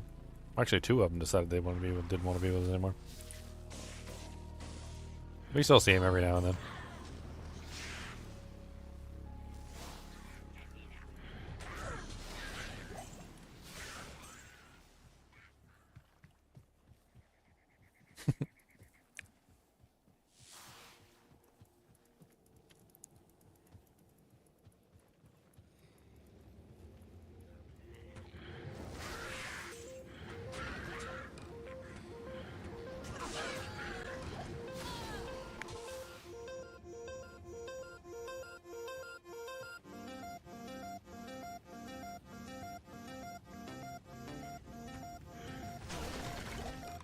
My theory is that cats became domesticated because we attract mice.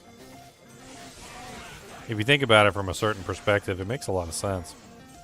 The domestication of the cat probably started, like thousands of years ago when humans started to store food for the first time. As we started to store food, we attracted mice. As we attracted mice, well, we also attracted cats, because cats hunt mice. Well, in the brush, in the grass, where it's difficult to see the mice, it's not as easy to hunt them.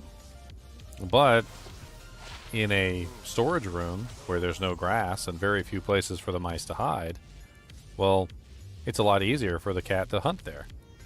So it makes sense that the cat would go where the food is and where the food was easier to catch. And so probably over time, the cats kind of domesticated themselves is probably what ended up happening. They followed the food source, and the food source led to us, and they slowly became domesticated because of it.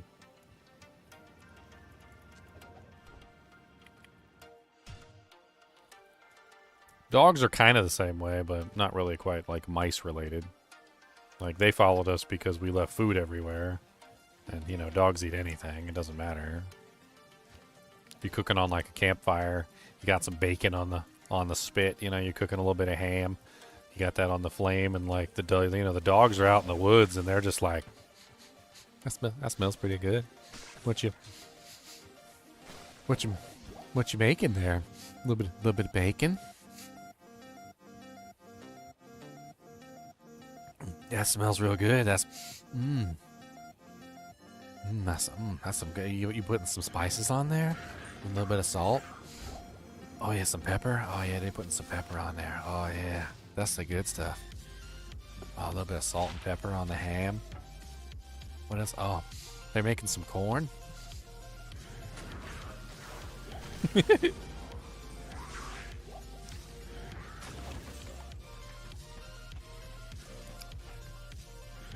Dead bodies too. Apparently one of the major theories about wolves is that they originally came from the dead bodies. because humans would go to war all the time with each other, and they would kill a bunch of people, and like nobody had time to bury the dead bodies. Like your enemy isn't going to stop and bury all the corpses. Like that's not how it works. So like the enemy, like you might bury your friendly corpses, but you wouldn't bury the enemy's corpses. And so there were tons of dead bodies on the ground that apparently the wolves would come and eat. And then one thing led to another. So that was kind of neat. A 2-socket, tried it. It's got knockback on it though. Yuck. It's disgusting.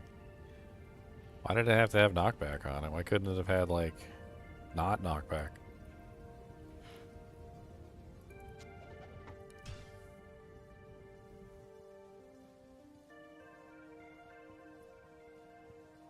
Dude, orange cats are insane. I don't know what's wrong with their brains. I think they're inbred or something. I don't know. I don't know what the hell's wrong with an orange cat. They're some crazy little creatures, man. I don't even want to talk about it. They're weird. I've seen them do the craziest stuff. I ain't ever seen an animal with anxiety and depression problems. Orange cats seem like they constantly have anxiety and depression. Like, what's that term when you're like half the time you're happy and half the time you're sad? Bipolar? I think they're bipolar and they also have anxiety.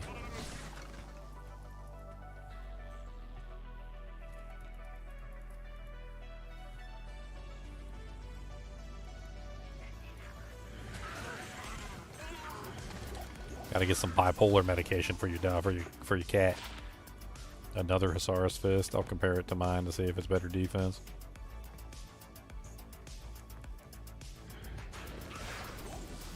I don't know how to explain cats. There's like a video on the internet of like a like one of those little challenges that they set up for cats, and where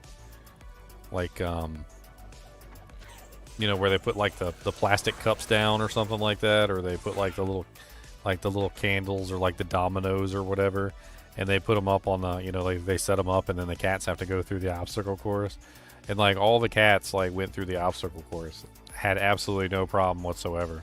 The orange cat took a look at the obstacle course, like spazzed out, knocked everything over, and I was just like, oh, okay. And they're like, I think my girlfriend was watching at that particular time too, and she said it's always the orange cat. She's like, it's always the orange cat. Like just something's wrong with their brains.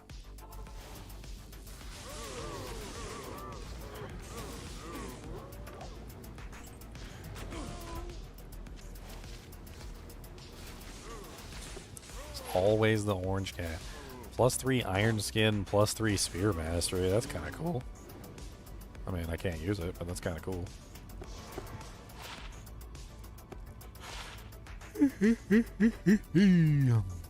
Alright, I'm getting nowhere farming the Cow King. It's pissing me off.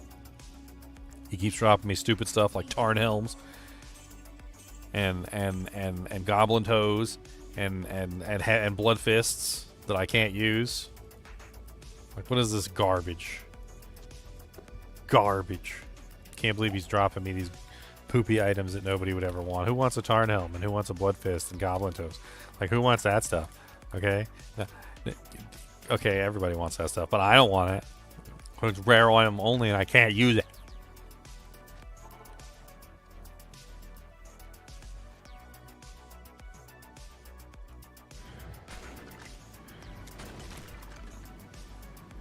Let's ask AI for fun. Let's see if AI knows the answer. AI sucks, by the way. But, like, whatever. Okay. Why are orange tabby cats so insane?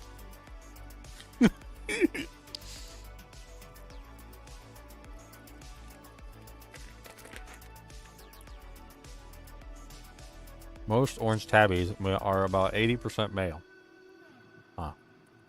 High energy, vocalization, cultural perception.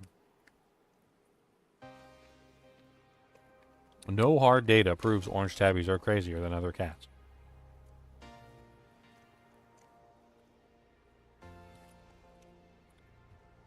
We've been bamboozled.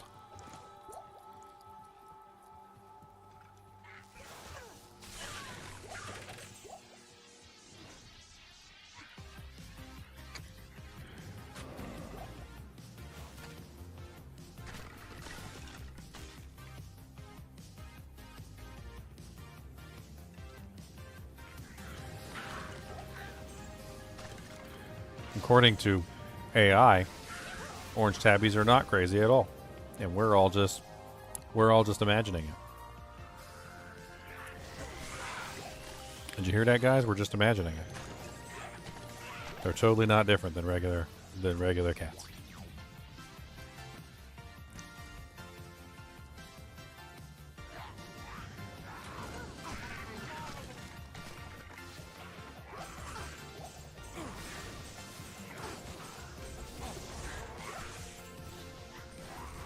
Not different at all. Exactly the same, actually. Yeah. No hard data. There's no hard data, guys.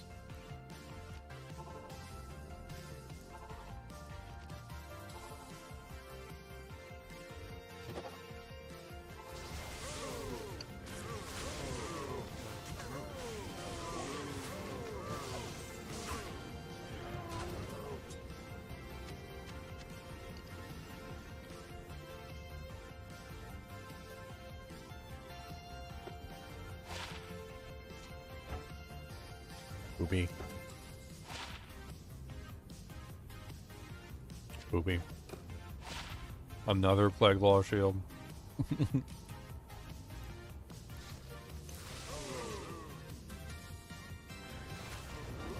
I can't believe I've not have found a single set armor. Not even like Arctics.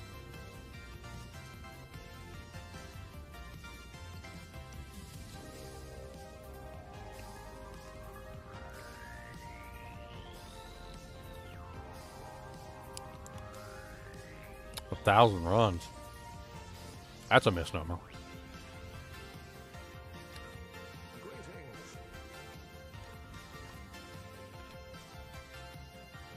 you need?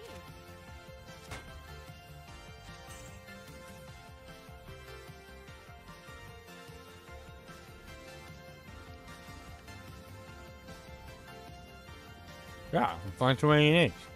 It's terrible.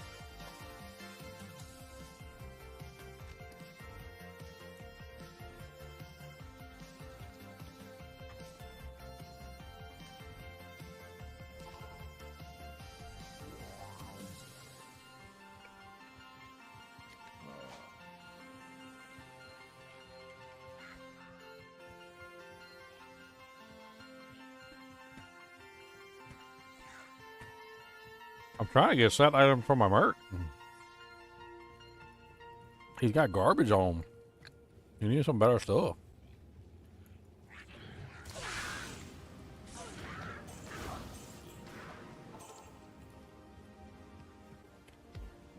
Or mercenary. He's got an angelic sickle, a click-a-law shield, and what else he got? An infernal cranium. Poor boy. He's gonna think I hate him.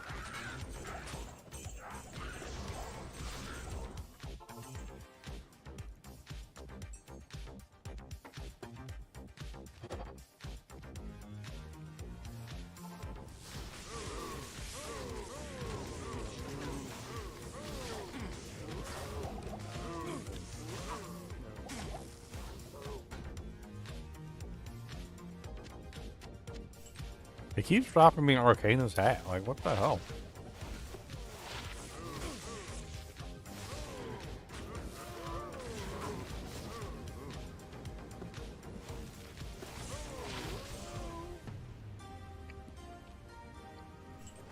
Alright, we're moving on to Nightmare.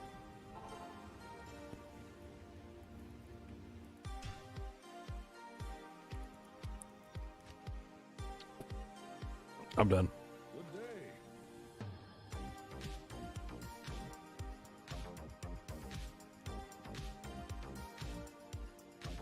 It is weird he can't drop his own set. It is indeed.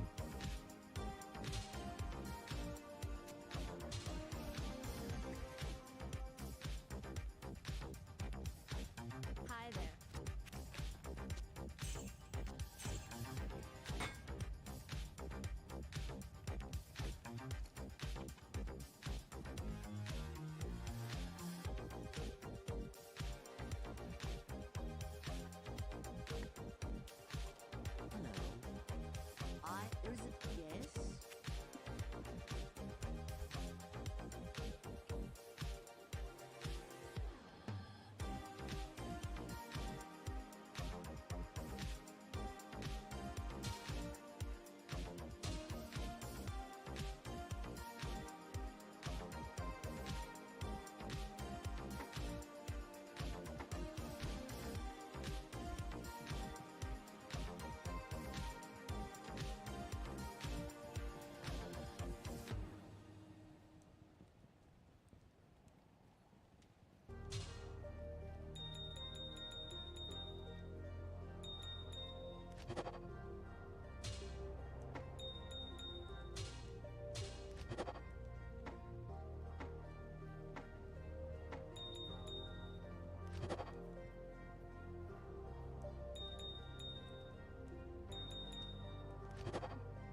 Making money, making money, making money, making money, making money, making money, making money, making money.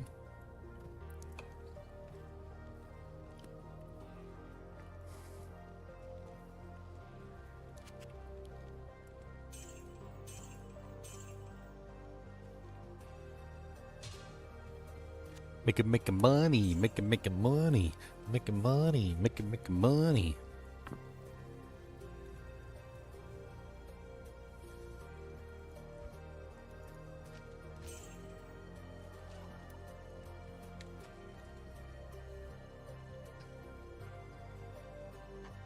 Alright guys, super easy movie quote. If you guys don't get it in like 10 seconds, I'm gonna be upset. You'll have to toast me! One more time. You'll have to toast me! 1, 2, 3, 4, 5, 6, 7, 8, 9. Nice. I think Natas was the first one. He didn't say which movie it was, but he did get it right.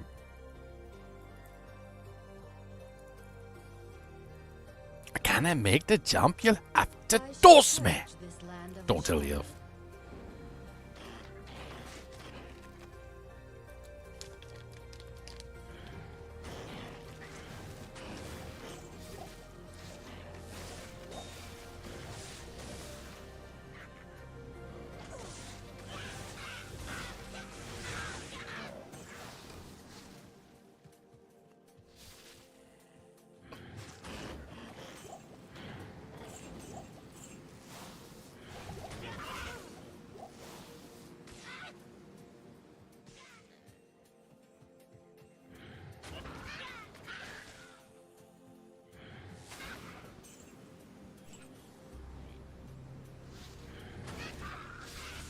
Yeah. Unfortunately, I heard about some stuff afterward. Kind of made me upset. So John Rhys Davies' portrayal of Gimli was, you know, he was a very big guy. So a lot of his scenes were done kind of separate from everybody else. And apparently he was also having some sort of allergic reaction to the makeup or something. I can't remember. And, basically, like, everybody in the movie set for Lord of the Rings was very close together. Like, they were very... It was a very, like, tight-knit group of individuals. And, apparently most of John Rhys Davies' scenes were, like, by himself. Like, in a green screen room, or... Like... It was odd. Like, he wasn't, like, part of the movie. Like, the crew. He wasn't part of the crew, basically. Like, he kind of got separated out on his own. And, like, at the end of the movie, they all went out for, like, drinks or beer or something. I can't remember what it was, to celebrate the end of the filming. And, like, John Rhys Davies didn't go because, like, he wasn't like one of the gang. Kidding me? John Rhys Davies is amazing. He's been in tons of movies. He was in Sliders. He was in, actually, he was in, like, almost everything, wasn't he? He was in Indiana Jones. He was in, like, frickin', like, god dang, what movie is he not in? That's a better question. I hear foul creatures about.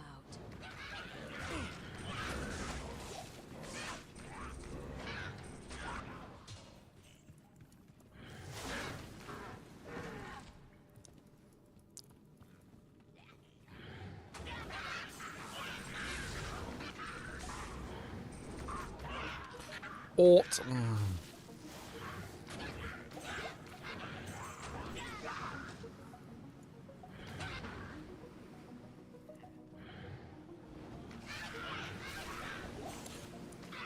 Never watched Lord of the Rings. Ready for you? I'm starting to get a picture painted in my head here of why you're socially, like, distant from everyone else, and why you're and why you have social anxiety. Like, It seems to me like you've cut yourself off from everything that like society deems fun and interesting. Like half of these movies that I'm quoting, you haven't even seen. Like these are like bangers. Like Lord of the Rings is a banger. Like freaking Time Cop and like Demolition Man and Waterworld, those are bangers. Like those are great movies. You told me you were 38 years old and you've never seen Lord of the Rings? Like Indiana Jones? Like any of the good movies that exist in like time and space? That's crazy.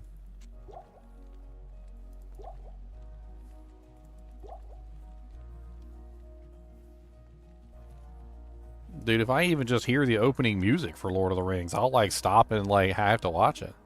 Like doo, doo, doo, doo, doo, doo, doo, doo. Can you feel it in the water? Doo, doo, doo, doo, doo, doo, doo, doo. You can feel it in the air.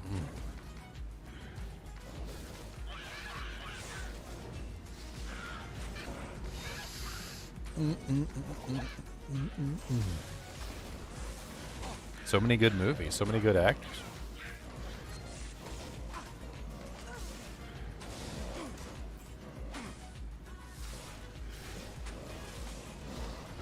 A maiden javelin. Yes, please. Put it on my. Put it on like I wear it on the death. Maiden javelin. I've got a maiden jav. Plus one skills, but that's all I need.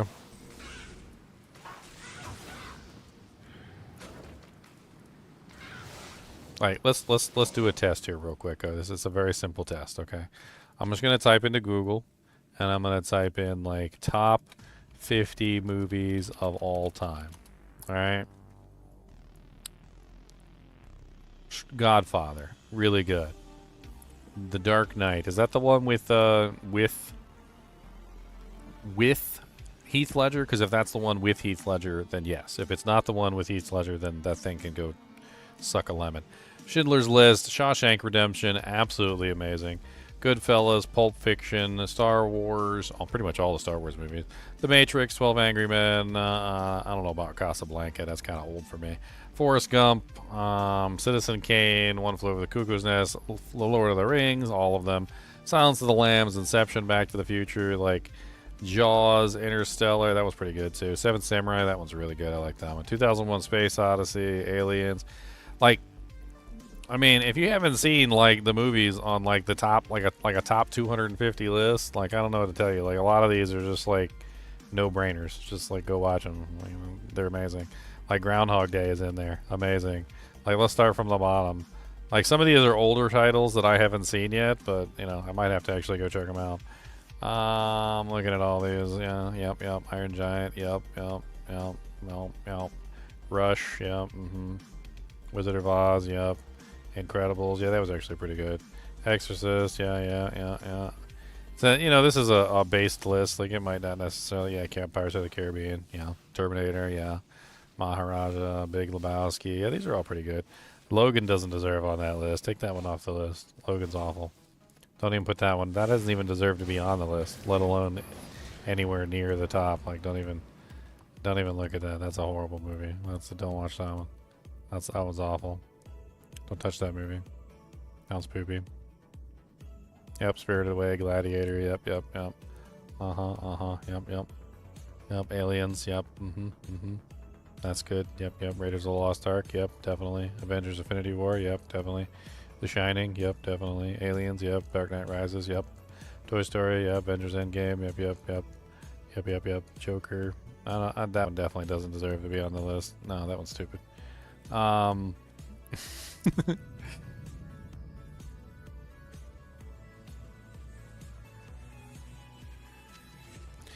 never watched Star Wars. Oh my god.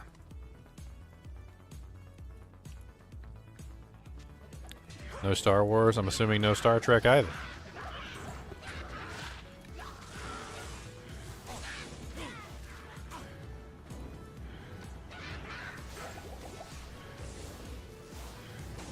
No Dune.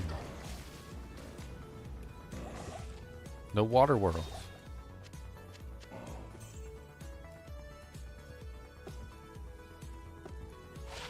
So sad. A tear is falling from my eye. A single tear.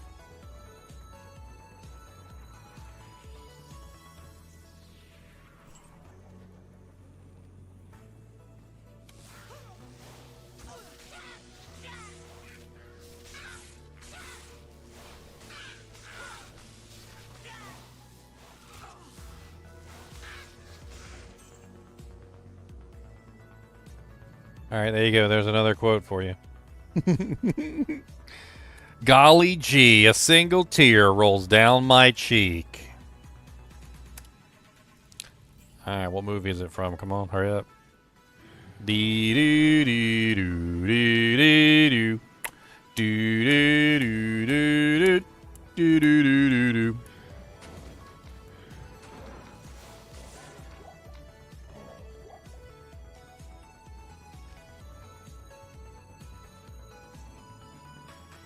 I think all the Star Wars are good to watch. I mean, it's there. I do think some of the newer ones kind of like went a little bit too far, but they're still fun to watch.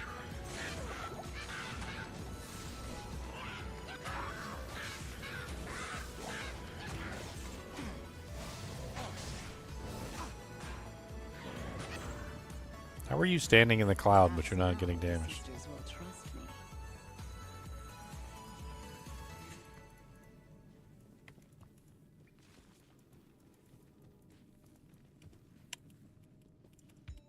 Dude, all I used to do when I was younger was watch movies. I used to watch movies for days. Probably not a good thing, but...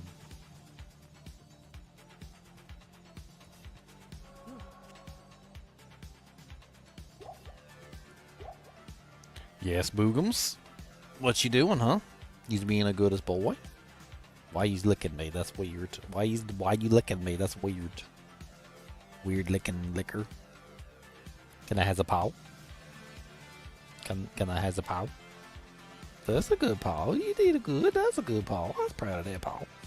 That's a good paw. Yeah, that's a good paw. You did a good there. That's good. That's proud of that.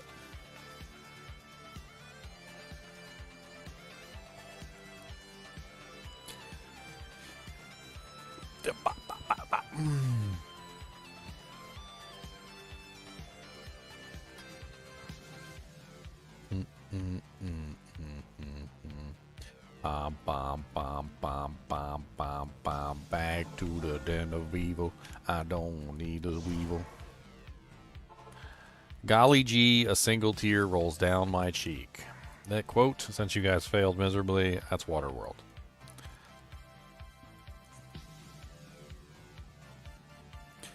That was Waterworld.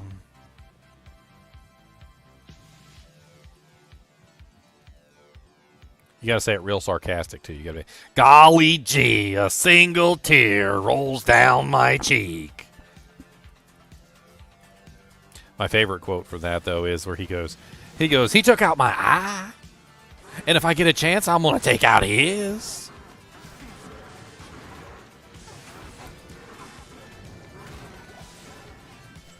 Wow, a ceremonial javelin and a maiden javelin right back to back. That's what are the chances of that? 109 dexterity. That's got mana leech on it. Plus 4 mana after each kill. Bop, bop, bop, bop, bop, bop.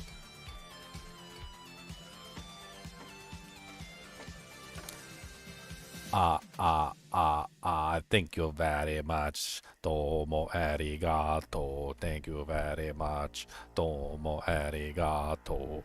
Oh, domo, domo, domo arigato.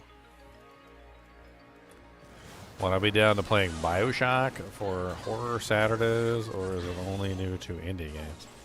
I wouldn't put BioShock in the horror category, Davis. I don't think BioShock really fits that category. I have played through the entire BioShock series. I've also played through the System Shock series. System Shock 2 Remaster is coming out soon. It's June 26th, I believe. And we will be stopping for the System Shock 2 Remaster. I know that Diablo 2 season starts on June, what is it, 20th? So I'll have a solid 6 days of the new season before I get into System Shock 2 Remaster. But System Shock 2 Remaster is literally like one of my most favorite games of all time. Or System Shock 2 is one of my favorite games of all time. So a chance to replay the actual game through the remaster is very, very, very, very important to me. And you guys better not ruin it for me, okay? Because if you ruin it for me, I'm going to ban you. I'm so sick of people coming in while I'm playing a game that's not Diablo, and then they just like make it their goal in life to ruin any fun that I'm having in any video game that's not Diablo 2. Like, oh, you're not playing Diablo 2? Let me ruin whatever fun you have with this game by like just sitting in here and just trolling nonstop until you go play the game I want you to play. So let it be known that when I am playing the remaster of my favorite game ever, that is above Diablo 2 in my eyes. That's right, I said it. Above Diablo 2 in my eyes. If you start trolling me while I'm playing that game, that's gonna be it. Like, I'm just gonna boot you. Like, I'm not even gonna... it's not even gonna be like a second chance scenario. Like, one and done, that's what it's gonna be.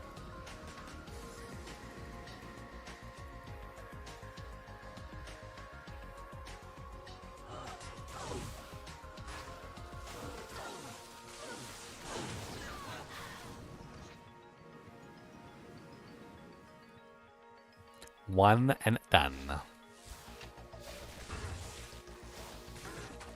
Have I ever heard of the Outer Middle Show? Never heard of it.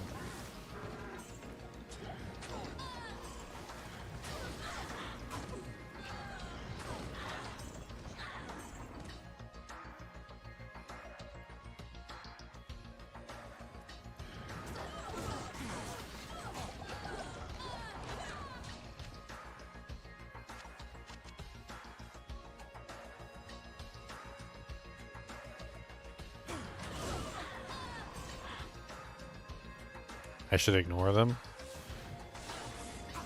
It's kind of hard to ignore people that want to ruin your fun for a particular video game. I've tried. Believe me, I've tried. People will come in and they will do everything in their power to ruin the fun that you have.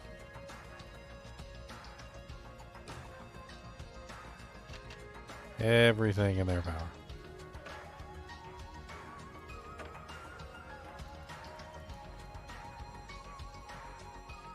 Some of them are really good at it, too.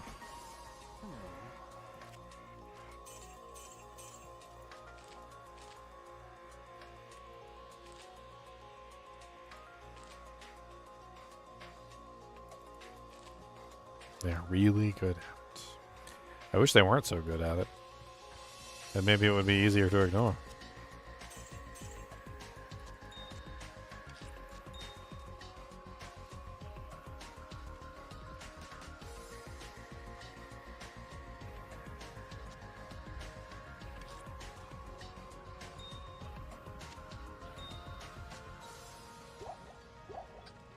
Mana potions.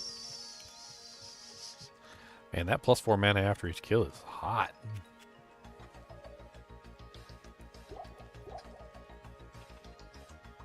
Sound problems. You guys can't hear me?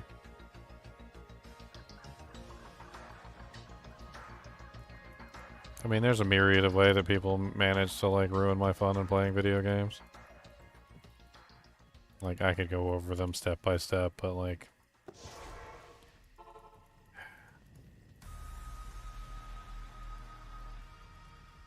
Greetings.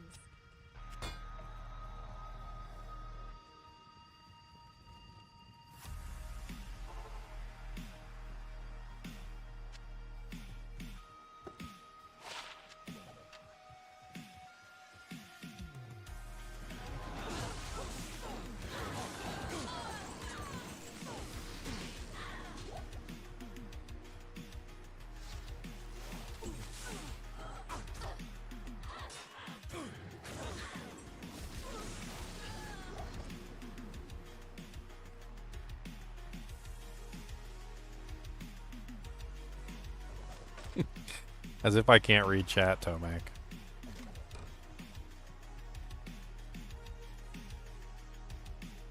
You're starting to enjoy the hunt too much? The hunt of what? The hunt for Red October?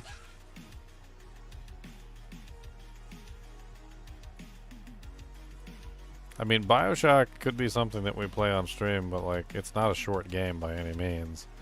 I don't know what the exact playtime is of BioShock, but if we did do a playthrough, it would probably have to be a dedicated couple of days. Especially since there's 3 games in the series. Great sorrow I'm not sure I particularly like the 3rd one in the series, but...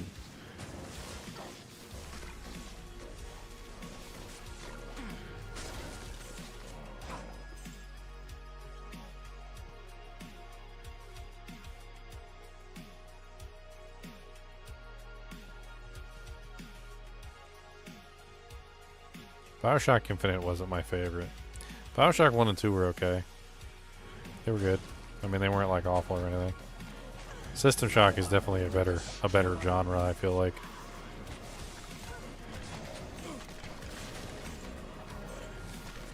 Made by the same person, if you can't tell by the name.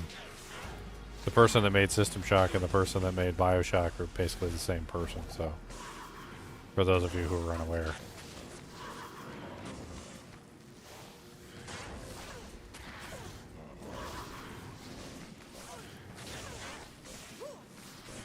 One of my favorite quotes from a video game comes from System Shock 2. Rest in peace, sister.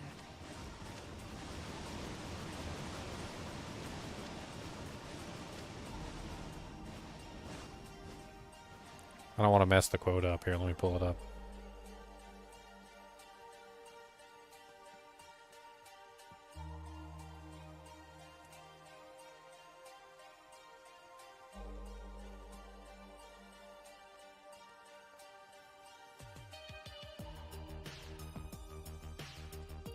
Showdown.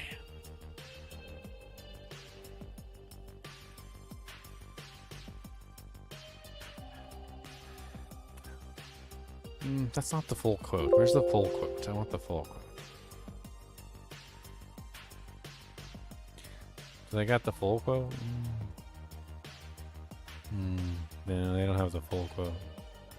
Where's the full quote?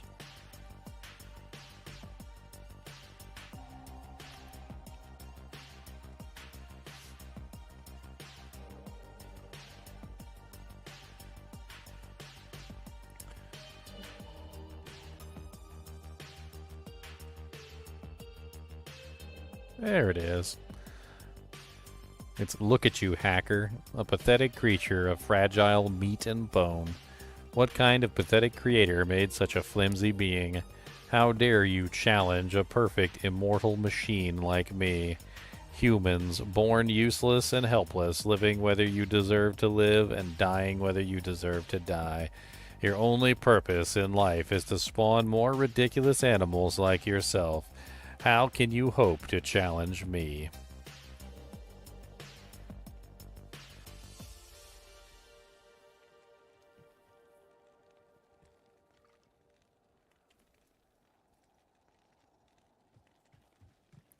Ginger, how you let negativity get you, of all people? I figured have some sort of thicker skin.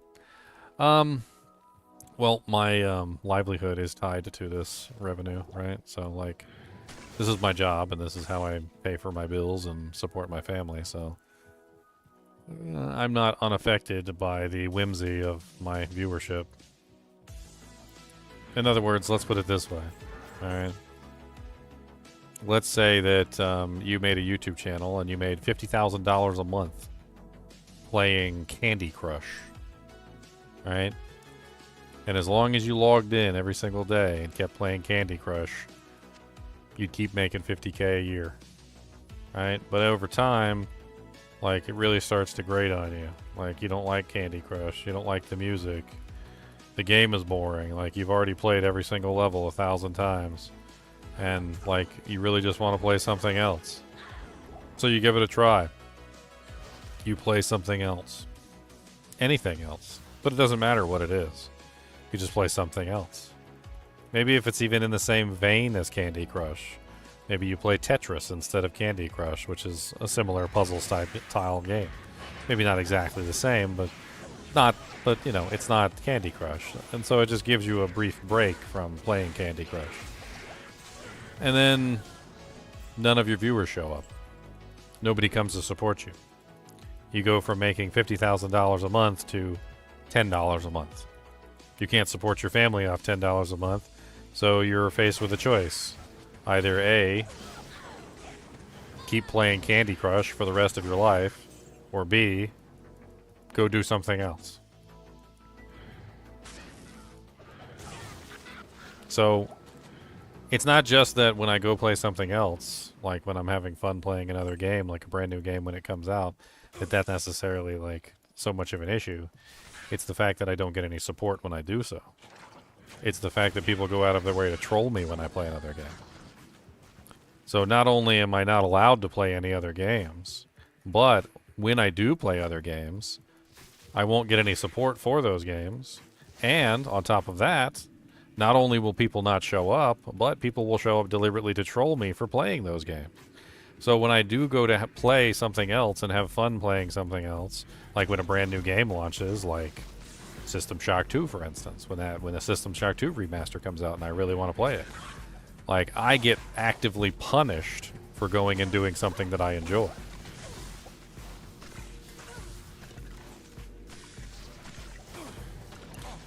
So how does it get to me? Well, it gets to me in the best way that you can possibly get to me. It hits me right in the wallet.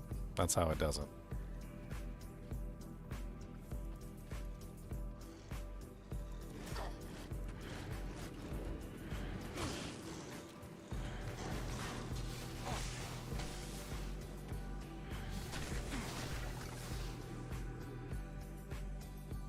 Right in the money pocket.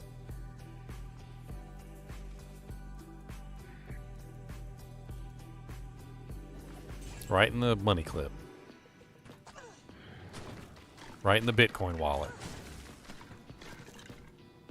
Right in the food budget.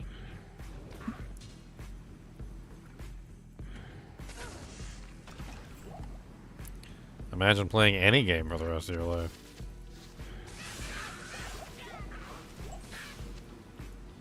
Variety is the spice of life. Like, I don't understand how anybody plays the same anything forever, or watches the same movie forever, or like eats the same food forever. Like, I don't get it. Like, I like variety just like anybody likes variety, I would assume. Although that doesn't seem to be the case. What seems to be the case is that some people just prefer to play the same game forever without any variation whatsoever. And 50 years from now, they're still playing the same game, apparently. Brand new game. The game comes out. Who cares about that? I'm still playing Diablo 2. No Rest for the Wicked comes out. Who cares about that? I'm still playing Diablo 2. Elden Ring comes out. Who cares about that? I'm still playing Diablo 2. Who cares about that? Nobody cares about that. I'm still playing Diablo 2. Nobody cares.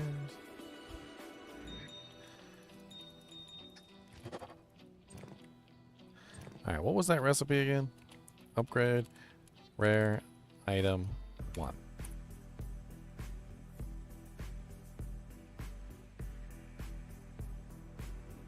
Waiting on BL4? What is BL4? What the hell is that?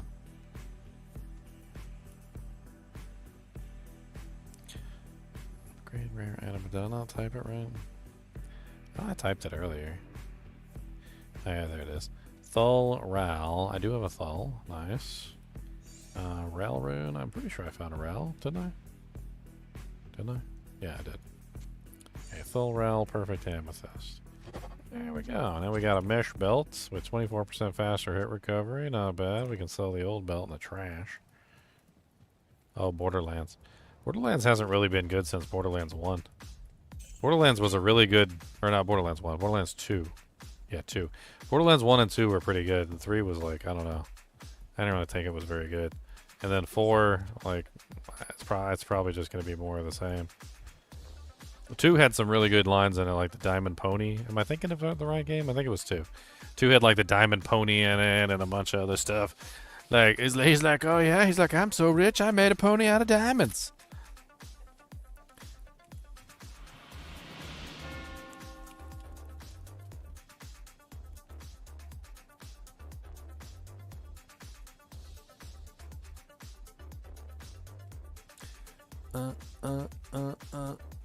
Yeah, here it is.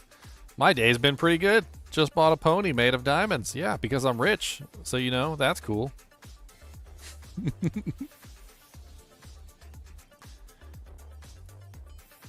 Butt stallion.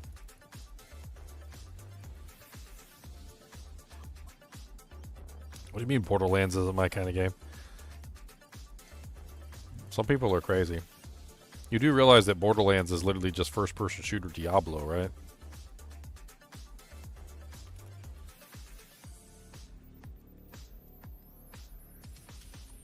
Borderlands is literally Diablo 2 if Diablo 2 was a first-person shooter. Like, they literally take the majority of what made Diablo 2 special and they put it into Borderlands.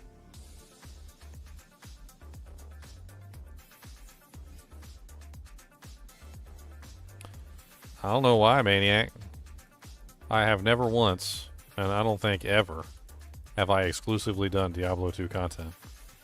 Never. Not from the beginning of my channel, and not till today.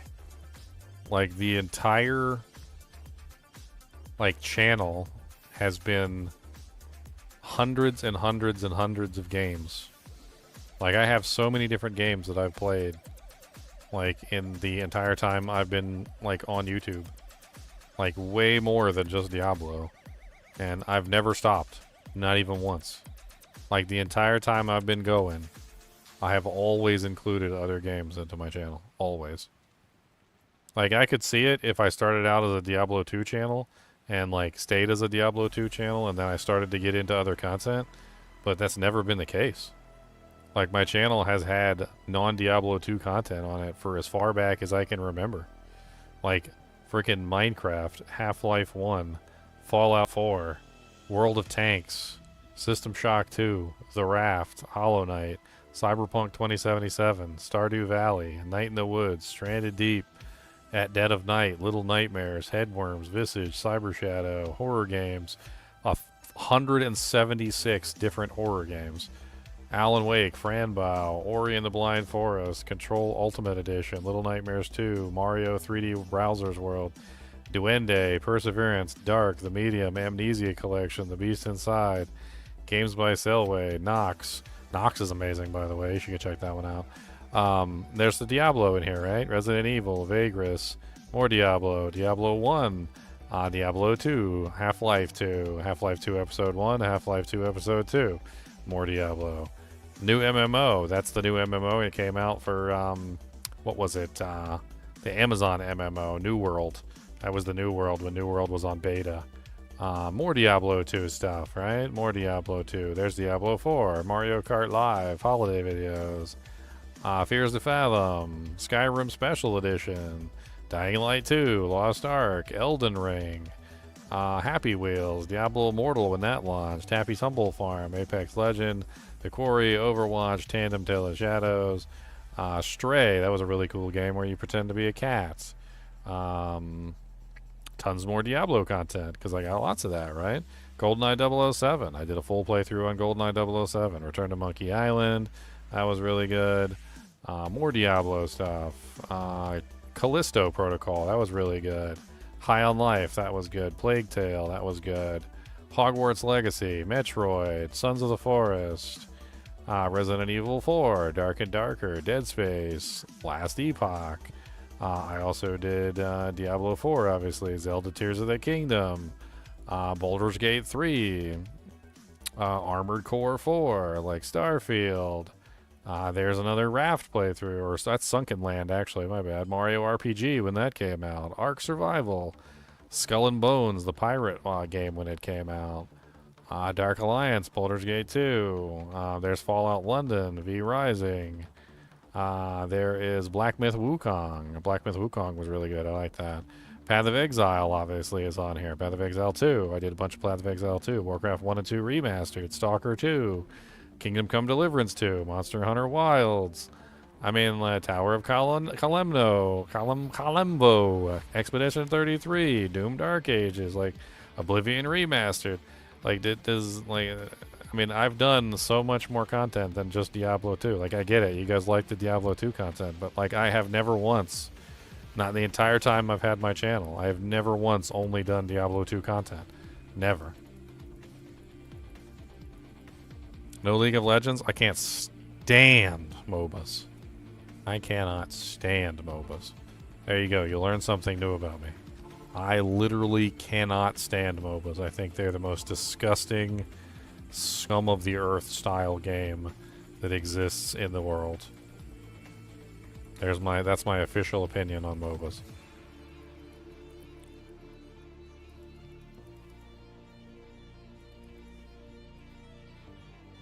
I could write a thesis.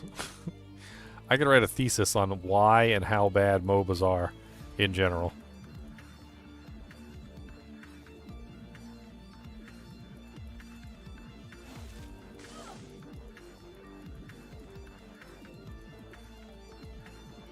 Now, people straight up tell me, Elemis. Like, I've had people tell me, they're like, oh, you were playing a horror game yesterday? I was like, oh, why didn't you show up? He's like, yeah, I don't do horror games. I was like, oh, okay.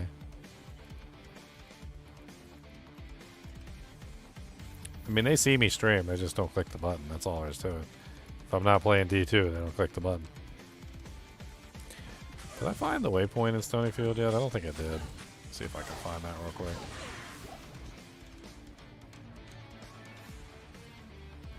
There's like no redeeming characteristics for MOBAs. It's like none whatsoever. It is one of the worst content types I think I've ever seen in video gaming.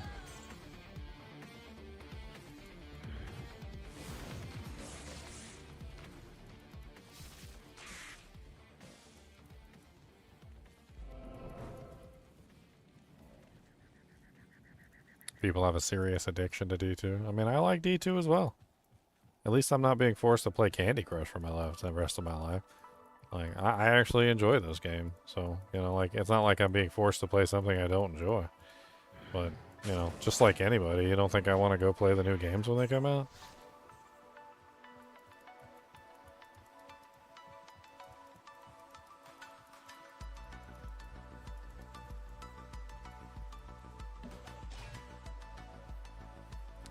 It's just adrenaline hunting, Davis. It's really all it is. You're just hunting for that next fix, that next adrenaline rush. League of Legends will give you the adrenaline rush sometimes. It's very rare though. You'd be better off with other games if you're going for the adrenaline rush.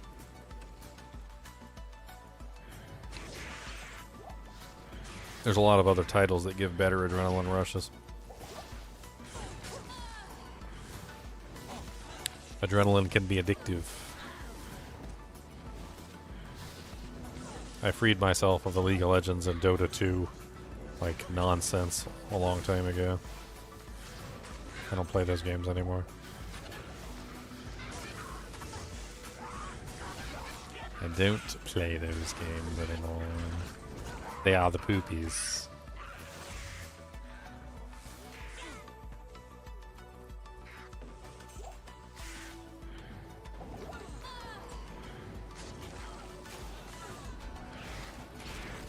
My main problem with League of Legends is it was always, like I was either playing against a 5-year-old or I was playing against my grandpa.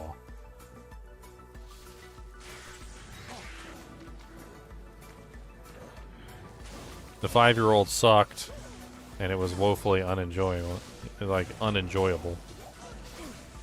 And playing against my grandpa, like think about it like checkers, right? You play against the little 5-year-old, you're going to whoop his butt in checkers. You play against your grandpa, like he's probably going to whoop your butt in checkers. He's been playing checkers a lot longer than you have. He actually knows what he's doing. He's super experienced. He knows how to trick you into moving in particular places that he needs you to move, right?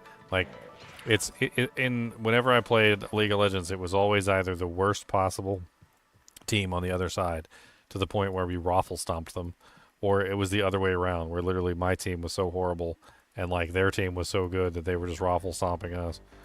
Very rarely, and I mean very rarely, like we're talking like 45% of the time, it is like you getting raffle stomped, and like 45% of the time it's you raffle stomping them. So like about 10% of the time it's not a raffle stomp in either direction, and those are the only games that are any fun. And even then, like half the time those get ruined by people who quit early or do stupid things. Used to piss me off so bad. We'd be like having a fair match for the first time in like 30 runs, and then somebody would just like quit the game, like, and not come back, or just AFK in frickin' town and just ruin the entire match, or vote forfeit. And for some reason they would accept it, and it didn't make any sense because it was like one of the most even matches that we'd ever had.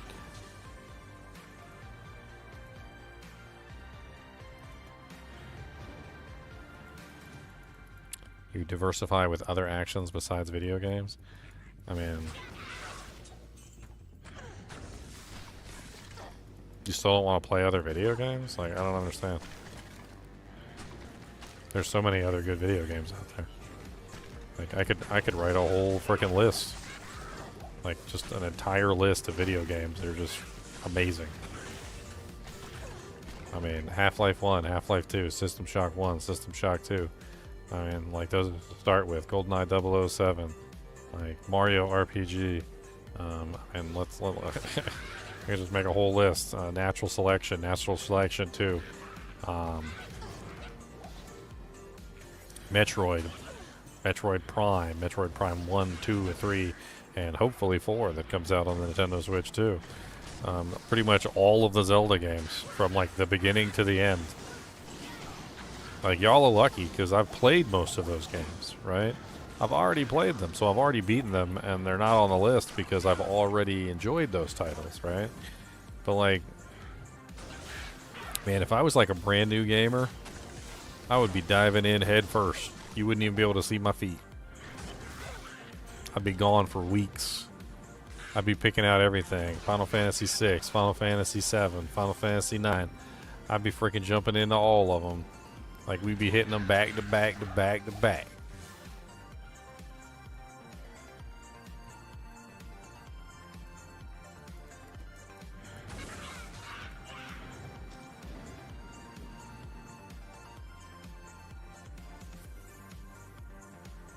Cody, your butthole stinks. You did that not nice. Would you like some of my beef jerkums? You would like some jerkums of beef? Alright, if you want some beef jerky, first I'm going to need you to sit. Alright, that's a good sit. I'm going to need a paw. That's a good paw. Okay. I'm going to need you to lay down. Alright. What's the best Final Fantasy? My personal opinion, having played them all, I think Final Fantasy 6 is the best. Final Fantasy 6 is just amazing.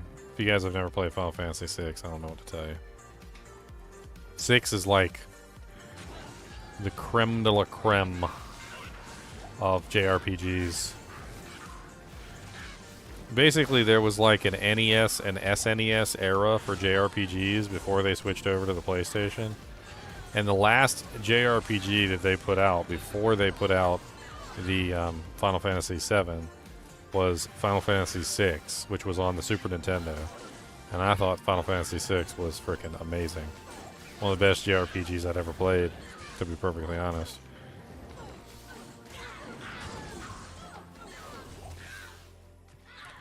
Any luck with Act 3 Merc gear? He has poop on. He's got Angelic Sickle, Infernal Cranium, and Cleglaw Shield. He's doing terrible.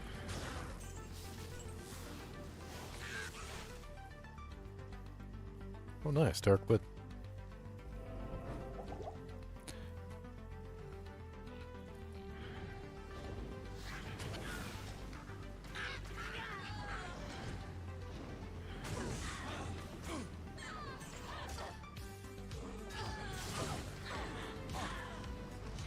Was 10 the one with the stupid underwater soccer ball crap? I never got past that underwater soccer ball crap. I must admit, I never gave 10 an honest chance because that underwater soccer ball crap made me want to throw my controller through the nearest window.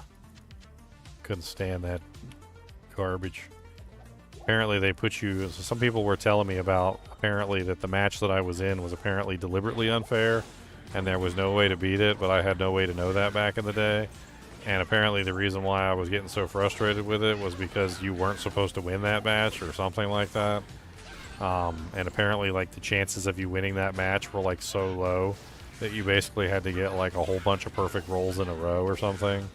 And like I didn't know that at the time, so like all I knew is that I was trying to win this stupid match because I thought I needed to win the match and never could frickin' win the match. I think I lost it like 1,000 times and then eventually I just threw that frickin' game in the garbage. Right in the trash. Threw it in the bin with the min. That's a joke from Nintendo Switch launch if you guys don't know about that one.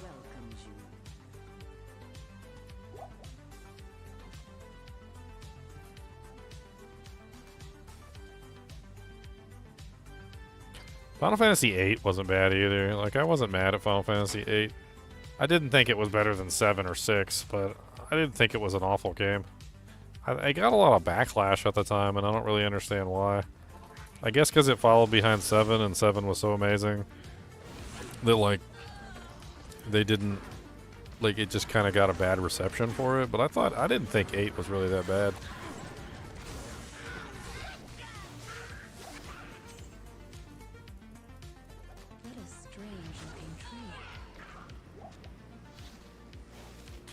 I mean, I'm not saying it was the most amazing thing in the world. I actually enjoyed Final Fantasy VIII. I didn't think it was bad. Yeah, the story was good.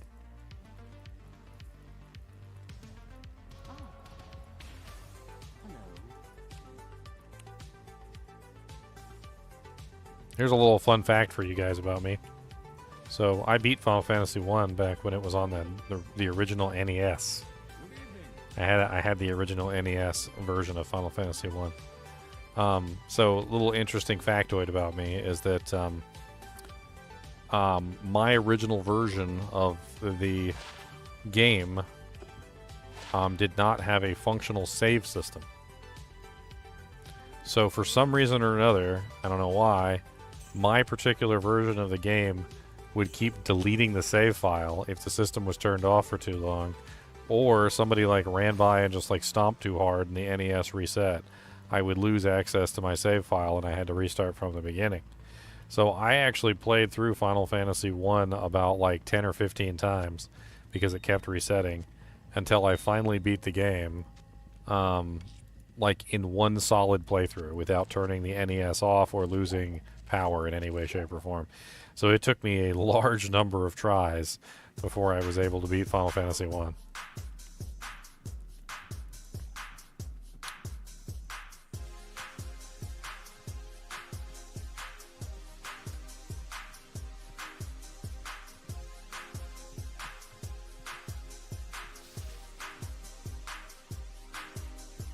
Janky saves. Janky saves. If I stomp my foot too hard, janky saves. If you wanna replay the whole game from the beginning, then I can stomp my foot. If you wanna replay the whole game from the beginning, I can make you do the dang-do. Dee-do-dee, the Nintendo. Reset, yo. Cody, why do you have your inside of your lip pressed against my arm at this particular moment in time? I don't feel good. It's hot and wet and it's sticky.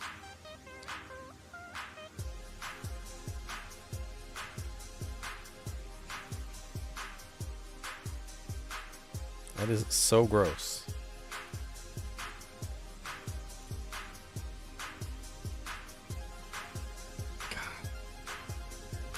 Drool monster. Monster of drool.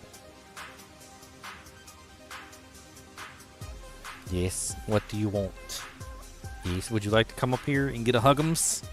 Come on. Come on up here. Come on.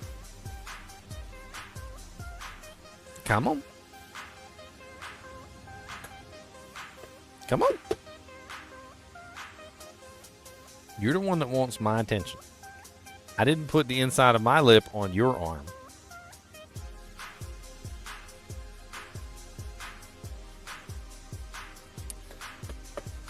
Okay. Do chinchillas react to their name? A better question would be, do chinchillas react at all? And the answer is yes, but only to things that they're interested in, and not things that they're not interested in. I don't think they necessarily care about their name because, well, they just don't care about their name. Like, it's not something that interests them. Do they recognize their name? I do not know. Like, I do know they recognize the treat bag when that crinkles. Like, they're very capable of recognizing the treat bag. If I crinkle the treat bag, they will show up very quickly. Here, watch the camera. You guys ready? Hold on. Let me kill Griswold. One of them is in the food bowl right now. I will crinkle a plastic bag just so you can see them like react. Are you ready? Watch this.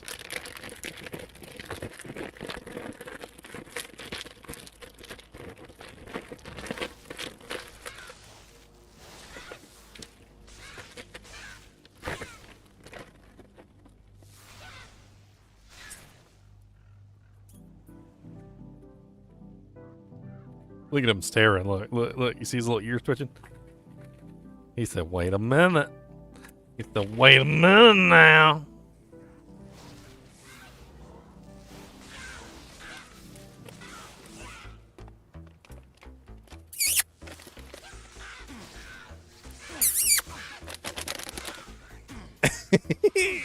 See him run? Did you see him run?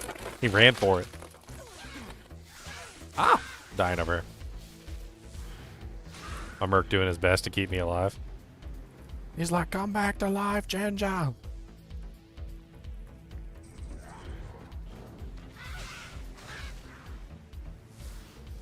Cody, will you quit rubbing your jowl meats on my arm?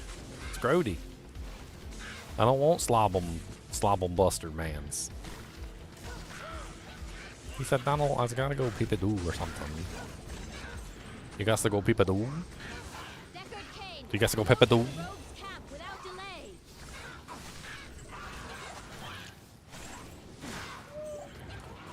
I think he might have to go peep-a-doo. Peep-a-doo.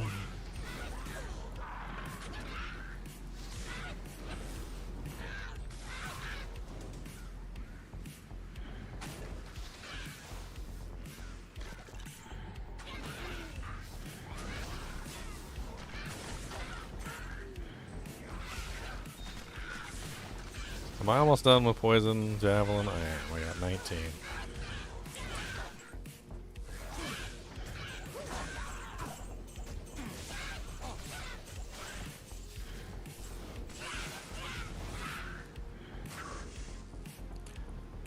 Oh.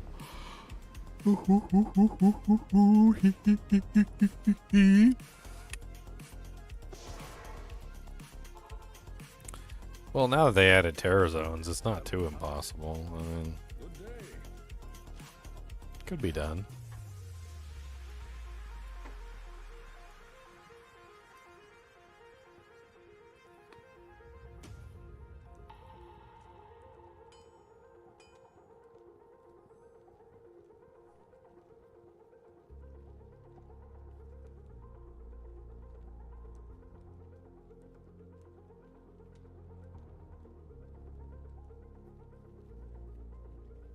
You gonna go Peppa-Doo?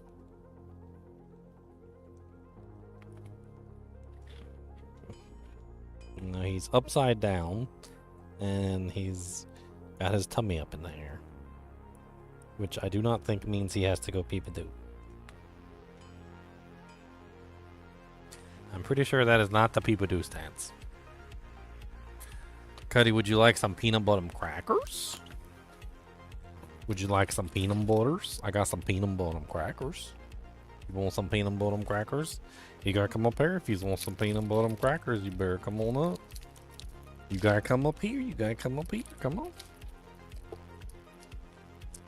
He said, Donald, give me some of them peanut butter crackers. I'll buy those. You want one of these? Okay, let's go take that. You want another crackums? Oh, some peanut butter crackums. Those one good. You want another one? Alright. About this one? You want this one? Alright. You're gonna need some water after this. That's kind of gonna make your throat dry. You're gonna need some drink. You're gonna have to get some drinkings. There you go. Peanut butter crackers for the code of Monster Dog. Does that make you feel better? Hmm? Hmm? You thirsty now? You need some waters?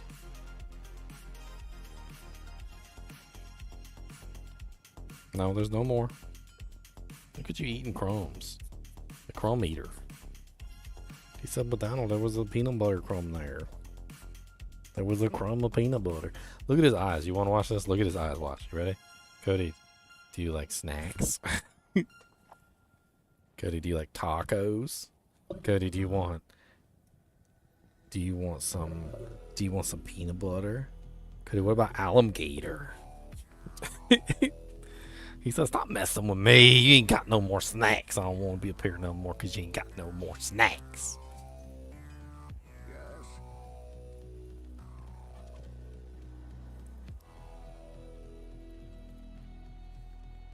You have. Yes? Our but Ghoul Turn Ring, 3 minimum damage, 14 attack rating. It's got Magic Find on it, which is like the only thing good on the ring. I mean, if I'm doing some Magic Find runs, I guess I can use it for some MF, but...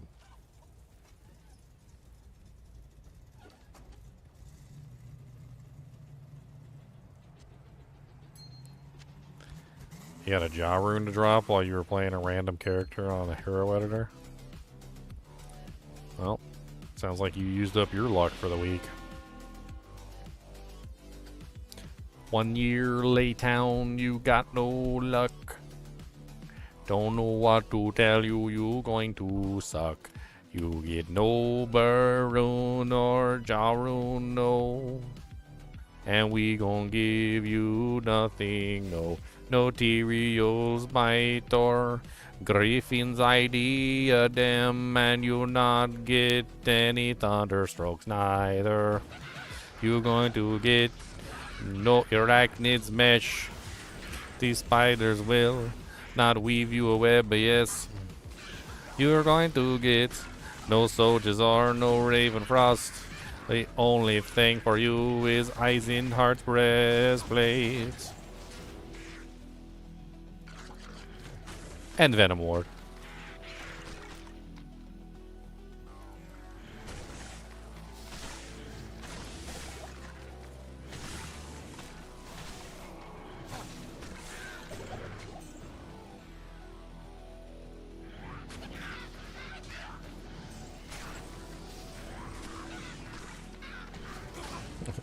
Some guy sent me something about him hero editing characters on like consoles, and he had some like long drawn out like number of steps that he had to do to like save the file to a USB thumb drive and then like edit it and then put it back into the system like through the USB thumb drive or something. It was some crazy thing.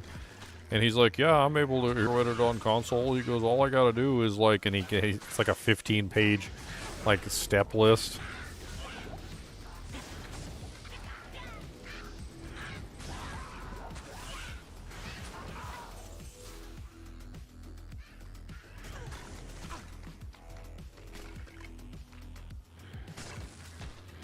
Dude, I can't believe Eisenhearts hasn't dropped yet. Like,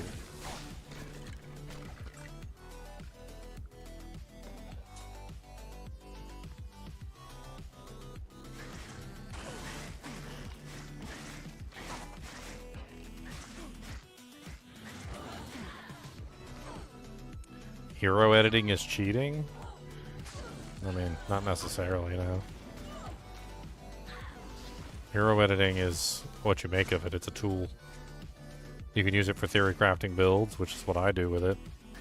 You can use it for testing out ideas and like coming up with specific like versions of your build, which is what a lot of people use it for.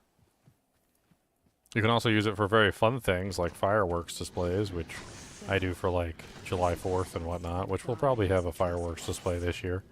I'll have to figure out a new fireworks display, but why not? And yes, of course, you can also use Hero Editor for cheating, but like, there's other things even beyond that. You can also recreate characters with it. So, for instance, like, say something happened and your save file became corrupted and it ended up getting destroyed, you could use Hero Editor to recreate your character almost exactly verbatim if you remember everything.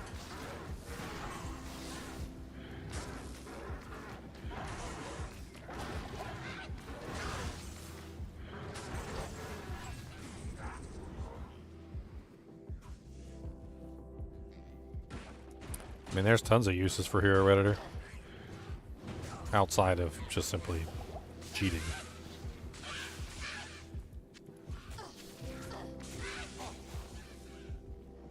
Good luck testing anything without it.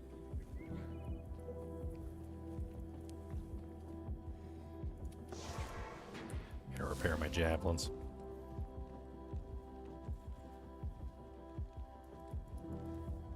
When I fled, good day. Oh.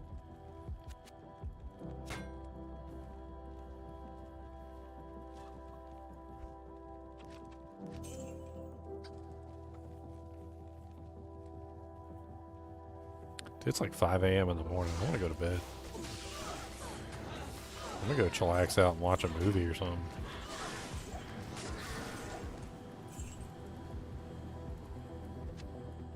Chillaxing on, relaxing on, shooting some b-ball outside of school.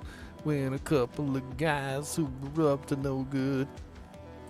I should put a live stream up that's literally just the Chinchilla cam and just go to sleep. I wake up tomorrow. It's like, whatever. What do you guys think? Should I do a Chinchilla cam? Just for no reason? Just do it, just to see what happens? Just do, like, the Chinchilla cam and just put it on live stream? Come back, like, 12 hours from now when it's finished.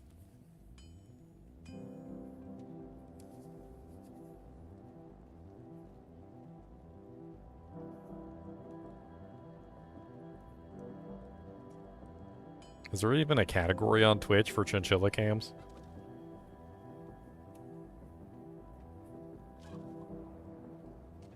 Like, what the hell category would you even use for that?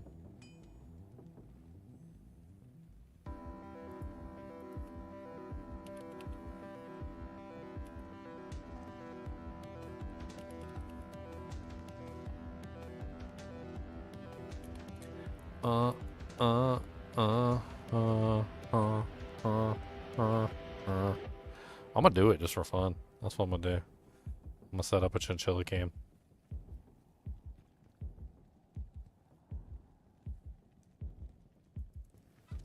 It'll be a silly experiment. I'll just go downstairs and I'll just like leave the Chinchilla cam on all day. And I'll turn it off when I come back up here. Yes. Against Andariel, am I going to change my Merc's element to fire? Pretty much just going to stick with static field. Static field's like the main thing. Get that 25% reduction in monster HP, or rather 12.5% for bosses.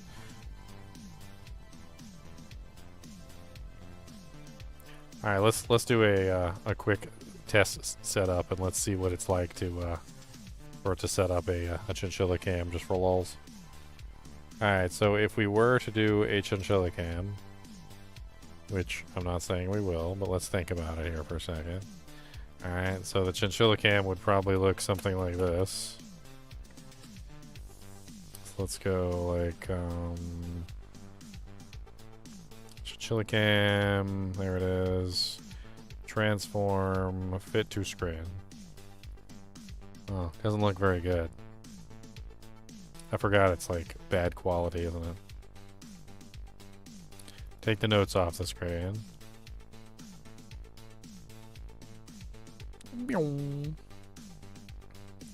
Doesn't really fill the whole screen, does it? Like, what the hell's wrong with it? Why is it like not the correct size?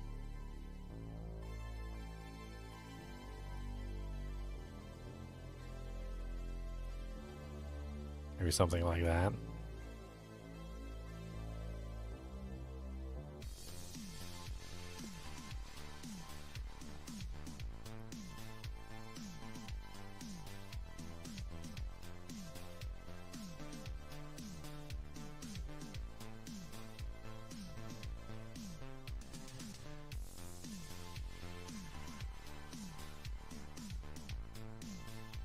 Trying to see if like me turning on and off the lights has any effect.